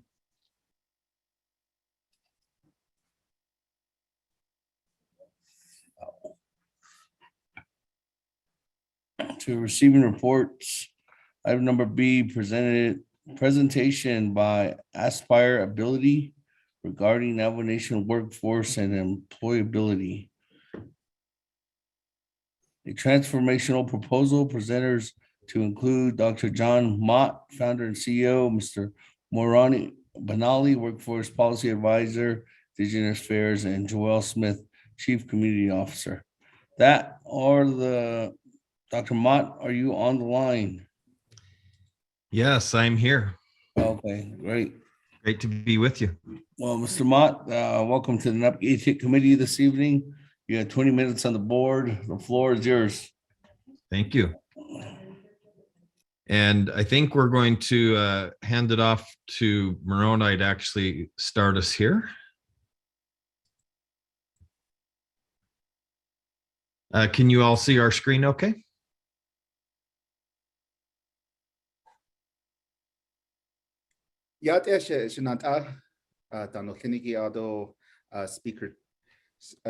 Speaker Damon. Thank you for all the work you do on behalf of the Navajo Nation. Morona Benal in Shin Nashashin Slindo, but Ani Bashish Chindo, Toakane, Dashichedo, Tabai, Dashinala, totally condemn Nasha. And I just want to say that thank you for all of your efforts, because a year ago, no, not even 6 months ago, I couldn't broadcast or receive internet or do a Zoom from Sweetwater. So thank you. Your work is paying off. I'm able to do this work in part because of being able to move home and partake of the internet because of the work that you do. You should have received an English version of our presentation. So if you want to follow along with that, and we want to thank Dr. Andy Nez, his consulting firm, for translating this presentation into Navajo. So we are Aspirability, and I'll just let Dr. Mott introduce himself quickly, and then we can move on. Yeah, so thank you again for allowing us to take some time with you this evening. I know it's been a long day. We hope we have some interesting things to share with you. Aspirability is a company. We're focused on helping employers create the talent they need. A lot of times employers just go out looking to hope finding people who are already ready, and we don't think that's the right formula for success in the future. They really need to find people with potential and help them become ready to perform in their companies.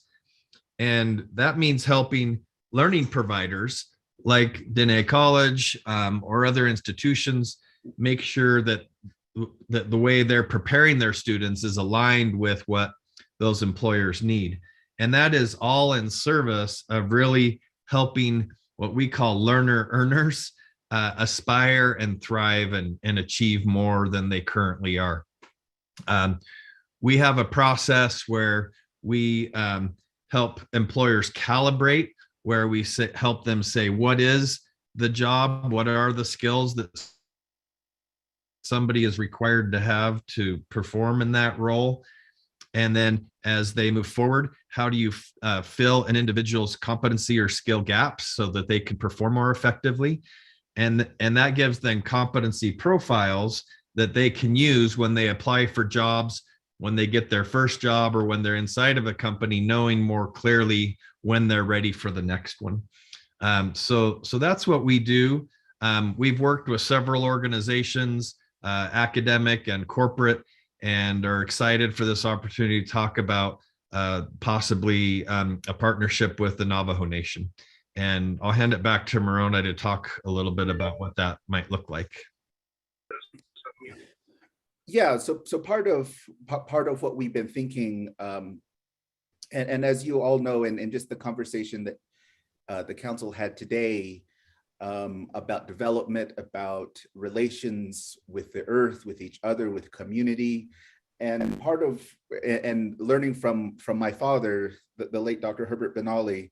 His research was all focused on Hojongo Na'ata and really applying these Navajo principles to ensure that there's healing, not only from physical issues, but also these long-standing structures that tend to become challenges for creating a prosperous Navajo Nation, and really looking forward of how do we build a prosperous future for our children that is in balance with land, and being able to do the things that we need to do as the net to move forward. And so that's the idea that we have of using one of those principles of Nihigal, and how we use that to create employability for the future.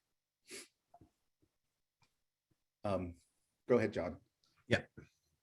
And so one of the things that we have noticed, and all of you have noticed over the years, is that we have our young people a lot of young people, including myself and probably many on the council as well, when you've returned home with a college degree and you had experience and skills developed, but for whatever reason, it was difficult to find work and to find a job. And so we have the typical student Huskinez who may have had all this experience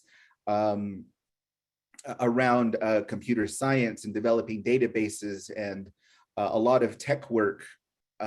He may have gone off and did a 12-week data boot camp, but he wants to come home and applies for the jobs, and starts applying for these jobs and is not really able to find one that serves him well. So he'll go to his LinkedIn and do all that he needs to find a job. So he's doing all the right things, but in the end, despite going to multiple job boards, going to social media, attending networking events, he still is not able to find work, despite putting himself out there and really doing his best to find work. But even then, not able to find work that can support him and his family. And so one of the things that we found, and you all know this, is that in the last, at least the last 10 years, the range of jobs that were created in the Navajo Nation range from 150 to 1,000 each year. But in order to just maintain the current unemployment rate, the Navajo Nation needs to create 3,000 new jobs a year just to maintain the current unemployment rate. But right now there's a deficit in job creation. And so we have a proposal of how we might be able to tackle that, not the whole thing, but be able to find a way to move forward in tackling this job creation gap. And none of that is for lack of effort. There are a lot of really great things that are happening with educators and entrepreneurs and people trying to create jobs, but many of those efforts run into the status quo. And as Moroni and I have talked, the education work system is out of balance. And I think you want to talk through some of these things here, right, Moroni? Yeah. So despite the fact that we're working, that there are systemic problems, and so there's a brain drain that's going on. And part of the initiative to address the brain drain has been what we're calling this larger project that we all hear, that I always hear every time I go off to get education, that we probably tell our youth. Nahadita is what they say to us. Nahadita. And I tried, and when I came back after graduating with my degree in early 2000s, I was unemployed in the Navajo Nation for 2 years. And so what we start looking at are like, what are the challenges that are happening? There's this continued brain drain. There are about 3,000 high school graduates in the Navajo Nation that end up going to college every year, but only 1.7% of them graduate from college and get a job in the Navajo Nation. If we take that to a number, that's only 51 of those high school graduates that go off to college. Only 51 of them come back to the Navajo Nation with a college degree and get a job. And so what we find is that we want to make sure that those college graduates are employable. And so part of the other program that we have, and I benefited from this, and we heard that before, it was on the consent agenda to include scholarships. We have the scholarship program that's meant to be a form of investment in our own people, but also to assist our people in supporting them in their college and to help them be successful. But what we find, based on all the numbers that we found with the Department of Diné Education, with the Scholarship Office, with the Bureau of Indian Education, other institutes that collect data on the Navajo Nation through Diné College, what we found is that every year on average, the Navajo Nation will spend allocate about $24 million in scholarships every year. And on average, it takes about 6 years for one of our students when they go to school to graduate with a college degree. But given that only 51 of those end up coming back, that's a return on Navajo Nation investment of about $400,000. And so we're beginning to see that there's something going on with in terms of connecting our college graduates and those that may want additional skills to the jobs. And so in addition to that, the Navajo Nation and others have worked on employment opportunities, and they've developed comprehensive economic development plans. I know they go all the way back years under the McDonald administration. They had these 5-year plans. We still have 5-year plans, and they're doing well for some people. But what happens is, what we're seeing is that the unemployment rate is still within that historic range of 35 to 50%. And what ends up happening is we have more Navajo college grads across the nation, the US and the Navajo Nation, than we actually have jobs for them. And part of that, as we know, as we talk, as you discussed all day with the other issues, is that there are these structural challenges: access to capital, land, legal, and all sorts of other challenges that we're very familiar with. Yeah, and what we see, not just in the Navajo Nation context, but everywhere nationally, there's this misalignment and imbalance between employers, employees, learner earners, people who want jobs. They create resumes, and like Moroni was saying, LinkedIn profiles, they apply for jobs.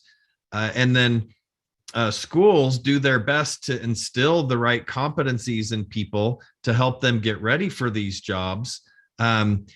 But what they give them are traditional transcripts that have credit hours and grades, and those don't always mean anything to an employer. And then the employers will then post job descriptions that aren't always accurate. Sometimes they'll ask for things they don't need, and they'll leave off things they do need. So there's imbalance here, and people who want jobs can't find them. Employers who want to hire people can't find them. And schools are doing the best they can. And so what he does is we come in and we work with the employers to help fix those job descriptions, to create validated job competency maps. And then with the schools, we help them make sure that their competency, their degrees and certificates are actually competency aligned with the jobs that are available. And then give to those learner earners, those job seekers, a different kind of resume, something that actually says, here are the competencies, the knowledge, skills, and abilities this person has, and align them with the job. So our purpose, our focus is to really bring balance to this workforce system to help everybody thrive and succeed.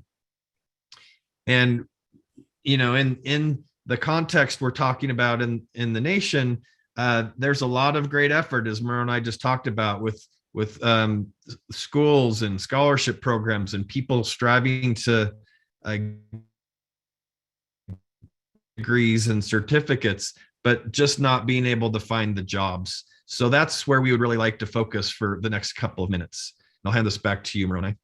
Yeah, and so one of the questions, like, how do we make this happen? And using, as was hit on and touched on substantively today, these are our own way of thinking. So we start with like the notion of our like those 4 areas that we talk about. We think about how balance and hojon includes our thoughts, and sahakes, our body,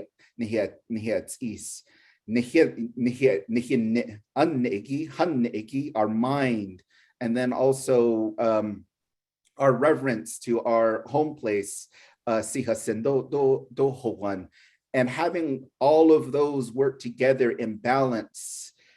It is said by our traditional knowledge holders, our medicine men, medicine women, that leads to a state of balance. And so we use this as a diagnostic tool to figure out how best could aspirability address this problem that we're seeing in terms of employability. And what we find is, as we stated, the Navajo Nation is already doing a lot for their people. They're creating programs for their communities and their chapters, their families.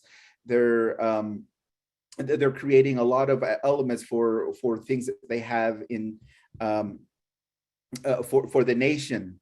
And Navajo Technical College, Diné College, all the programs that we have with programmatic agreements that Navajo Nation has with other institutions of higher learning.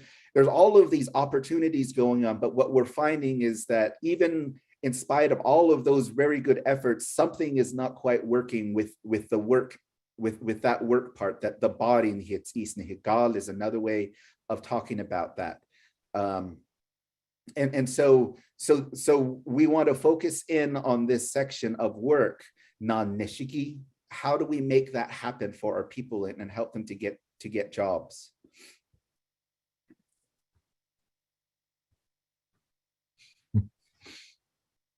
So just like our Che Yeshiki, just like our Che Yesher, we jump over the status quo. We leapfrog, leap horn toad over these things.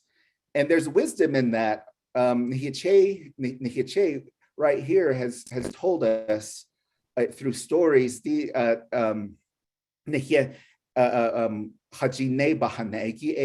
all of that, and there's part of these stories about this inherent wisdom in our Che. And I think that right now, our Che is saying that there's other ways, in addition to what the Navajo Nation is doing, there are other ways that can help to bring jobs to the Navajo Nation. Yeah, and one of the things that we have a partner that works on developing job opportunities in rural areas, and a partner of theirs is familiar with this Cayuse Technologies case study, where a very small tribal coalition in Oregon near Pendleton actually created an outsourcing center, and you can see some of the things they provide. Staff, some Homeland Security support, information technology. They have clients like Verizon and T-Mobile. And even with a very small tribal population of about 3,000, this was founded in 2006. And last year, I'm sorry, I went too fast. Last year, this outsourcing center had 400 employees and $60 million in revenue. And about half of those employees were tribal members or tribally affiliated. And so we believe that Aspirability's model, together with one of these opportunities to actually build a tribally owned center, could be that jumping over the status quo, the horn-toad jump over the chasm, and get past some of these structural prevented changes in those long-term unemployment numbers and other things that have been so intractable. So as we think about what this looks like in terms of a proposal, we would think of this in sort of 4 phases. Phase 1 would be, go ahead, sorry. Should we let Joel talk about that for just a moment? Yeah, I don't think Joel was able to join. Joel, are you on? Yes, I am. I'm in the car. Oh, there he is. Thank you, Marone. I apologize. I almost skipped Joel. No worries whatsoever. We've had the opportunity of working in rural communities for many years now. It's probably about 12, 13 years. And I couldn't get over part of the conversation today talking about natural resources and the dependence that the tribe has on them. it seems to me that if we can help provide an opportunity for your greatest natural resource, it's your children, to be able to be employed and stay within the community, much like what we've been able to do in Carbon County, Utah, and other areas, and also emulating the model of the Cayuse. I think that we have the solution here with aspirability and with some of the connections that we can make to have those opportunities be something that can be a reality for the tribe's opportunity in economic empowerment, as well as being able to keep some of your kids, more of your kids, home in skilled technology type of positions. And with that, I'll pass it back on to John. And Joel, just a couple of numbers. I think you've mentioned over the last few years in southeastern Utah, you've been able to create 700 jobs with what kind of pay and benefit? Sure. With the health savings account called Health Equity, and primarily with entry-level folks, we've had the creation of jobs that start at $16.25 an hour with full benefits from day one, and they work well into the $20 an hour. And the majority of these people have not had full-time employment opportunities, primarily because they're in a marginalized community that doesn't offer those type of things. Yeah, so thank you, Joel, and thank you, Moroni, for making sure we got Joel. And thanks for hopping in from your car, Joel. We appreciate it. I wouldn't miss it for the world. Okay, go ahead and turn it off. Well, and as we think about this, there are obviously a lot of moving parts. So we would think about this in a phased approach over a handful of years. And in the first, as Moroni mentioned, you're doing remarkable work rolling out broadband and giving people the opportunity to really work in remote jobs from home. And at the top, we mentioned that we are partnered, Aspirability is partnered with Aspirability. They're committed to helping us find high demand, high growth remote jobs with employers that are willing to hire. What's that? AWS. Correct. Yeah, AWS is a subsidiary of Amazon. Thank you.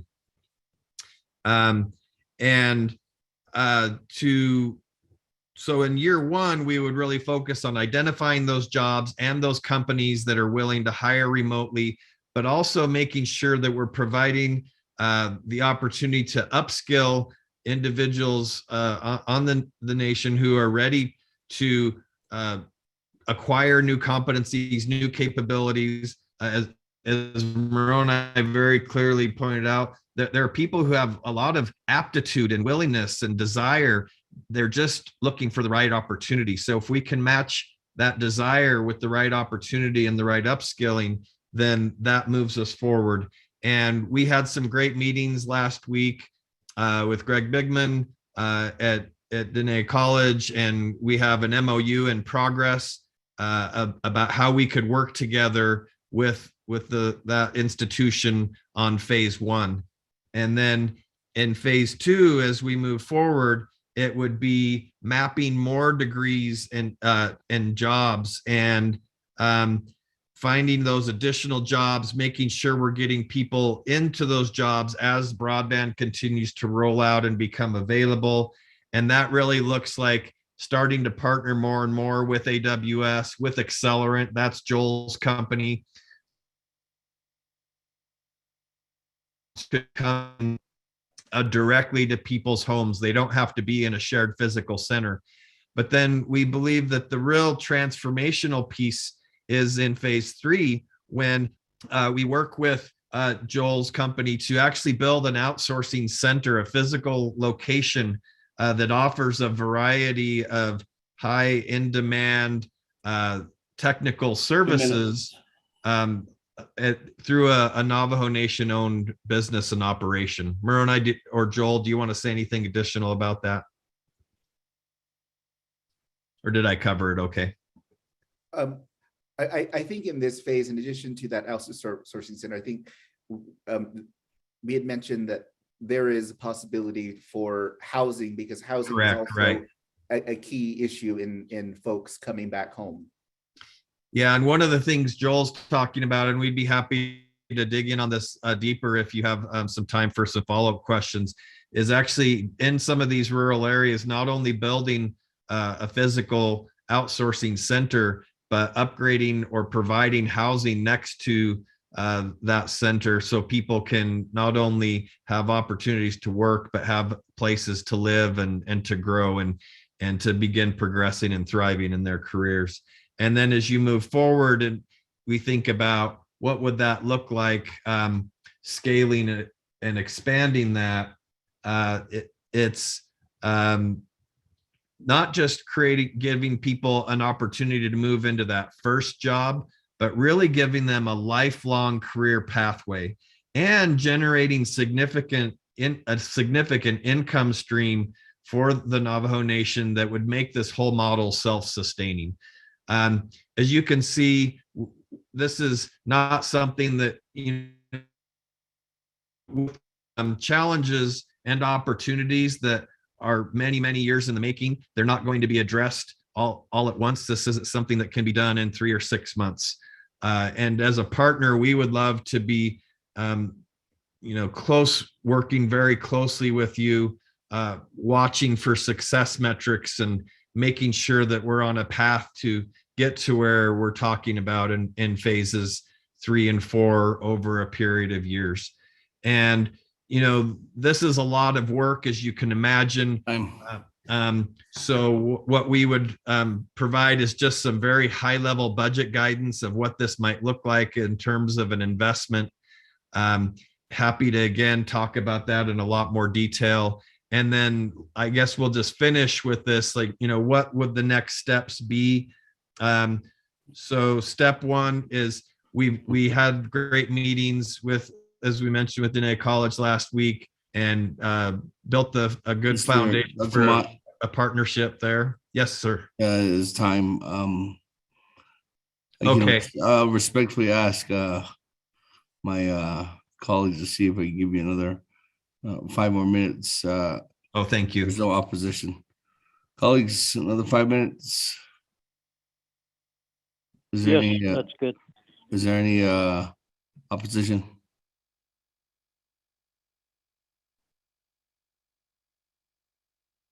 Yeah, that works great if there isn't any, because this is our very last slide.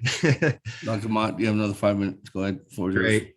Yeah. So the steps here really are build that academic partnership, seek support. We're presenting to you today. We have a meeting with the president and vice president's office tomorrow, and then assuming we're all excited and supportive a project and begin working together.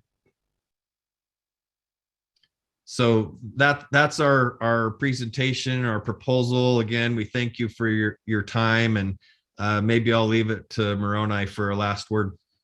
Yeah. Thank you, Shinant, for listening, and all those that work with the Navajo Nation. Thank you for listening and for giving us the time. Yeah, and we are willing to take questions. Thank you very much, then, colleagues. Thank you, Dr. Mott. Thank you, Mr. Benali. That, colleagues, can I get a motion? I'll motion. Delegate Nez. Motion by Honorable Yellowhair, second by Honorable Rick Nez. Second by Otto So. Colleagues, any comments or questions at this time? Otto So has a question. Otto So, floor is yours. Yeah. Thank you very much for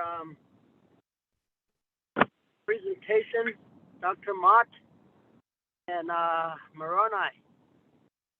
I did I know I did Lena called I and Jayen Stinda I did in Chilika. I just saw I think so guys so I just the Kesha he did I told the condo Patrick Benali that a go either hey yeah needed this we're actually saying thank you to the council for the efforts of bringing broadband and infrastructure across the Navajo Nation. Thank you, Yates. Yates.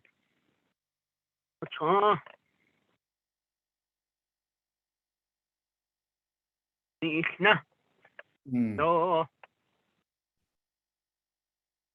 actually hear Navajo citizens say thank you. As Navajo Nation Council, try to work our best to try to meet the needs of the Navajo people. A lot of time, the class lady that is illegal. I can't done. I can't so nah. And that is your baby natural what ego go. That's in so nan is leni pan is in higa. Hard landa could not hit that name. The Jansi could not hit that name.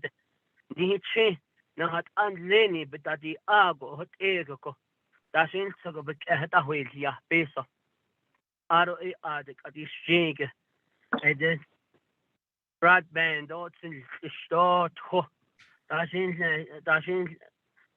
and then ego to never car or what using the CARES Act. Really, really appreciate that. And I'm sure leadership appreciates that too. I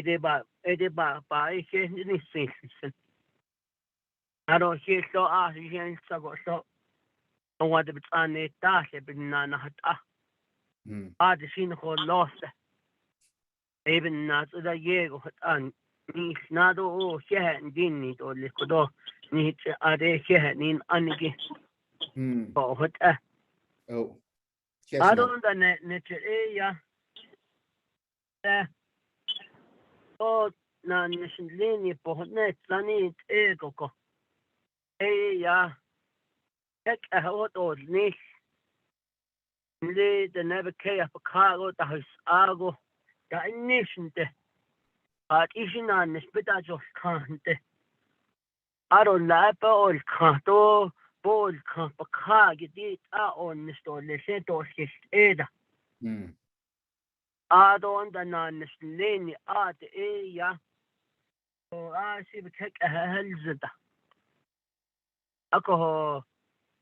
Either one term I heard a partnership, ne? Oh. I'm trying to figure out who the partnership is going to be with.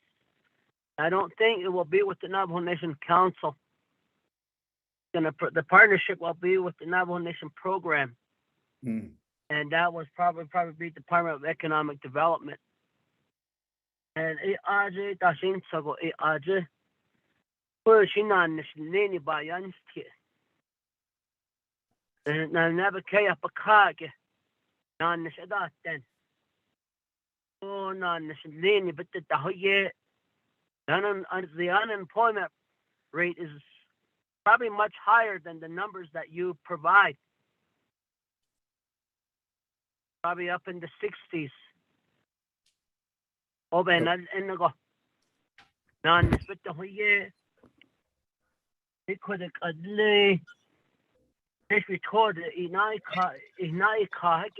there's only one gas station here, Steamboat. Nella a late egg or Ladan is on the chart could has argued. Don't ask in an either when as the presentation that had been provided.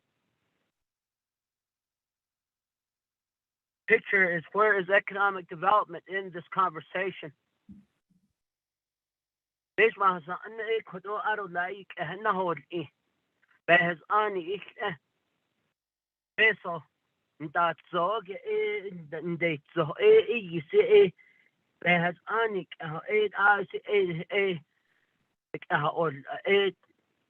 that's our responsibility. Free branch government system is supposed to execute these things when funding is appropriated. ko ella si Diego de no what si nan kan chada at Diego na khapik ate not ani na hocha sanda celestike yahi adet ihatan tahiki hinego ate nan kan chat ella bo bahan sendo behashni no ate bet na osta. The executive branch does not have a master economic plan to create jobs.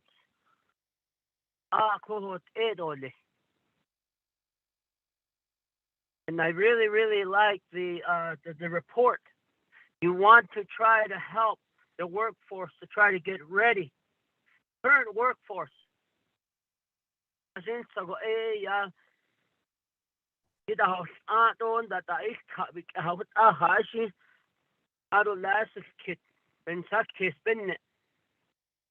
Ako nakalit ego la yego ella ites nego adet na nishiki yego tatatol was. There's no incentives of our to our business people out here on the nation for tax breaks. There's no incentives. Even not to had it out that thought actually expand on neta. There's no capital to try to help entrepreneurs to expand. A lot of the process that governs Indian country is the CFR, Federal Code of Federal Regulation, whether it's in the leasing portion or whether it's in the economic development portion. Washington, that's what I get on here, because it is. Economic development, they thought I see Diego Yehota after. Diego probably making about $100,000 a year. Oh. Yet they're not trying to mingle through the process of trying to, how do you create jobs? Diego, shouldn't it?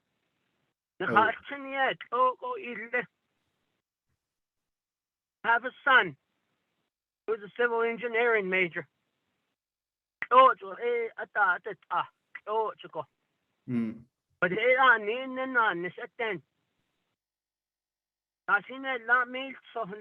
peso scholarship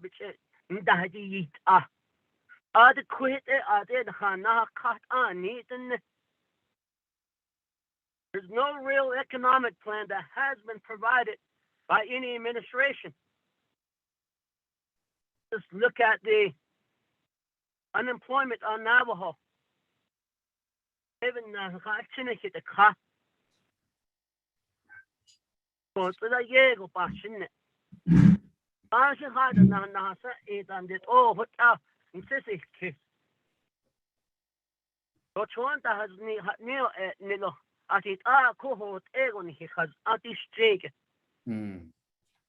there's no new business that has been created. 23rd Council has created some jobs. The PTF funds. Look at the jobs at Burnside intersection. You look at the jobs at the Danahoto store, the Shanto stores, Bashes and Sanders. That auto genre peso lini bichidahiti out out. Nan nishtahato lekinsin. Ateya peso pan paso nego ko adebina. Nan nishaten. Hotel open as ito hotel ban suskis ba hensen ko donno atide. Oh. Nin lady to never cafe na it. The baseman's only thing not to go hit it. I really appreciate this presentation, and as you move forth, I really hope that you work with the economic development, the division director, and Ajit Nishiki. Oh. adistige do chonan Ada na the net list or the head then. Also togo ille. Oh naho Jansen. Oh what aban that's kiss. But I really appreciate the conversation and the doctor. I really appreciate your suggestion to how can you create jobs in rural areas. Like I indicated, I'm here in Steamboat, Arizona, sitting at a gas station on this meeting, going home. At this gas station, and there's only 2 employees here. There's a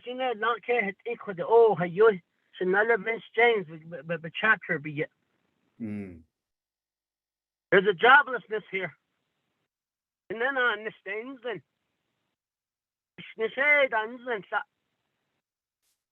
what ego go that this thing is this thing. It's hurts me. Really hope the administration works with you to try to create these jobs. Other than that, we're going to continue to export our natural resources. Those are our children. Oh. Yep. Not only out of la ya haskego. Anadi. Eda inani. Oh, just ego, just kego go eda. Oh, what up on Saskis? Oba Hashnet Ado Hashi Hadat Nanahasa Eda. Adesla Ash. Hizane. Said Hadasado Kado. That's your cut. He's a date. I ego go ado. And then Lini Ado. Edo to Oka. Don't let it has Ado Lepogati. And one Lini better then. And then it's not all ille. Oh, what aban saskis. Oh, you're not in the. Oh, what aunt to 6 kiss. I don't hear addition Moroni, Benali. Oh, I did sna ash. No, I can't so the sneedo I did it instant. I don't have so now in. We value that. Something the age to the Diego. In Sahakesto, not unlimited, had I don't live, had you the night, I don't hear the dog kaki. That is not instant. Oh, what honest. I will try it, and cat.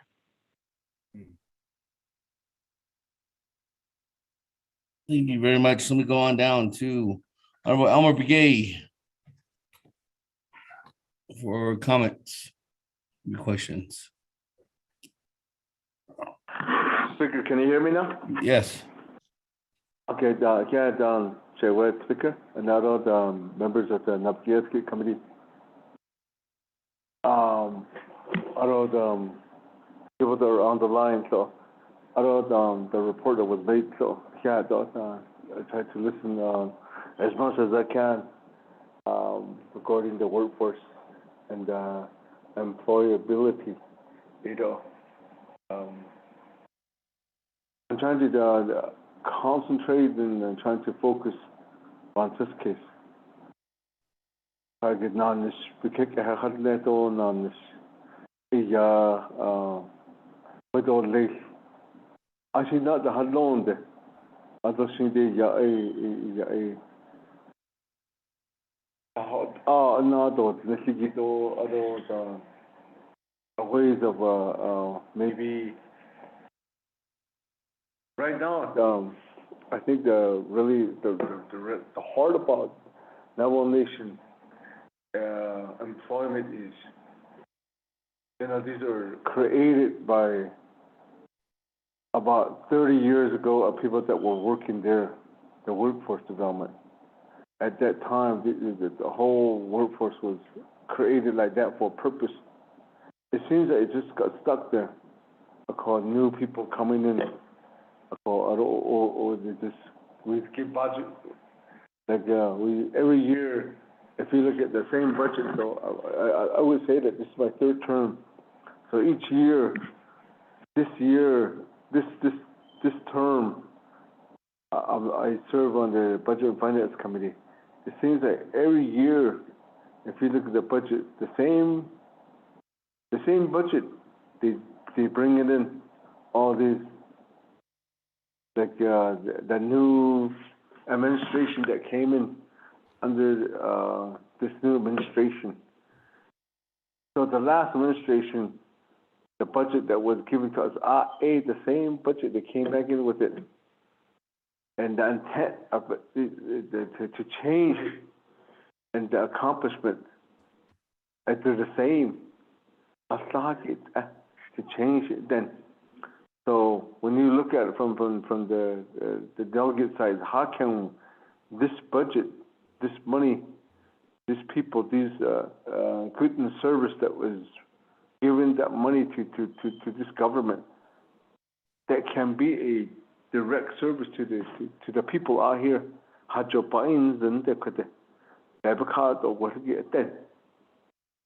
There's no, how much percent? There's nobody that's there that's making this assessment, making this to monitor what part of that good and service that money that's given to programs is being used out here to the people that need help. What part of it is given to them? Just like how we talk about, we're assured right now $557 million again. That's hardship. We know that funding will go to these homes directly to these people here. About all these years, the good and service that goes into Navajo Nation, how many percent of it goes directly to these people? The they're just at Window Rock, these programs, even around here in Dalcon, how many that service is just in the office, spending 8 hours there, but it's accomplishments that are made. Just for example, I've been doing some emails to Division of Community Development and NTAA, and then also Division of Economic Development. There's $3.7 million that was given to both Division of Community Development and Division of Economic Development to establish a commercial site in the wells. And I've been addressing this with email saying that it's over a month and 13 days to just even come up with a contract number from the contract office within the financing office. OOC Biyado, there's a contract office there that it took all these 164 process, they came to them from November to December, a month, until almost New Year. They came up with a contract number. Is it really hard to come up with a contract number? Just a number. It takes almost a month and 13 days. That's my question. This is how the Navajo Nation government is. It seems like somebody has to be there who knows what's going on, to monitor every day, to walk around and say, hey, did you take out this? Did you make this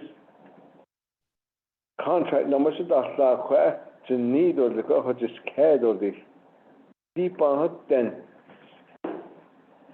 So I know that now I ask those people, say, who's economic development that's working on this project with this community in the wells?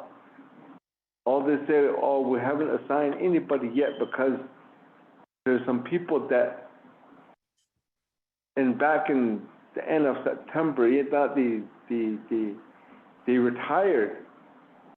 They retired on some of these projects that never did, that wasn't even implemented, that wasn't put in order or plan or organized yet. So somebody needs to be there to keep this in order. Almost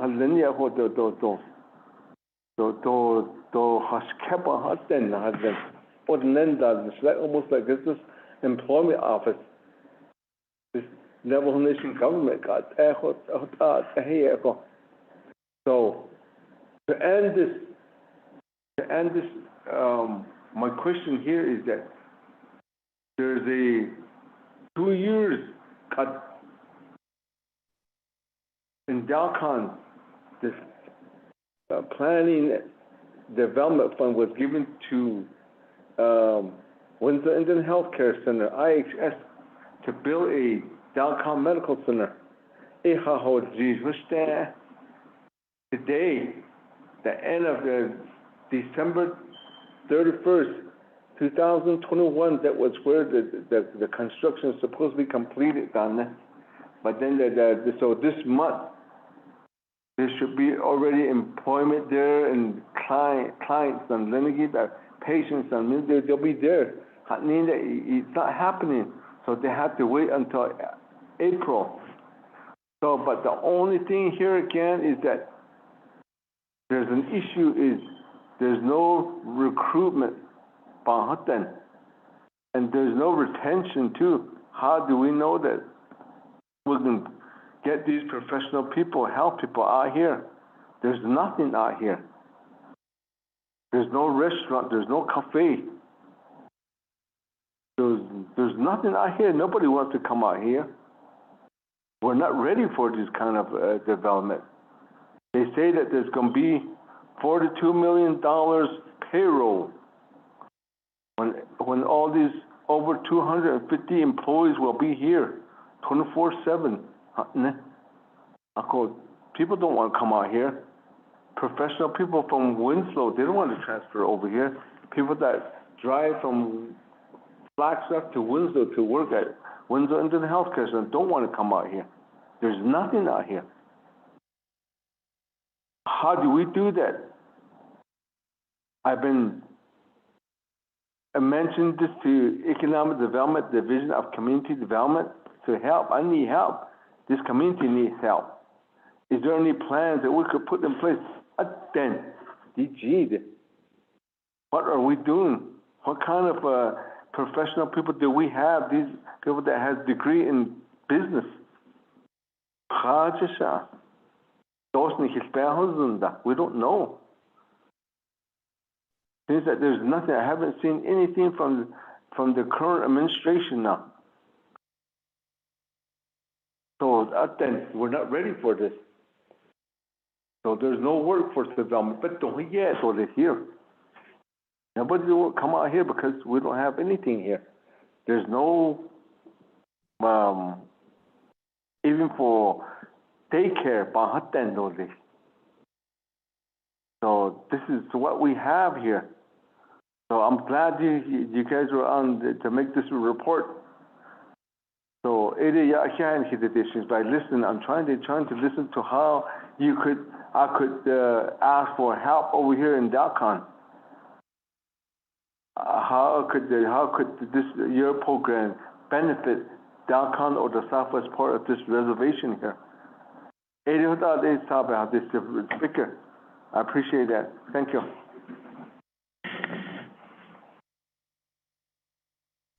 Thank you very much, Ms. Let me go back to Dr. Mott or Mr. Morona Benali.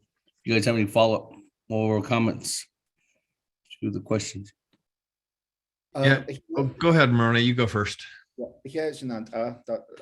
For all your questions and comments.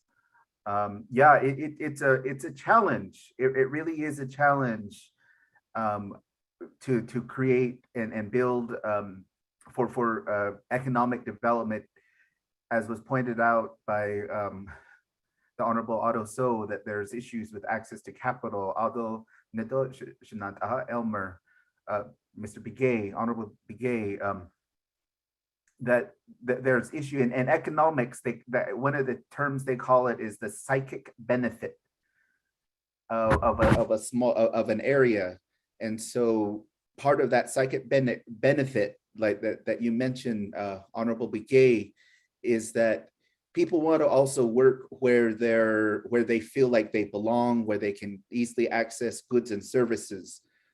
But one of the things that we found in the work that we were doing and in preparation for this presentation was most of the Navajos who graduated from college, more than half of them have tried to come home. They want to work at home, but for whatever reason, they don't have the correct skills in the job interview process with like IHS or with the Navajo Nation or with the school districts. And so they're denied. They're told that they don't have enough experience. Like these are our youth, they want to come back, but they're told that they don't have the skills or the experience to fit the jobs. And so they end up going away to places where they can get the work. And then we have unfilled jobs that just remain, and for whatever reason, sometimes for whatever reason, it's just that there is a mismatch in terms of the job description and skills. And I'll let Dr. Mott talk a little bit about how their approach with Aspirability wants to fix that, so we can start off by just finding a place for all the Navajo college graduates who are applying for jobs in all different sectors in the Navajo Nation, but helping them first get positioned and then start building on that. And I'll let Dr. Mott talk about that. Yeah, and first I'll say, Honorable Otto, so you mentioned the need to work with economic development and the workforce folks. Absolutely, they would be critical pieces of anything like this, because they're the feet on the ground, making sure that some of these things can actually happen. But if you think about what happens when, as broadband rolls out, there is again that new sort of horn-toed leap opportunity where maybe people don't have to go to an office. Maybe they can literally work from their home now. Like Moroni was saying, he can do a Zoom from his home now that he wasn't able to do before. But now that that's available, we could look at an individual in one of those homes and say, what is the job that you want and why aren't you getting it? Is there some very specific skill that you're missing? And if we can identify that, then we can partner with one of the institutions in the nation to help them get that. So they don't have to go back and get a whole degree. They could maybe do a course or a certificate in just that one thing they need to fill the gap to get that job. And then the other thing I'd say, I think this was Honorable Gay, you were talking about how, even if there is this great job opportunity, maybe the amenities around it aren't attractive for a professional to want to come work there. There are a lot of moving parts to this, and none of this happens immediately, and a little bit of it's chicken or egg. If you do have a concentration of people that are making money, then maybe eventually things build up around them for money to be spent. Again, potential partnerships with economic development there. But I'll mention our colleague Joel, who I think he had to drop off. He's working on this notion of a micropolis, not a metropolis, but a micropolis, a work center in a rural area that has an employment center, but also has some of the amenities around it. So it does make it an enjoyable, attractive place to live and work. Again, a lot of moving parts here, but I think you're spot on those are some of the key challenges that we would need to think about to really make all of this come together in a way that's viable and sustainable.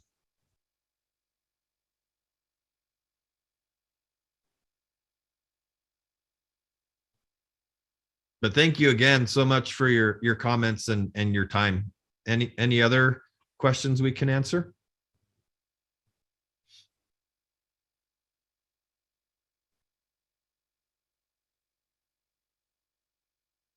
Thank you.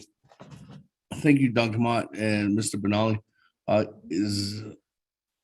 don't have any, do I have anybody in the queue at this? Everybody in the queue, is there any other further comments or questions, colleagues?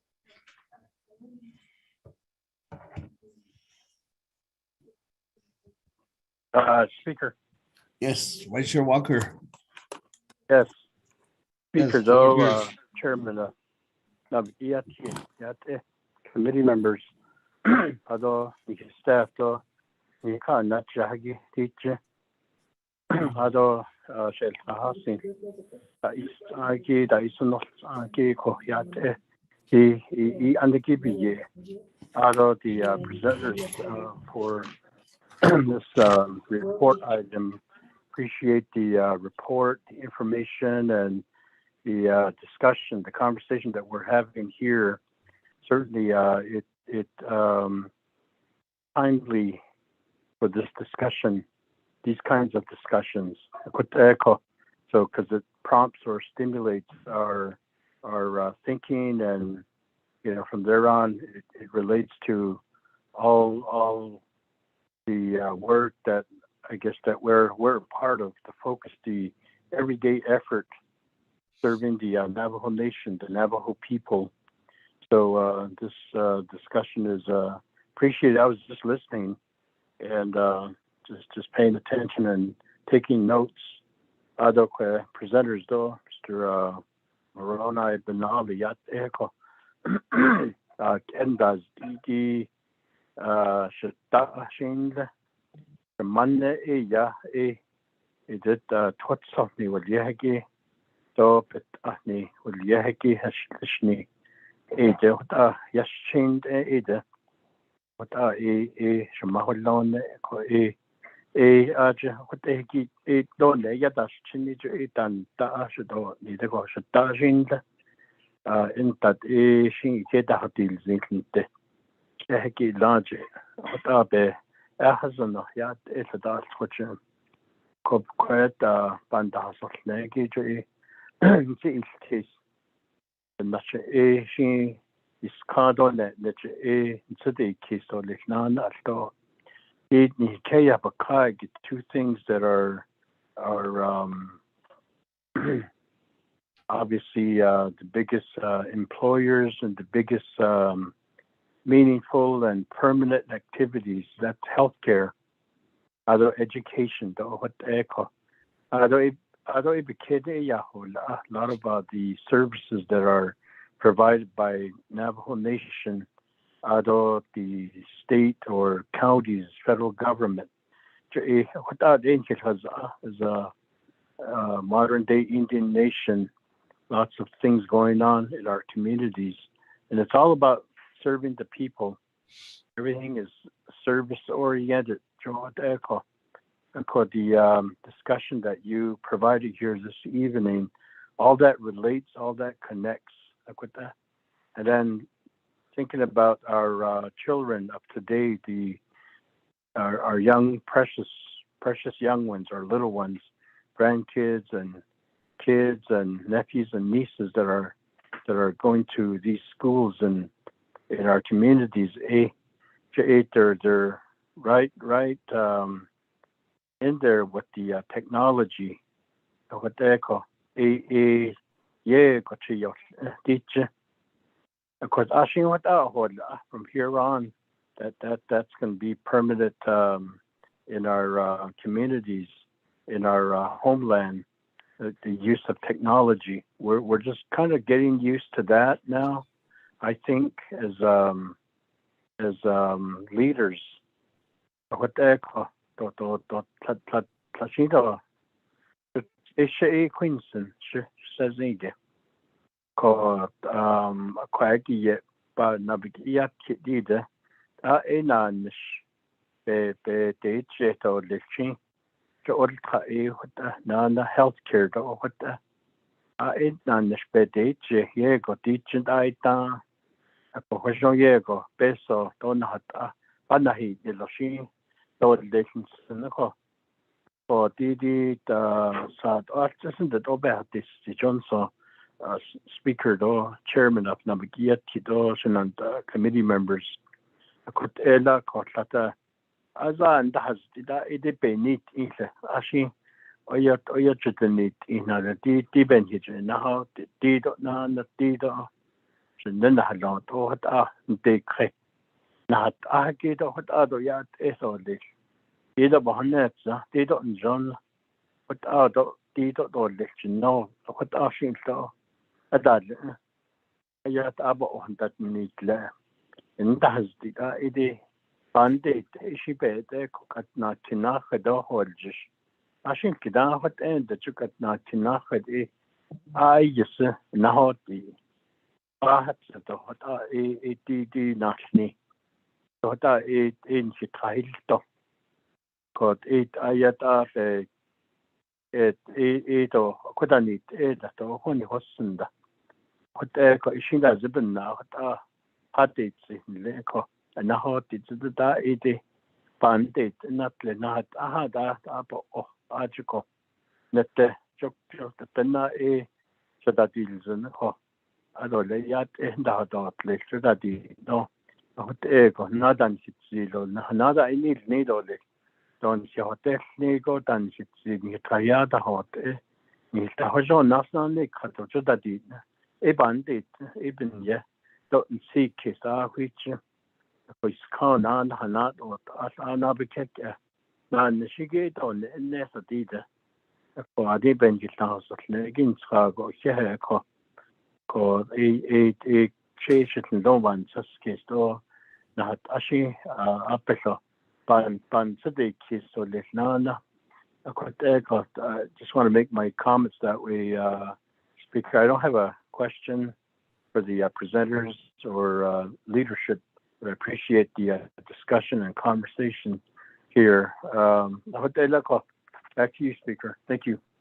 Thank you very much for those comments, Chairman or Vice Chair Walker. Colleagues, any other comments or questions at this time?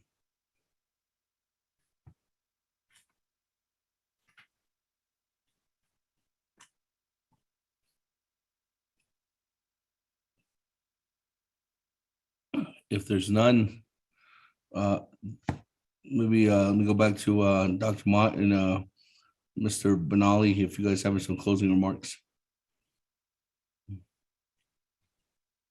Moroni, do you have some thoughts? Yeah. I just want to say thank you, Akehet, for letting us present to you some of the work that Aspireability has done already and has partnered with organizations in doing, and very successfully. Aldo Shada, Honorable Walker, Akehet, thank you for the words that you expressed. And I just want to just make a point with what you said. The last 2 years have been very difficult for a lot of us, including, all of us. We haven't been, I don't think anyone in the Navajo Nation hasn't been touched by the pandemic in some very difficult ways. But when we look at that pandemic, what happened across the country is it is shifting, the entire economy is shifting to accommodate work from home. And I just want to underscore the investment that the Navajo Nation, and like I said, like I wouldn't have moved home. I wouldn't have moved back to Totlacan if I didn't have broadband. And today I'm happy to be back home. I can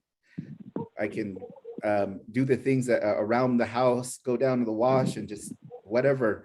But I know I can come back to my broadband and work. And that's the shift that's happening right now across the country.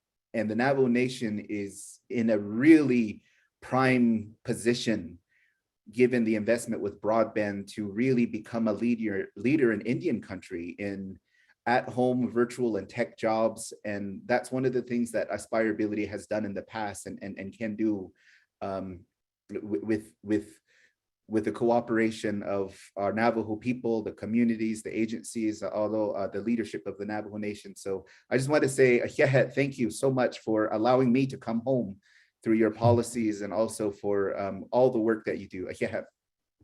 And my last comment would just be that the name Aspireability comes from the idea that there are so many people who the world has told them, this is what you can do, don't try anymore. And we believe there are so many people that have so much more to offer, that they can aspire to more than they are right now, that we want to give them that ability. And your most precious natural resource, your young people, they have ability to become amazing, not just wealthy in terms of dollars, but wealthy intellectually and in the contributions they make to the world. And we believe that this kind of approach can open up a whole new avenue of technology jobs that could give them the opportunity to grow and thrive. So thank you again for that opportunity. We're passionate that anyone can accomplish anything given the right resources and opportunities, and we'd love to work with you to make that a reality.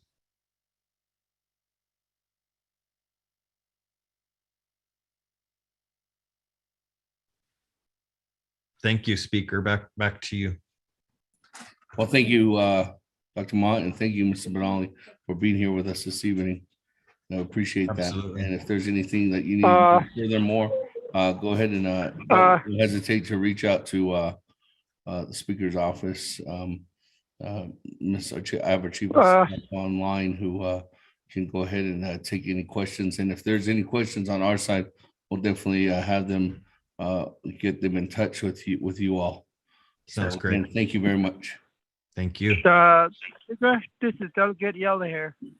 I wanted to say a few words to the Speaker before these gentlemen leave. Honorable Yellow Hair, the floor is yours. Okay, thank you very much. I really appreciate it. 43 gentlemen talks about our economic development and unemployment. As many budget finance committee, 2020 year it was before a COVID-19 example, all the Navajo Nation departments, every position, division director, they have so many vacancy.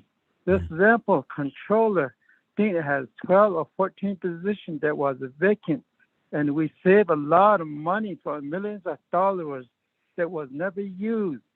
Not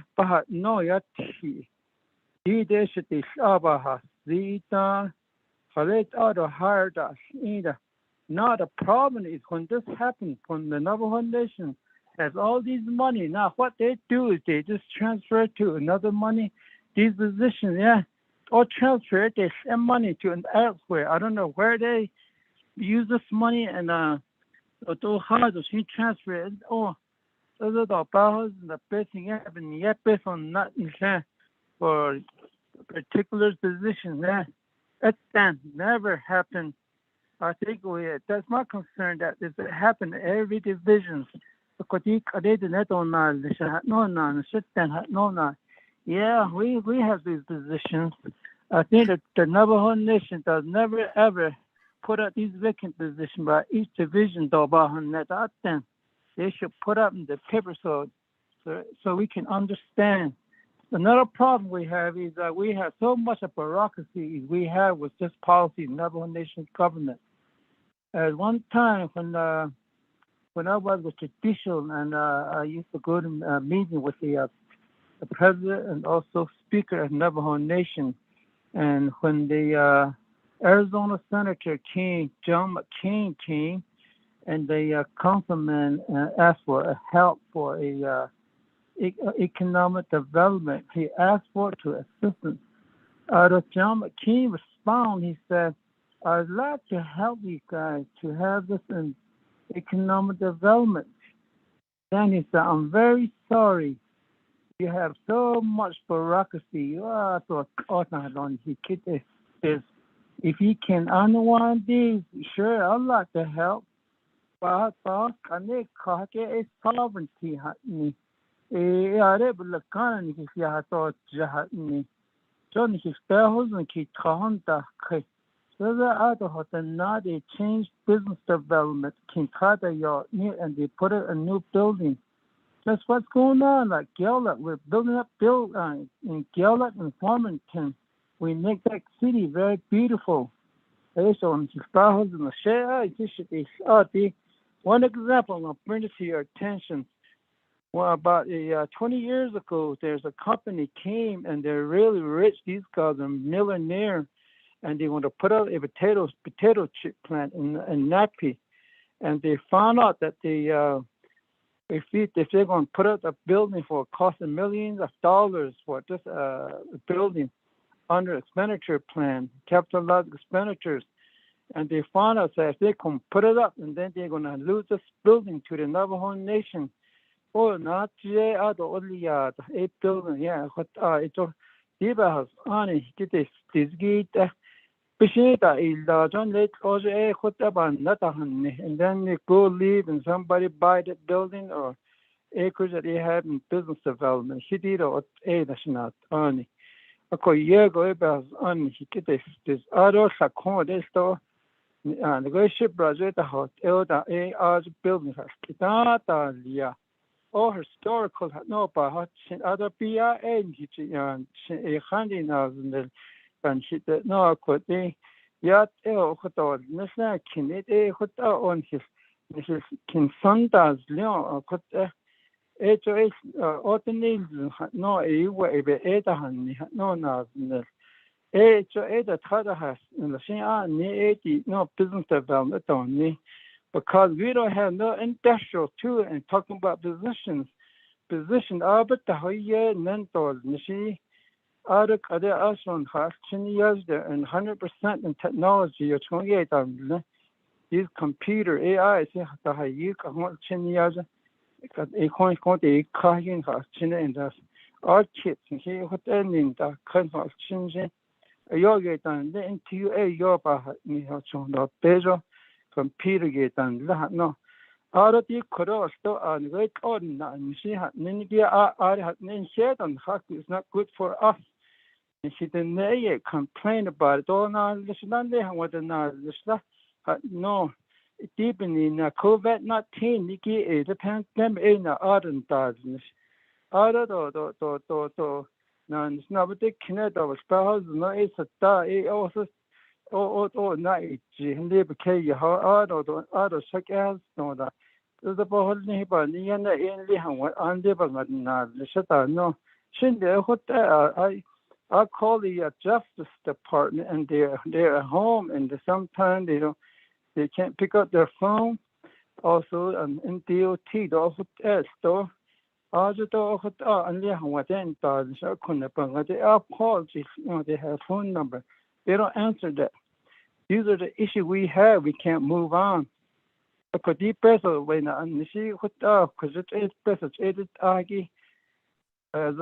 my concern is that we should be auditing where this money went.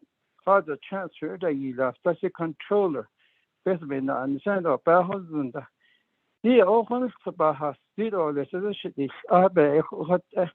really appreciate you coming and stated this and economic development. You know the law. The law is what what they had to do with BIA too. Out of the best dependence card, the best in his husband. None card the bohol ni hat nito an ni what it on Italia, Tina by Yelki.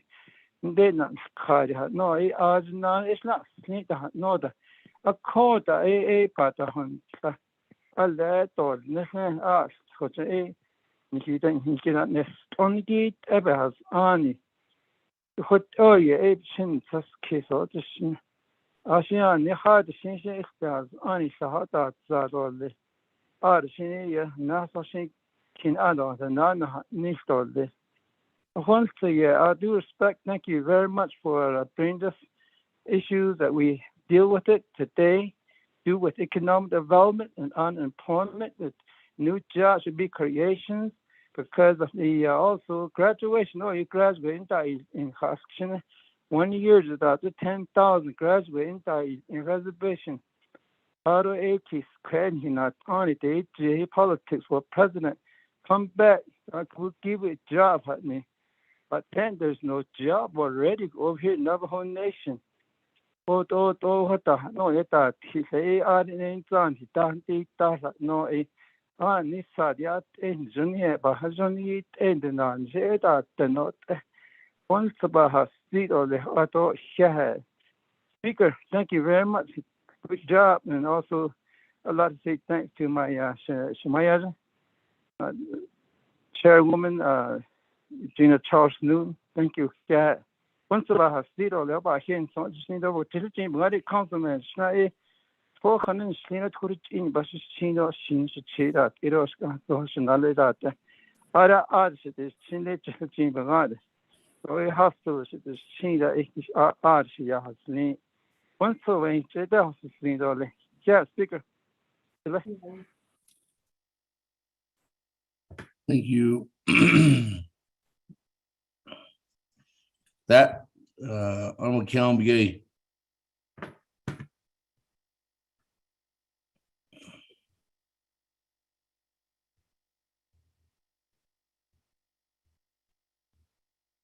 Count Begay going twice. Speaker, good evening.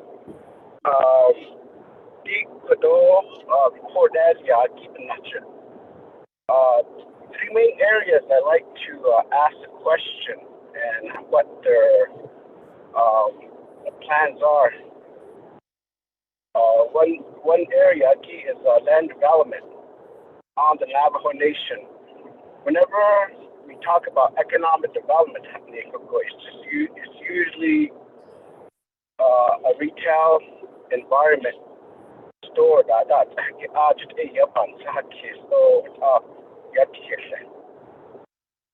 but we have to go further than that.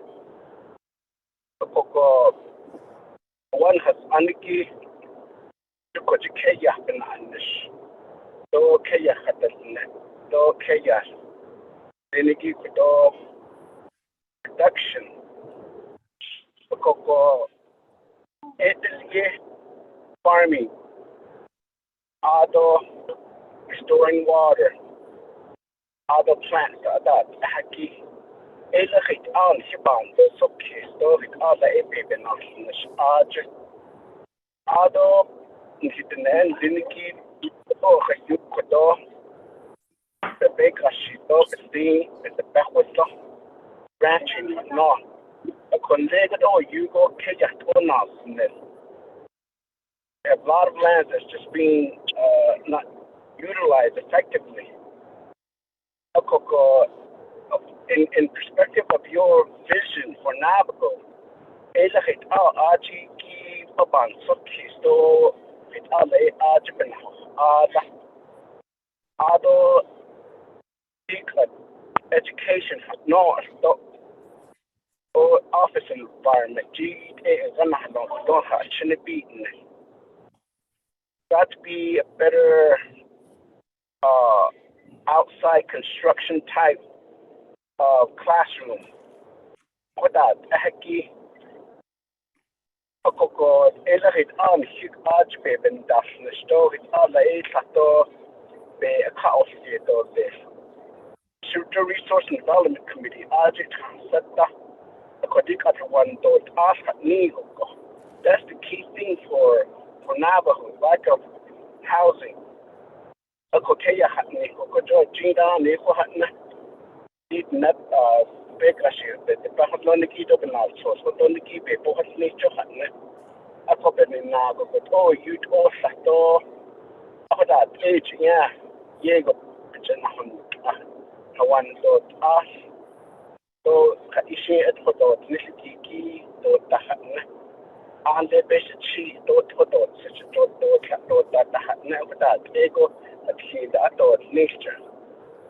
Ako elahit ela soban kaskis aji kodo ba yaski kibe benache. Ako ta ina itaski to this speaker chairman don't change lado then.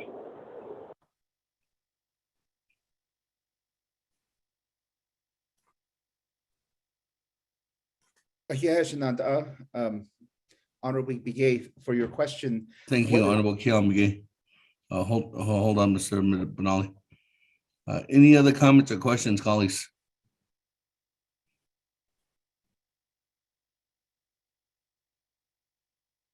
There's none. Let me go back to you then, Mr. Benali. Floor is yours. Yeah, Speaker. The two things, one of the things about the process that Aspirability does of connecting skills, ability, and knowledge to jobs, it can theoretically, and I think we can contemplate and think about how to create a program that teaches competency, skills, and knowledge around farming practices, around ranching, and I think Dr. Mott can talk a bit more about that and how that would happen. And in terms of building, why we keep referring to that leapfrog is one of the things about about what we're proposing is that it's not, at least the first couple of years, is not reliant on brick and mortar infrastructure. That's why we call it leapfrogging, because the people, all they need is internet access. At home, right? And that way you can connect, the Aspirability is able to connect individuals to colleges like the Net College, who we're working on a MOU with right now, and deliver and help them create the programs that they need to develop those competencies that someone who may just want to go into farming. We just give them a platform, but utilize all the traditional expertise and help and have them build and design the curriculum. And all we do is give them a format so they can do it well, and we can connect them to the skills that they may be missing. Although in terms of the land, when we get to that point, we had talked with some of the colleges, and they had mentioned, and we're not there yet, that there's land available for some of the projects or some of the proposal that we had mentioned. And so in terms of the others, that I understand how difficult it was. I was a chapter secretary treasurer for Sweetwater, and it took us 20 years to build 6 miles of road. So I understand how difficult it is to get around grazing permits and federal land issues, CFR. And this is why we're talking about, with the introduction of the internet that's all across the Navajo Nation, it's a prime time to connect our youth and even those. The state of Utah right now has created a program to train those who haven't been working for years, and they're in their 40s, 50s, and 60s, and it's created a program similar to this to give them the skills they need to get back into the workforce. And we can, that's a possibility as well. But in terms of the getting access to a brick and mortar, we can talk about those solutions with the tribal colleges here at the Net College and NTU that we've had conversations with. But Shanat, did I answer your question, Honorable Delegate? John, did you want to elaborate?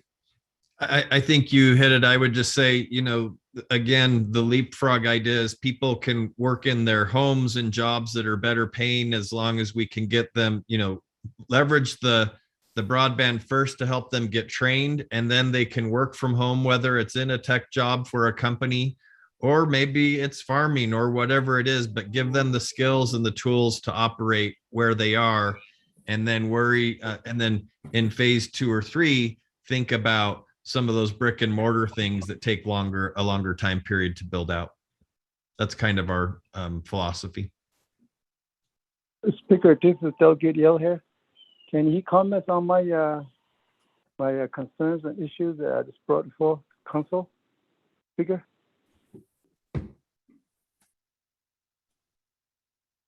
Thank you very much. Seems like Honorable Yellow Hair had a question. I don't know if anybody wants to respond to that, Mr. Benali or Dr. Mott. Yeah, I think you were talking about some of the jobs that went vacant, and how we make sure those jobs get filled. Was that the question? Yes. So one of the things that we can do is we can look at those jobs. One of the reasons they go vacant is because the job postings they get posted have inflated requirements. They'll say you need a degree or 10 years experience or all of these things that aren't really required. So we could go work with those hiring entities and say, what's really required to perform in this job, define that really tightly, and then find people who are close that want to work and live on the nation, and help them. Maybe they have 5 or 6 of the 10 competencies, help them get the ones they're missing and then fill those jobs. I think too often there's this idea that you just have to keep looking and looking and looking until you find the perfect person, and then that job stays empty forever. Well, why don't we help people become what that job requires to be? Does that make sense? Excuse me, Speaker. I'd like to say my comments follow up. There is positions has been open almost a year, and that's the issue with the Navajo Nation. Some of these positions are I did not understand that for 5 years. Those are the issue we have in Navajo Nation.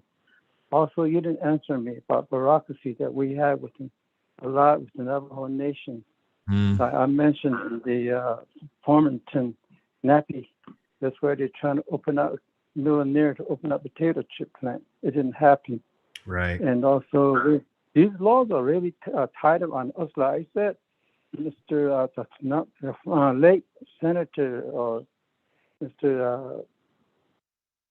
Don and Phoenix was invited here with the Navajo Nation, John McCain. He said, I can't help you undo your bureaucracy is just too tight. Your sovereignty is the one that's involved. Therefore, I just can't help you. That's what he said to us in the Navajo Nation, right here in the Navajo Nation President's office. And there's some issues that you're going to have to do a lot of study and work with the, that's my, try to bring this to your information. If you can make comments on it. Yes, Speaker. Thank you, Yellow Hair. Any other further comments or questions, colleagues?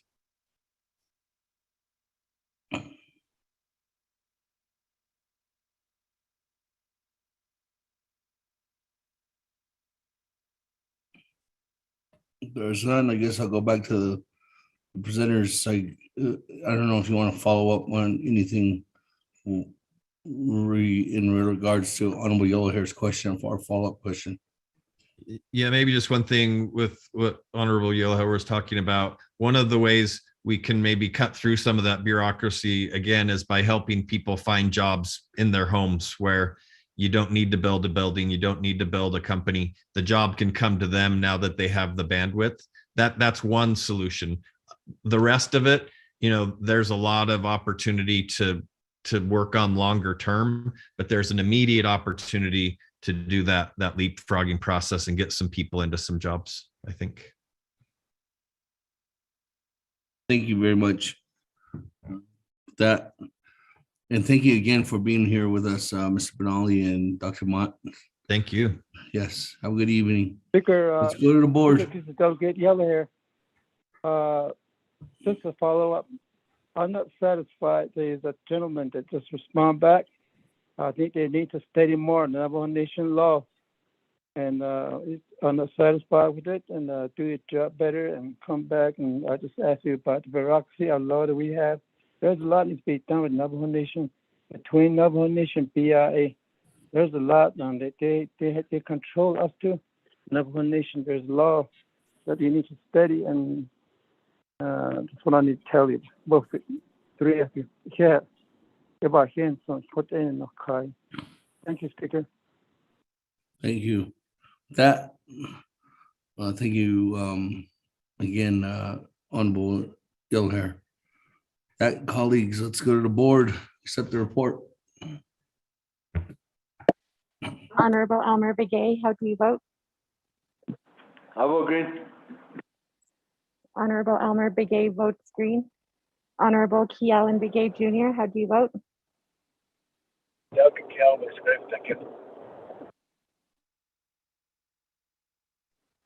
Honorable Kealan Begay Jr. votes green. Honorable Paul Begay, how do you vote? Delegate Paul Begay votes green. Honorable Paul Begay votes green. Honorable Nathaniel Brown, how do you vote? Honorable Nathaniel Brown.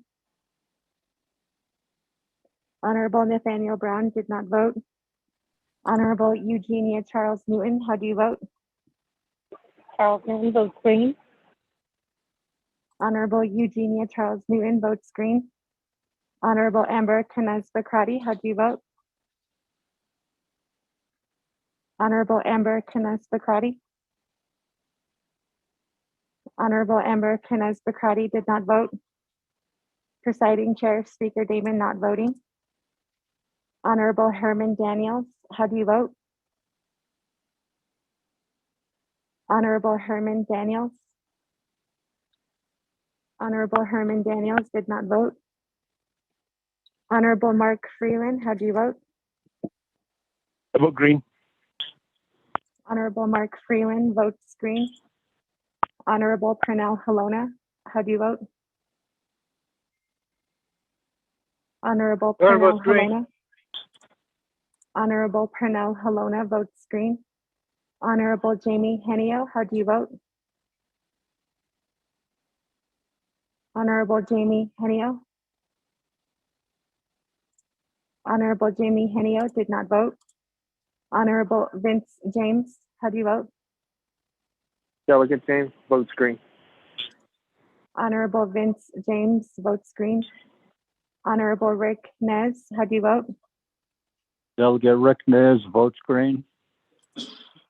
Honorable Rick Nez votes green. Honorable Carl Slater, how do you vote? Delegate Slater green. Honorable Carl Slater votes green. Honorable Raymond Smith Jr., how do you vote? Green. Honorable Raymond Smith Jr. votes green.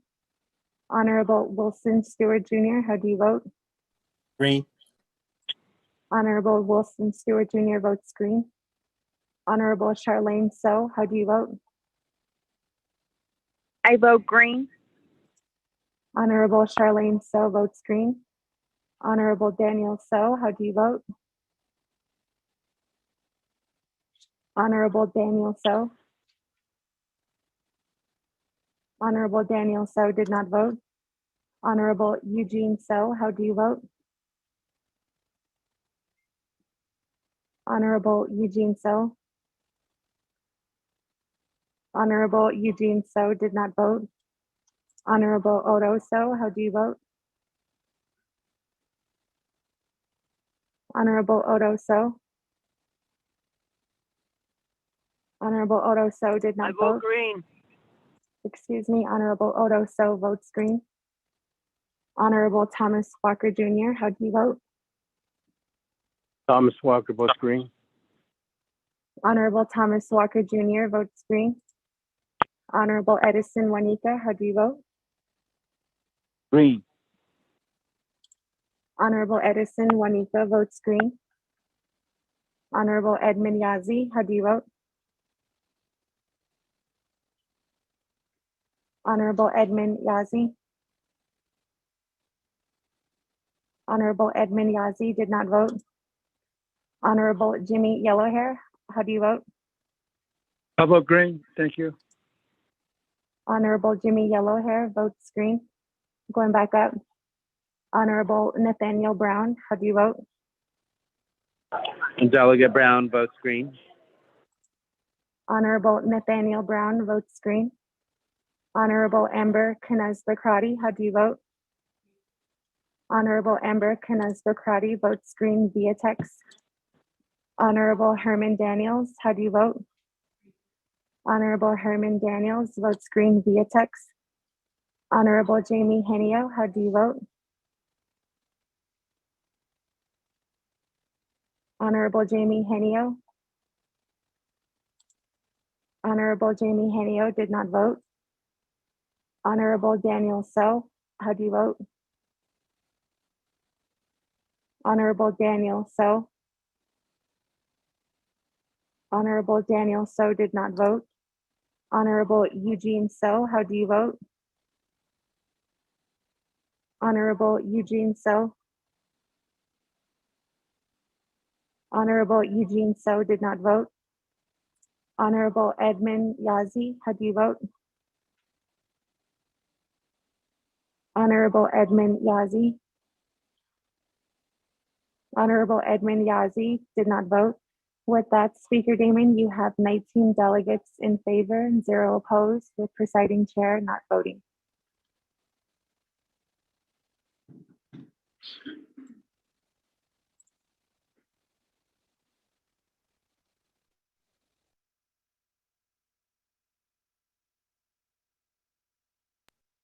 Thank you very much. 19 in favor, 0 opposed, chair not voting, motion carries.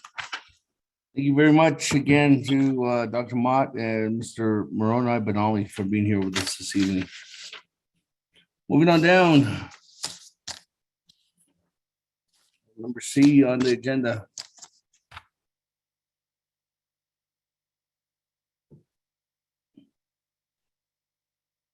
Update report from the Navajo Nation Department of Health, Health Command Operations Center on the increased number of COVID-19 cases within the Navajo Nation. Update on new public health orders and accessibility of home. Accessibility of home testing kits. Do we have anybody from the command center? Speaker, this is Dr. Jim. Good evening, Dr. Jim. How are you? I'm good. Great. Well, I'm glad. I know we didn't have you scheduled on the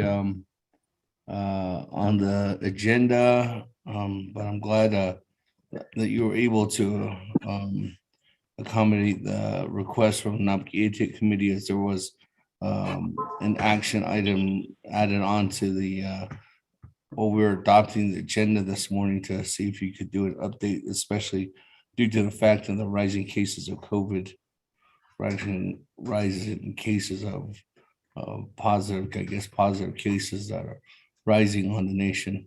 Sorry, it's been a long evening. So again, thank you for being here this evening.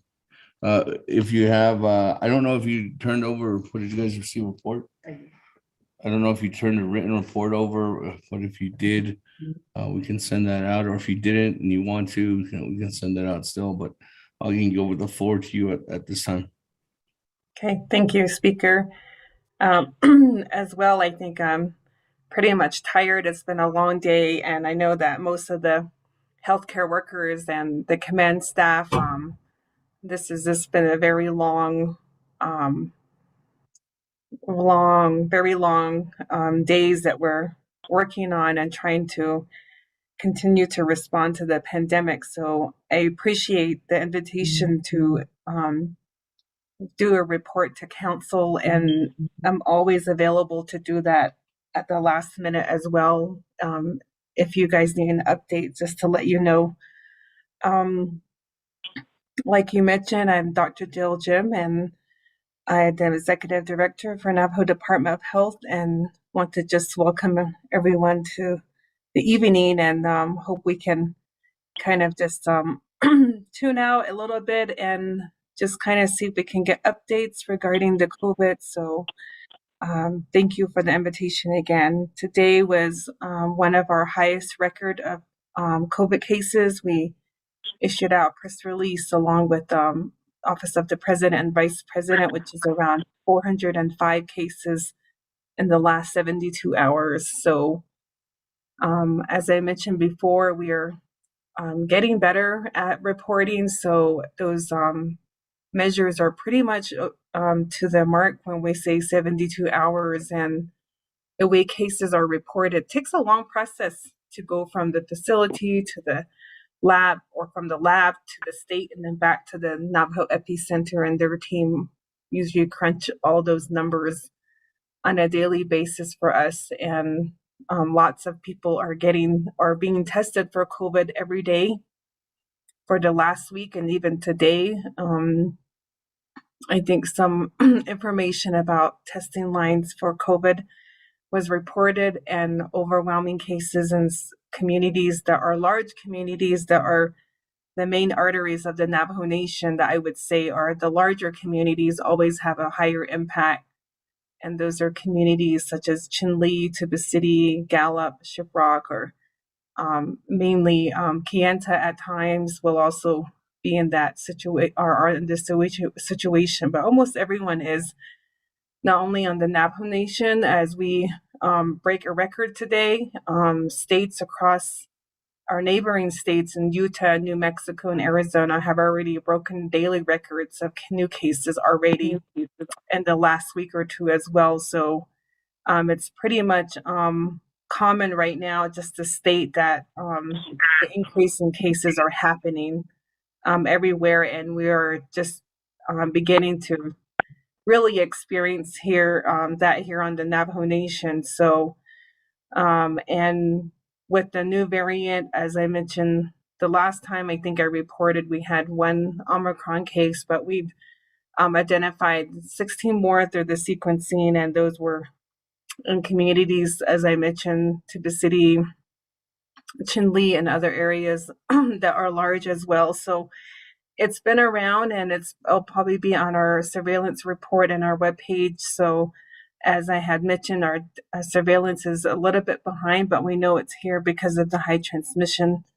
And so 2 public health orders were issued out, and we have a weekly call before I get into the public health orders. Going back to the situation with the Omicron cases, our hospitals are still operating under 80% capacity. So we're not feeling the impact of hospitalizations. On national news, you do hear that children are coming in, and also, of course, non-COVID, and then also just everyone in general. And there's long testing lines as well across everywhere. And one of the items that I'm being asked to report on today is the home test kits, and there are shortages across. And I think President Biden had issued out a distribution of that as well. And so I'll kind of repeat that in that section. But people are testing more, which is good. And other things that were issued out will help support kind of just giving knowledge out to the community. And as I mentioned before, Omicron is a mild disease and illness, and so that doesn't technically require people getting oxygen or on ventilators, but everyone's different.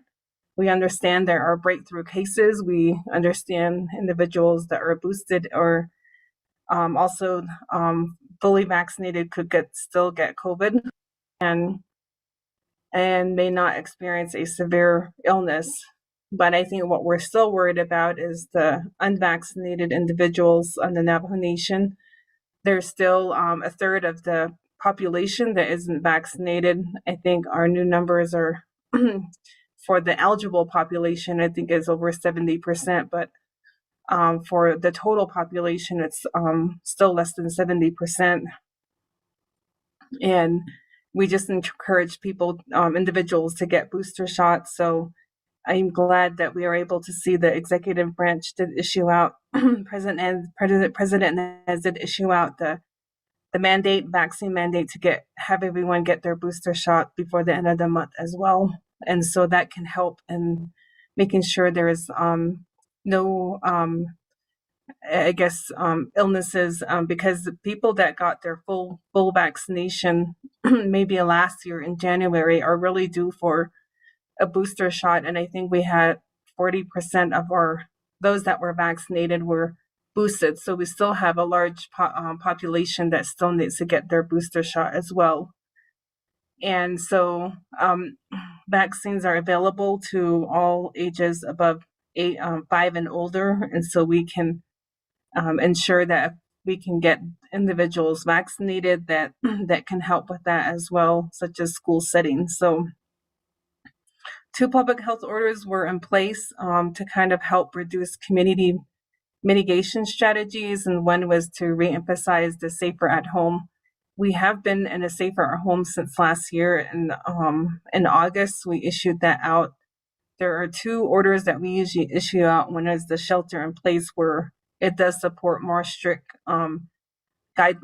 restrictions on businesses or other sort of mitigation strategies. But with the safer at home, we have been in a safer at home, but we updated the information and we included travel restrictions on that and travel recommendations, because that's where we're seeing a lot of the cases, of course, when you go off, and also people gathering in general. So the order was effective in effect on Tuesday, and that's where the order looks at the gathering limits are still the same: 15 for social gathering, traditional ceremonies, outdoor recreational events, churches and other houses of worship, Bible study group meetings, and youth programs. Gathering limits for in-person meeting and trainings are still at 25 persons or fewer. Driving gatherings are still 50 vehicles are permitted, and that is recommending the outdoor drive-in gatherings. And then all businesses are in orange status still. We do find that there isn't a lot of restaurant infections, so we didn't issue out a red status for businesses. They still operate at 50% for that reason. And I think they've been managing with the 50% for quite some time. We know we've been in red, and so we just ask that businesses report their cases, positive or suspected cases, to the health command. There is still no daily curfew. We just reminded everyone about the regular curfew that's under Title 17 of the Navajo Nation Code. And one I mentioned earlier is the travel recommendations, delaying travel until you are fully vaccinated or received a boosted vaccine dose if you're eligible. Avoid all travel, all unnecessary travel. Stay home if you're sick or in quarantine unless seeking medical attention. Use alternative methods such as virtual or telephonic for meetings and appointments, and then consider testing before and after traveling as a precaution. And the testing recommendation is if it's doable. Testing isn't accessible everywhere, especially with the long lines, so only if it's convenient in that way. So that's the new public health order for 2022 and public health order number 1. The next one is the public health order number 2, and that was in effect on Wednesday morning at 5 a.m., and that was related to the schools, declaring a red status for schools. So we have a different webpage for schools where they have a COVID-19 safe plans framework as well. And we just introduced the change to red just because of the Omicron. And some schools have made changes, and the COVID-19 framework does allow the schools to make those decisions and during high transmission as well. So for example, I know that Winter Rock School District is not in school right now and won't return in person until the end of the month. So some schools are taking that initiative, and we would like schools to do that, and it gives them the flexibility. And so mask wearing is still required. And I know during the Omicron, we're looking at even some recommendations on trying to educate individuals about double masking. What does that mean? How to clean more high quality masks. So I'm working with the safety team to issue out some press release, or not press release, but public health messaging on how to address double masking and quality masks that we have. So mask wearing is still required in schools across the Navajo Nation. We did inform schools on Tuesday at the school leadership meeting regarding these changes. So DODI does do a weekly leadership call that the health command staff go to. And so we provided this update to them so they're aware not only of the public health order, but the additional guideline that was given to them. And so in the red status, basically the additional requirement for schools is to look at cohorting, meaning students should travel, be together in the school all day and and go to the restroom together in the hallway if they need to, but not commingling. So part of that is the cohorting recommendation, and then of course the additional recommendations we added to the public health order for schools is to implement more aggressive physical distancing measures, meaning if they have been allowing desks to be 3 feet apart, maybe they should be at 6 feet apart, and figure out how to also provide hybrid learning, which is in person and virtual. That's what hybrid means, that a school can offer some in person and some virtual, or either just virtual learning only, shall be offered to the maximum extent possible, meaning that by their own, however they can do that as a school. Also, to limit gathering to 15 persons or fewer has been in place for since the last public health order. So any community gatherings or orientations or back to school are still limited to 15 or fewer persons. And then one thing that we added this time was the limitation on sport event attendance to 25% of the maximum occupancy for indoor and outdoor seating areas, such as gymnasiums or bleachers outside. So there was guidelines that were issued today to the schools to offer that sort of safety protocols or messaging or tips that they can do, and it also refers back to the limited occupancy within those guidelines as well. And then we also ask students and staff and visitors to stay home when they're sick, and also to report exposures to the health command. And then also updating their school reopening plan was also added to the new public health order as well. So that completes the public health order 2022 and also number 2. And then another advisory that we issued yesterday was the Navajo Nation COVID-19 isolation and quarantine guidelines, where we indicated that we're not entirely adopting the CDC isolation, quarantine, and isolation recommendations.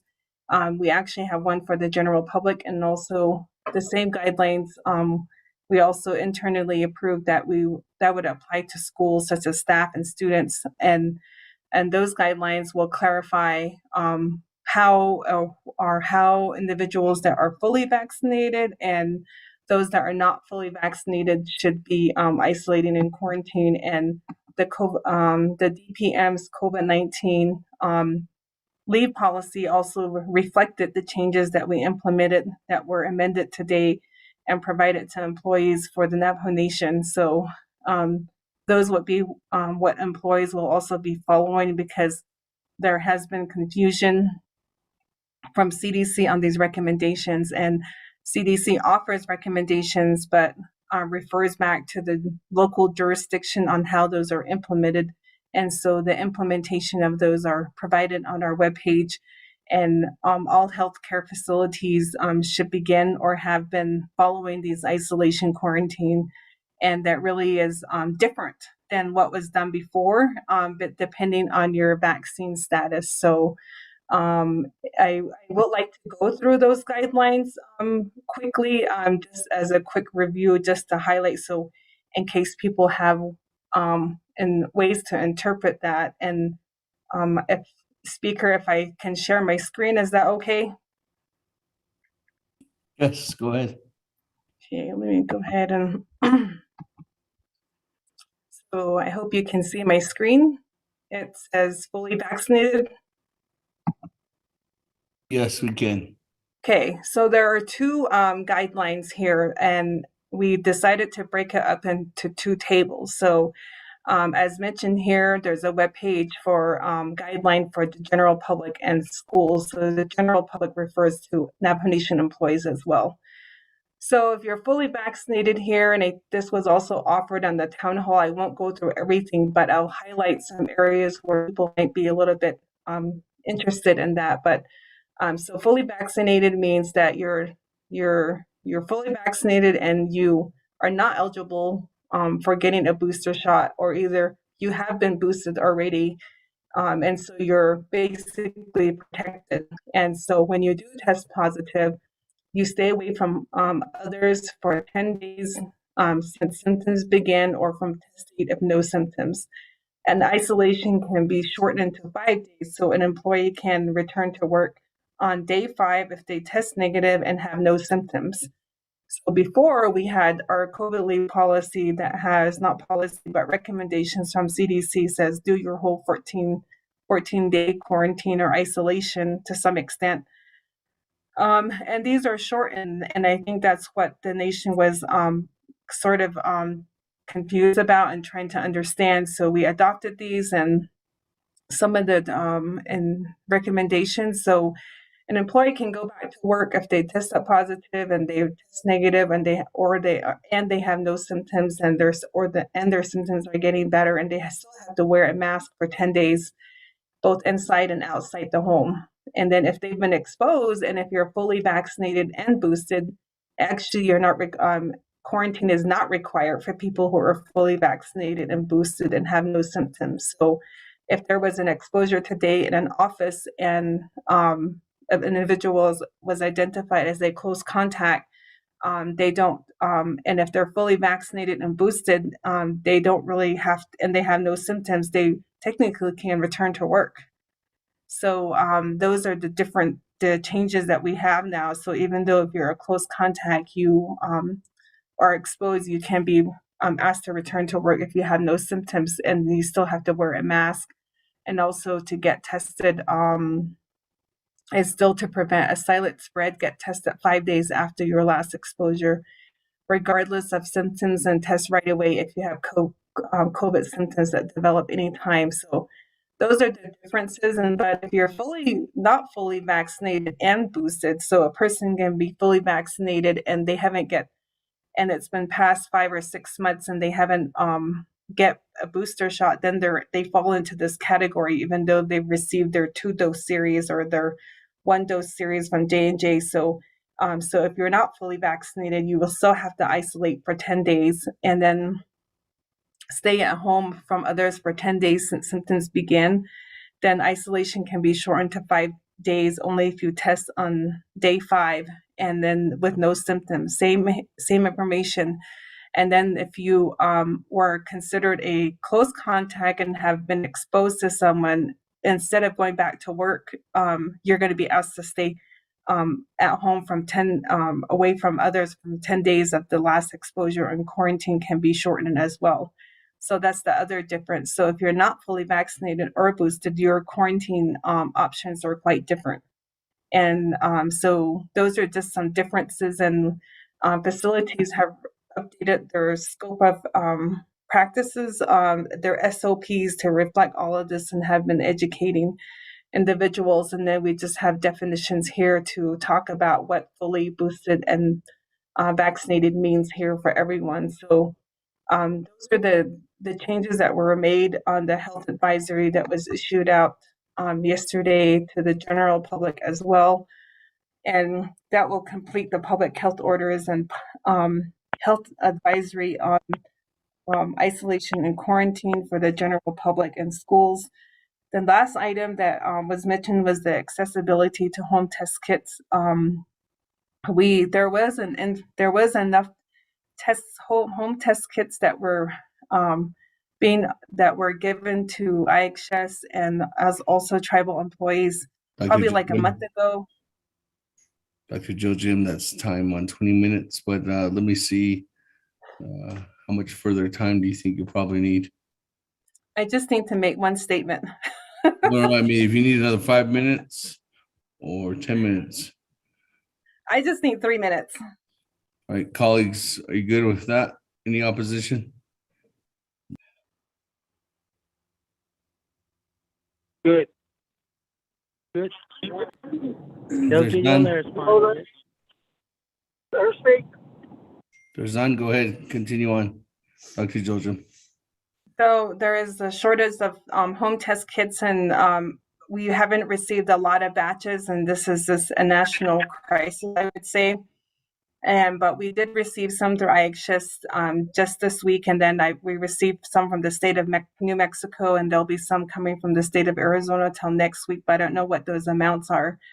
They're not into like 100,000 test kits, and I think we know that we will have to divvy these up, and the priorities usually are around trying to get home test kits to the long lines that are now developing at the health facilities, because we know those individuals are at high risk of either they are needing to follow the isolation and quarantine testing guidelines, like having one kit, you test at the time you develop symptoms and then you retest later. So one kit is enough to help with the 5-day test kits. And we do have guidelines and instructions that will be given out to the public about how to utilize home test kits and report. And we're developing, or there is already sort of like phone numbers for people to call into, but there's a process for that when we issue out home test kits. And so there is some that have come this week, but I don't think there's enough, and we'll have to continue to advocate for that at the federal level. I know that we've asked FEMA for home test kits, and they told us to submit to CDC, but CDC has not responded. So we're really using some state resources and the Indian Health Service resources. But as we move forward, I know the prioritization is going to be on those that are exposed or actually testing positive to get the home test kits. Some were made available at the chapters, and that each community is different, and that's when we had enough supplies. We don't have enough supplies, so we need to ensure that people follow those testing guidelines so they can end their isolation. And so we'll work with the communities and the allocations that are coming from the state to ensure that the health facilities do get those test kits and home test kits so they can safely end their isolation and know that they don't have to wait for a PCR test. And there's always questionability on the efficacy or the effectiveness or how accurate the home test kits are. And we know that's questionable to some extent, but it does still pick up the Omicron variant. So I think that the home test kits are still, whatever we have that's approved through the FDA is still a good, I guess, method to do in order to test Omicron. And we're not able to get the PCR tests in that amount of time in 15 minutes as these home test kits are available. So we are working with the Indian Health Service and the facilities and monitoring our distributions and also the tribal programs. As we get some of these allocations, we'll redistribute again to make sure that first responders and branches have enough testing kits. So we try to get as much visibility as we can and try to ensure that our resources are routed through the health command to work with the health facilities. So right now, I guess in response to accessibility, there is some accessibility, but there's not a lot of test kits that can just be handed out right now. And we just want to make sure that people get them if they are exposed or testing positive. So I'll end my report there, Speaker. Thank you very much.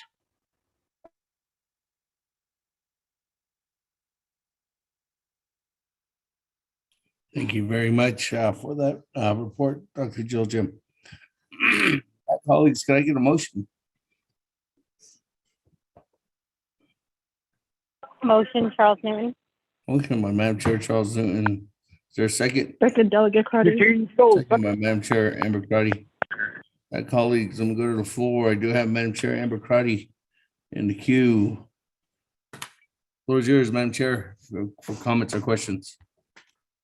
Yes, thank you, Speaker. I appreciate the update, Dr. Jill Jim. Shiaje, if you can help Northern Agency, we have a weekly call with our Northern Navajo Medical Center, and that's a great way for our chapter staff and officials to keep updated on not only the spread, but also the support that our families need during times of isolation. With that being said, in terms of how you can provide updated reports from Health Command, I'm not sure if that is still being provided, and if I could make the request that that's reinstated, if that could be, even if it's just a 30-minute, hour-long weekly update, as we've seen the spike, and in looking at the data, this is, the amount of positive cases within this last month is equivalent to what we saw. Maybe that would take like 4 months from last year. And so we do have multiple families that are being impacted, and we are continuing to provide resources to them. So for the Health Command, are you providing packaged food or any type of supplies for impacted families? I know at the chapter level, we've been coordinating with nonprofits and other, like with Northern Medical, to provide delivery of services. I'm just not sure or clear how Health Command or how Navajo Nation government is providing direct relief to those families. The second area is when we're mentioning prevention work. I did see in the IHS holiday letter that there's funding through IHS for the Gallup community service area for our unsheltered relatives to be to get into hotel rooms for like the prevention and the spread. We're going to need that similar type of support in Northern Agency. The chapter, is my understanding, is has identified a possible area for a temporary shelter for those who are unsheltered.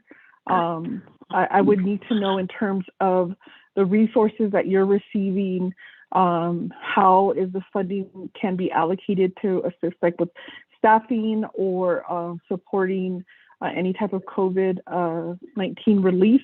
I think this is the concern in terms of Navajo Nation's approach to COVID. And the questions I've been asking the last 3 months is, how is Navajo Nation planning to continue to combat COVID? And now, we see these spikes.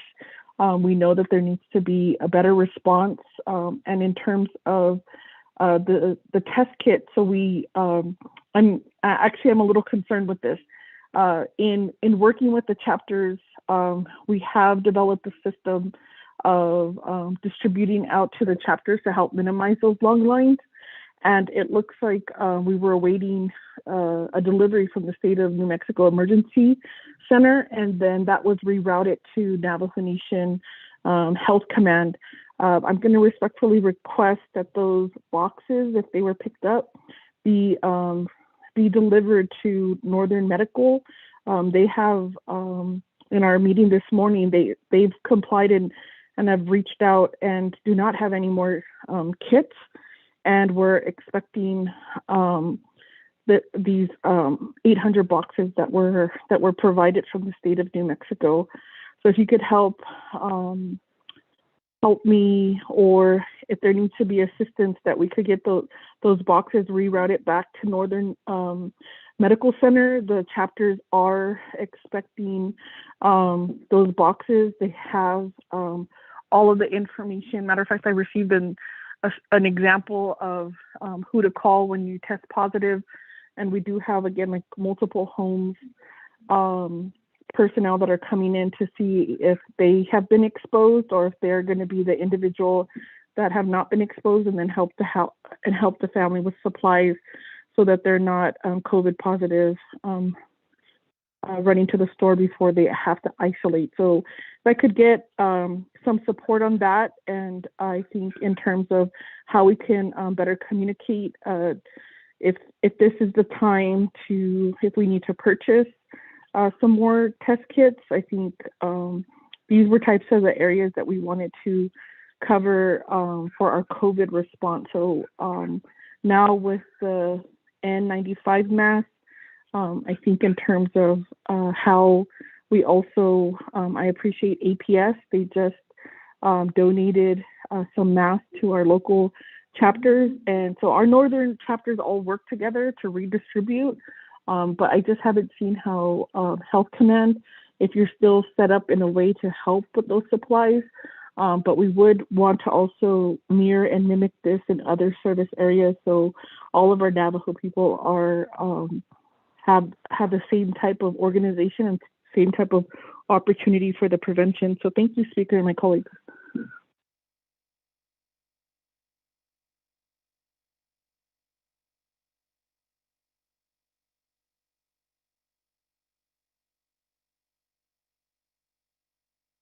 Thank you very much, Madam Chair.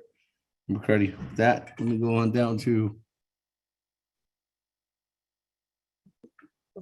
Honorable Wilson Stewart. Sorry. Well, Stewart, floor is yours, and then I'll go back to Dr. Jill Jim. Good evening, Chairman, Speakers, Tila, our colleagues, our Dr. Jill Jim, this evening. Thank you for your report.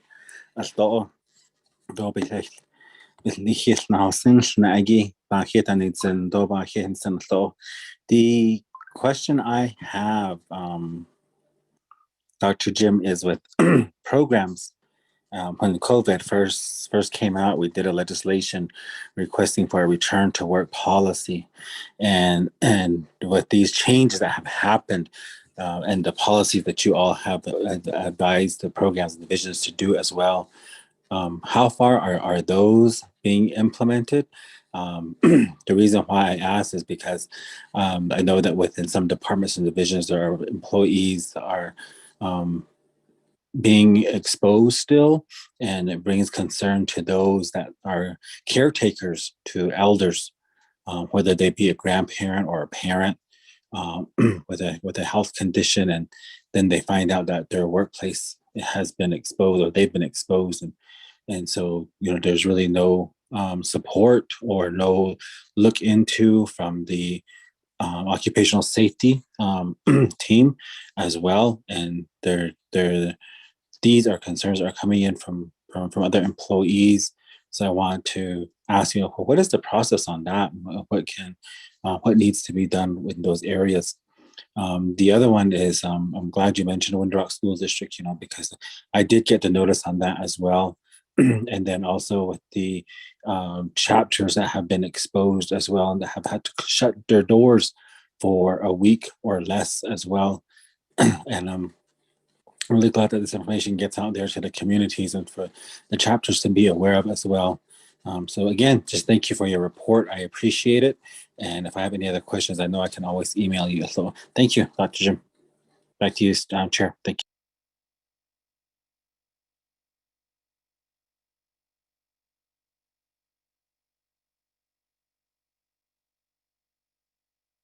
Thank you. With that, let me go back to Dr. Jill Jim. Thank you, Speaker. And I'll go ahead and address Honorable Crotty's question.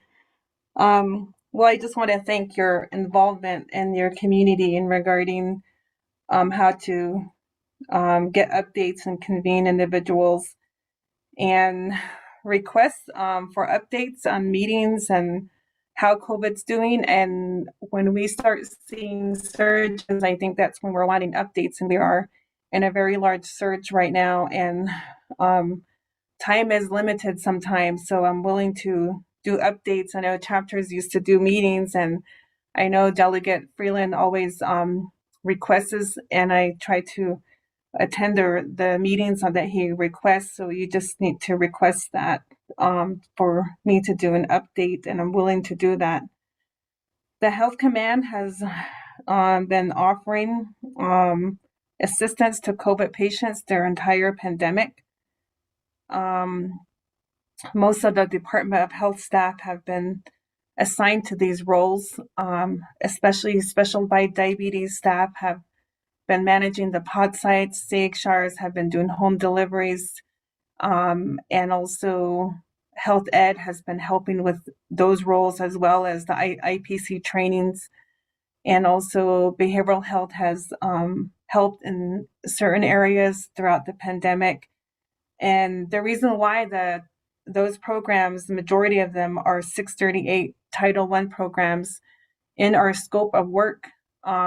We actually have that statement to help and assist for public health emergency response. We also have one CDC grant with one employee and one delegate that oversees that as well. So and then we also get assistance from NDOT or DNR when we need to transport items, but the system has been the same. There's a process in place.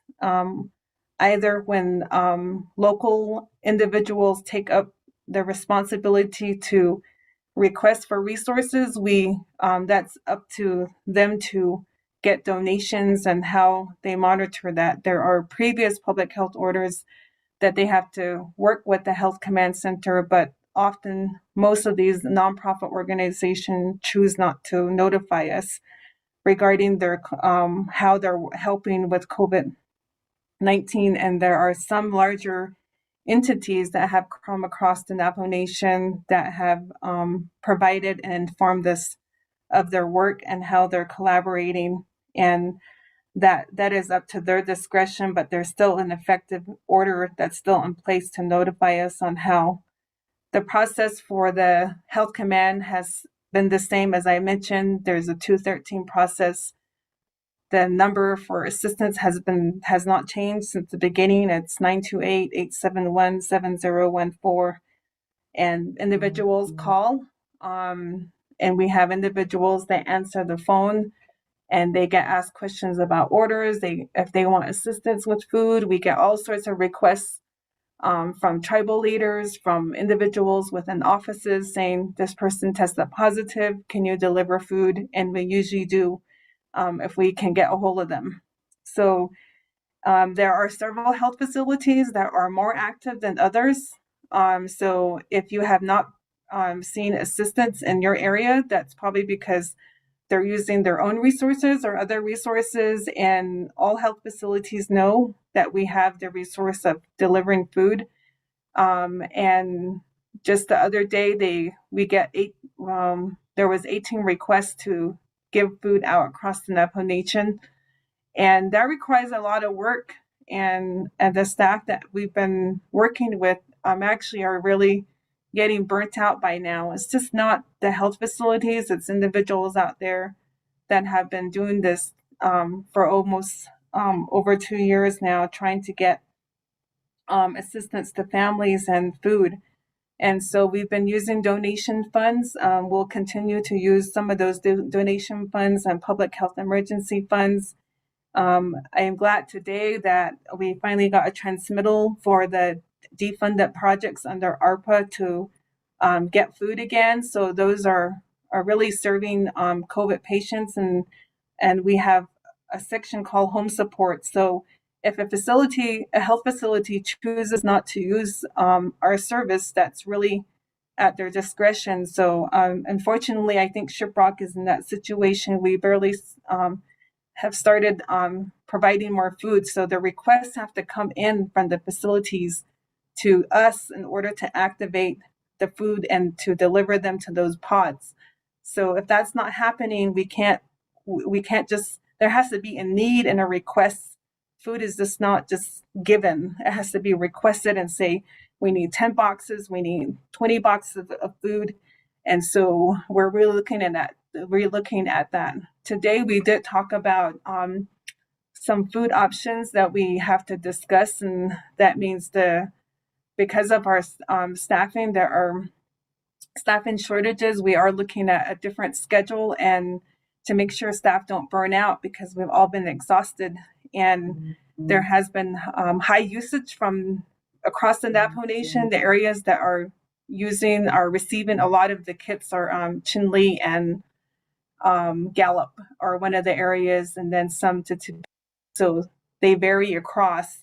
But we were talking about how and with the different variants, unfortunately it's different sometimes, and food intake is a little bit different when you're sick. And I know that some people lose their taste and smell, and so we're looking at options on what that would look like for different individuals that need resources, and sometimes some just lose their appetite too.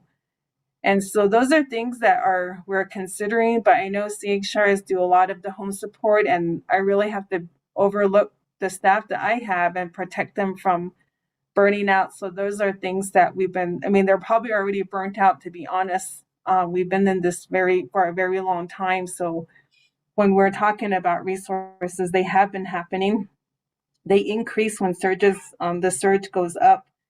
And so in regards to the unsheltered, I guess, need, or even people that just need isolation and quarantine, we know I thank the legislators and lawmakers, like everyone on this call, for approving those funding when we had that capability to house people at hotels.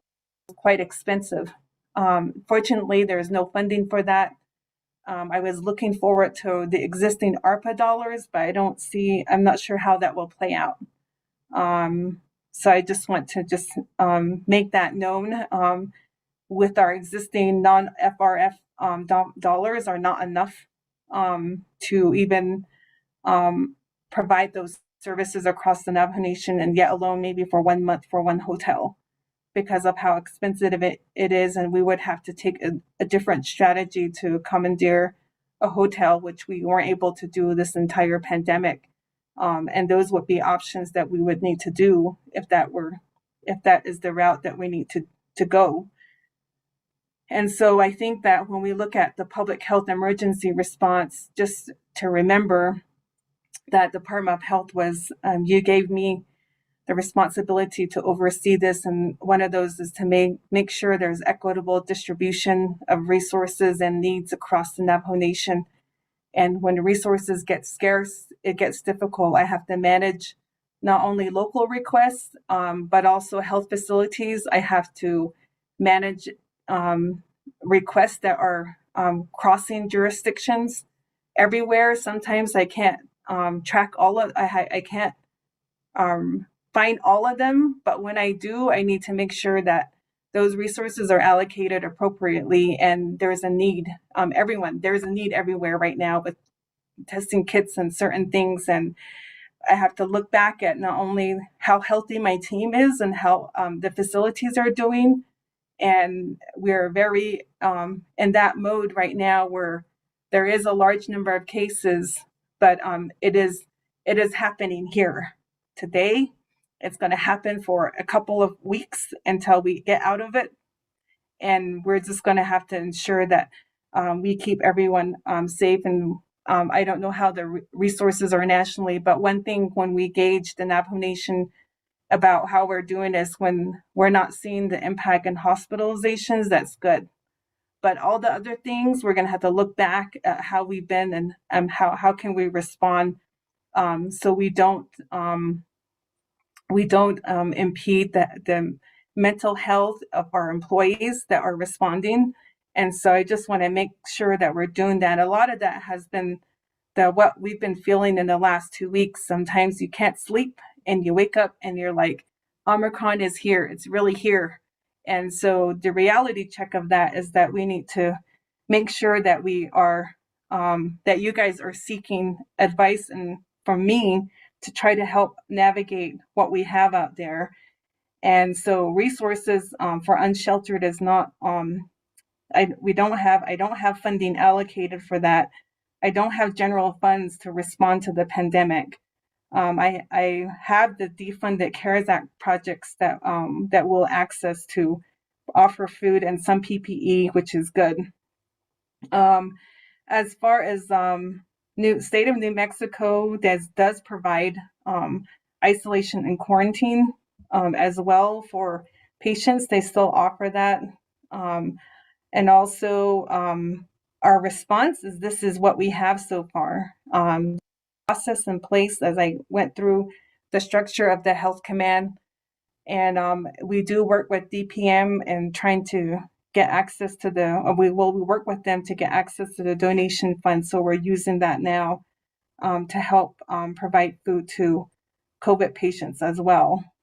And then to Honorable Stewart, thank you for your questions on the return to work. I did mention this to Hess yesterday. I think that when we look at the response, there needs to be a sort of a step back to think, what is the responsibility of some of the areas across the Navajo Nation? And so when we talk about return to work, I feel like that's more of we support and help create the return to work plans, and that's under BPM. We work with them, and also employee benefits is another office that could work in the plans. But there were plans that were put in place with our safety officers. There are safety officers within the Navajo Nation, but we really don't have a lot of control with the exposures because there are a lot of in-home exposures. There are some office-to-office transmission. That's what we want to avoid is individuals with an outbreak within offices. And that's why when we tell people, and we workplace safety guidelines on the executive branch, that if you are sick, do not come to work. So if employees don't understand that, they are risking that when they go to work, even though they may have had a family member that's sick at home.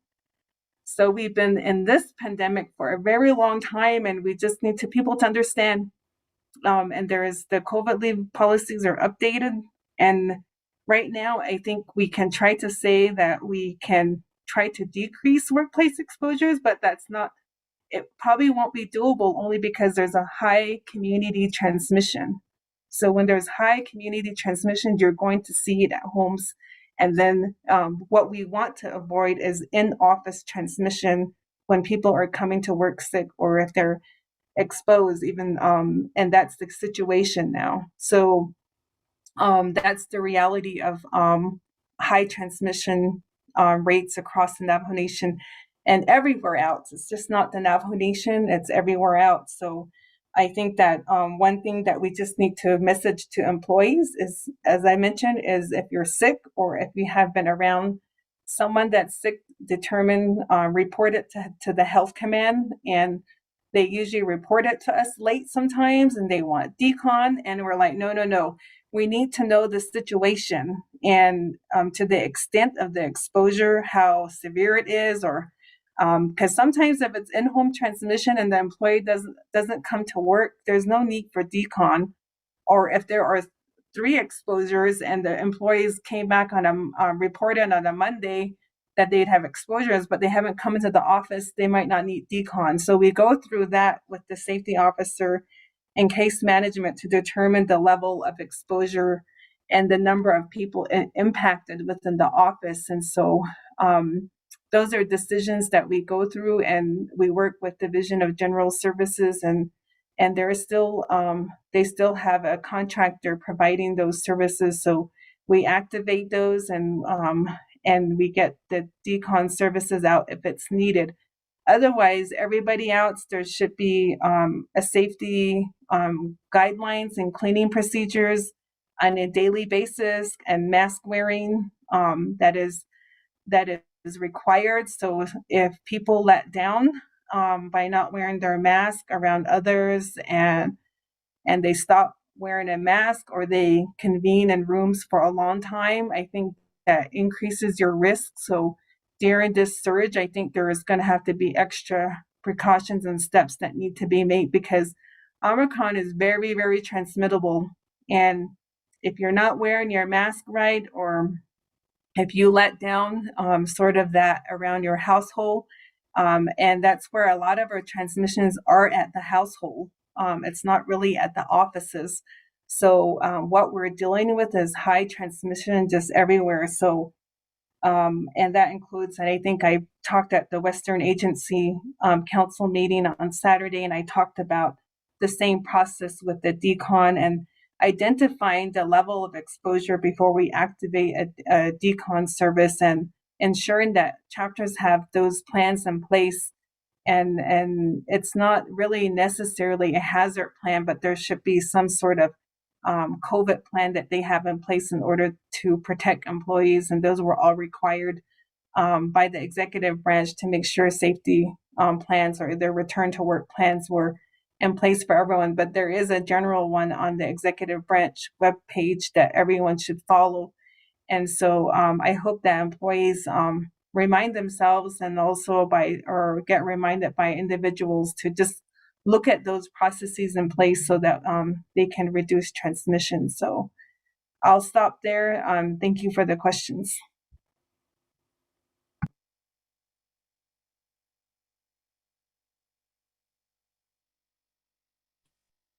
Thank you very much. With that, I don't have anybody else in the queue, but I do have follow-up question from Madam Chair Amber Crotty. Madam Chair, floor is yours. Thank you. Thank you, Shiaja, for your report. And so I want to go back to the home test. I'm not sure if you were aware of how it has been organized, working with Northern Medical and how those home tests were being distributed. It's actually to the point, this is where I'm not sure in terms of like communication and coordination. So as those tests were going to be picked up, it was noted that HCOC wanted those tests to be rerouted to Window Rock. And what that's creating is now we have no test, 0 test up here at Northern Medical. I don't know in terms of how that decision is made, and I certainly agree with equity, but to have 0 tests, and in terms of having folks going to pick up and test being planned to be distributed tomorrow, I would need to know then what's the plan or what's the rationale for Health Command to take those tests. And I'm trying to understand the rationale when it comes to decision making, and now being left with 0. I don't know if that was if you're fully aware of that when the decision was made to reroute those tests that were headed up to Northern Medical, but I would need further explanation because now we're at 0. Thank you. Thank you very much, Madam Chair. Any other comments or questions at this time, colleagues? So, Gene So, floor is yours. thank you, Mr. Chair. So yeah, right now we got over 424 for COVID-19 positive tests. How long is it going to keep going up? That's my question. I don't know what are we going to do about it. That's my question. How are they now? I don't when they get COVID positive, how many days does she have the one day or got their shots and their boosts? How many days will it take them to get out of it or end up in the hospital? Or younger kids, so I mean, like higher, let's say 3 or 4 on up 6'5". They say or they end up in the hospital. That's another one. Thank you, Chair.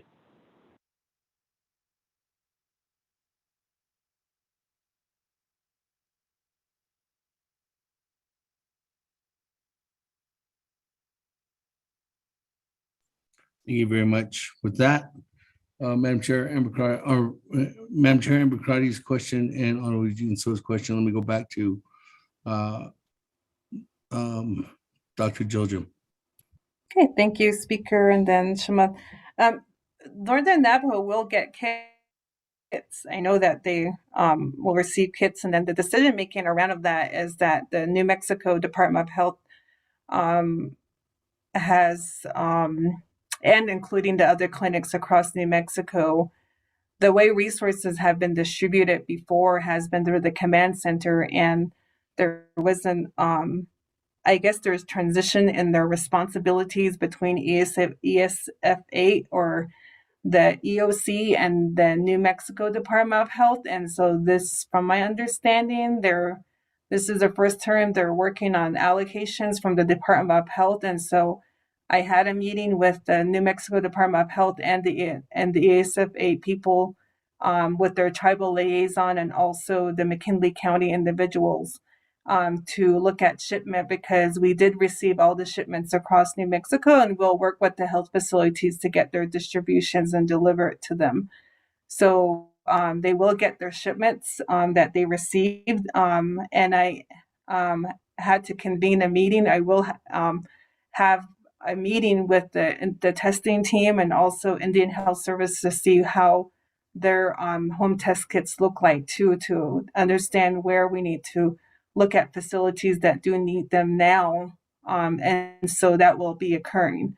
So those discussions do have to happen at the higher level because we want to make sure that those areas that are experiencing high cases get enough kits, and depending on how much we all have with our combined resources. So sorry that I didn't mention that, or I mentioned that in my earlier comment, but that's already happening in regards to addressing Northern Navajo. Say they will receive kits, but they also, under the area office, know their process to request for kits, and that because of this situation, we do have a home testing kit inventory that we're adding to our daily log for hospitals, and we've been receiving them from the 638 hospitals. And I haven't received one from the federal facilities, but we're collecting that right now.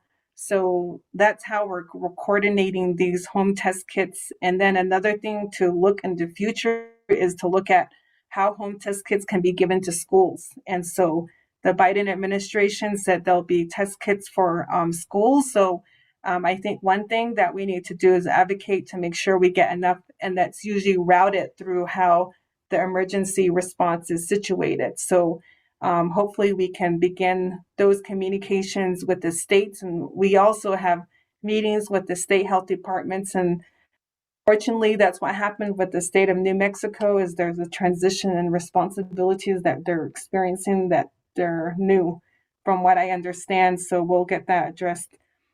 And then with the increase in cases, like I mentioned, for Honorable Eugene So, thank you for your question. I don't know to the extent of how cases or how long they're going to increase, but we know they're increasing. And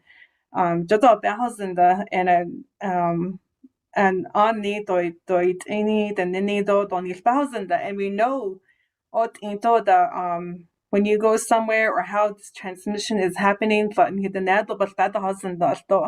So if that's the case, and people are still gathering, or they don't know where they've gone, or they probably travel and they came back and they stopped at different places, it's very unpredictable. And I think when we mean highly transmissible, this is more transmittable than Delta.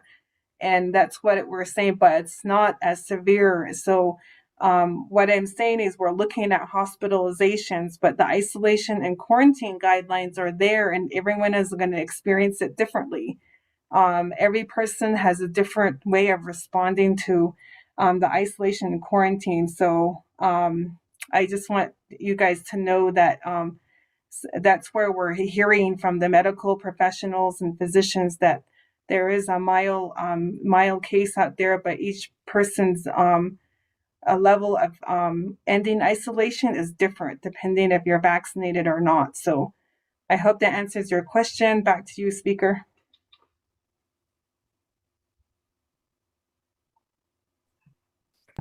Thank you very much, Dr. Jill Jim. Any other comments or questions, colleagues, at this time? Sure, Speaker, Delegate So.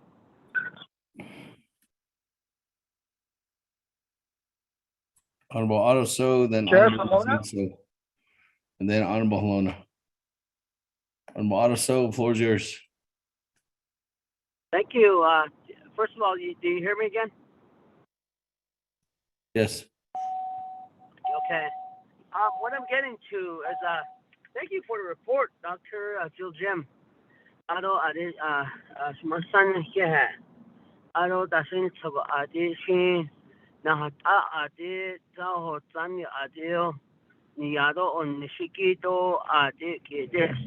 From the Health Command.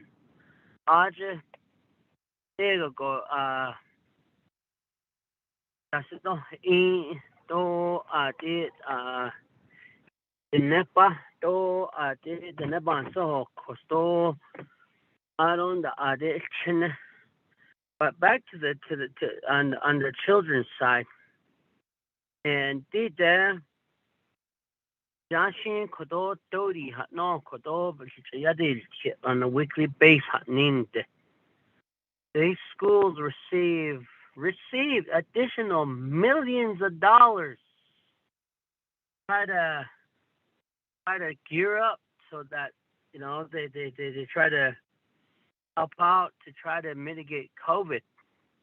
Oh, you peso, that is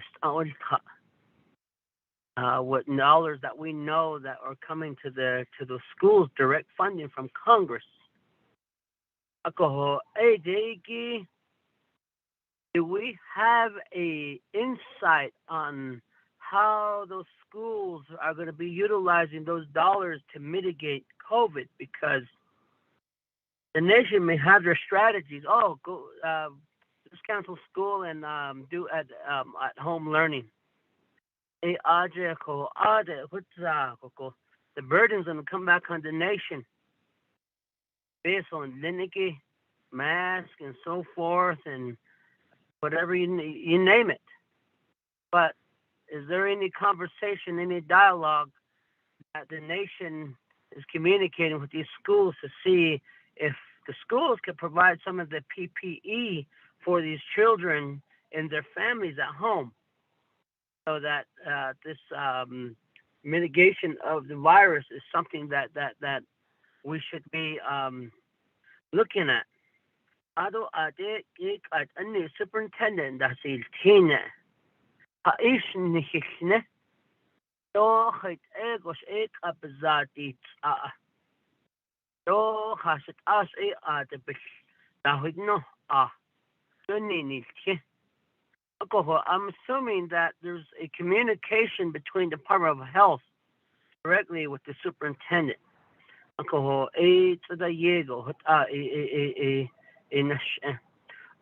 That the other thing too is that our professionals too are catching COVID. Teachers. I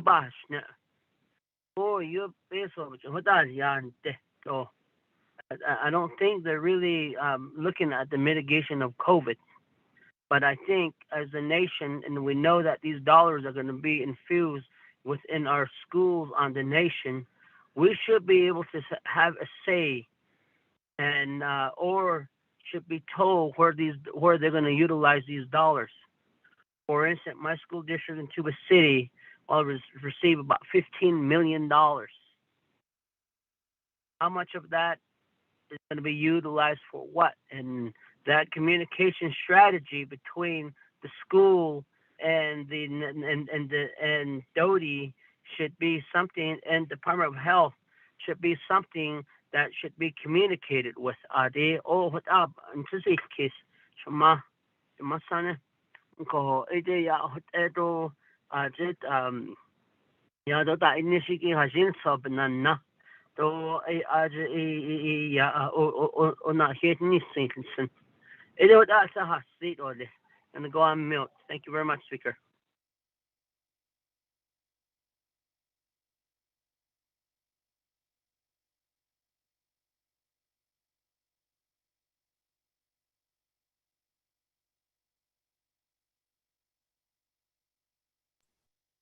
Thank you very much, Honorable Otto. So moving on down, Honorable Eugene So, floor is yours. Two questions that I asked in regards to what we're going to do with this rise in COVID positive cases, and also in regards to the younger generation. But how far do they get? Do they really get sick into the hospital? Although from maybe 6 on down, they don't even know how they doing. Or I don't know if they do get COVID positive. What are the routines, or how do you guys keep an eye on them? They lot of pushing for that. Or just keep maybe now they should back in changing. Thank you.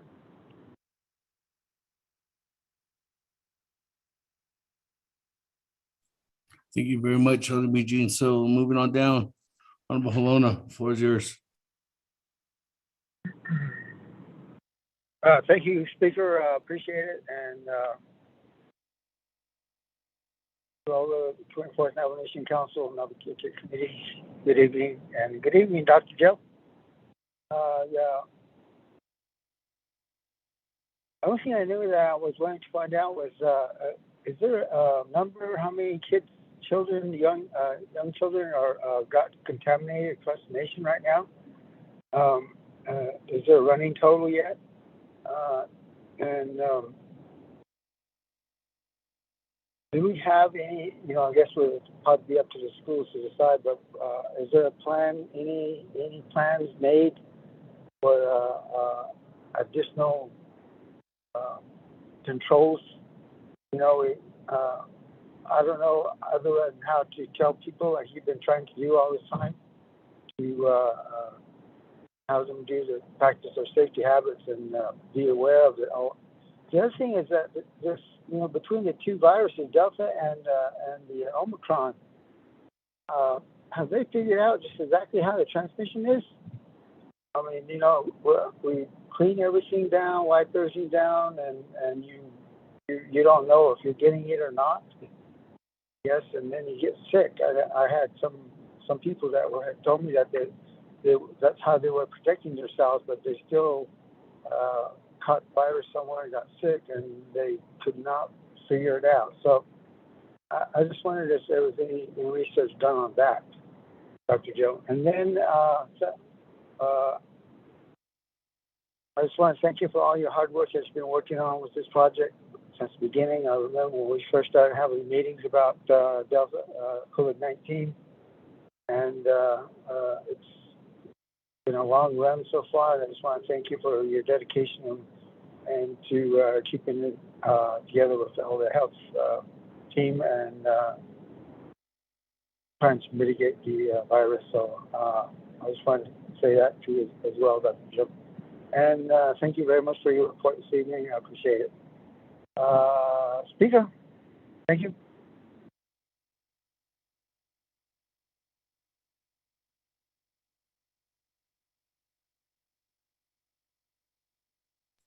Thank you very much, Honorable Lona. With that, let me go back to Dr. Jill Jim. Thank you, Speaker and Honorable Eugene So. And as far as positive cases, we do have a webpage I can quickly share, and the school webpage is on the Department of Health webpage. And there's a school in here that looks at the percentages. The 12 to 19, I think we need to update these. I know the cases are high, but there's a school report that we do, and I think the bottom ones have been updated, but it looks at the cases over time and for 0 to 18-year-olds, and there hasn't been a lot of deaths. Every time you do epidemiology data, if it's the general rule is if it's less than 10, we never disclose that because of identification. So we know there's less than 10 deaths. Can't really tell you how much, but it's less than 10. Not a lot of deaths. And the number of cases here, 13,174 for those are 0 to 18. And then we looked at the exposure reports over time since June 21st. And then our critical incident report, I think at the time is 13. We'll probably look at that. So there is a report here for schools if you're ever interested about school data. So I just wanted to quickly share that. And as far as hospitalizations, we're not hearing from our health facilities. There are increases in children being hospitalized yet. So, and I think I answered the questions around deaths, that there aren't that many deaths. But I'll end there with Honorable Eugene So, and then for Honorable Helona, thank you for your comments. And we certainly know, as I mentioned the last time I was in front of council, that there are everything that we're dealing with COVID is a respiratory disease, and the main transmission, of course, is droplets, coughing, sneezing, and people getting infected that way is the main transmission. And so, however, Delta is out. People are now could be testing for Delta and Omicron, and also the flu and COVID. So combinations of different viruses are happening. So this is what we're in to this day. And scientifically, people are still doing research studies here on Navajo. We don't have those sort of studies. I think they're all being handled nationally. In regards to how many people have been vaccinated between the 5 to 11-year-olds. We have 29% of our population, which is a little over 6,000 kids that have been vaccinated. Also, over 70%, around 70% of our 12 to 19 have been vaccinated, which is a little over 20,000 that have been vaccinated. So those are the percent of individuals. And so these are fully vaccinated, meaning getting their 2 shots. So the kids are getting there, they're getting their shots, but we need more kids. If it's only 29%, we still need 70% of our kids to get vaccinated. And we need more, around 30% of our 12 to 19-year-olds to get vaccinated as well. And the whole population itself, we need over 30% adults and kids to get vaccinated. So we still have a high amount of people that still need to get back, not a high amount, but some people that still need to get vaccinated. And right now, that's the only sort of way to get mitigation. But right now, with the cases going, you can't get a vaccine if you're sick. And so right now, there's just a high amount of spread. So if someone hasn't get sick and they're unvaxxed, they should get vaccinated. But those are where we're at, and just masking up are probably the important things to remember. So back to you, Speaker.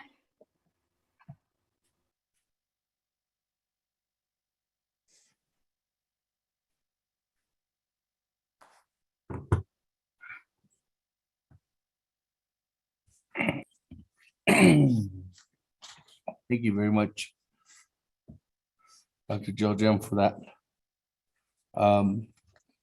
response. Is there any further? There's nobody in the queue. Any further comments or questions, colleagues?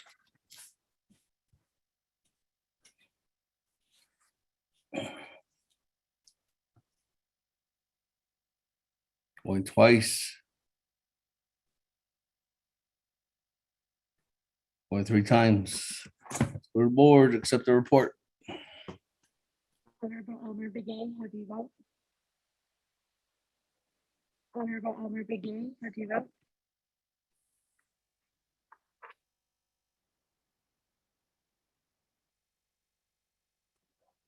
Honorable Elmer Begay, how do you vote?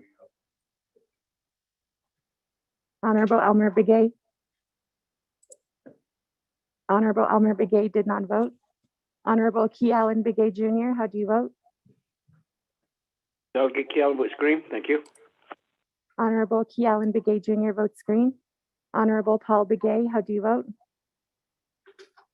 Delegate Paul Begay votes green. Honorable Paul Begay votes green. Honorable Nathaniel Brown, how do you vote? Honorable Nathaniel Brown. Honorable Nathaniel Brown did not vote. Honorable Eugenia Charles Newton, how do you vote? Honorable Eugenia Charles Newton votes green via text. Honorable Amber Kanaz-Bakrati, how do you vote? Shadeja, this is Delegate Crowdy. I vote green. Thank you. Honorable Amber Kanaz-Bakrati votes green. Presiding Chair Speaker Damon not voting. Honorable Herman Daniels, how do you vote? Honorable Herman Daniels. Honorable Herman Daniels did not vote. Honorable Mark Freeland, how do you vote? Honorable Mark Freeland. Honorable Mark Freeland did not vote. Honorable Pernell Halona, how do you vote? Donna votes green. Honorable Pernell Halona votes green. Honorable Jamie Henio, how do you vote? Honorable Jamie Henio. Honorable Jamie Henio did not vote. Honorable Vince James, how do you vote? Delegate James votes green. Honorable Vince James votes green. Honorable Rick Nez, how do you vote? Delegate Rick Nez votes green. Honorable Rick Nez votes green. Honorable Carl Slater, how do you vote? Delegate Slater green. Honorable Carl Slater votes green. Honorable Raymond Smith Jr., how do you vote? Green.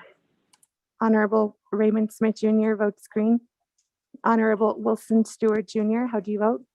Green. Honorable Wilson Stewart Jr. votes green. Honorable Charlene So, how do you vote? I vote green. Honorable Charlene So votes green. Honorable Daniel So, how do you vote? Honorable Daniel So. Honorable Daniel So did not vote. Honorable Eugene So, how do you vote? Honorable Eugene So votes green. Honorable Odo So, how do you vote? I vote green. Honorable Odo So votes green. Honorable Thomas Walker Jr., how do you vote? I vote green. Honorable Thomas Walker Jr. votes green. Honorable Edison Juanica, how do you vote? Honorable Edison Juanica. Honorable Edison Juanica did not vote. Honorable Edmund Yazi, how do you vote? Honorable Edmund Yazi. Honorable Edmund Yazi did not vote. Honorable Jimmy Yellowhair, how do you vote? I vote green. Honorable Jimmy Yellowhair votes green. Going back up. Elmer Begay, how do you vote? Honorable Elmer Begay votes green via text. Honorable Nathaniel Brown, how do you vote? Delegate Honorable- Brown votes green. Honorable Nathaniel Brown votes green.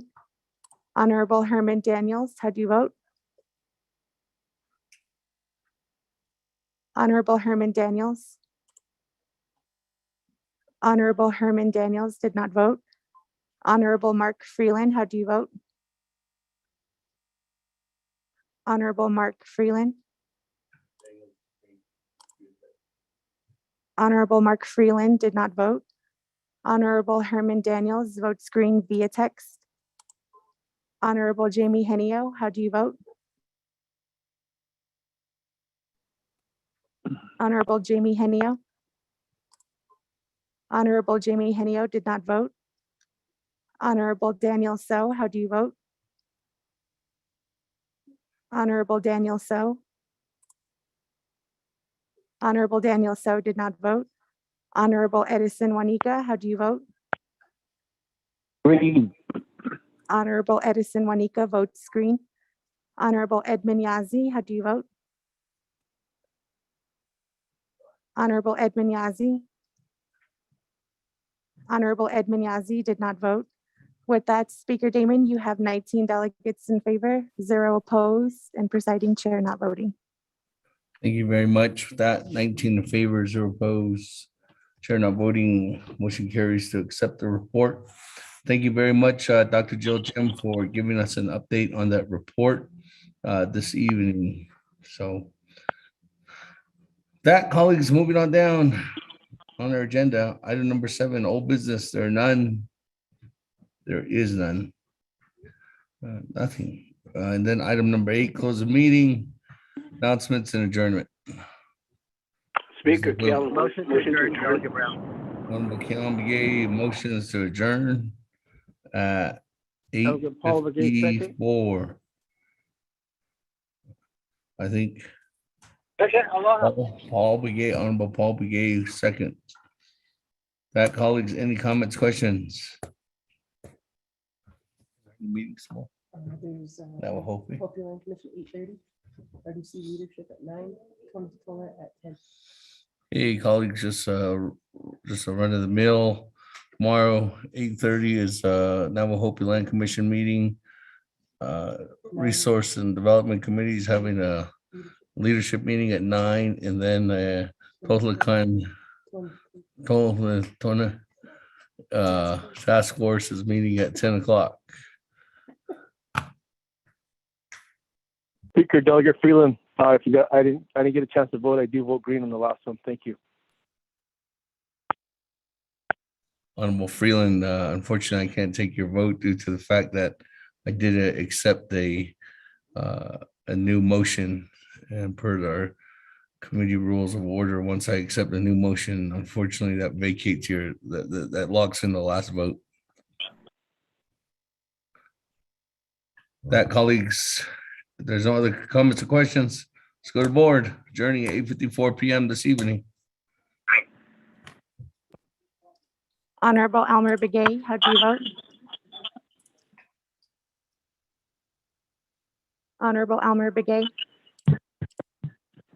How about green? Honorable Elmer Begay votes green. Honorable Key Allen Begay Jr., how do you vote? Delegate Kell votes green. Thank you. Honorable Key Allen Begay Jr. votes green. Honorable Paul Begay, how do you vote? Delegate Paul Begay votes green. Honorable Paul Begay votes green. Honorable Nathaniel Brown, how do you vote? Delegate Brown votes green. Honorable Nathaniel Brown votes green.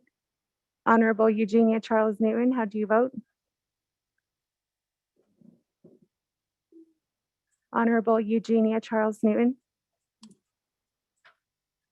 Honorable Eugenia Charles Newton did not vote. Honorable Amber Kanaz Bakrati, how do you vote? Shadeja, this is Delegate Crotty. I vote green. Thank you. Honorable Amber Kanaz Bakrati votes green. Presiding Chair Speaker Damon not voting. Honorable Herman Daniels, how do you vote? Honorable Herman Daniels. Honorable Herman Daniels did not vote. Honorable Mark Freeland, how do you vote? I vote green. Mark Freeland votes green. Honorable Pernell Halona, how do you vote? Alona votes green. Honorable Pernell Halona votes green. Honorable Jamie Henio, how do you vote? Honorable Jamie Henio. Honorable Jamie Henio did not vote. Honorable Vince James, how do you vote? Delegate Taylor votes green. Honorable Vince James votes green. Honorable Rick Nez, how do you vote? Delegate Rick Nez votes green.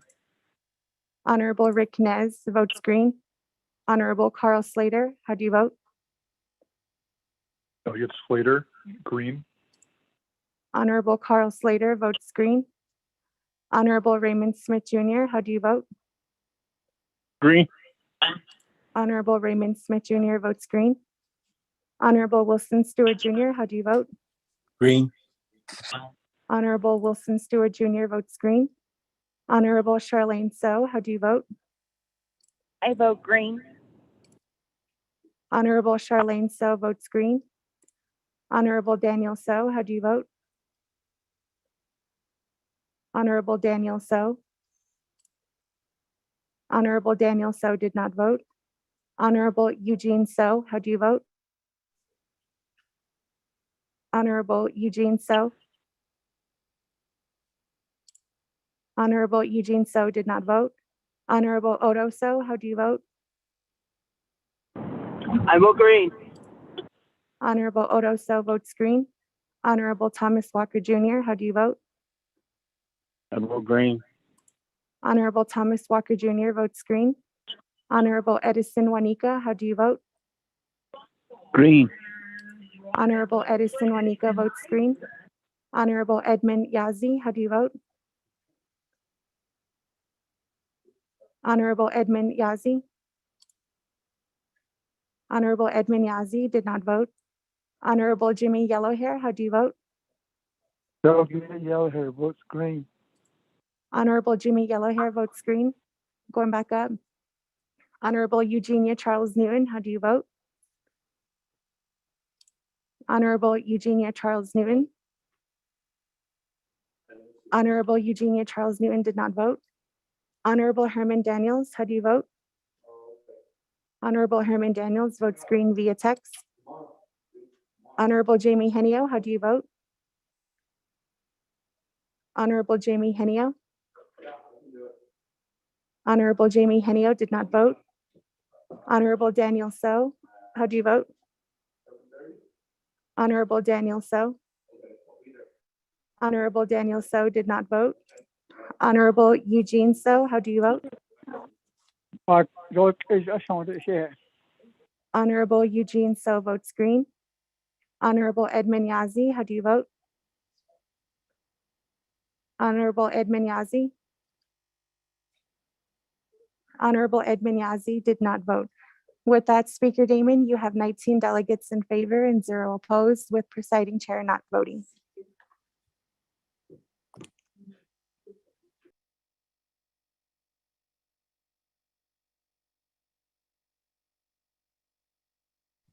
Thank you. With that, 19 in favor, 0 opposed. We're officially adjourned at 8:54 p.m. Have a good evening, colleagues. If you're traveling on